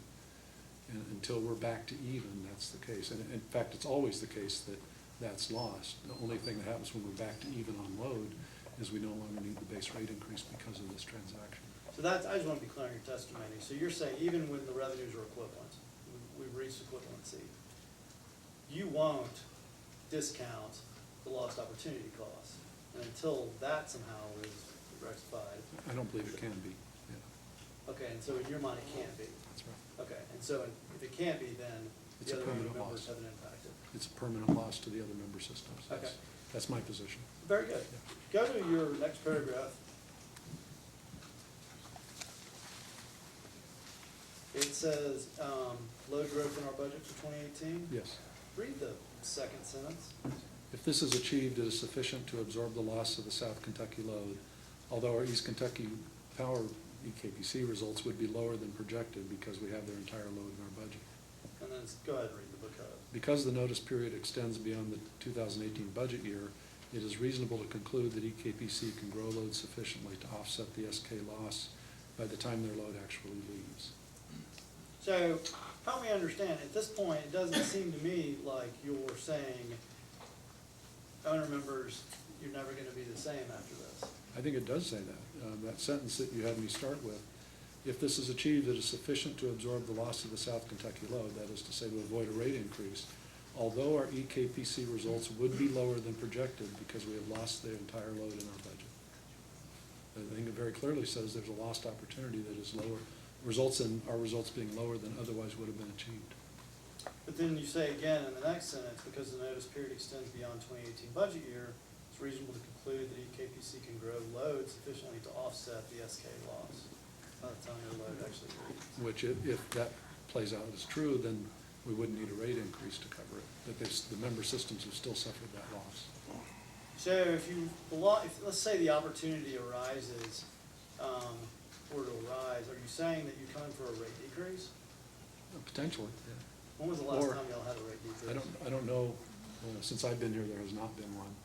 The alternative to a rate decrease would be the payment of capital credits for the margin we earn, which is to the benefit of our owner members, could be paid to them in a cash payment as they pay in many cases to their members. When was the last time you paid capital credits? East Kentucky never has. We have not reached the threshold of 20% equity that's required in our loan documents to do that. Thank you.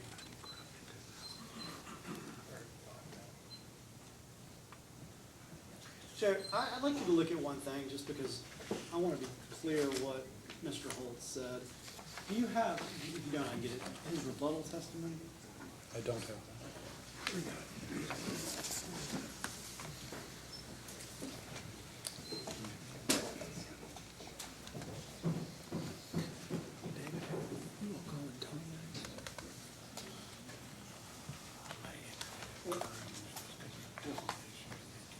I do now. Okay.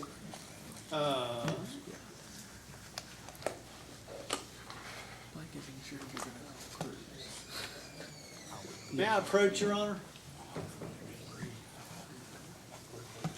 Your Honor, may I approach? Yes, you may. Thank you very much. I just wanted to make sure. those on the same page.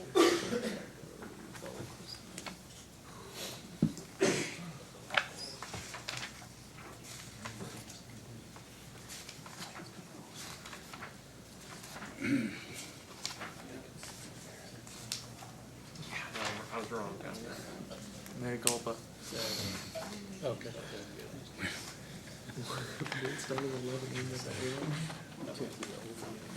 Thank you, Mr. McNally. Just for the record, you're looking at the rebuttal testimony of Mr. Dennis Holt, is that correct? Yes, sir. And I have asked you to start with a question that's on the bottom of, I think it's page 10? Page 11, Page 11, thank you. line 22. Okay, could you read the line, the question from the lawyer? The question is, what might be the time frame for such growth? Okay, and then could you read the beginning of the answer, please, first sentence? Yeah, the first sentence of the answer, which is at the top of page 12, it is difficult to predict, but if current sales growth is any indication, it could be very soon, if not immediate. Okay, and this is something we discussed yesterday, where there's a chart there, is it not? Yes. That depicts sort of year-over-year sales between, I think, the winter of 17-18 and the winter of 16-17. That's Is that correct. Okay. And again, the first thing that Mr. Holt says is that it is difficult to predict, correct? Yes. And then he goes on to say, but if those numbers are any indication, Yes. then it could be soon. I'm not saying that about right? That's right. Okay. So he didn't say, guess what? We've solved the problem. There won't be a rate increase. Is that correct? That's correct. He did not say that. If anything, the numbers simply observe that relative to the prior year, sales during the winter of 17 and 18 have increased over 16 and 17. Yeah, they do show that. Okay. And my question to you is, there was some discussion. Do you have a sense of whether those sales represent more of a return to normal, or are they more of an outlier? That's a really excellent question. As indicated in our data response that provided these numbers before they came back to us, these were not weather normalized, and I think somebody testified to that yesterday. These are actual sales numbers. 2016-17 winter was a mild winter. In fact, all of 2017 was mild. So those numbers are relatively depressed, if you will. 2017-18, this most recent winter, has been colder than normal, and so those numbers are relatively high. So the year-over-year comparison appears to show dramatic increase in sales, but on a weather normalized basis would be much closer or much smaller. So what I'm trying to ask you is really to get a little guidance as to what you meant, going back to your memorandum. Yeah.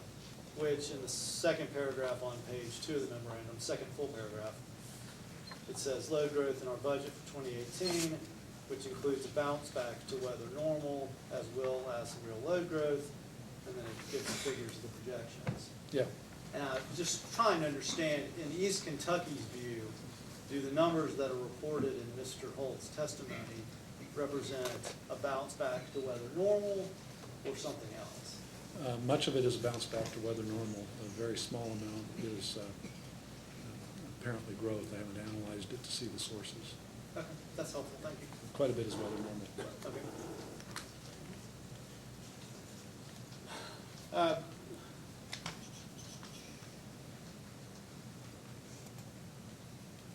right. You should have,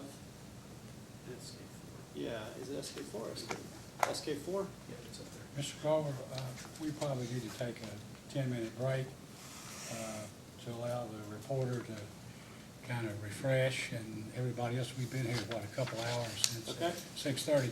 And then, but before we do, let's do this. Let's take a break, and then if the lawyers will come up, we probably need to really talk about who needs to testify and who can come back tomorrow, because we'll be here after midnight, and that's not fair to the reporter or to anybody else.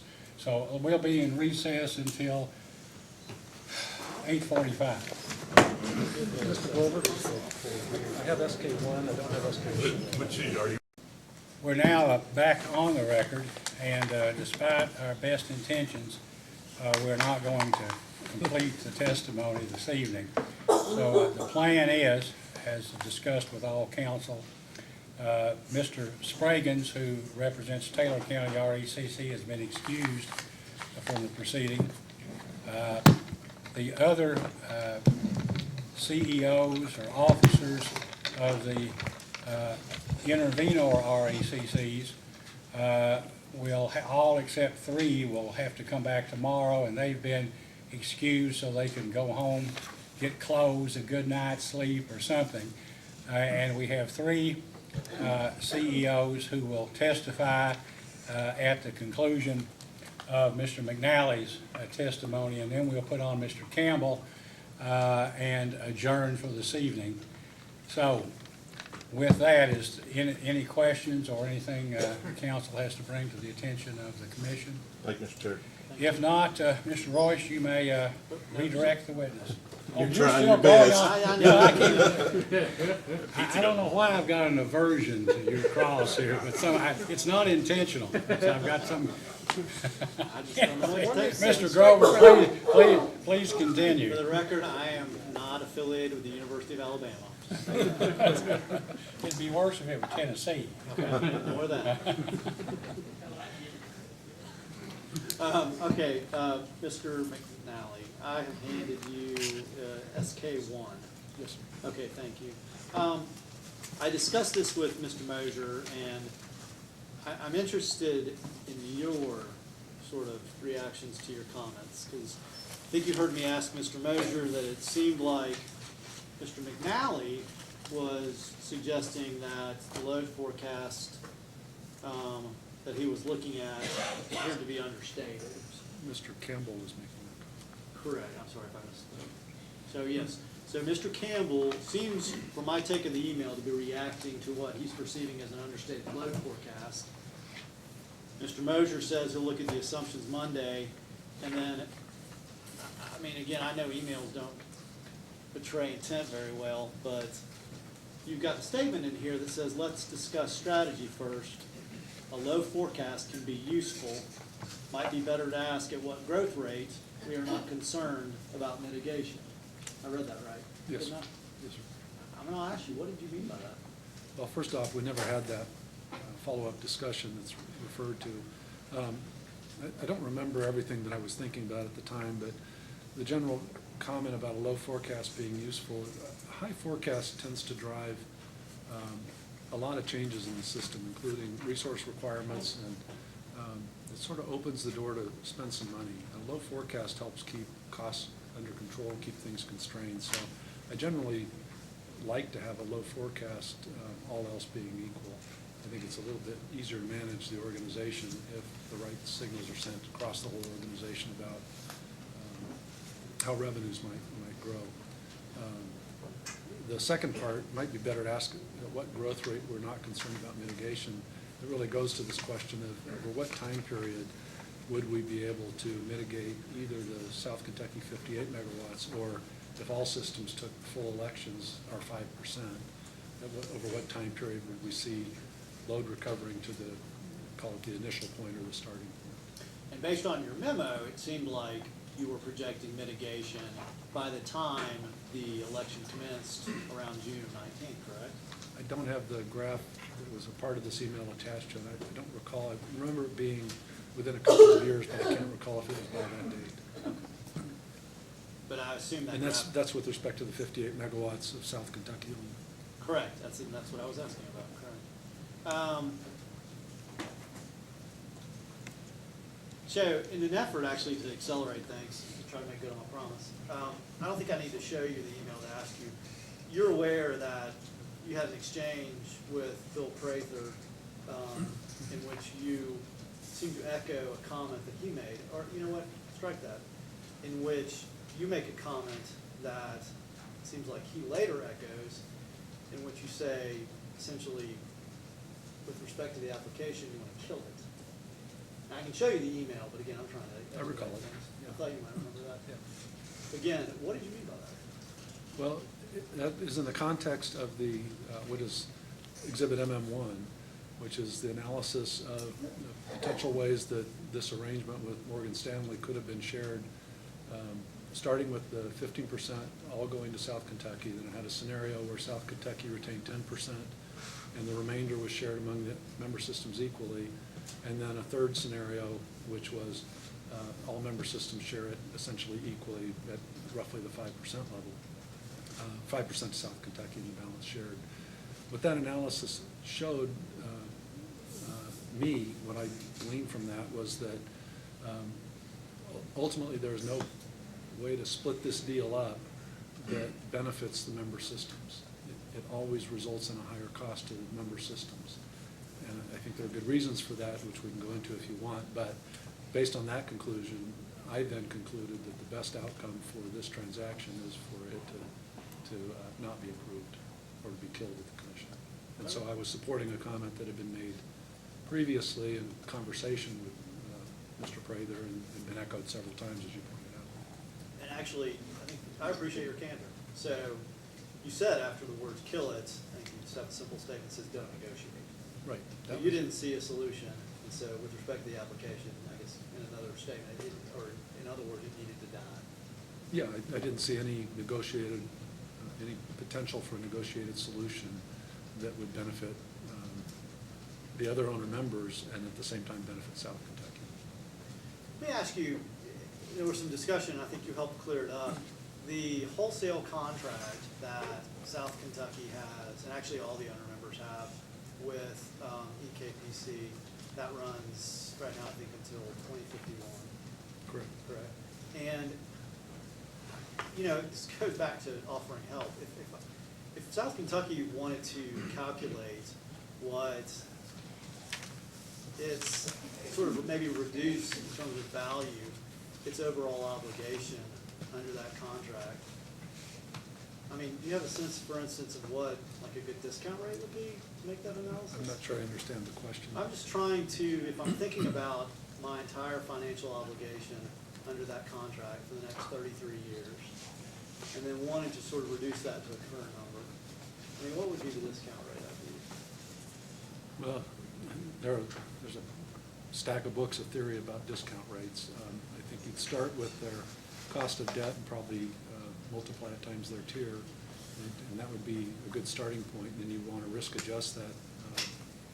And in this context, I'm really speaking off the top of my head. I don't know if you'd adjust it up or down for risk. My sense would be down because I would think this would be a less risky overall transaction and contract than, let's say, what's in the world normally.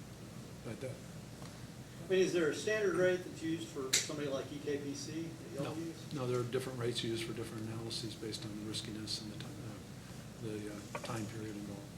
I mean, it tends to be in single digits, though, right? These days, yes. Oh, yeah, single digits. Like what, 4, 3, 5? I'd say 3 to 6, depending upon the analysis. For example, if you're looking at 10 years today, I believe the 10-year Treasury closed at just over 3%. So that would be considered a risk-free rate. Any project you're discounting over 10 years, you would start with that rate and add in a risk premium. So you would expect it to be well above 3%, but probably not 10 unless it was super risky. Okay, that's helpful, thank you. Last question, and this goes to what we've been talking about with respect to the opportunity cost. If I understand what you're saying, then is it your view that really any alternate source designation under the MOU could never be mitigated? Because there will always be a lost opportunity cost associated with the replacement of the lost load. I really haven't thought that question through in great detail, but in general, I think that's probably correct. Okay, that's all I have. For the third time, and hopefully correct this time, Mr. Royce, you have redirect. Just briefly, on that last question, if all the members of the cooperative that own East Kentucky Power all had a 5% right to elect, would you be concerned about whether you could mitigate the 5%? There would be no cost shift. I think there was testimony about that earlier. This is sort of a rising tide floats all boats kind of a scenario because 5% is proportionally applied across the system. Everybody's participates in identical deals, let's say, to the same economic benefit or cost, and their costs all move in the same way. So our concern would be that the absolute level of rates, if there is an increase involved in that, because the territory can only support, as we discussed earlier, so much rate pressure, we have a fairly strongly disadvantaged territory. But that aside, there would be no fairness issue between the members. And that's true even on the opportunity cost concept, That's right? Because the opportunity cost for that 5% may be gone, but it's for all members and nobody can gain it somehow to get more than any of the others, even on the opportunity cost. That's right. I believe somebody testified earlier there'd be no winners or losers, everybody be treated equally. That's correct. Understand. Thank you, Mr. McNally. No further questions. May this witness be excused? Yes, Your Honor. You may stand down. Now, I guess, Mr. Miller, you had asked to call 3 of your witnesses who can't be here tomorrow. You may do so at this time. Thank you, Mr. Chairman. If the commission please, we call Ted Hampton.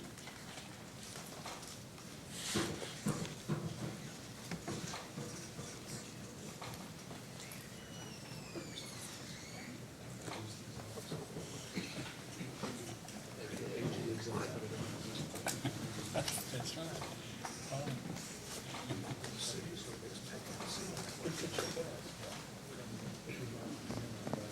Okay, Mr. Hampton, please raise your right hand. Do you solemnly swear or affirm under penalty of perjury that the testimony you're about to give will be the truth, the whole truth, and nothing but the truth? Please be seated. Mr. Miller, you may ask. Thank you, Mr. Chairman. Good evening, Mr. Hampton. Thank you, Mr. Miller. Will you please state your full name, your address, and by whom you are employed? Yes, I'm Ted Hampton. My address is 473 Kentucky 1629, Corbin, Kentucky, 40701. And by whom are you employed? I'm employed by Cumberland Valley Electric, Prairie, Kentucky. And in what position are you employed? I am the president and CEO. Are you the same Ted Hampton who has filed responses to information requests in this proceeding? I am. And if you were asked the same questions this evening that are contained in those information requests, would you give the same answers? I would. Do you have any corrections or additions No to corrections or those additions. information request responses? Mr. Chairman, we submit Mr. Hampton. Mr. Chandler? Thank you, Chairman. Just briefly. Good evening, Mr. Hampton. How long have you been at Cumberland Valley? 55 years. 55 years as the president and CEO or a similar That's right. title? And so have you, are you the longest running CEO in any of the distribution cooperatives? I am. You are. Let me correct that. I'm in the 55th year now. I will get there pretty soon. All right. Has Cumberland Valley ever made a move or any effort towards one of these elections under the Amendment 3? No. And why not? Well, we've discussed it, and the board decided not to do it this time. Was there a concern about cost shifting in those conversations? There was a year or so ago, this was on the table at that particular time, but we discussed in our last 2 or 3 board meetings, and there is a concern about cost shifting. Well, I guess the question I had, if you all were considering do you have a concern that if Cumberland Valley was to make an election, that there would be the possibility of cost shift on the other 15 members? Absolutely.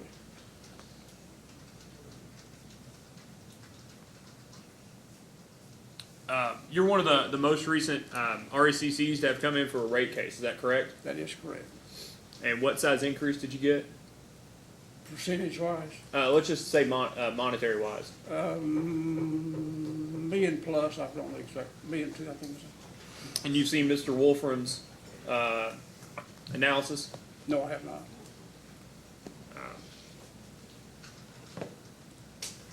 That's all I have, Chairman. Thank you. Okay, Mr. Royce? No, thank you, Mr. Chair. Mr. Kurtz? No questions. Mr. Oswald? Mr. Crawford? One question. Does Cumberland Valley follow the 7 co-op principles in its boardroom in making decisions? Absolutely. Thank you. Mr. Scott? Mr. Chair. Sir, do you know what 15% of your load would be? Just a second.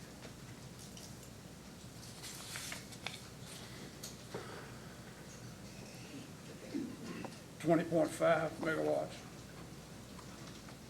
And if you had, have you looked into a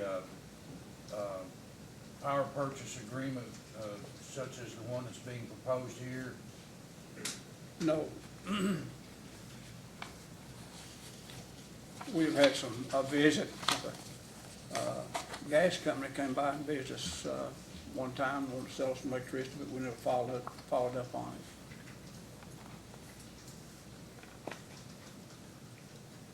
If entering into a contract such as this would save your co-op money, you'd be all for it, wouldn't you? No, I'm a team player. I'd work through East Kentucky Power and the other cooperatives, and if it's agreeable to everyone, I believe in the co-op concept, and I'm not going to do that. And I would not recommend that to our board. You don't think that's a good idea? No, I don't. Saving money to the members wouldn't change your Well, mind? East Kentucky Power and the 16 distributors are a big family. And why would I want to hurt someone in the family? You think it would hurt them?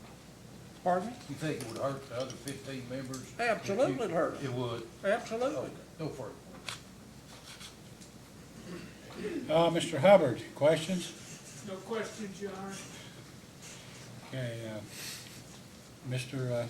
Grover, Mr. Real Long? quick, thank you.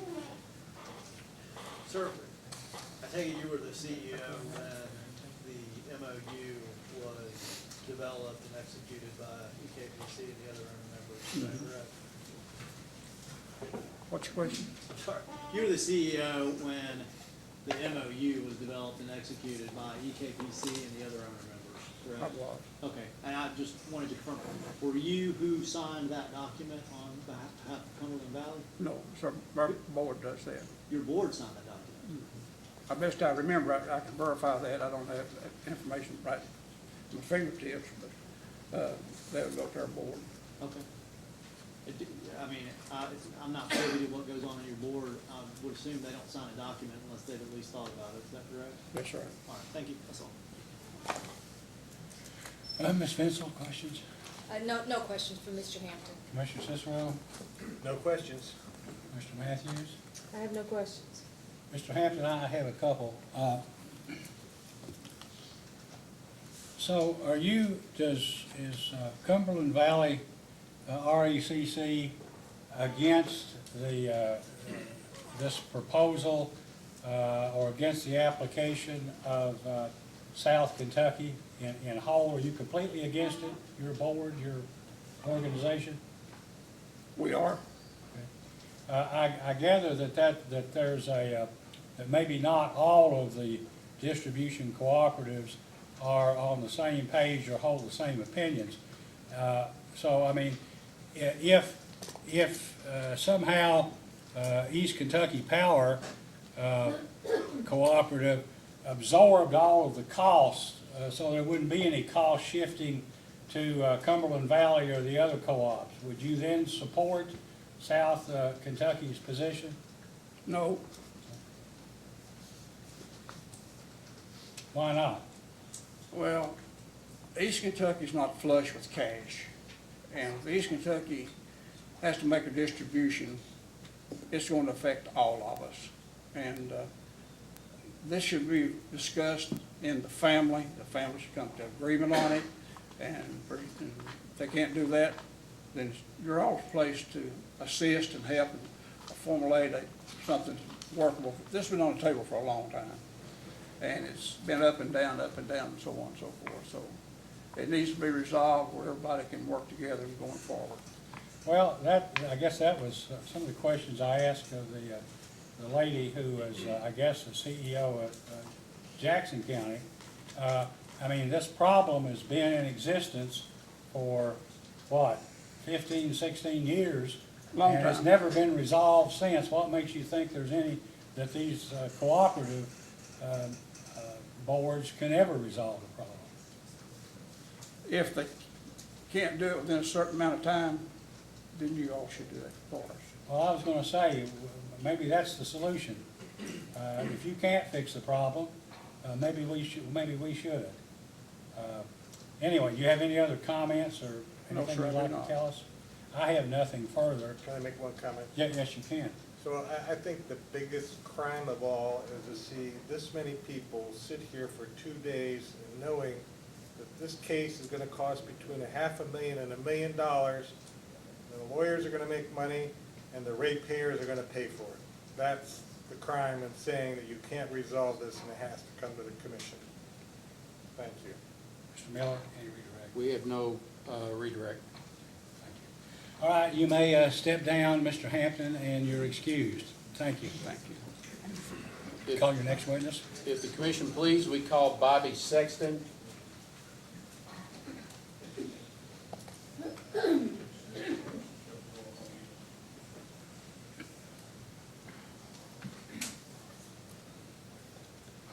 Mr. Sexton, please raise your right hand.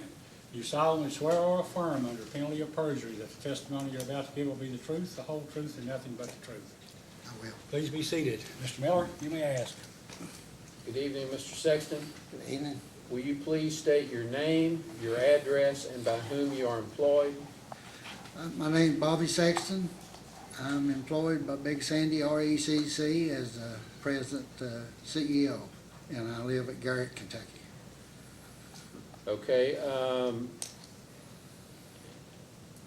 as the president and CEO of your co-op, are you the Bobby Sexton who filed responses to information requests in this case? I was. And are those responses, if the questions in those information requests were asked you again tonight, would you have the same answers? I would. Do you have any corrections or additions? None Those that I information know of. request responses. Mr. Chairman, we make Mr. Sexton available for cross-examination. Mr. Chandler, questions?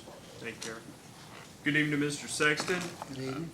I knew the answer, that's why I asked it. I asked Mr. Hampton if he was the longest serving CEO currently with the cooperative, and I knew the answer was yes. How long have you been with Big Sandy? I've been back since May the 5th, 2017. Yeah, you're one of the For my newer. second term. But the second term, but you're one of the newer ones. You all recently had a rate case, same as Cumberland Valley, right? We had one was just settled April 26th of this year. The ink's still fresh on the order. So, do you know how big the increase the commission proposed was, or the commission allowed?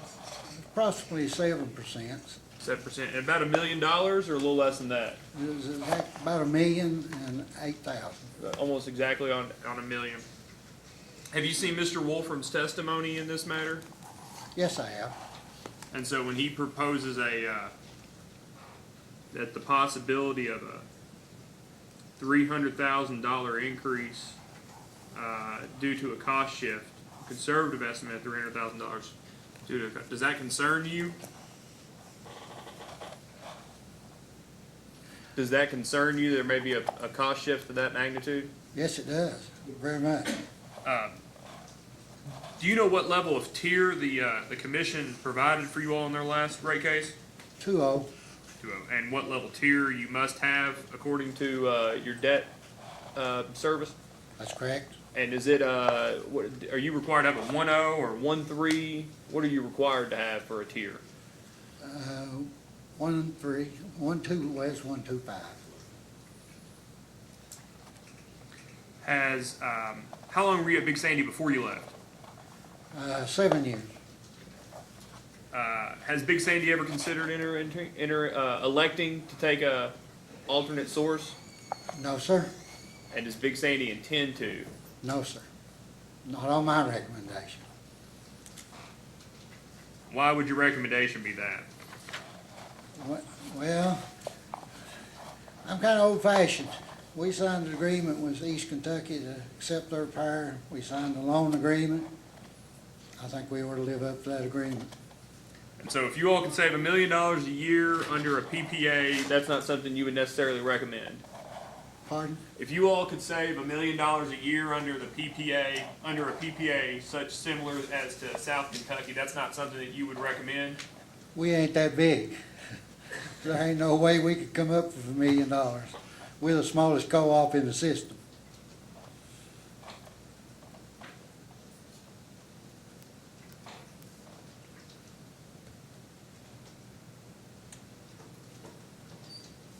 That's all I have, Chairman. Mr. Royce, any questions? None, sir. Mr. Kurtz? No questions. Mr. Oswald? Mr. Crawford? Yes, sir, one question. Mr. Sexton, in your experience in the boardroom, are the 7 co-op principles routinely followed? Practice every day. Thank you. Mr. Scott? Sir, is it accurate that you're leaving your job come January? That's correct. And is it accurate that your predecessor was terminated there at Big Sandy by the board? That's confidential information. Pardon? That's confidential information. All right, I'll accept that answer. If you had the opportunity there at Big Sandy between now and January, for somebody to come in with gas-fired unit or any kind of generation to sell you power of 15% of your load, less than what you're paying for East Kentucky to save your members money up there along the Big Sandy, would you go along with that? Probably not. Okay, thank you. Oh, I have one other question. The man that just testified here, Mr. Hampton, has he just ended a stint as president of the Kentucky Association of Electric Cooperatives? I think so, but that was before I come back. Okay, thank you. Mr. Hubbard, questions? No question, John. Mr. Grover, Mr. Malone? No, real quick. Sir, I heard what you said about, you said you're old-fashioned, you believe in abide by a signed agreement. That's I correct. don't know if that's an old-fashioned principle, but I'm curious, is that something you feel like is really part of the cooperative principles? Me and my board all agree, has taken that stance. They all agree that way. That, Matter that of when you fact, sign an agreement, you're bound by that? Right, that's correct, and I don't think I could even change their minds. They are very, very set in that. Thank you, sir. That's all I have. Ms. Mansell, questions? Staff has no questions for Mr. Sexton. Commissioner Cicero? No questions. Commissioner Matthews? No questions.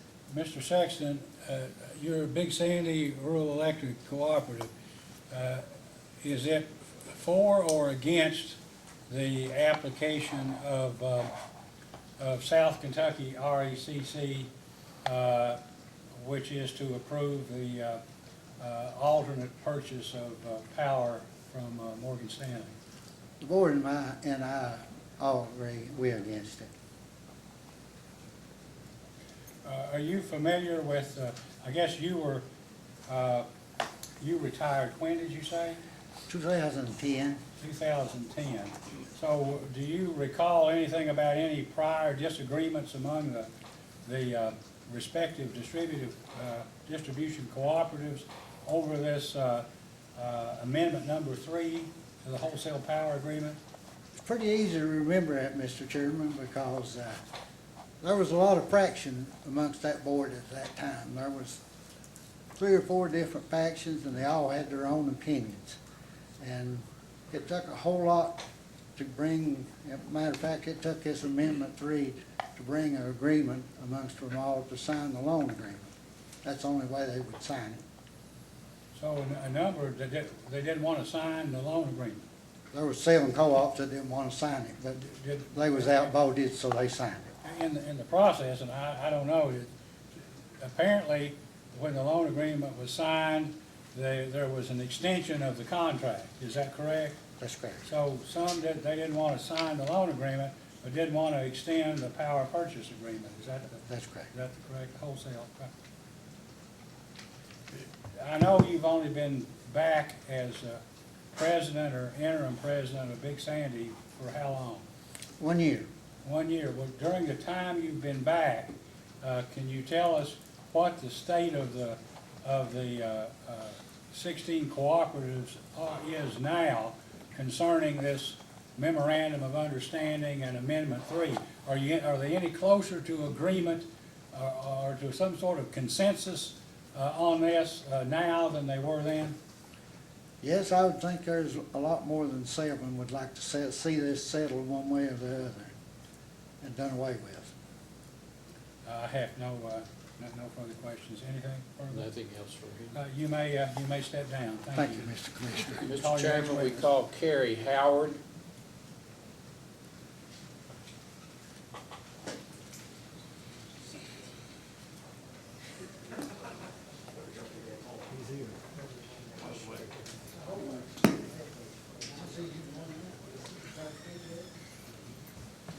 Mr. Howard, please raise your right hand.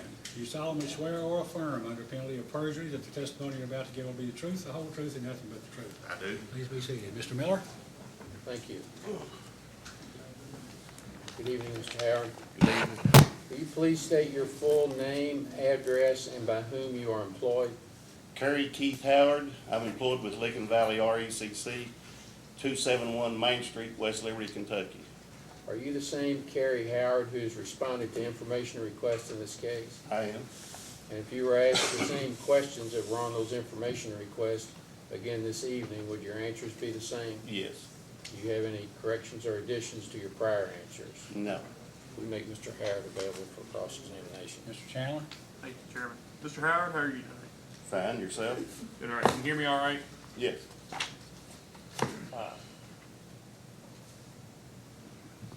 Sorry. Licking Valley ever made an election under the Amendment 3? Yes. And what was that election for? 0.3 megawatts. 0.3. 0.3 megawatts. I didn't know they sold them that small. What's that 0.3 for? It's a solar farm. Solar farm. All right. How many, well, it's 0.3 megawatts. It It's has 300 kW. 300 kW. It's a little less than 1,000 pounds. Move the decimal Yeah. point for me. When did you all do that? It's in process. It's in the process. So when did you all give notice? Let me strike that. Let me ask the question. Did you give notice of that prior to South Kentucky's notice of election? No. Okay. It So, come up after.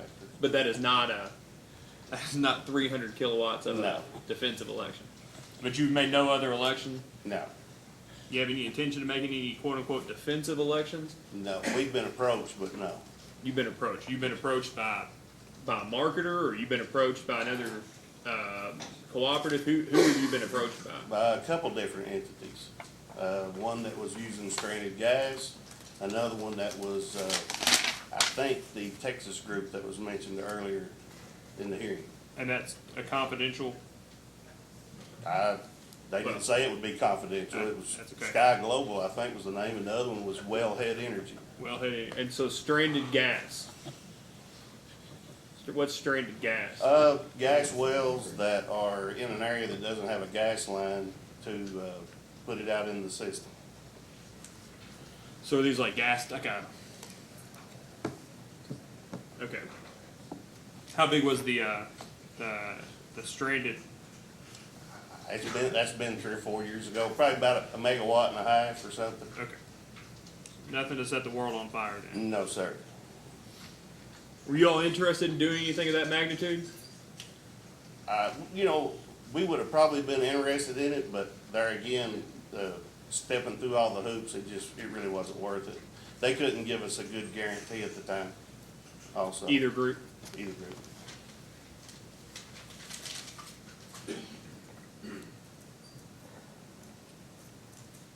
You all had a rate case recently? 2016, well, it went in effect 2016. How big of an increase was it? 6.8%, a little better than $1 million. I can't remember exact numbers. Did you see Mr. Wolfram's testimony in this matter? I did. And did those cost shifts concern you? Very bad. And you would agree those are just projections? I understand. But you were still concerned? Very concerned. And is your board, has your board had discussions about defensive elections? Has your board discussed providing notice on additional elections for additional megawatts as a defense to any possible? No. And that's not something you think they're interested in? I know they're not. Why not? Because just the same reason that we're all sort of against this. We don't think it's fair to everybody else. So if somebody could promise you $6 million in savings a year, you wouldn't take it? Not if it's gonna hurt everybody else to the magnitude like it would hurt us if it happens to us. It's a lot of money. It's a lot of money.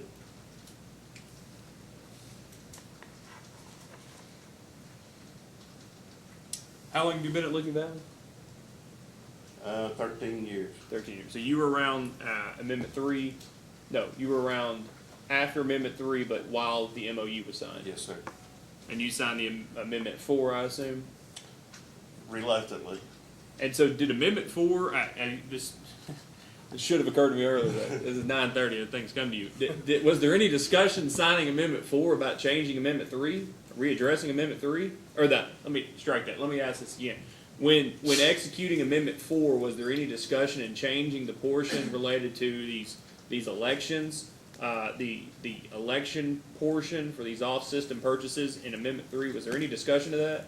There was so much discussion. That's been a while back. I can't reflect on that, but the best that I remember, my board and myself were fine with Amendment 3 because it was equalized for everybody based off their sales. That was your all's understanding of Amendment Yes, 3. yes. And then the MOU was, by definition, a memorandum of understanding, you would agree?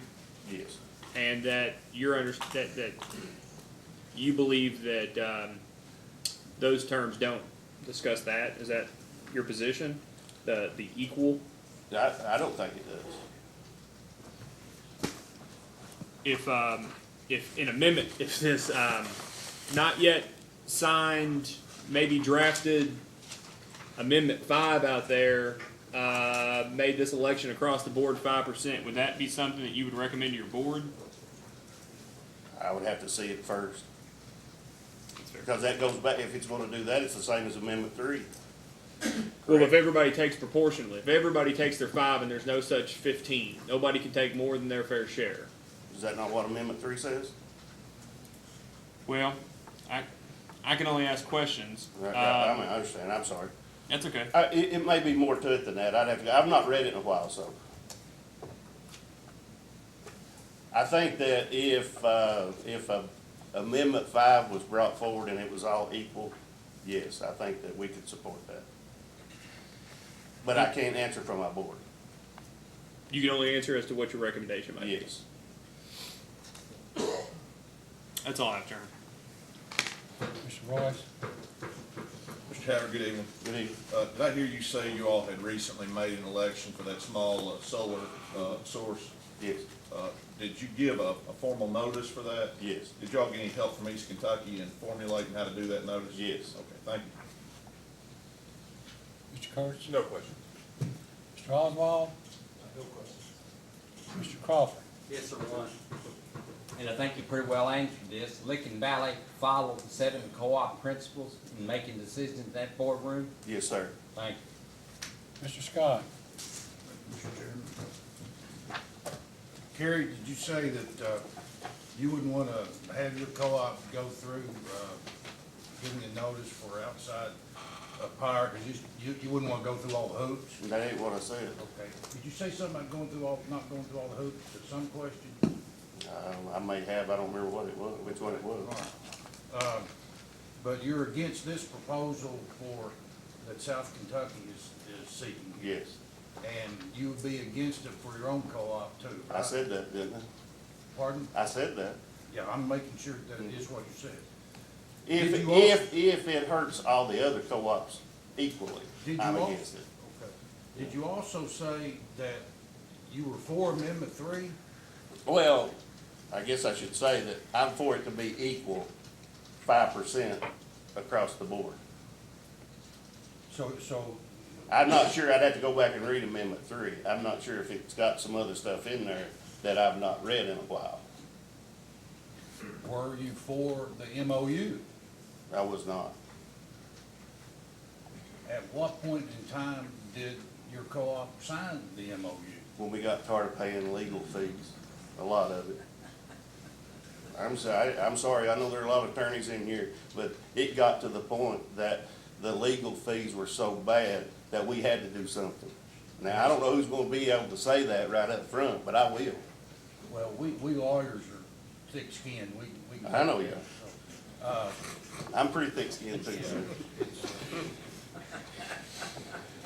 Our situation is, as lawyers, as long as you can pay us, you can say anything you want to. Well, that's good, because this is costing us a lot of money here tonight. When you say you're tired of paying lawyer fees, are you talking about lawyer fees that were associated with the 2012 case that Grayson had going? Combination of all of the above. Or what's the rest of the above? Well, just expenses of all, and I think it just got to the point that nobody could decide. So I think basically, we just signed it. Were you pressured by East Kentucky to decide it? No, sir. I don't think East Kentucky ever said anything to me about it, honestly. I mean, other than just, they tried to be supportive.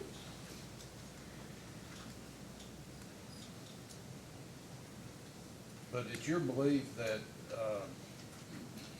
exercising a contractual right that Licking Valley has under Amendment 3 and exercising a right that would be implemented under the MOU is something that would hurt the other co-ops? It seems to be that way, yes. And the reason you say it seems to be that way is based upon what?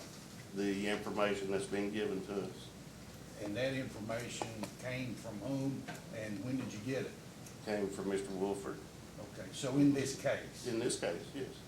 What about before this case? What information did you have before this spring that would have led you to that conclusion? I didn't have any information. So were you opposed to exercising your rights under Amendment 3 before this case here? Well, just like I said just a while ago, I've been approached by 2 different firms wanting to do it, and we turned both of them down. And the reason you were opposed to it then was what? We didn't think it would be fair to the other co-ops if we went out and done something like that, and not at least talk to them first. What was the megawatt that you would have purchased from those other 2 cities? I think our allotment is only like 6 megawatt or something like that. I don't remember that exact number. Is 6 15%? 5. Oh, so 5% is 6 megawatts. I think so, yeah. Well, did you understand that if you elected to take 5%, that neither East Kentucky nor any other co-op thinks that that's an adverse effect on them, right? I would still rather run it by them first, and that's the way our board felt also. Did you run it by the other co-ops? No, How come? just didn't feel like the need to. How much money would that have saved your members? I don't know exactly. Did you look into it? We did. But I had the numbers that came from those entities, And did you do any attempt at confirmation of those numbers? somewhat. And what'd you come up with? It was hard to justify them. Then there's one of them come back with 2 different numbers, so I don't know which one was correct. Think it could have saved you from having to get that $1 million increase on your members a year and a half ago? Not sure. Could have?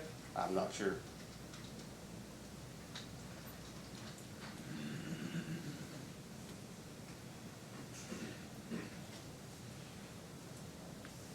Amendment 4, on that score, you said that, did I hear you say that you were opposed to that for a while, but you finally hadn't signed it? Yeah, well, I think there was a whole lot of us was reluctant to sign it. And what brought you around on that one? I don't remember. We just, like I say, we was just started paying legal fees and just finally we was only one way to get it settled out. We didn't think that somebody would come out and try to do 50, 60 megawatts. I don't think any one of us thought that would happen. It was set up, I think that the Amendment 3 was set up more for the little projects like my .3 and a couple of the other co-ops, 1.5, and some of them other projects. It was more set up for that instead of going out and try to buy 40% of your whole base load. What's Amendment 4 got to do with any of that? That's just. It don't. That's just the one that extended the term of the wholesale power contract. I know, I understand that. So why were you opposed, why was Licking Valley opposed to extending the wholesale power contract to the year 2051? And also, how did you incur attorney's fees in that regard that caused you to come around and sign it? Just because it was just costing us so much, and it just, I don't even remember how much the costs were, but they were stacking up pretty heavy. You probably should know that. You got, I'm sure you made plenty of money off of it. So I think that, you know, and it's been a few years, so honestly, I'd have to go back and look, and I could look at my board minutes and probably see what we talked about in our board, but I can't reflect on that far back. I don't want to argue with you, Yeah. Gary, but Amendment 4, there was no fight about Amendment 4. There was no lawsuit, there was no commission hearing, there was no. But it took several months for it to get settled out. Did it not? Well, as Mr. Chandler said, I got an unfair advantage over you. I don't have to answer your question, but do you remember that there was no lawsuit going on then? Are you confusing Amendment 4 with the MOU? The MOU is what I was talking about. I'm Well, sorry. talking about- I'm sorry. Yes. I'm talking about Amendment 4, extending the wholesale power contract. We wasn't against that.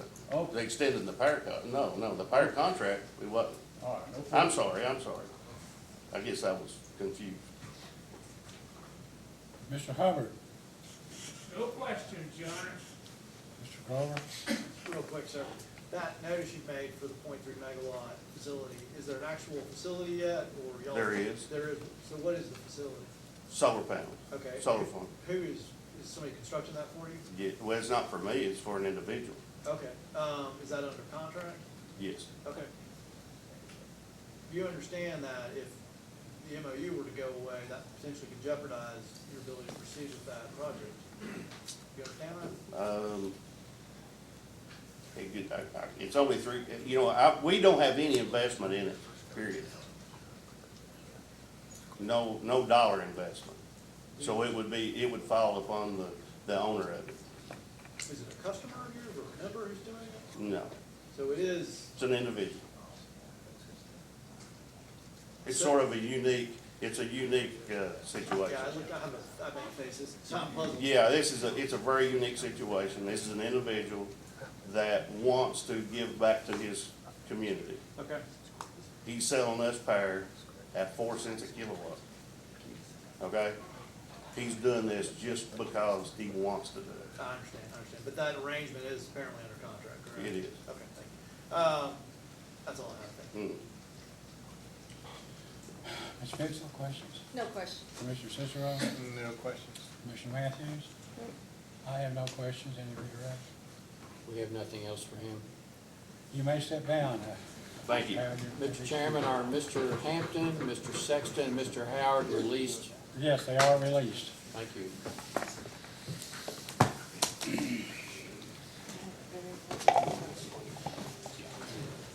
Oh, yes. I have to announce this.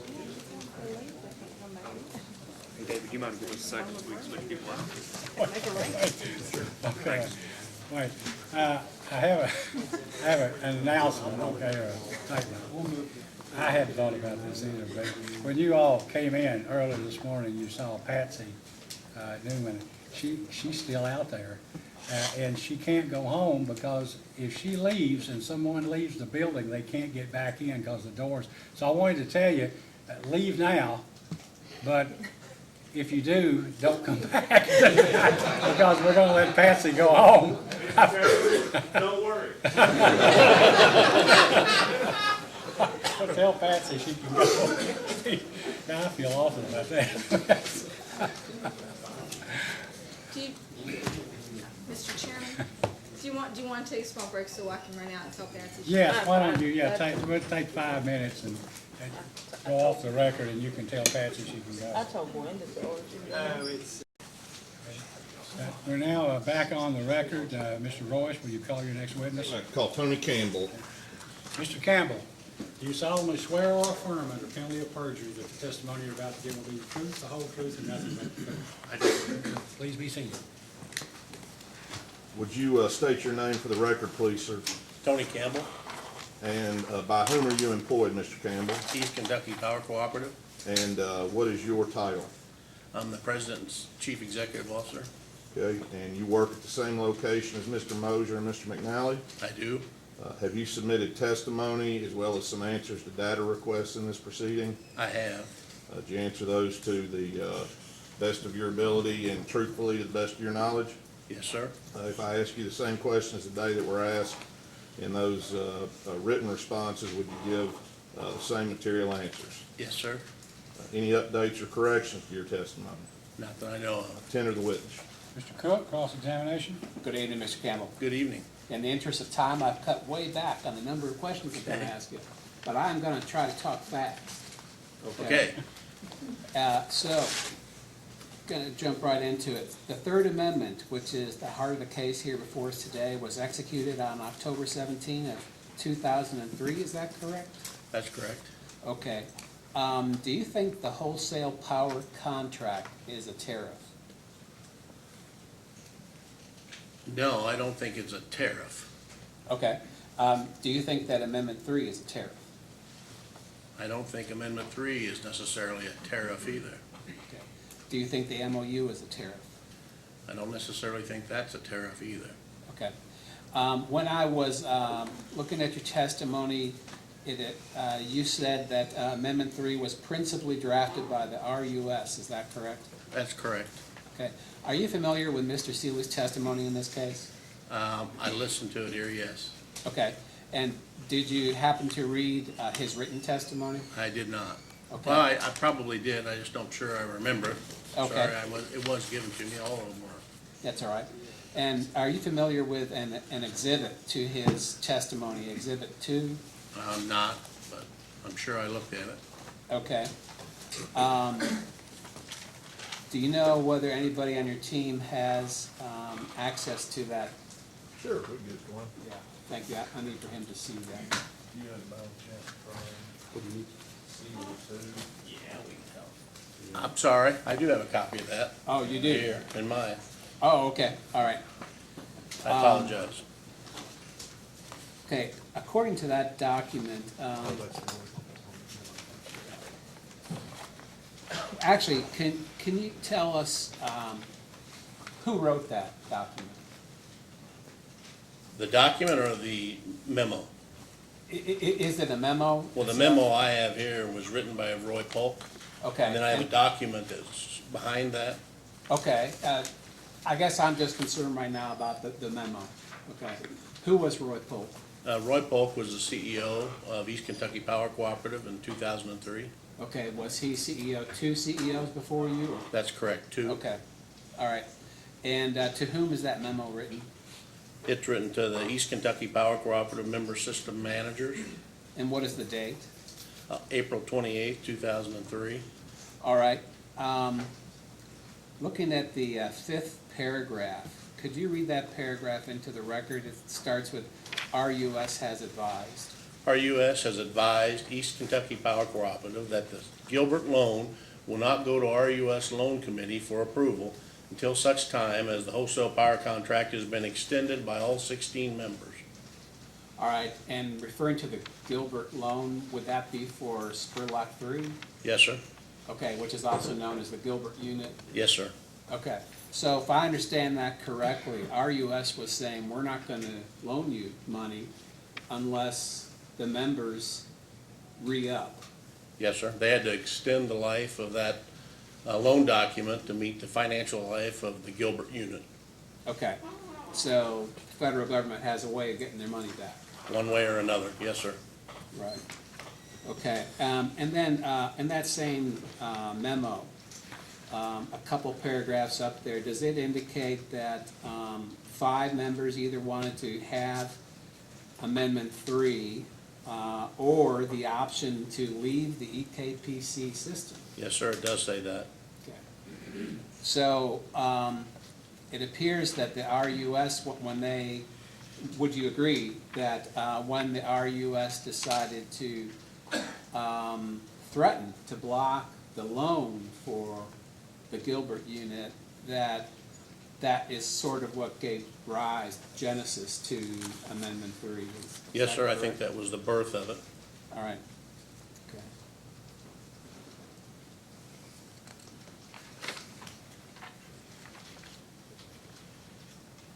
According to your recollection, has the RUS ever approved the MOU? No, they have not. And has it ever been submitted to them for approval? Not that I know of, sir. Why was it drafted as an MOU and not as an agreement? Well, we were trying to get an agreement in place. That was amendment number 5, which would change amendment number 3. It was really amendment to the amendment 3, which would make every system get just 5%. And they could do whatever they wanted with that 5%, but only 5%. And then if they wanted more than 5%, all they had to do was talk to one of their other owners, one of our other owners. They could either buy it or ask for it, be it given to them if it's short term, something like that. Okay. But I couldn't get all 16 to agree to that.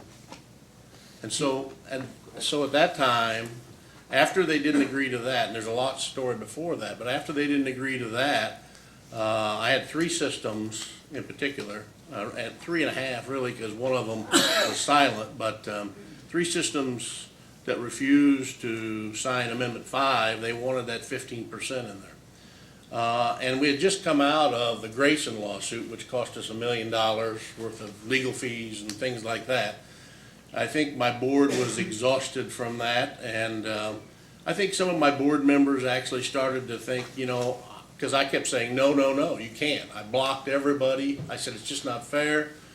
And I think my board was even, a couple people in my board anyway, were starting to get weary and start to think that maybe I was just only the roadblock. So the executive committee of my board asked me, because there were some CEOs that stepped up and said, well, let's try to fix this. And they said, Tony, would you back out and let them fix it? And I did that. And then I asked Don and Mike to, or Don and David, I'm sorry, to get engaged and try to work with the CEOs to come up with some resolution that they could live with. Because remember, at East Kentucky, we don't have a bone in the fight. We're neutral. We're going to get our money. We may have to come back in and do another rate increase, but the bone in the fight that I had was it just isn't fair if you have one member taking something and then have the others have a risk that we can't mitigate it. And so I did that, and they came up with the MOU. Now, I will say that I warned everybody, especially the board, and you can see it in the deposition, the Scott deposition that everybody has, that I said, look, I don't think this is fair, but if all of our owners think it's fair, and if the Public Service Commission thinks it's fair, I can live with it, because I didn't have a bone in the fight. Okay.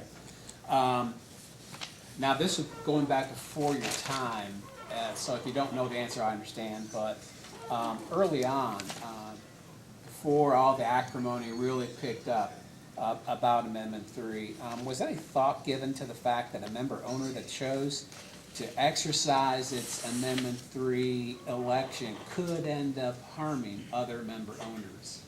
When? Back in the early stages of this. Like 2003? 2003 to maybe 2006 or so.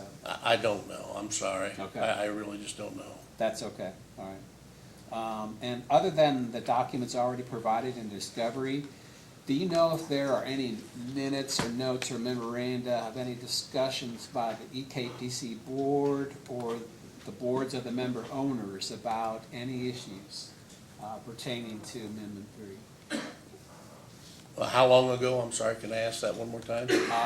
As far back as we know, to 2003. Okay, so I know there's a lot in the record. right, there's a lot there, and when I first came, I just started at East Kentucky in June of 2009, and I think I'd been there roughly 6 months, and we had a lot of challenges, and we can talk about that later, but Yeah, I'm going to ask you about that. But I had a member, Jackson Energy, come to me and ask if they could do a 40 megawatt round the clock product.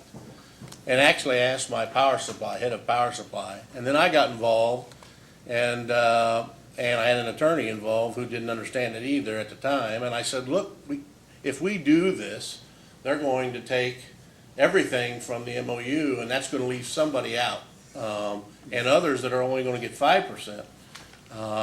And so I went to that member and I said, look, this is an issue. Would you put your 40 megawatt, 100, round the clock, 100% load factor product in abeyance and give me a chance to try to fix this Amendment 3? And he did that. I gave it my all to try to fix it. We worked years on it. And I did everything but stand up on the board table and say, this just isn't fair, this isn't fair, this isn't fair. Okay, all right, thank you. Now, your testimony mentioned the Liberty audit report, correct?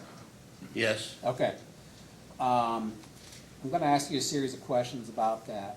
Okay. And first of all, I want to ask you, when were you brought on board? June of 2009.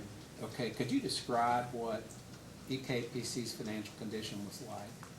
We were down to about 5% equity.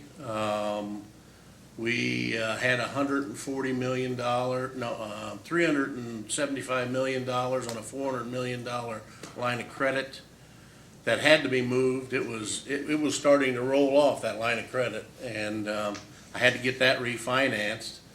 And we hadn't been rated by the rating agents. We were junk bond. We were on the brink of insolvency. Okay. Especially after the audit came out, because that's when all the people in the credit facility that we had, that $375 million, or was really $400 million, said they were out, and I had to have something by the end of September, or we would have been insolvent. Okay, so it'd be fair to say that it's pretty close to a disastrous situation. Well, I hate to say that, but it was, I came with my eyes open. I didn't know it was as bad as it was.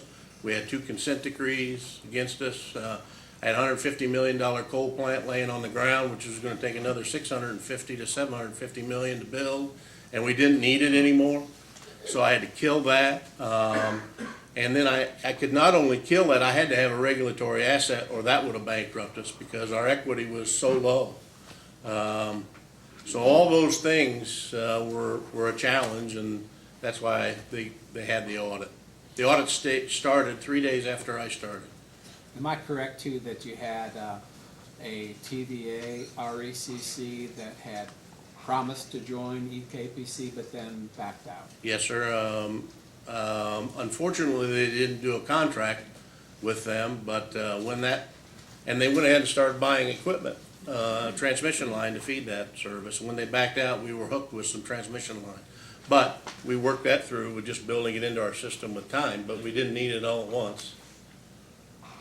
So what gave rise to the audit report? Was it in the context of a rate case? Yes, sir. Emergency rate cases. That was the second emergency rate case we'd had at the commission. And the commission, they granted their emergency rate case, but they said, we feel that you may have a conflict of interest or something going on with your board. You shouldn't be in there asking for emergency rate cases. You should have more preparation, and that gave the birth of the audit. So the board, I take it, charged you with implementing the results of that audit. Is that correct? Yes, sir, they did. Okay. And I take it you took that pretty seriously. I took it very seriously. Well, I would have taken it seriously anyway, but the audit was very specific. And I had been there, we kind of challenged the audit a little bit, and anytime anybody takes you and thrusts you in front of a mirror and tries to point out all your blemishes, you react and push yourself back, and I think that our board did that. The board was split at the time too. With time, we finally came around and said, we've got to fix this. And then when the board did do that, they pretty much said, Tony, do whatever you got to do to get this fixed. Okay. So how, in your own words, how do you think the audit report and the implementations that you put in place, how did that change the company?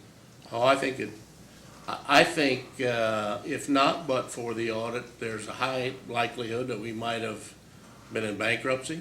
I had a split board. I had a board that some of them, many of them, weren't paying attention, didn't understand governance, and I'm not sure I did understand governance. I've grown as a CEO. And then I had a staff that didn't understand that we're a service company and we needed to provide services to our customers.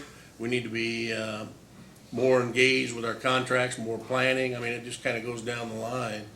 And with that, it kind of gave me direction to do a lot of things. First, put pressure on the board to learn about good governance and help me. And I will say, a lot of those people stepped up. Some of them couldn't make it. And our board today has totally changed. They're probably the most educated and progressive board in all the G&Ts in the country. And most of the G&Ts are calling us and me often about governance. How did you do that? And if not but for the audit, I couldn't have done it. And I certainly couldn't have done it as quick as I did it. What executive staff did you bring on board? So I brought on, well, I'm not real proud of this. Unfortunately, all of the executive staff that was there didn't make it. And I took great pains to try to see who could make it and who couldn't, and they just couldn't step up, I felt. And so I brought on Mike McNally first, Chief Financial Officer, and obviously that's what we really had to have to stay out of bankruptcy, because the fellow that I had didn't understand it. And then I brought on Don Mosier for Chief Operating Officer, and then we brought on David Cruz for Power Supply. I moved some people up within the organization. I was searching the organization for people that were leaders, and went down into the organization and brought some people way down. East Kentucky had this philosophy of time. If I'd been there, it was my turn to move up. It had to be me, and that's a philosophy that's a failure. I understand. Did the audit report in any way address either Amendment 3 or the MOU was created long after the Yes, audit long report? after. So what about Amendment 3? I don't remember the audit report addressing that at all. Okay. Did it then speak to advise that the EKPC board take any precautions to protect against potential conflicts of interest? Yes. The audit specifically said there's an inherent conflict of interest here in this boardroom. And that was that, and they really went after both the board members and the CEOs, that they were making decisions in the best interest of maybe their end consumers, but in not necessarily the best interest of East Kentucky Power Cooperative, which is actually 70% of their cost. And indeed, I think there was an inherent conflict. Okay. I mean, when I look at it, it was like we had a group of CEOs that were running the company to a certain degree. We had directors that weren't engaged, and they were kind of running it. And we had this gap between LG&E and KU. We weren't competitive. And they came up with this North Star. But they didn't go in to say, can we close this gap? How do we close this gap? They just said, cut costs. And we cut costs such that it almost bankrupted the company. So are you saying that, in your opinion, the kind of culture that existed there had sort of tunnel vision, focused on cutting costs without taking a look at the larger landscape? That's right, and trying to serve an immediate need instead of having a long-term vision. Okay. So the audit report kind of brought up the competing nature of interests among the member owners. After all, they do own EKPC, right? Correct.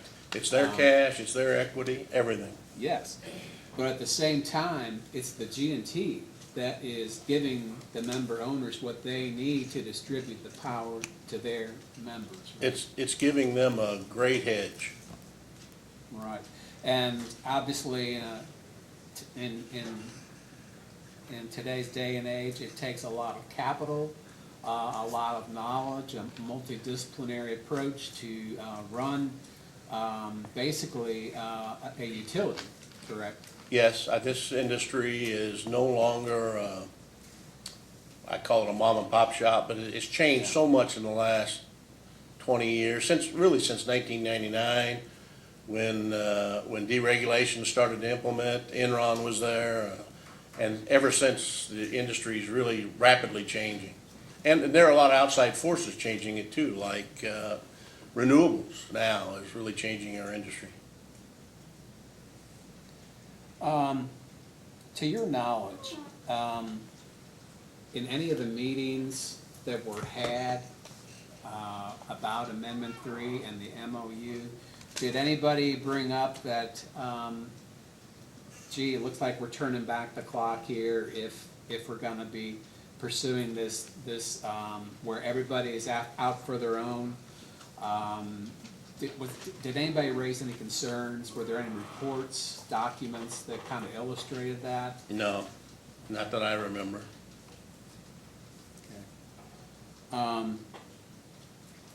Were you in the room yesterday when Mr. Holt said that he had not read the Liberty Audit Report? Yes, I was. Did that strike you as sort of alarming? Well, it didn't strike me as alarming. He's pretty new as a CEO coming into our boardroom, and he has to have time to really digest what a generation transmission cooperative, how it functions. I think it is, I am a little bit alarmed on a wide scale that we've had a lot of directors change. We're really getting good directors, and I think they're stepping to the plate, and a lot of CEOs change, with them retiring, that they don't remember where we came from.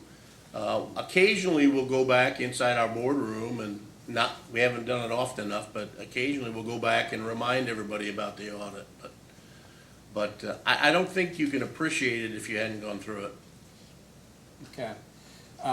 So if I understand your testimony correctly, you express fairly strong concerns that approval of the South Kentucky application could well resurrect some of these conflicts of interest. Am I correct? Yeah, I think we're already seeing some division there. I think I need to kind of go back a little bit.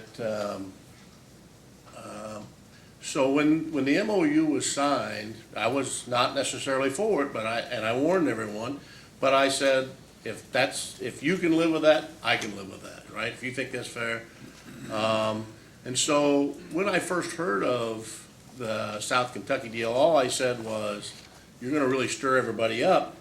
I didn't jump on the table or say, no way, you can't, I'll litigate it or whatever, like I did with Grayson and Jackson, kind of pushing back. But that's because I felt that the MOU said that everyone can live with it. And then there's been a lot of evolution, and even for me, of what those costs are and what's going to happen. And I don't think you can look at this as a South Kentucky deal in a vacuum, right? I mean, if South Kentucky probably would have taken 5%, their 5%, and done something like this, I'm not sure people would have said a lot, but they're taking 15%. That 15% has scared a lot of my other owners, especially the big ones, and so they've all sent in requests that we want ours. We want our 5%.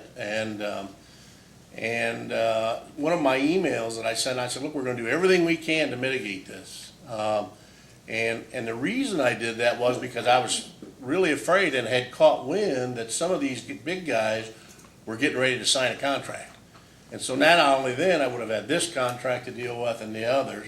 And as we evolved, all of our owners, or all of our other 14 anyway, started to realize there is some risk here. And in consumers, it's not necessarily fair to all the end consumers.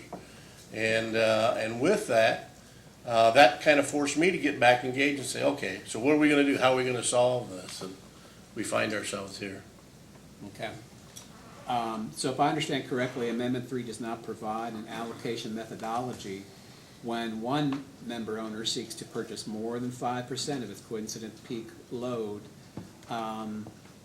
Is that correct? No, Amendment 3 did say that. The thing that Amendment 3 had in it, it said you had to follow load or loads. You weren't gonna be able to get 100% load factor, a block of power. It was, you're just taking a load off our system, but you could still do 15% in Amendment 3. So I was never blocking as long as they were gonna follow load or loads. I was just blocking that they were taking 15%, and then that meant somebody else couldn't get some, and all of a sudden we just had unfairness. Okay. In your testimony, you state that in 2004, the EKPC board attempted to establish board policy number 305, which was going to be an allocation for that purpose. Is that correct? That is correct. Okay. Go ahead. Subject to check on the date. Right, I before think your that's time. I understand. And you also discuss other procedures and policies that the board implemented to address Amendment 3. And then, do you have your testimony there with you? I do. Could you turn to page 6?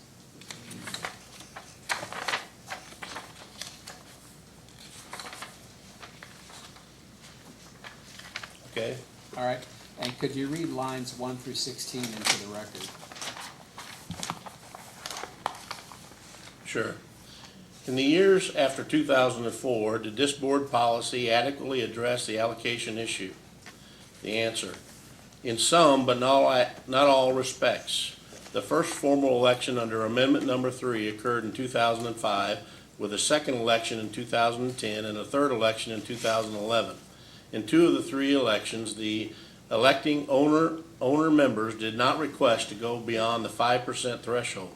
The 2010 election, however, was for 15% of the members' peak demand at 100% load factor. I suggested to that owner member that the board that this wasn't fair, and I felt that 5% across the board was the only option fair to all owner members. Plus, I disagreed with the appropriateness of the 100% load factor. I suggested this needed to be fixed. The owner member withdrew this request for the reason it was not in the cooperative spirit. During 2011 and 2012, the East Kentucky Power Cooperative Board and the owner members held numerous extensive discussions in an attempt to develop a fair and reasonable allocation procedure. While these discussions were occurring, another owner member did submit a formal election under Amendment Number 3, which would have involved a purchase utilizing the owner member's full 15% of its coincidental peak demand. Again, East Kentucky Power Cooperative stressed that this request was unfair and the board rejected it. As a result, this owner member filed a formal complaint case at the commission in late 2012. Okay, and when you mentioned that other member owner and you told them that you thought it wasn't fair, can you elaborate on why you thought it was not fair? Well, it gets back to the same thing. First thing is, I thought they ought to be following load or loads, and I think they wanted a block. They wanted to do some stranded gas, which would run whenever they could get the gas. But the biggest complaint I had, they wanted 15% instead of 5%. All right, and in that situation, did you believe that that prior proposal would have resulted in additional costs being passed to other members? Yes. Ultimately, there's going to be some members left out if one owner takes 15%. And then also in your testimony, I believe it's pages 7 through 9, you discuss how the MOU was supposed to have clarified some issues, correct? That's correct. All right.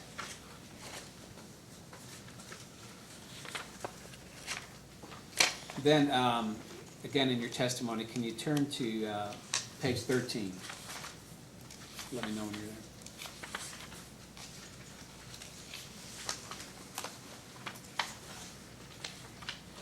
I'm there. All right, and could you read lines 8 through 14 into the record, the sentence beginning based on the load growth? What page was that? I believe it's page 13, is that correct? Based on the load growth we have been What line would that be experiencing. on? What line does that start on? I'm I sorry. believe it's line 8. I must have a different copy, I'm sorry. Oh, okay, all right. If I can That's get o- one, I'll do that. That's okay, I think we can skip that. So your position, though, is that at no time during any of the discussions with South Kentucky personnel leading up to South Kentucky's formal Amendment 3 election, were you ever made aware that South Kentucky was actually contemplating a 58 megawatt transaction at a 100% load factor? Is that correct? Yeah, well, yes, that's right. First off, let me say this. I really like Dennis and very, very much like Boris too. And we had 2 quick meetings, and I just don't remember that. I'm not going to sit here and say that Dennis is wrong, but I don't remember that.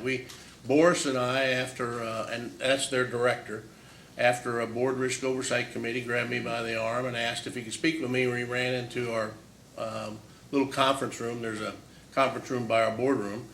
And I remember he asked me, he said, hey, South Kentucky's thinking about doing a transaction with the MOU, and I want to make sure that we're not hurting anybody. And I immediately was thinking that he was going to be following a load, take some load off our system, and within the 5%. My comment to Boris was, Boris, I think East Kentucky can manage and mitigate 150 megawatts of our load, thinking everybody gets their 5%, and it would be load, really load, and not 100% load factor.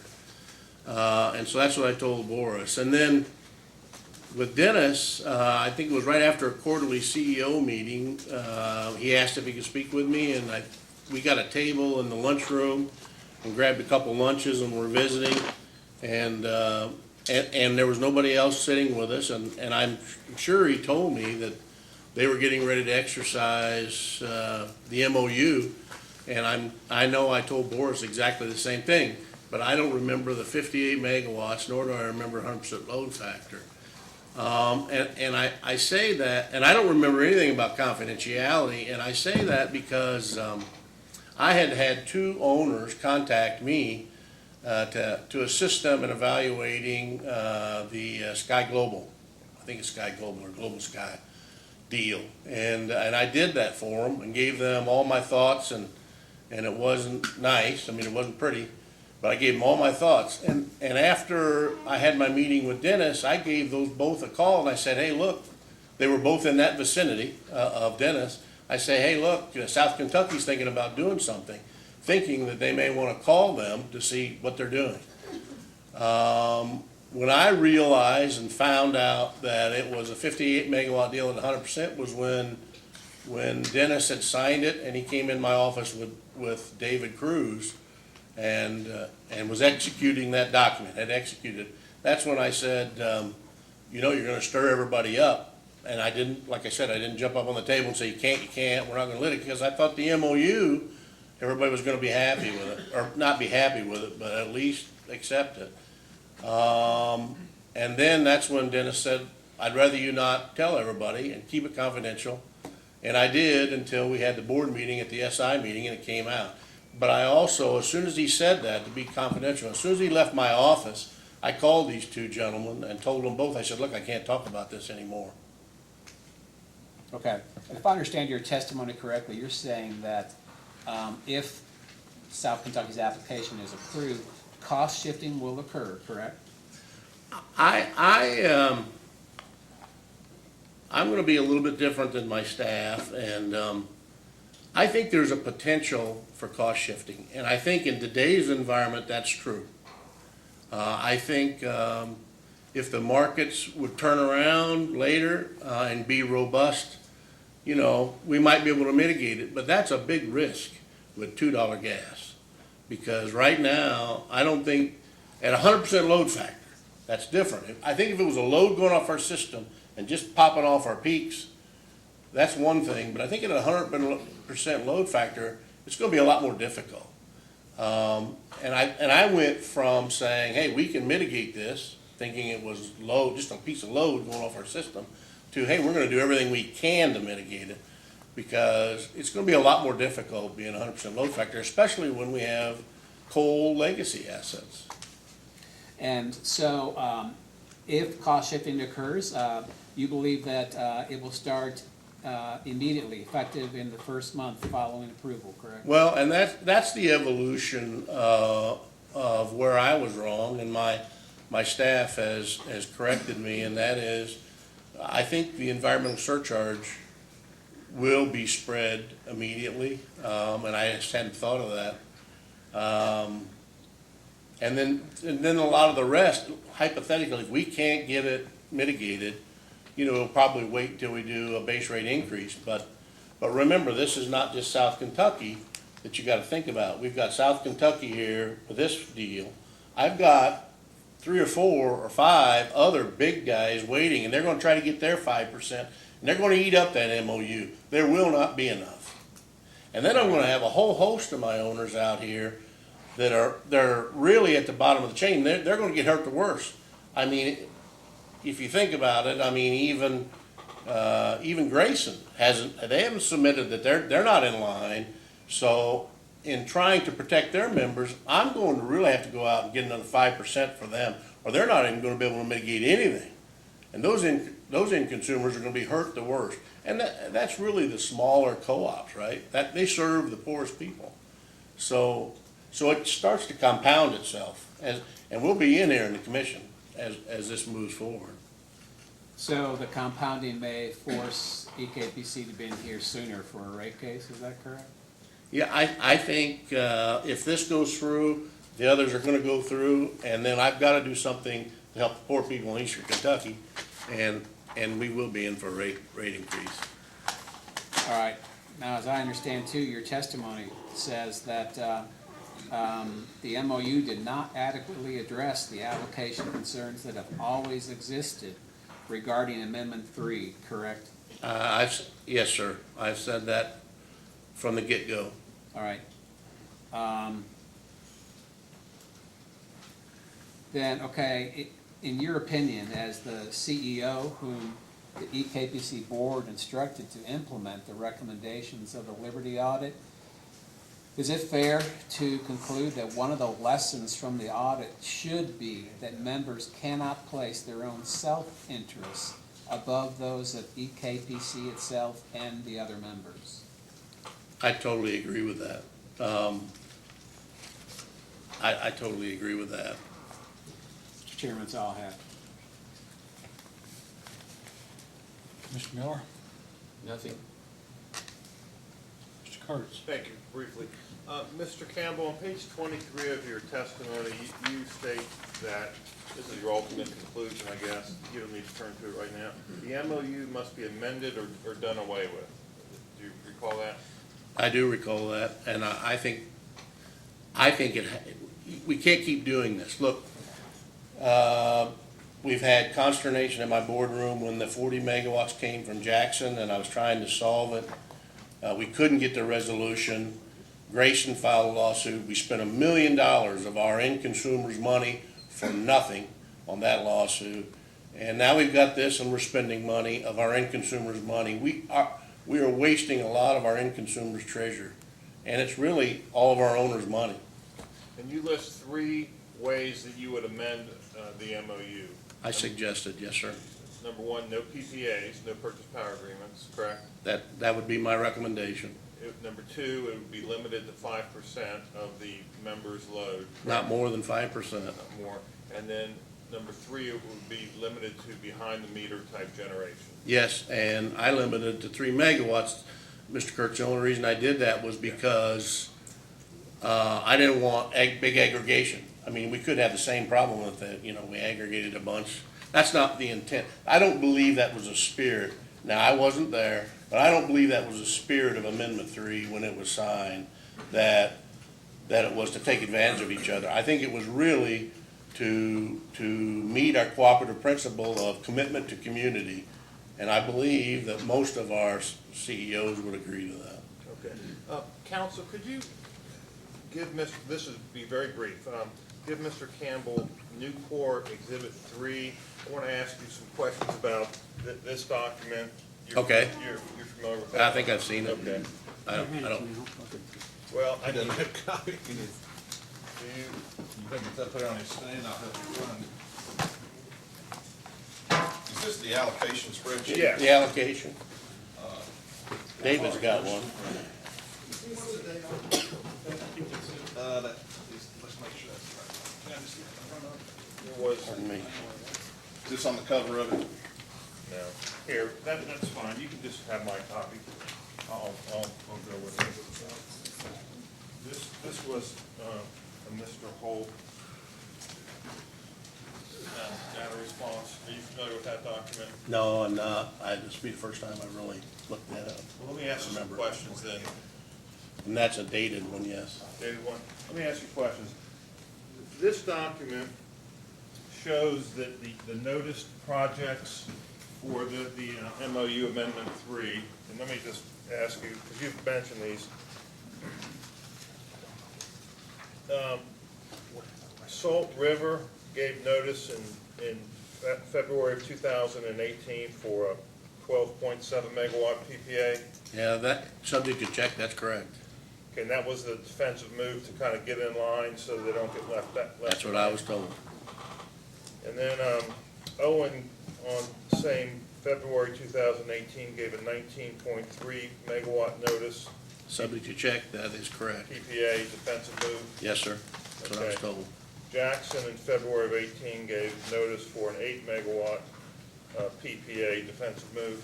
Subject to check, yes, sir. Okay, so if this case is approved, the commission can expect 3 additional PPA cases? Yes. Okay, and There'll be more than that until it's all eaten up. and that will just exacerbate the load shifting and the economic harm, et cetera? It's gonna make it harder. The bigger and bigger it gets, the harder and harder it's gonna be for us to mitigate. Is this starting to look to you like there's an undue preference to some of your members and an undue prejudice or hardship to others? Yeah, I would say there's a hardship. There's gonna be a hardship to some. If this continues the way South Kentucky is proposing? Yes, sir. Okay. Thank you, Mr. Chairman. Mr. Oswald? Mr. Chairman, I actually do have a few questions.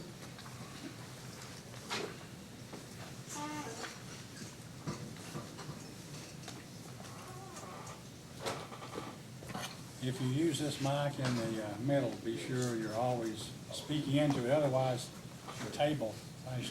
Thank you, thank you. Mr. Miller is available. Mr. Campbell, I had just a few follow-up questions for you. Yes, sir. On behalf of Jackson Energy, we covered a lot of this already, but I think we've all heard today that Amendment 3 sets an aggregate cap of 5% at East Kentucky Power. Is that correct? Yes, sir.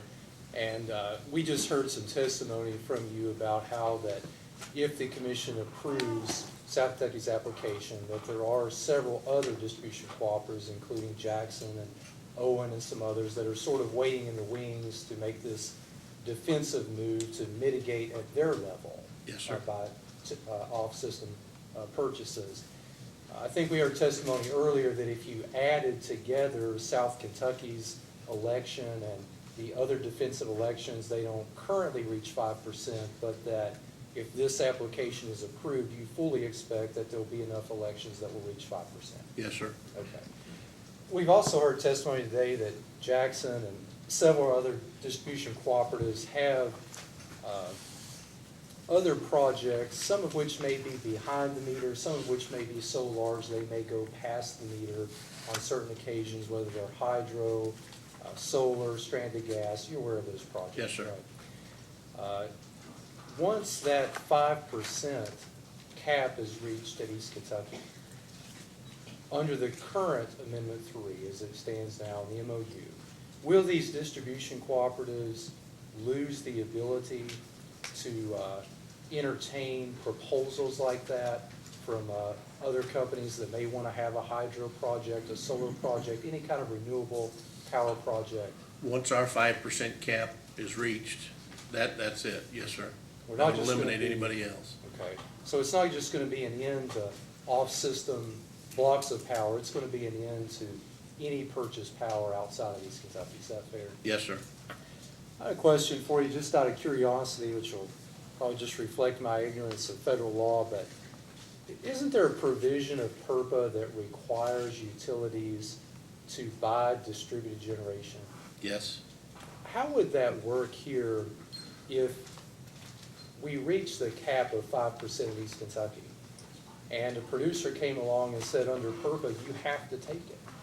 And you have a loan covenant with RUS that says, Amendment 3, that says you can't lose more than 5% of your load. How would that situation be handled? You know, we just went to FERC and actually changed the PURPA that we had. And I'm going to shoot a number or two here to you, but David Cruz can check it and give you the exact numbers.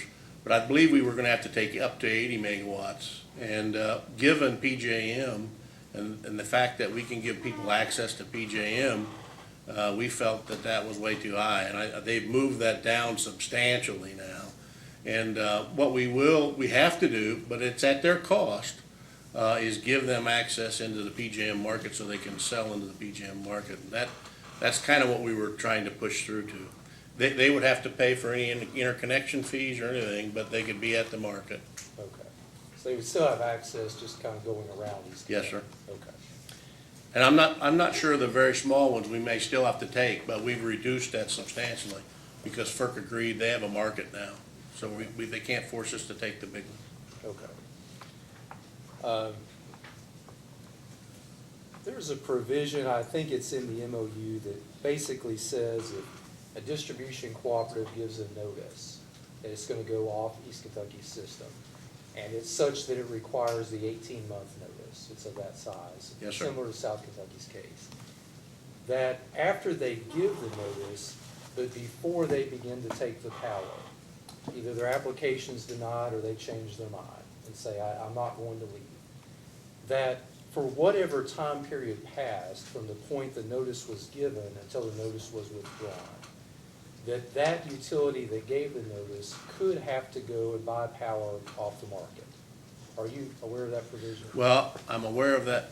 So I think there's another provision, actually, if they don't get it done in a certain amount of time, then they lose their place and they have to go back to the back of the line.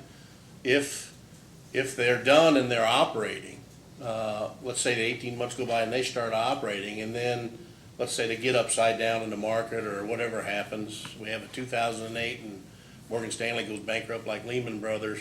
If that happens and they need to come back, then we have 18 months that will push them into the market. So we will supply them, but it will be out of PJM at whatever cost that is. And I know the provision you're referring to. I was thinking more of a discussion that the attorneys had amongst themselves, that there's a provision in the MOU that would say that was waived by agreement here, that would say that if South Kentucky gave their notice back in November, if they later withdrew it or they weren't allowed to proceed, that for that period their notice was pending, they'd have to go off market for that period of time. Are you aware of that provision? I think I know what you're talking about. And you're aware that East Kentucky and the other distributive cooperatives have agreed to waive that requirement, to say that if this application were to be denied or South Kentucky changed their mind, we let them come back. So I was approached. I haven't taken it to my board, so I don't want to get into my board, but I was approached, and I suggested that we should do that. We shouldn't let this stand in the way of reasonableness, but if we were going to do that, we need to fix this so we're not spending all this money and not do this again. So we don't, it would be totally unfair to South Kentucky too if they do this and then we have somebody else gets in there and does another 15%. We must find resolution to it. And where I was going with this was, you're aware Jackson Energy and some others have done this defensive measure. Yes, sir. So if they withdraw their notice, would you also advocate that provision of the MOU be waived so that they could immediately come back to East Kentucky without having to go out on the market? I would. You were asked some questions about your suggestions, if this application does not go through, on how we could fix Amendment 3 in the MOU amongst us all. Modification. Mm-hmm. And I think one of those three suggestions you had was that there would be no more PPAs. And I just wanted to clarify what you meant by that, because I believe you would still, under your proposal, you would still be in favor of allowing Jackson and other distribution cooperatives to take on hydro projects or solar projects. Is that true? Yes, sir, if it's behind the meter, Okay. I would. And we typically do PPAs for those. I see. At our level. That was not my intent. I meant a PPA somewhat like this one where you're, you know, an outside party that's selling you power from outside our state. Okay. You're referring more to buying these 24/7 blocks of power off system? Yes, sir. Okay. If all the distribution cooperatives came to you and they said, Mr. Campbell, we've put our heads together and we've come to an agreement, and I'm just making this up. This is not a move afoot. I don't want it to sound that way. I'm just making this up. And they said to you, we will all agree to take an equal amount, percentage-wise, of our demand. But that amount is going to be 10%, not 5 and not 3. Would you be in favor of allowing that? Yeah, no, and the only reason is because, remember, RUS got nervous when they did the 5%. We owe them $2.5 billion, and we owe $200 million to the markets, you know, Wall Street, companies there on Wall Street. And I really fear that all of those depend on that wholesale power contract. I mean, when you think about it, this East Kentucky is you. If we go bankrupt, you're gonna go with us. We will drag you down, because they're thinking that you're the ones that are guaranteeing the loans that they've given us. And I fear that our rating agencies would probably start to move us down. We're an A-rated utility now, which really gives us, and think about if we borrow, you know, $2.8 billion, 100 basis points means a lot over 30 years. And I really think that'd probably cost you more if we did that than you probably save on the other side. Remember when we were junk bond in the first 3 years, when we finally kind of pushed up, you know, we were saving $8.5 million a year from right after the audit, when they moved us to junk bond, and we kind of got her turned around a little bit and got a team in place and started to get a little equity built. So it can be really expensive if we don't protect that. So your feeling is that even if RUS and the other lenders would allow it, because the current limit is 5% per Amendment 3, being RUS approved, that even if RUS would allow 10%, your recommendation to East Kentucky's board would be to not allow that? Well, two things. I don't think our RUS will allow it. I really don't, because they're thinking they want guaranteed money and don't want to have to put a box here and come down on us. I would hate to, I don't know that I could recommend that to the board. There was a lot of discussion about the Liberty audit and what condition East Kentucky was in when you arrived. What is the current, just roughly speaking, what's the current equity level? At the end of last year was just a tad over 16%. So there's 2 equity levels. I want to make sure we're clear on this, that we're reporting to our board now. The equity level that it's going to be in our 2017 annual report will be about 16.1 or 2%. But remember, we have a $500 million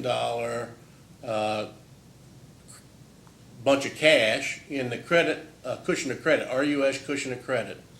We get a 5% interest rate on that.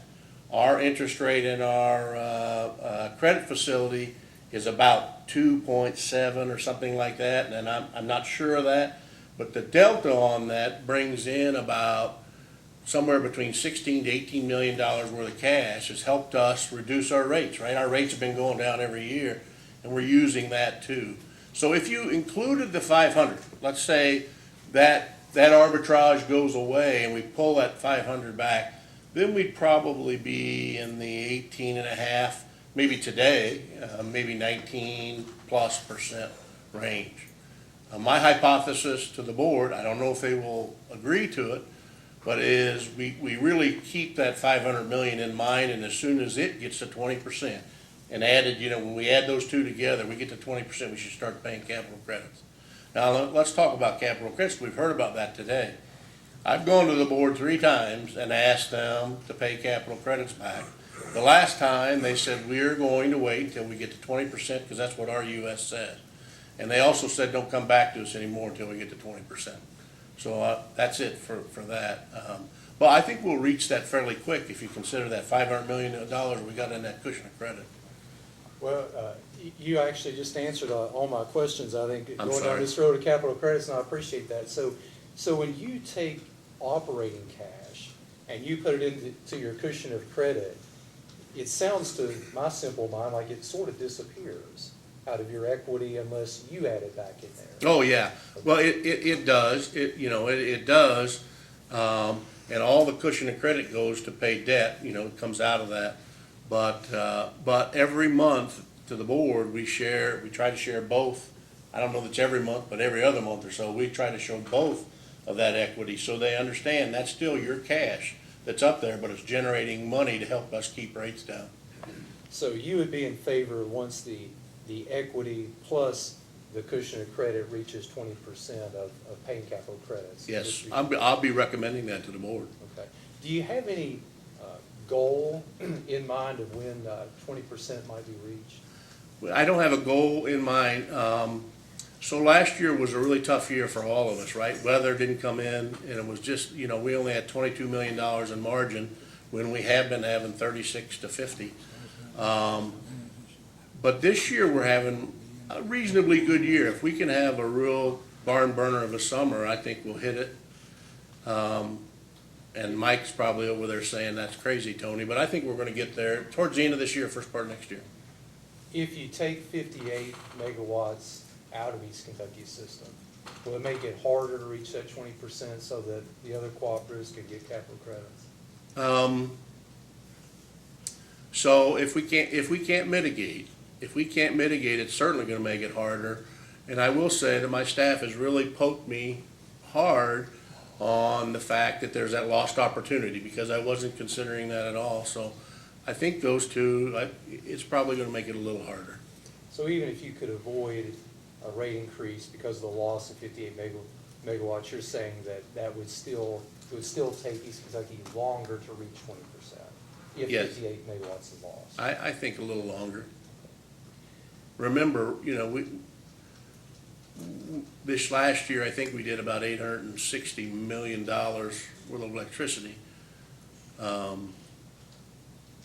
Yeah, I just think it would take a little longer. I don't think it. I know that you weren't at East Kentucky Power when Amendment 3 was adopted, but it sounds like you're pretty familiar with the background and history of it all. Isn't it true that one of the first notices that was given under Amendment 3 was actually by South Kentucky years ago when they purchased the Monticello plant board? Yes, that's my understanding. Okay. And that, you want me to add a little color to that? Sure. So the Monticello board, what South Kentucky really wanted Amendment 3, not for the other, which they're doing now. And I asked Alan Anderson this when he was the CEO there.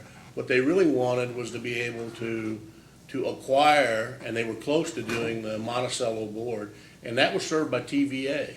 And TVA had a contract with them that it went on for so many years, 3 or 5. Well, they couldn't serve it because they have a contract with us that says everything that they serve has to come from us. And so that's kind of why they wanted that in the Amendment 3.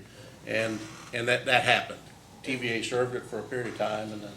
And that's what we recalled as well, that actually that Monticello deal was one of several driving forces behind adopting Amendment 3.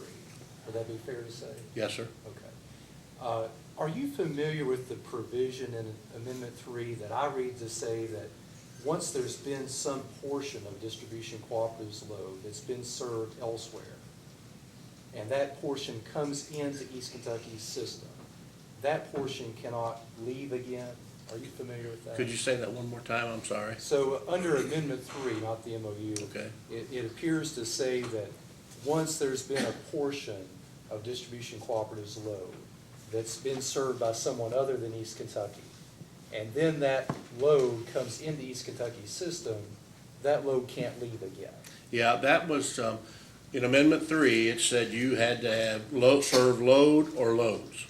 You could take that load off the system, but if you couldn't perform, then it could come back, especially if it was under 5 megawatts, I think. You could immediately come back, but you could never leave again. So, would it be a fair interpretation of that for me to say that if for whatever reason South Kentucky wanted to serve Monticello by someone other than East Kentucky, they would never be allowed to do that under that provision? I hadn't really thought about that, Council, but I think somebody could make a case for that. And I guess what I'm getting at then is, couldn't you make the argument that then when you figure out what 15% of South Kentucky's demand is, that you should subtract out of that whatever Monticello's load is, whatever was previously served by the TVA? I don't know that I can comment right now without going back and studying that again. I really didn't think of that. You know, off the cuff, as I recollect when I read it, the intent was load. If you took that load off, you couldn't. But somebody, you know, we had a big debate about that 8 years ago or so, and somebody said, well, you could take another load. So I don't know that the Amendment 3, that's how poorly written it was. I'm not sure it really said. And to your knowledge, was that election by South Kentucky and Monticello, that was the first election under Amendment 3, is that fair to say? That was my understanding. Okay. And then it sounds like Jackson Energy's election back in 2009 or 2010 was the second. I believe you're correct. Okay. Subject to check, I believe you're correct. And then Grayson was the third, major one. Yeah, that's in my testimony. I just can't put my finger on it, but I believe you're correct. Okay. And now, rounding the circle, South Kentucky is again the fourth, first Right. and the fourth. You remember Jackson Energy's election back in 2009, 2010? I do. Okay. And is it fair for me to say East Kentucky was opposed to that? I think you expressed that earlier. I did. I was. Do you remember meeting with us, and it's been a while, it was in November 2010, I was there, and we were at Louisville for the KEC meeting, and you and some other East Kentucky executives sat down with me and Jackson Energy and their CEO, Don Schaefer, and Carol Wright was there, and you expressed to us why you and East Kentucky Power thought Jackson Energy should not do this. I vaguely remember that, I'm sorry. It's been Do you a long remember time. the reasons that you gave? Well, I don't, but I just said fairness, fairness, fairness, and, I mean, you can look at the deposition that I gave the Scotts. And I recalled it as just being a lot of what you said Yeah, today, it was and- just the cost shifting, Right. and being unfair to other cooperatives. Is that fair for me to say? That is fair. And I think you said earlier that Jackson Energy gave the notice for that 40 megawatts in 2009 or 2010, and they agreed to hold off on it or put it in abeyance. Did they ever formally withdraw that, as far as you know? Well, I kind of felt that it was withdrawn because they never acted on it after we finally got some resolution. So there's no formal withdrawal, they just didn't do anything? I'd have to check our files, but I don't think we did anything formally.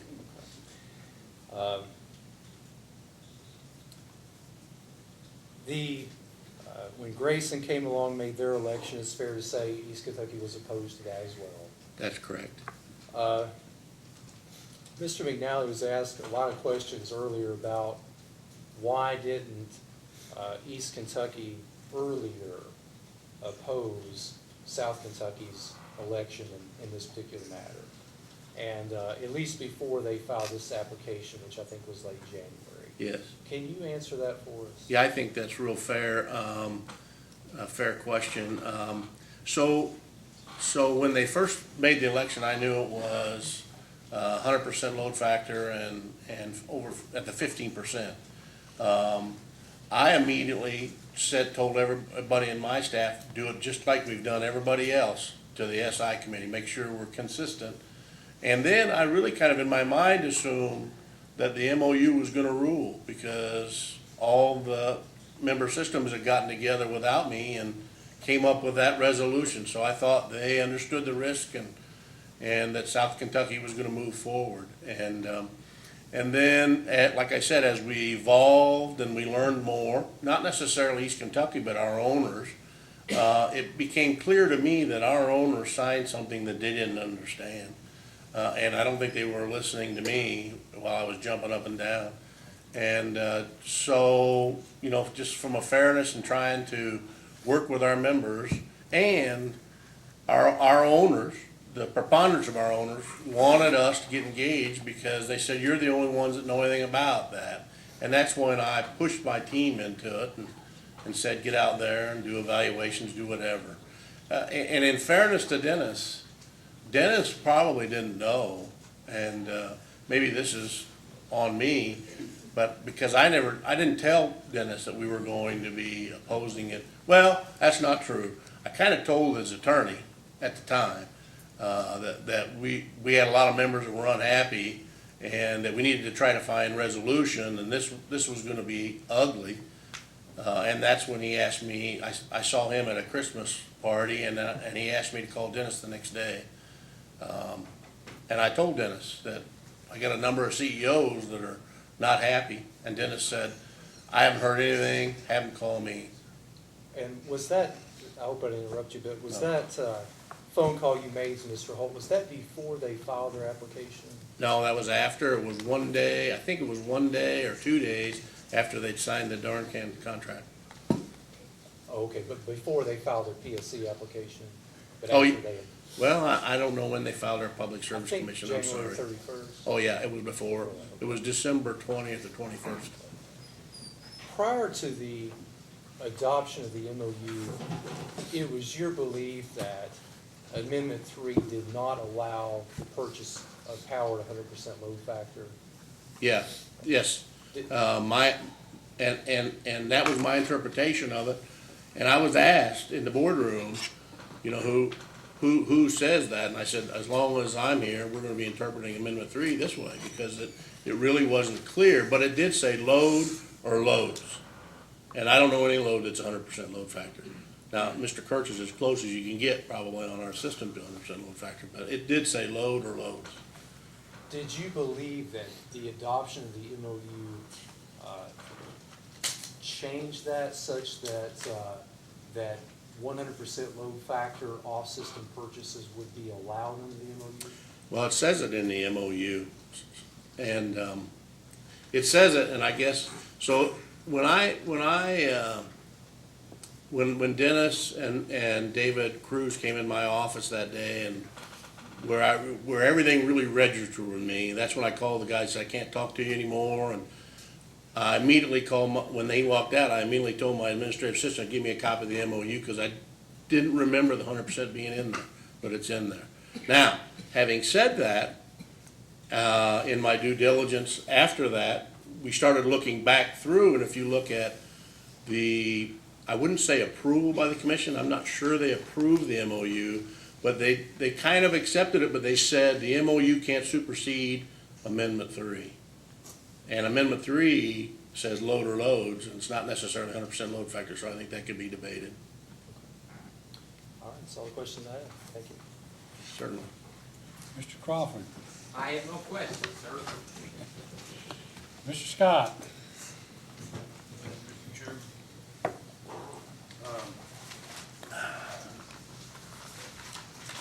Mr. Campbell, I'll call you Mr. Campbell, not Campbell. Okay. Mr. Campbell, you have given a glowing report of the CEO at East Kentucky since 2009 and talked about the Liberty Report, but did I understand correctly that you testified that the Liberty Report has nothing to do with Amendment 3? You finally got to that, didn't you? Well, actually, I think it does have something to do. I think the Liberty Report says that we should consider East Kentucky and their other owners to a certain degree, and so I think it does have something to do with it. The inherent conflict, I think I just think it does, yeah. And it's in my testimony. And I believe you said Amendment 3, in your opinion, is not a tariff, correct? Yeah, I'm not sure what constitutes a tariff, but I didn't think it was a Your tariff. opinion, nor is the MOU a tariff. Yeah, I don't think that's a tariff in my mind. Now, do you believe that the adoption of Amendment 3 had anything to do with concerns about illegal restraint of trade? Illegal restraint of trade, I don't know what that would have been.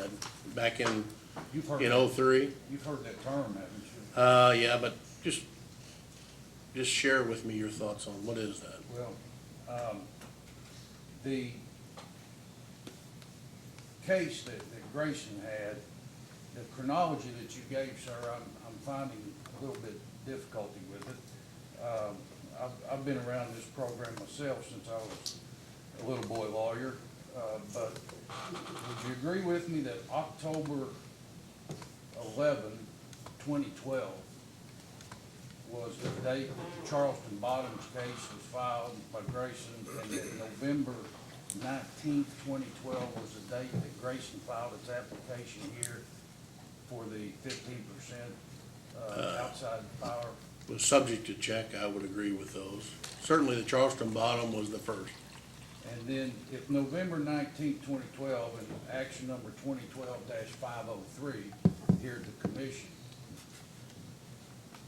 if that's accurate, and I believe it is,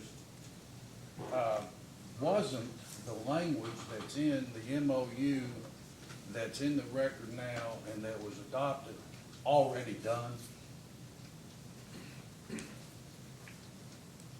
Is my recollection, I don't think so. Wasn't it true, or isn't it true, sir, that not only was that language already done, but there had been responses filed by some of the distribution cooperatives that said, hey, you don't need to go to commission. We've got an MOU that takes care of everything. Remember that? No, I didn't see any of those responses, I don't think. You remember that in June of 2012, Grayson's board had agreed to enter into the MOU, which obviously June of 2012 is before November of 2012. So if they agreed to, do you remember that? Grayson's board? You remember that? No, I'm sorry, no. You don't remember your attorney, Mark David Goss, throwing that up several times? I'm sorry, I don't. There were lots of things that went on for years, as I remember, what, 2 years? If that's accurate, and I'm suggesting to you that it is, but if that's accurate, wouldn't that change your chronology? Wouldn't that mean that your chronology is not accurate? That where you said that we had this case that Grayson had filed and we'd spent $1 million, so then I went to the managers and had them work on this and try to get this done? No, It was no. already done, wasn't it? I didn't go to the managers and say, work on this, gotta get this done. I went to the managers with Amendment 5. And Amendment 5 was specific that everybody gets 5%. And the managers, yours is one of them, rejected that and said, I want the 15% in there. Said they refused to sign it.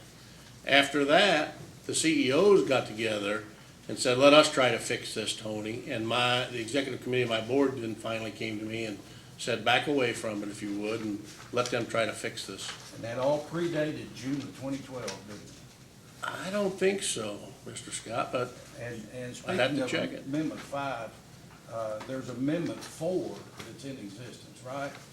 There is Amendment 4, that That was, increases the timeframe of the wholesale power contract to the year 2051, right? correct. So from this date right here, May 16th, 2017, you still got 33 years of a guaranteed buyer of your product, right? Did I say 33? I meant to say 30. You said 33. Isn't that accurate? Yeah, I think you're right, until 2051. We're not gonna lose less than 5% of our load, and they're tied to the assets that we have financially. And you could go to any bank, and you've been to several of them. You Yes, sir. fly up there to Wall Street, and you check with these banks, and you know any bank would love to have a guaranteed payback that's in there for 33 years, wouldn't That's the only reason they loan us money. you? Yeah. And if there was a modification of Amendment 3 to the extent of this purchase of an alternate source, that doesn't change the year 2051, does it? No, the 2051 is in the contract. Now, you said you started in 2009 as a CEO and East Kentucky had a 5% equity, right? Maybe a little over 5%, but that neighborhood. And now, depending upon how you do the math, fuzzy math or otherwise, you got either 16+% or a little over 19%, right? That's my suggestion, yes. And I meant to be smart aleck, and I am absolutely appalled to hear as a ratepayer of Grayson Rural Electric, that the CEO of East Kentucky Power has said that there's $500 million that you call a credit cushion sitting in a bank and earning East Kentucky Power $16 million a year. How long has that been sitting there? I'm gonna object to the argumentative question and to the speech making. If he's got questions for this witness, he ought to ask them, Your Honor. Sustained, Mr. Scott, you're asking the question. How long has the $500 million been sitting there? Well, the 500 million has only been sitting there a short time. It actually started at about 250 million, I believe, or 300. Then we went to the board and said, do you want to add more? And they said, yes, let's add another 100 million. And then our concern was that if we got the money in there, that RUS could change the rules. What we found out from Congress, and it was sent down from Congress, because we went to RUS and said, what happens? RUS had gone to Congress and they said they can't change it unless Congress does, and that would be very difficult. Once they did that, our board made a decision, which you have a board member just like everybody else, and he voted to do this too. By the way, it was unanimous to move it from 400 million to 500 million to extract more money in to continue to try to lower our rates or hold our rates down. So how long's 500 been? 500, I'm going to guess a year, maybe a year and a half. But remember, you're getting value from that. We immediately passed that through to you to try to help keep rates down in that arbitrage. If we didn't do that, you wouldn't be getting $64 power, or maybe we're projecting lower than that this year. That was last year, $64.2 dollars a megawatt hour. You would probably be getting close, if we didn't have that, we probably would be up there $65, $66 a megawatt hour. And there's been no rate decrease, has there, by East Kentucky Power since January 2011, right? There hasn't been a rate decrease at the commission, but what we have done is extracted lots of value from the PJM market in optimizing our plants, and with that value, we've passed that through on the FAC clause. Maybe, we projected that last year at about $30 million that we passed immediately through. But if you look at our rates, they've gone from $68 5 years ago down to 66. They're at 64. We're projecting that we maybe drive that down a little bit more to get them down to 62. So that has been passed. A lot of money been saved for your end consumers. This board policy 305 that you mentioned a while ago, that basically had the same language as Amendment 3 to a large extent, didn't it? Not the same language. It had language, and I'm not sure how that came from, why they didn't put it in Amendment 3. That kind of shows how poorly written.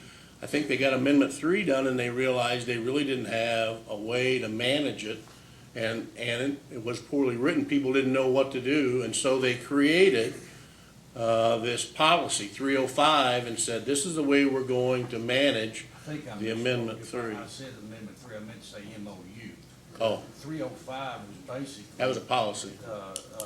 The MOU, wasn't it? No. 305 was a policy, and it's had an allocation committee made up of the board, and if you wanted over your 5%, you had to go to the allocation committee, and they would decide either you got it or you didn't get it. Now, we had owners that questioned 305, the policy, because they said, wait a minute, that hasn't been signed by all 16, so it shouldn't rule the Amendment 3, and we went through a whole rigmarole on that. And you agreed to terminate it in the agreement that was filed here in 2015, right? Yeah, But you didn't do it till 2016, right? once we got the MOU signed, which really gives me direction exactly how it's gonna be managed, the Amendment 3, we no longer need it. It was really conflicting, so we asked the board to remove that policy. What was did I hear you say 22 million were your margins last year? Yes, sir.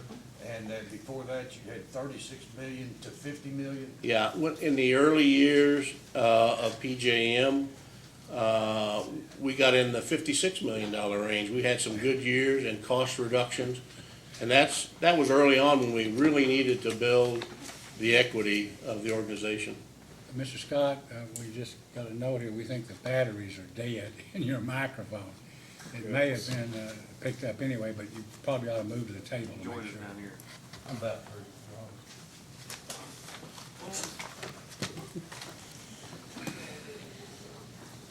I believe you said that you thought Amendment 3 should be done away with, right?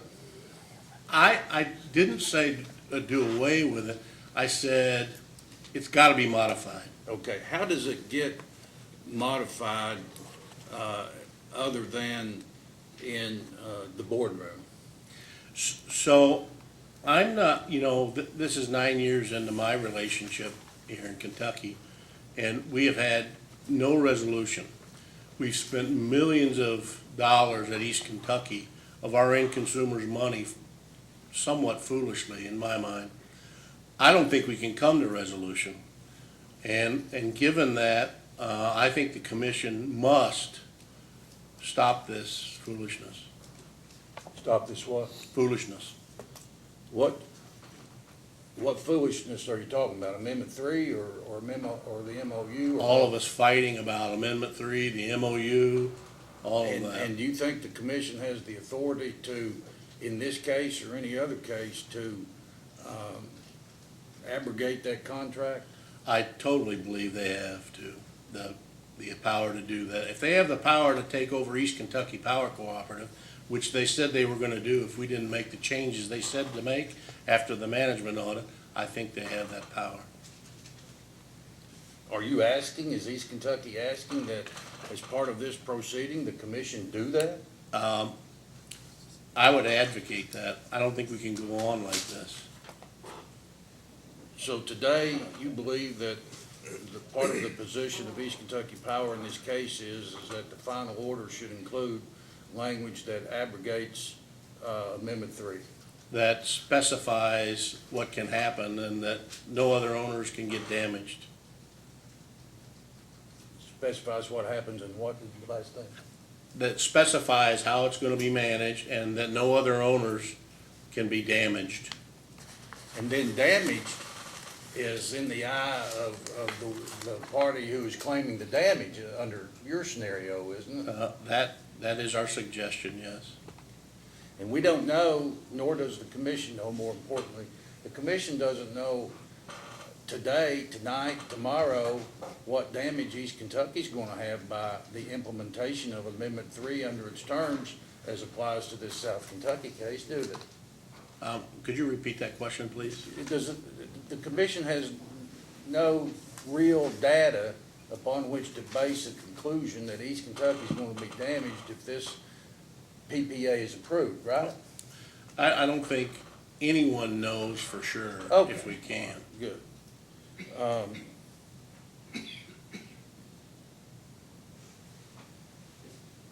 You said you told your attorney, or Dennis's attorney, at the time, we will oppose it. Was that the December 20th or 21st time you said? No, I didn't say that we would oppose it, that one. At that meeting was about the 19th, I think. And I told him that I had a lot of CEOs that had contacted me and were very concerned. And I said, would you consider only taking 5%? And he said, I had been telling the board that they should only take 5% all along and give Dennis a call. and see if you can work it out with Dennis. And then the next morning, I think it was morning or noonish, I contacted Dennis and asked Dennis, would you just take 5% and allow other members to take more, part of that, participate with him? You said you told his attorney, didn't you? I didn't, well, yeah, I talked to his attorney, yeah. And that was Mr. Goss, Mark David Goss? Yes. And he was your attorney too, right? Not at East the Kentucky's time. attorney. On certain things, but not at the time. I don't think he was working on anything at the time. He was East Kentucky's attorney in September of 2017, wasn't, filed documents here in the commission. Yeah, on certain projects he does. And in August, that's after August of 17, you having the discussion with Boris, right? August, yeah, right, 17th, I think. You said you've got to help the poor people in eastern Kentucky. How you gonna help the poor people? I've got to help poor people in eastern Kentucky, I believe was your language. How is it that you propose doing that? Well, let me give you a suggestion. South Kentucky is gonna take 58 megawatts. Our load last year was exceptionally low. 2,600 or 2,700 was the peak. It was so mild. With that, the MOU allotment of our 5% will go down because that's a 3-year rolling average. Now I've got more people lined up to get the 5% than I have capacity. And an example of that is you're not in line. And if I can't mitigate that, all of that, your people will pay more because I'm gonna have to come into the commission and ask for a rate increase. I mean, I'm a neutral party. I'm gonna get my money one way or another. And I think that would hurt your end consumers. Certainly that you're at risk.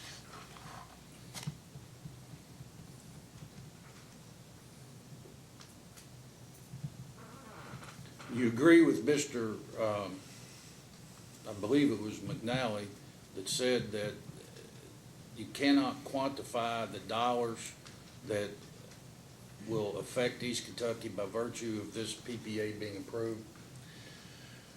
I agree that you can speculate.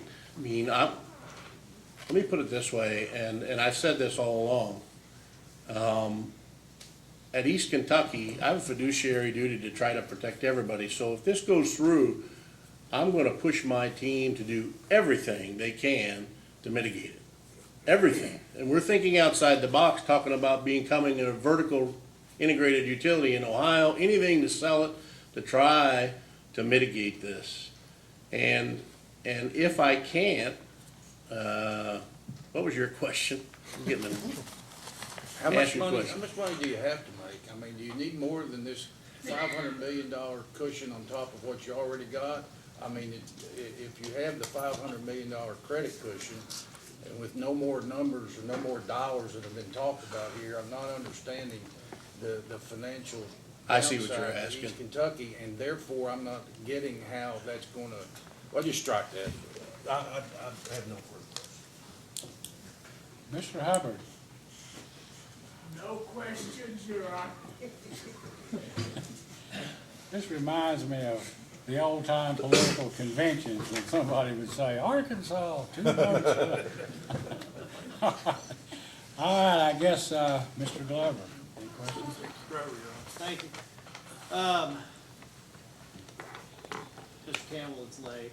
no, that's all right. Good. Thank you. I'm gonna try to ask you precise questions so we can keep the discussion to a minimum. I heard you testify that you believe now that owner members didn't understand what they were getting into when they signed the MOU. I understand you said a lot, but is that a fair representation of what you said? Yeah, I don't think they understood the potential impacts, yes, Okay. or risks, potential risks. You understood it though. I did, Did your board understand it? yes. Who comprises your board? One member from each of the 16 owner members. And then You said, and I think you were paraphrasing your testimony, that you think what the commission must do is, again, I'm gonna paraphrase, it's like, it was just essentially get rid of the MOU. I do think that. Okay. Is another option to enforce it as written? I'm sorry. Is there another option, and that's to enforce it as written and agreed to by all the parties? Yes, sir, that is an option. Thank you. They have. Just to clarify, and I don't think, you're not a lawyer, are you? No. Okay, well, I think a lot of people try to be lawyers. May I approach? Yes, you may. Just again for expediency purposes, I'm going to show you, I think it's marked as PSC 1 of the Grayson order. Yes. Thank you.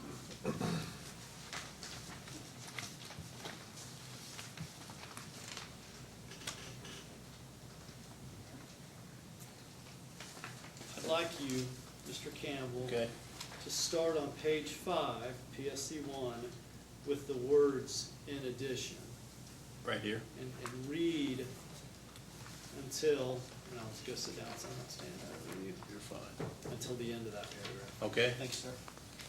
In addition, KRS 278.160(1) in parentheses requires a utility to have on file with the commission schedule showing all rates and conditions for service established by it and collected or enforced while Commission Regulation 807 KAR 5.011 Section 13 requires each utility to file with the commission a copy of all special contracts entered into governing utility service that establish rates, charges, or conditions or service not including in the general tariff.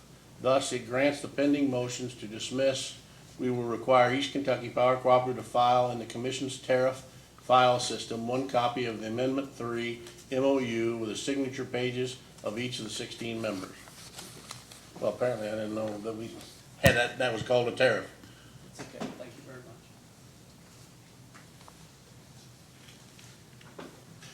much. So, I would like to ask you, and I appreciate your candor, I get the sense that you're bullish on load growth.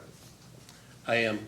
And it sounds like you believe there is a chance that the 58 megawatt election could be offset by the time it starts service in June of 19. Is that correct?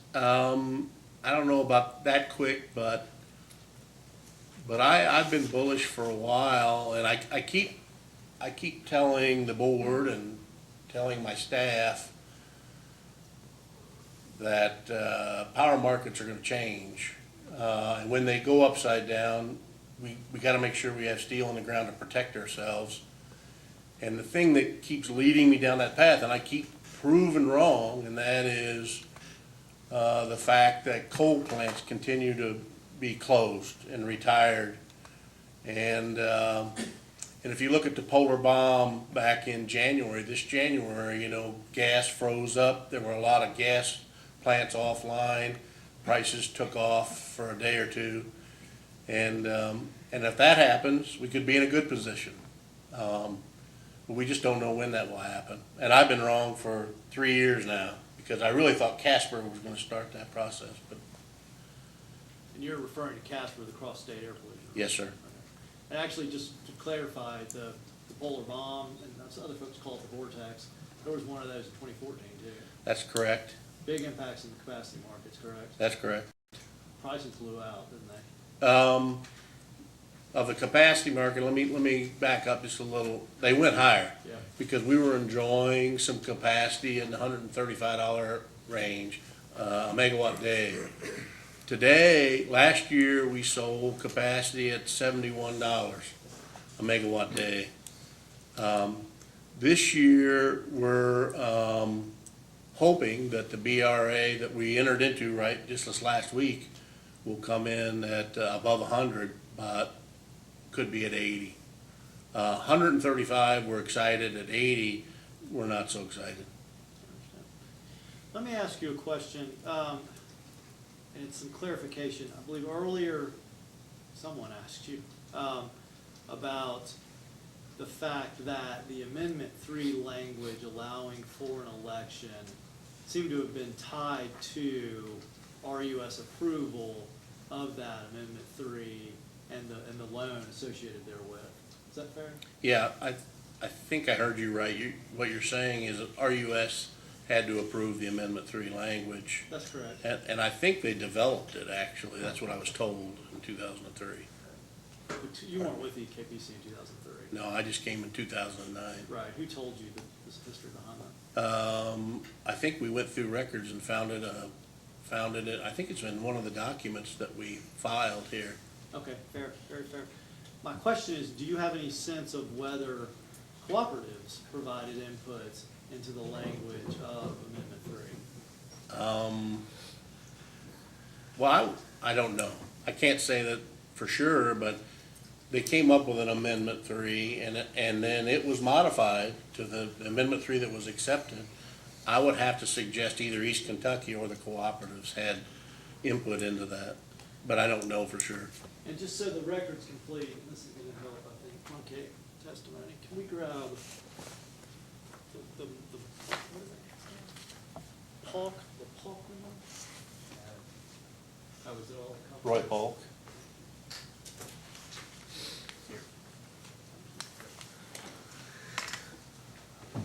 I guess we're at SK 7? Thank you. 6? Okay, SK 6.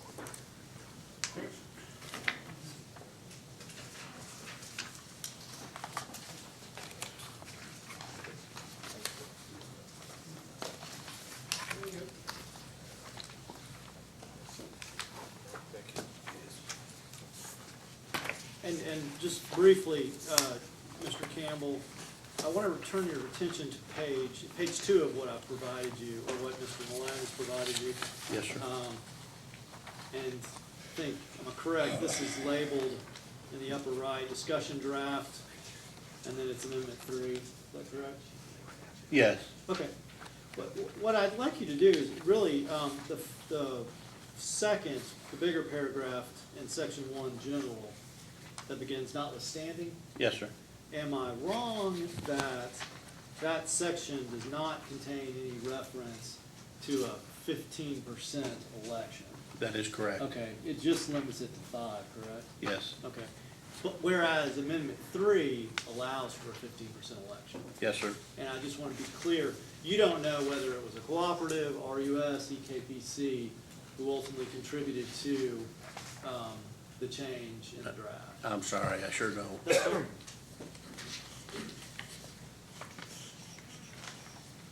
Okay, a lot of talk about the Grayson litigation and Yes, there sir. having been proposed. I think just for completeness, I'd also like to get that introduced to the record.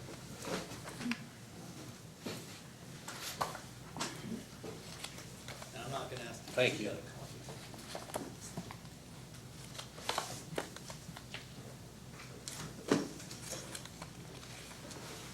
And we provided copies of it all just for completeness, so.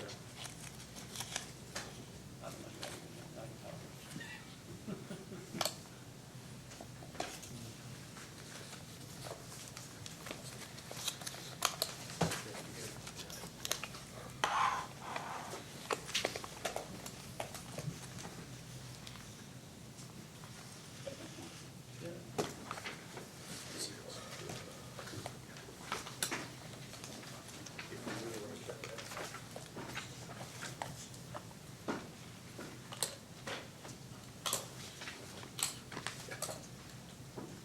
And the part I'm interested most about, just because you covered a lot of it actually, believe it or not.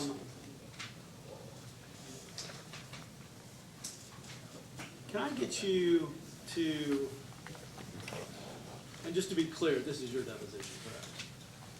Yes, sir. Okay. Can I get you to turn to page 48?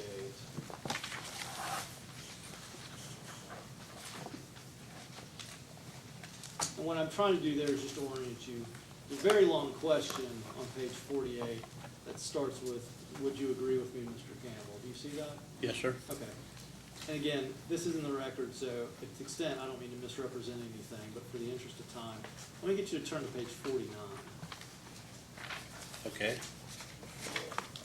So here, about line 4, I think you testified to what I believe you said very consistently today, which is you're expressing some concern about if an election is made greater than 5%.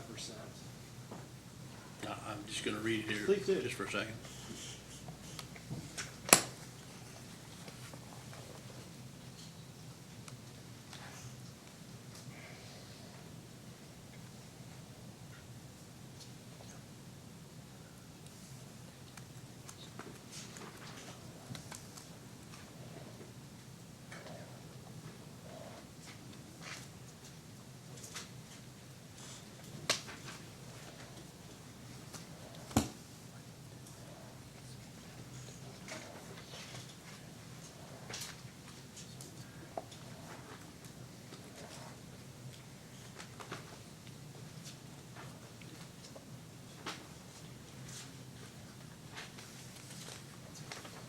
Okay.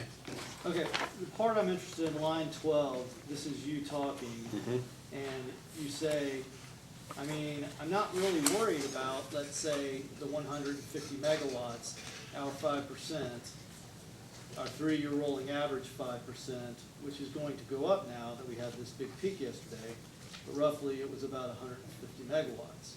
I mean, I certainly can mitigate that. We have a staff that can do that as best we can, as long as it's fair with all owners. I read that correctly. Yes. So, at least at the time of the Grayson litigation, your view was, I mean, not only could you, I mean, you could mitigate a 150 megawatt election, correct? Yeah, I thought we could, but remember, I was thinking 50% load factor. Sure. And if that load left, I gotta add a little bit more, even when I was talking to Boris and talking to Dennis, in my mind, it was a mitigating it with growing out of it. And then that's where my staff has really kicked me hard and said, there's lost opportunity. So I was really just thinking our system growing 150 megawatts and replacing that load. As a quick aside, I get the sense you have a lot of trust and belief in your staff. I do. Yes. And just as part of that, I would assume you rely on them to keep you informed. Is that correct? Yes, I do. Shay, I heard you say earlier that at least maybe up until the time of the notice, you didn't have any idea that South Kentucky was looking at an election on the order of magnitude of 58 megawatts. Yeah, I don't remember them telling me that. They may have, but I don't remember it. Okay. The first I had a real idea that it was gonna be 15%, 100% was that day. I mean, do you think a 15% election would have been the sort of detail you would have expected to have been informed of? Well, I knew that it was an election, but I do also remember telling them, go with the MOU, because I really wasn't thinking that we needed to make a big deal, and the MOU was gonna cover whatever election they had. That's what you believed at the time. Yeah, and I instructed them, go through the exact same process that we've done for everybody else that has made an election to the MOU. Because you believed that was an enforceable thing that you needed to apply. I did. Very good. Turn real quick to page 76.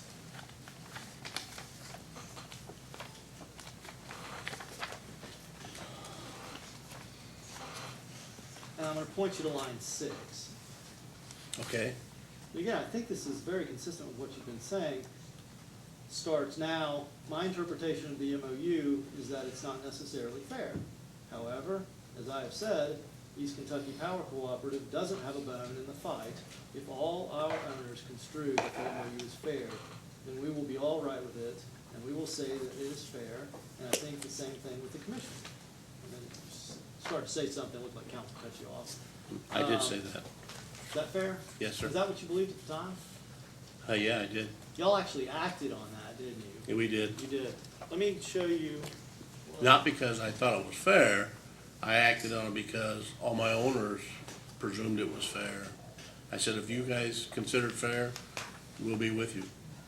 That's exactly what I thought.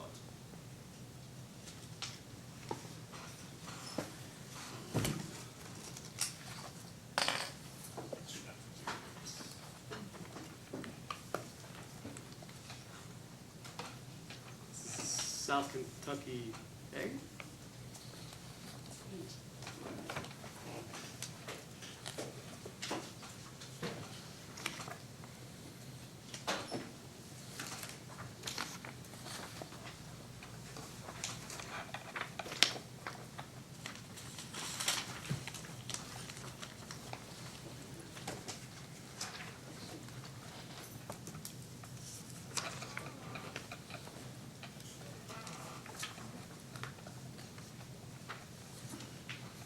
So, do you recognize this document, Mr. Campbell? I do, just What is it? because I read through, well, I thought it was the minutes, but it says MOU discussion, but, It's dated September 9, 2013, correct? yes, sir? Out of curiosity, is it possible that that's a typo? It should be 2015? I'd have to check that, I'm sorry. That's okay. No. Let me get you to look at page 2.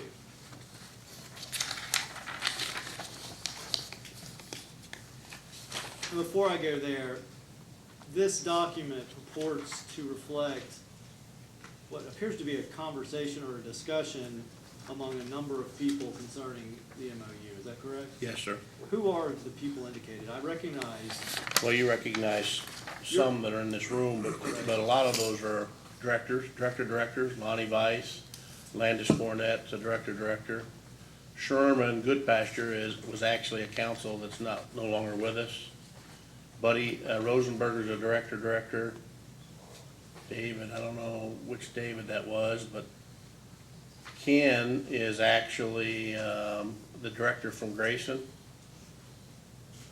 Bill, I think might be Bill Prather, but I'm not positive. Oh, it could be Bill Shear. Here's Bill Shear here on the next page. He's a director. So that's the genesis of it. okay, no, very helpful. Thank you very much. And the part I want to just focus on, and again, this document, I think, reflects what occurred. On page 2, there's an entry, Tony C. I assume that's you. Yes, sir. Okay. And 1, 2, 3, 4, actually 3 lines down. Am I correct? It says, the MOU is outside of our realm. In theory, our 5% of load is the max that can be lost. I'm sorry, counsel, where are you reading from? So 3 lines down, page 2, Tony C. I'm with you. Okay, thank you. Good. We'll start over. The MOU is outside of our realm. In theory, our 5% of our load is the max that can be lost. So we don't have a lot of skin in the game. It is really a member to member. And if you can define, and that is what the MOU defines, something that is fair, that all the members agree to, I think we need to approve it and take it to the PSC. And it says, and clearly the PSC has their noses under the tent. But I'm asking, I mean, is that a fair reflection of what you were thinking at the time? Yeah, so let me share just a little bit of light on that. During the Grayson suit, I had actually called the head of the Public Service Commission, Jeff Duron, at the time, and I asked him to rule on this. I said, please rule on this and make us fix this MOU so it's fair.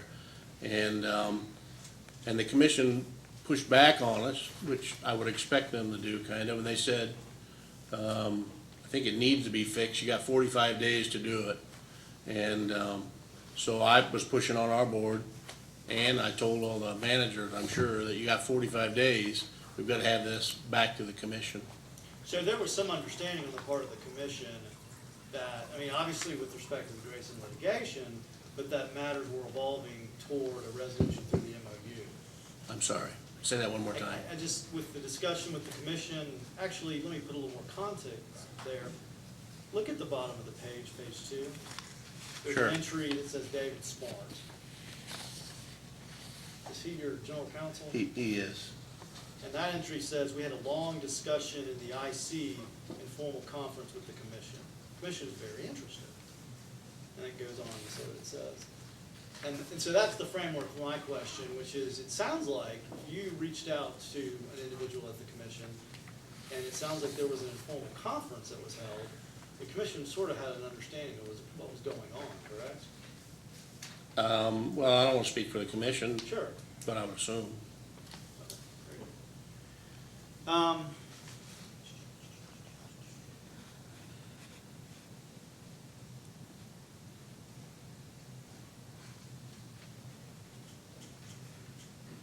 Can I add one other thing? Sure. The call that I made to the commission, to Jeff Duran, was way before they had the IC, because it was during that litigation that was going on. Okay, so you. It wasn't litigation, but we were, well, it was litigation. We were fighting over in Mason County plus here, Right. Okay. so it was way before. So you I was actually- trying to end it, just trying to get over. I understand. All right. Last set of questions, and we may get out of here before midnight.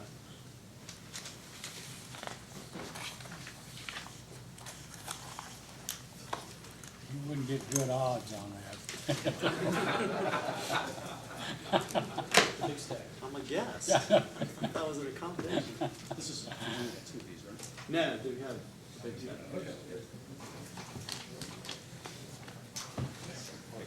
Thank you.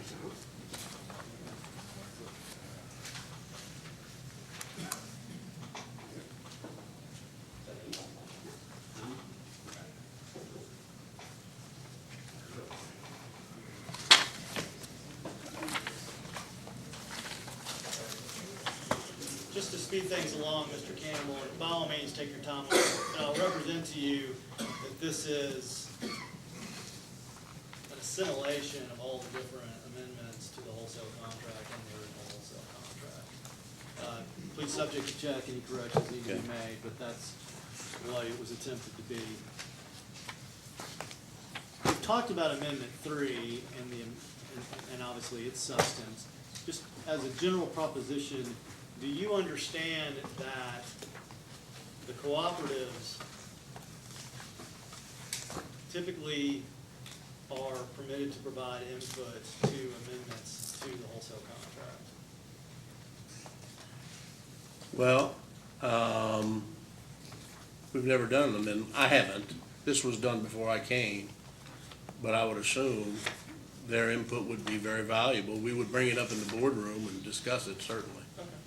And when I created Amendment 5, I took it to the CEOs and asked, what do you think? That was really gonna be an amendment to Amendment 3.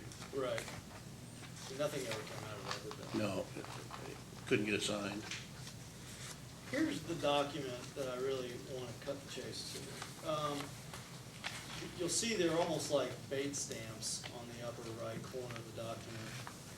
And what I would like you to do is turn to page that's stamped 1189. And you know what, in fairness, let's start with 1188, 1088, I'm sorry. 1088.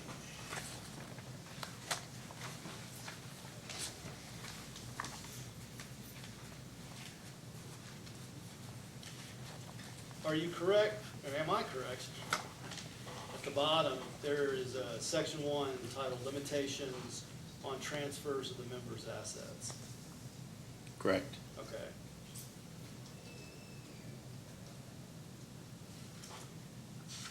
Turn to page 1089.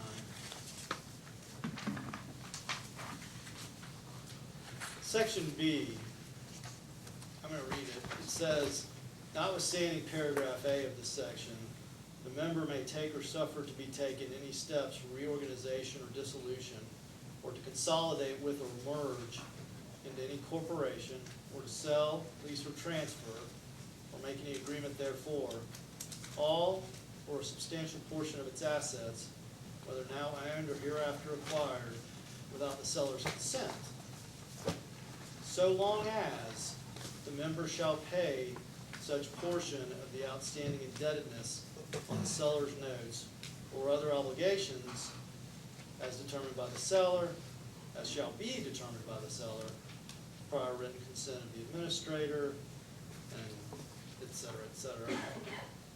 And then there's a colon at the end of that sentence, correct? Yes, sir. And it says, and actually the part I ellipsed over, I probably shouldn't have. it says that the seller will comply with such reasonable terms and conditions as the administrator or seller may require, either to eliminate any adverse effect that such action seems to likely have on the rates of other members of the seller, or to assure that the seller's ability to repay the seller notes and other obligations of the seller in accordance with their terms is not impaired. Yes, sir. Is that what that says? Yes, sir. My question is, and I mean, again, it speaks for itself, but it would seem that the parties to the wholesale contract, at least with respect to this amendment, recognized and exercised the ability to take steps to mitigate adverse impacts if they thought they could arise. Is that a fair characterization of that? Yeah, I think so. When I read it, or right now, and when you read it, I immediately jumped back to mergers, consolidations. I think they had some going on at that time. And needed a way to make sure that a troubled co-op consolidating with another that makes sure all the debt's paid. That's what my mind jumped to. Absolutely. And to protect against adverse impacts, it Yeah. has provisions providing for that protection, correct? Yes, sir. And I won't go over it, but I will just tell you that if you look at 1092,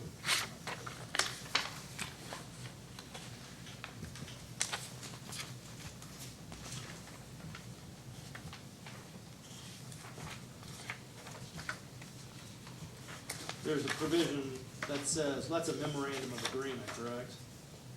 Yes, sir. And section 1, there's settlement. It says settlement efforts. And that provision, if you'll take a look at it with me, on line 3, well, let's just read it. It says, in the event that member shall determine to enter any transaction requiring approval under paragraph 1A of the agreement, or to exercise its rights under paragraph 1B of the agreement, seller and member agree to enter into negotiations in good faith in an effort to reach a mutually acceptable determination of any factual issues concerning the possible adverse impacts of such actions, and or a fair and equitable determination of a settlement amount or the portion of outstanding indebtedness on seller's notes and other obligations. And it goes on to say a little more. Again, that, to you, I realize you're looking at it maybe for the first time, does that seem to elaborate and further provide a process whereby there is protection in the event an action taken that could impact EKPC or its other members, correct? I'm not sure what that's telling me, that settlement efforts. This is the first time I've really, I understand. or I probably read it when I first came. It's been 9 years.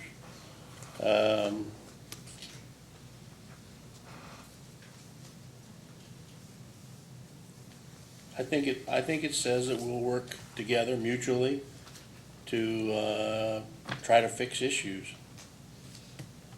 And you were saying earlier when you read that, you were thinking this is sort of situations of like a merger and Right, acquisition. mergers and well, I know we had mergers and consolidations going on at the time. And those are sorts of things, I would think, I mean, those are terribly impactful, are they not? I guess could be. Potential. Potential. My last question really actually goes to, and let me check my notes because it's late. Do you have a copy of the MOU? No, I don't. What's that?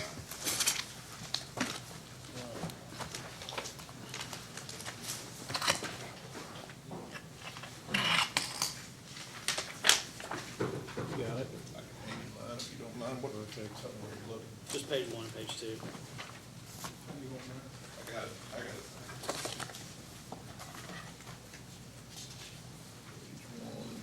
Okay, thank you. And I heard you early on say you didn't think this was an agreement. No, I said I didn't think it was a tariff. Okay. But I've been educated that all these are tariffs that we bring in and they approve, so. Okay, I was so wrong. maybe I misunderstood you and it's late. So you don't dispute that this is agreement? Yes, And it it's is. binding as written, correct? I do, yes, it is. That's great, thank you. Let me check my notes. No, maybe not. While he's doing that, Mr. Chairman, Sorry? before I forget, could I move to have South Kentucky's 1 through 9 moved into evidence? Sure. Any objections? Let South Kentucky's exhibits 1 through 9 be filed in evidence. Thank you. You know what, I did have one more question. Mr. Scott got to it a little bit, and so if I've redundant, I apologize. The Liberty report, y'all will have to quickly educate me, I mean quickly. Did the commission direct EKPC to implement the recommendations of the Liberty report? Yes, and so, like I said, when they first came out with and thrust us in front of the mirror with all of our imperfections, we backed up, and we didn't like it, and we didn't agree to a lot of it. And then maybe 8 months later or so, they increased that report. And they said, we feel that this company can't survive. It's not making the changes we suggested and won't agree to. And I was told by the general counsel at that time that, and there were others in the room, you're either going to change or we're going to take this company over because we don't trust any of the board and we don't trust the management. Okay, that sounds like direction. In your mind, have you taken any action, and that's maybe too broad, so let me take a step back. Would you have taken action knowingly that contravened the recommendations of the Liberty report? I would have, yeah, there's no question, I would have made changes, but they would have never been as robust because there's no way my board would have let me go in and start, I mean, I'm really not proud of this at all, but there were a lot of people at East Kentucky did not get it, wouldn't get on the bus, and they had to go, that board of directors, because board of directors just aren't like that in co-ops. They don't like confrontation, and they're good fellows and good ladies. They would have never let me do what I did without that audit. There's two things, the audit, and as soon as the audit came out, all the banks that were in my credit facility drug me to New York and said, we're out. And so I came back to the commission a week later and said, we're gonna go bankrupt if we don't have these back. If I can't get this $375 million refinanced by September, we're gonna be insolvent. Great, no, and I asked a poor question. With that in mind, with those considerations at play, you wouldn't knowingly take action inconsistent with the report, would you? No. Okay, and so the fact that the Liberty audit and its report was issued, I mean, a good 5 years before the MOU agreement was signed. Yes. I don't think you thought, did you, that it was in contravention of the recommendations of the Liberty report, did you?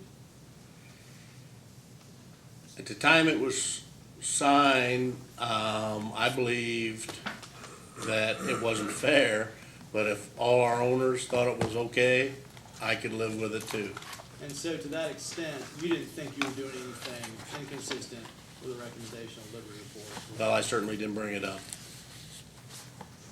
I mean, is that the sort of thing you should have brought up if you thought it? No, and the reason was because I was told to back away and stop jumping up on the table. That's all. I was very controversial up until that time, and then I was asked to back away and see if we could get resolution because it was just costing everybody time and effort and money. Who asked you to back away? The executive committee of the board. EKPC's board? Yes, sir. That's all I have. Thank you. Ms. Mansell, questions? No, all of our questions have been answered by what's been asked. Commissioner Cicero? How many times has this group been in a legal dispute over Amendment 3 or the MOU? So, two, but not the whole group. The Grayson litigation that we were going through was East Kentucky was carrying all the freight. We didn't have our owners like we are here as engaged. But this is two. How many millions of dollars do you think have been spent so far of ratepayers' money to come before the commission and pay all this high-priced talent? Well, in the Grayson litigation they had going on, we spent $1 million just in attorney's fees. And that wasn't even considering all the time of my staff spent, which we should have been out focusing on long-term rates for our end consumers. And I'm sure Grayson spent a lot because Grayson's board came to me and wanted to meet without their attorney and without their CEO to try to get settled. And we did settle to stop the bleeding. This one's gonna be much more expensive with all the attorneys we have, all of our owners. It'll be millions of dollars. So do you think that the CEOs of all the co-ops and yourself have been due diligent in their effort to spend the ratepayers' money wisely by being in here again to dispute the same agreement and MOU that has already been here before? No, I think it's unfair. So I don't know what the decision is gonna be, but we are gonna do our best to make sure when we get done with this hearing, that you don't come back again. Thank you. That's the only comment I have. Commissioner Matthews? I'm just gonna say amen to that. Thank Had you. no I always questions. loved hearings. I had a hearing in 2015. We might not have had this one now. Mr. Campbell, as I understand it, somehow, and you weren't on board in 2004, 3 or 4, whenever I guess 2003, when Amendment 3 was basically adopted. Yes, sir. But as and perhaps my recollection is wrong, I thought during his testimonies, 1 or 2 people said that there were perhaps 5 cooperatives, 3, 5, that refused to sign on to the loan agreement or extending the loan agreement unless some provision were made by amendment to the wholesale power agreement, which would permit off-system purchases. Is that correct? That's the way I understand it, Do sir. you know, can you identify those cooperatives who in 2003 took that position? I don't know all 5. Tell I'm me sure who we you have in can. our records, but I I'm know gonna a ask number them of to get them. them up here, but tell me Fleming who you can Mason. remember. Fleming Mason, Okay? South Kentucky, Salt River. I'm sorry, I don't remember the other 2. Well, we can get that for you. But if you would, In a- perhaps we'll be going tomorrow, and maybe somebody can bring that information. Then as I understand it, when the Grayson issue surfaced, then there were 3, apparently there was maybe 13 who were willing to agree, but 3 who would not agree to go with everybody going at 5% of their peak load. Is that correct? That's correct. Who were the 3 that wouldn't agree? Salt River, Jackson Energy, Owen Electric, and actually I think Carol Ann at Grayson didn't agree either.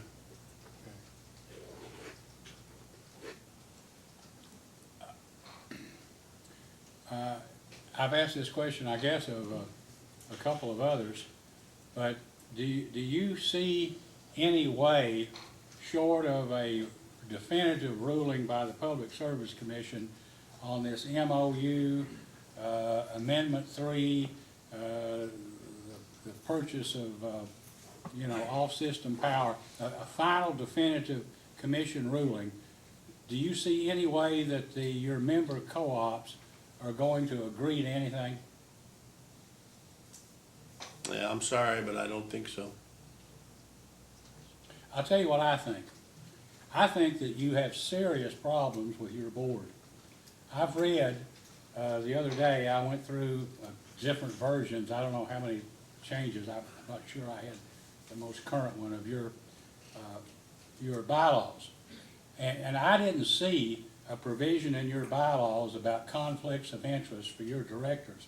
In my opinion, now maybe I'm wrong, I think there have been and continue to be serious conflicts of interest between the members and their, what they perceive as in their best interest, and what the group or what your board ought to consider when it meets is in the best interest of East Kentucky Power Cooperative. And there's nothing that says, I know people say, well, when Mr. Haynes sits as a director of South Kentucky, he has a fiduciary duty to that business. And when he sits on your board, he has a fiduciary duty to you. The problem of it is, that's an inherent conflict. He had information. I mean, he has an informational conflict, in my opinion. Many would probably disagree. When he's serving on your board and your board's considering things that or needs to know information, and his group is acting in a manner that's inconsistent with your interests or perhaps the interests of others. I don't know, but I would suggest that you hire a competent corporate attorney who specializes in these things and try to get this problem fixed, because some people ought to know if they need to recuse, they need to recuse, and they need to be isolated from decisions. I mean, a decision in this case in favor of South Kentucky seems to me. Later, your group is going to have, your board is going to have to make decisions about mitigation and about other things that are going to involve conflicts. And somehow, people who have a vested interest one way or the other should not be involved in making those decisions, and perhaps shouldn't even have knowledge of those activities. But that's just a suggestion. But I would think that might be money well spent, especially in light of the Liberty Report, which commented on some of the same things, different facts, but essentially it seems to me a conflict or potential conflicts that ought to be addressed. Okay? And I don't have anything further. Could I say something? Yes, you may. I just want you to know, the preponderance of our board really understands that. And now, Mr. Boris was brand new, and I'm not sure he appreciated the governance, and so was Dennis was new. So they hadn't gone through that. But the preponderance of our board really understands governance and understands that conflict. Sometimes, my limited experience, sometimes it helps if boards have retreats or trainings, or you brought somebody in to, to discuss those things.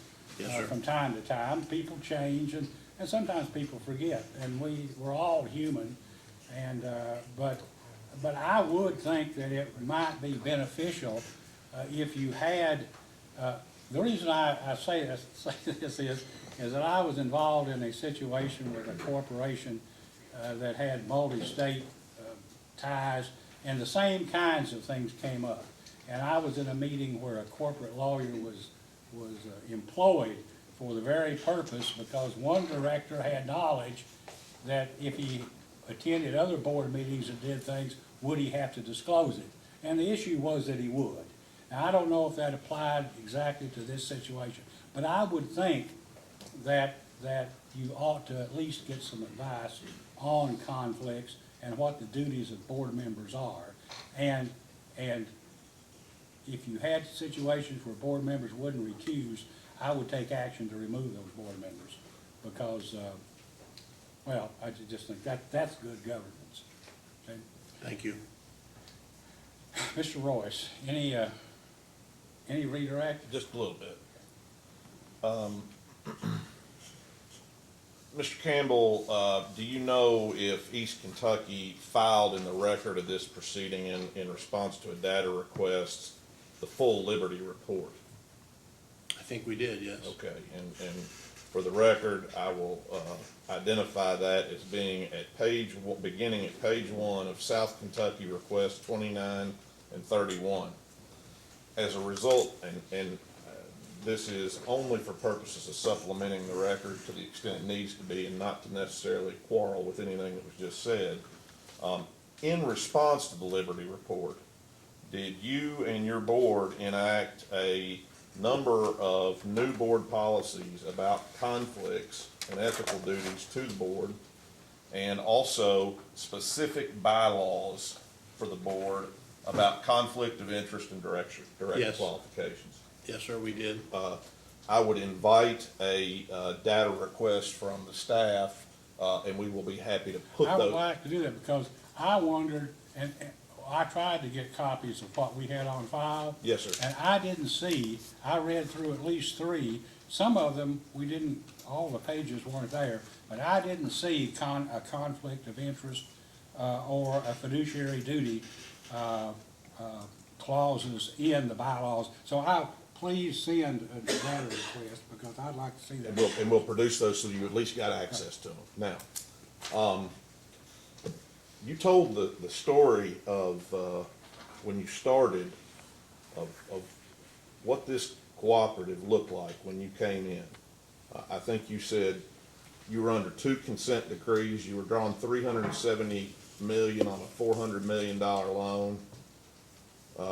You were East Kentucky was at about 5% equity. You had junk bond status. You had a transmission line that didn't go anywhere. And you had 2 emergency rate cases. Is that a correct summary of the things you talked about? The 2 emergency rate cases came before I was there. Okay. And the last emergency rate case is when they asked for the audit. All right. That was in 2009, 2010? Yeah, well, that's when I came, was 2009. The rate case was right before that. It was October of 2008, I believe. All right. We're in 2018 now, correct? Yes. How many rate cases of any kind have you had since 2010? Only one. Okay, and that was in 2011? That's when it came effective. What's your bond rating? An A, both Fitch and S&P. What's your equity level? It's 16% and 19% with a $500 million.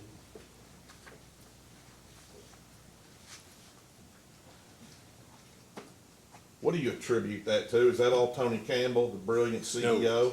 No, not at all. I have the secret, and the secret is surround yourself with brilliant people and then hold their feet to the fire. What about your board? How do you think your board now compares with the board in terms of not necessarily the individual people, but the way they conducted their business that was described in the Liberty Report versus today? You can't compare them. They're making the decisions for the co-op now and very engaged. We're very transparent. We do have a governance committee that is very vigorous. I realize this doesn't look like that with what we're going through now, but probably one of the best boards I've ever had. And our owners are sending us people that are more engaged, younger people that have a range from CPAs on our board to businessmen to agriculture. So. How often is it that issues come up, whether it's in the actual boardroom or outside the boardroom on the periphery, where you feel like some of your members aren't all rowing in the same direction or they're rowing in opposite directions on your board? How frequently does that happen? Not very often, but I will say they challenge us often. They challenge the staff when we bring them things often. Okay. When you say they, these are the board members that represent the co-ops that own your G&T, correct? These are directors. They own the 18% of equity you're talking about, right? They own it. They own the margins that I've heard some questions about, right? They come up with a strategic plan which dictates what we're gonna do. They own the G&T that's sitting there holding that $500 million credit cushion, right? Yes, sir. And the amount of interest that's being generated from that is enough to cover the debt service and generate some extra money, right? You said it was 5% and. Yeah, but it doesn't cover our debt service. It's No. in there and our debt service comes out of that $500 million. Right. But it generates 16 to 18 million, depending on what the arbitrage is. Toward that debt service. Yes, sir. And you built that equity from 5% up to now trying to hit a target of 20. Your board's told you not to come back until you get there, right? Yes, sir. What do you see as the biggest impediment in terms of your board and your co-op's cohesiveness toward continuing to achieve the targets that you all are going after?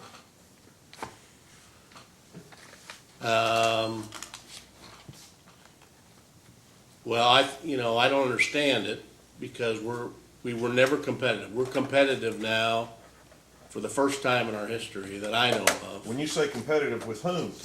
Competitive with Kentucky Power and competitive with LG&E and KU, I should say. That's the surrounding utility.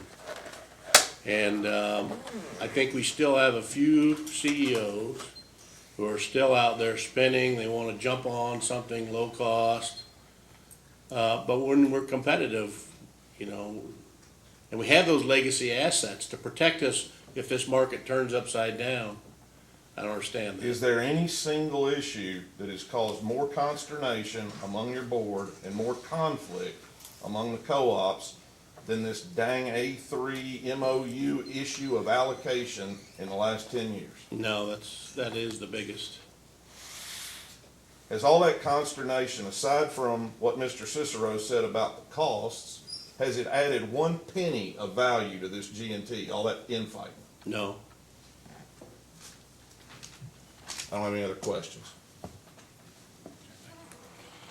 All right, if there's nothing further, we'll recess until 9 o'clock in the morning. Will you have another witness?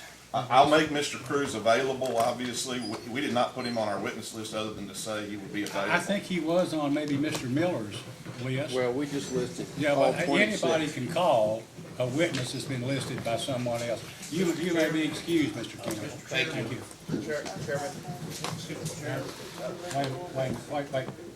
Wait. The request has been made to start at 9:30 because some of our people have to come. I got a 2-hour drive. I'm out of clothes. I got a 2-hour drive. 9:30, we'll start at 9:30. Mr. Chairman, may I be excused? I will not be here. You may be excused.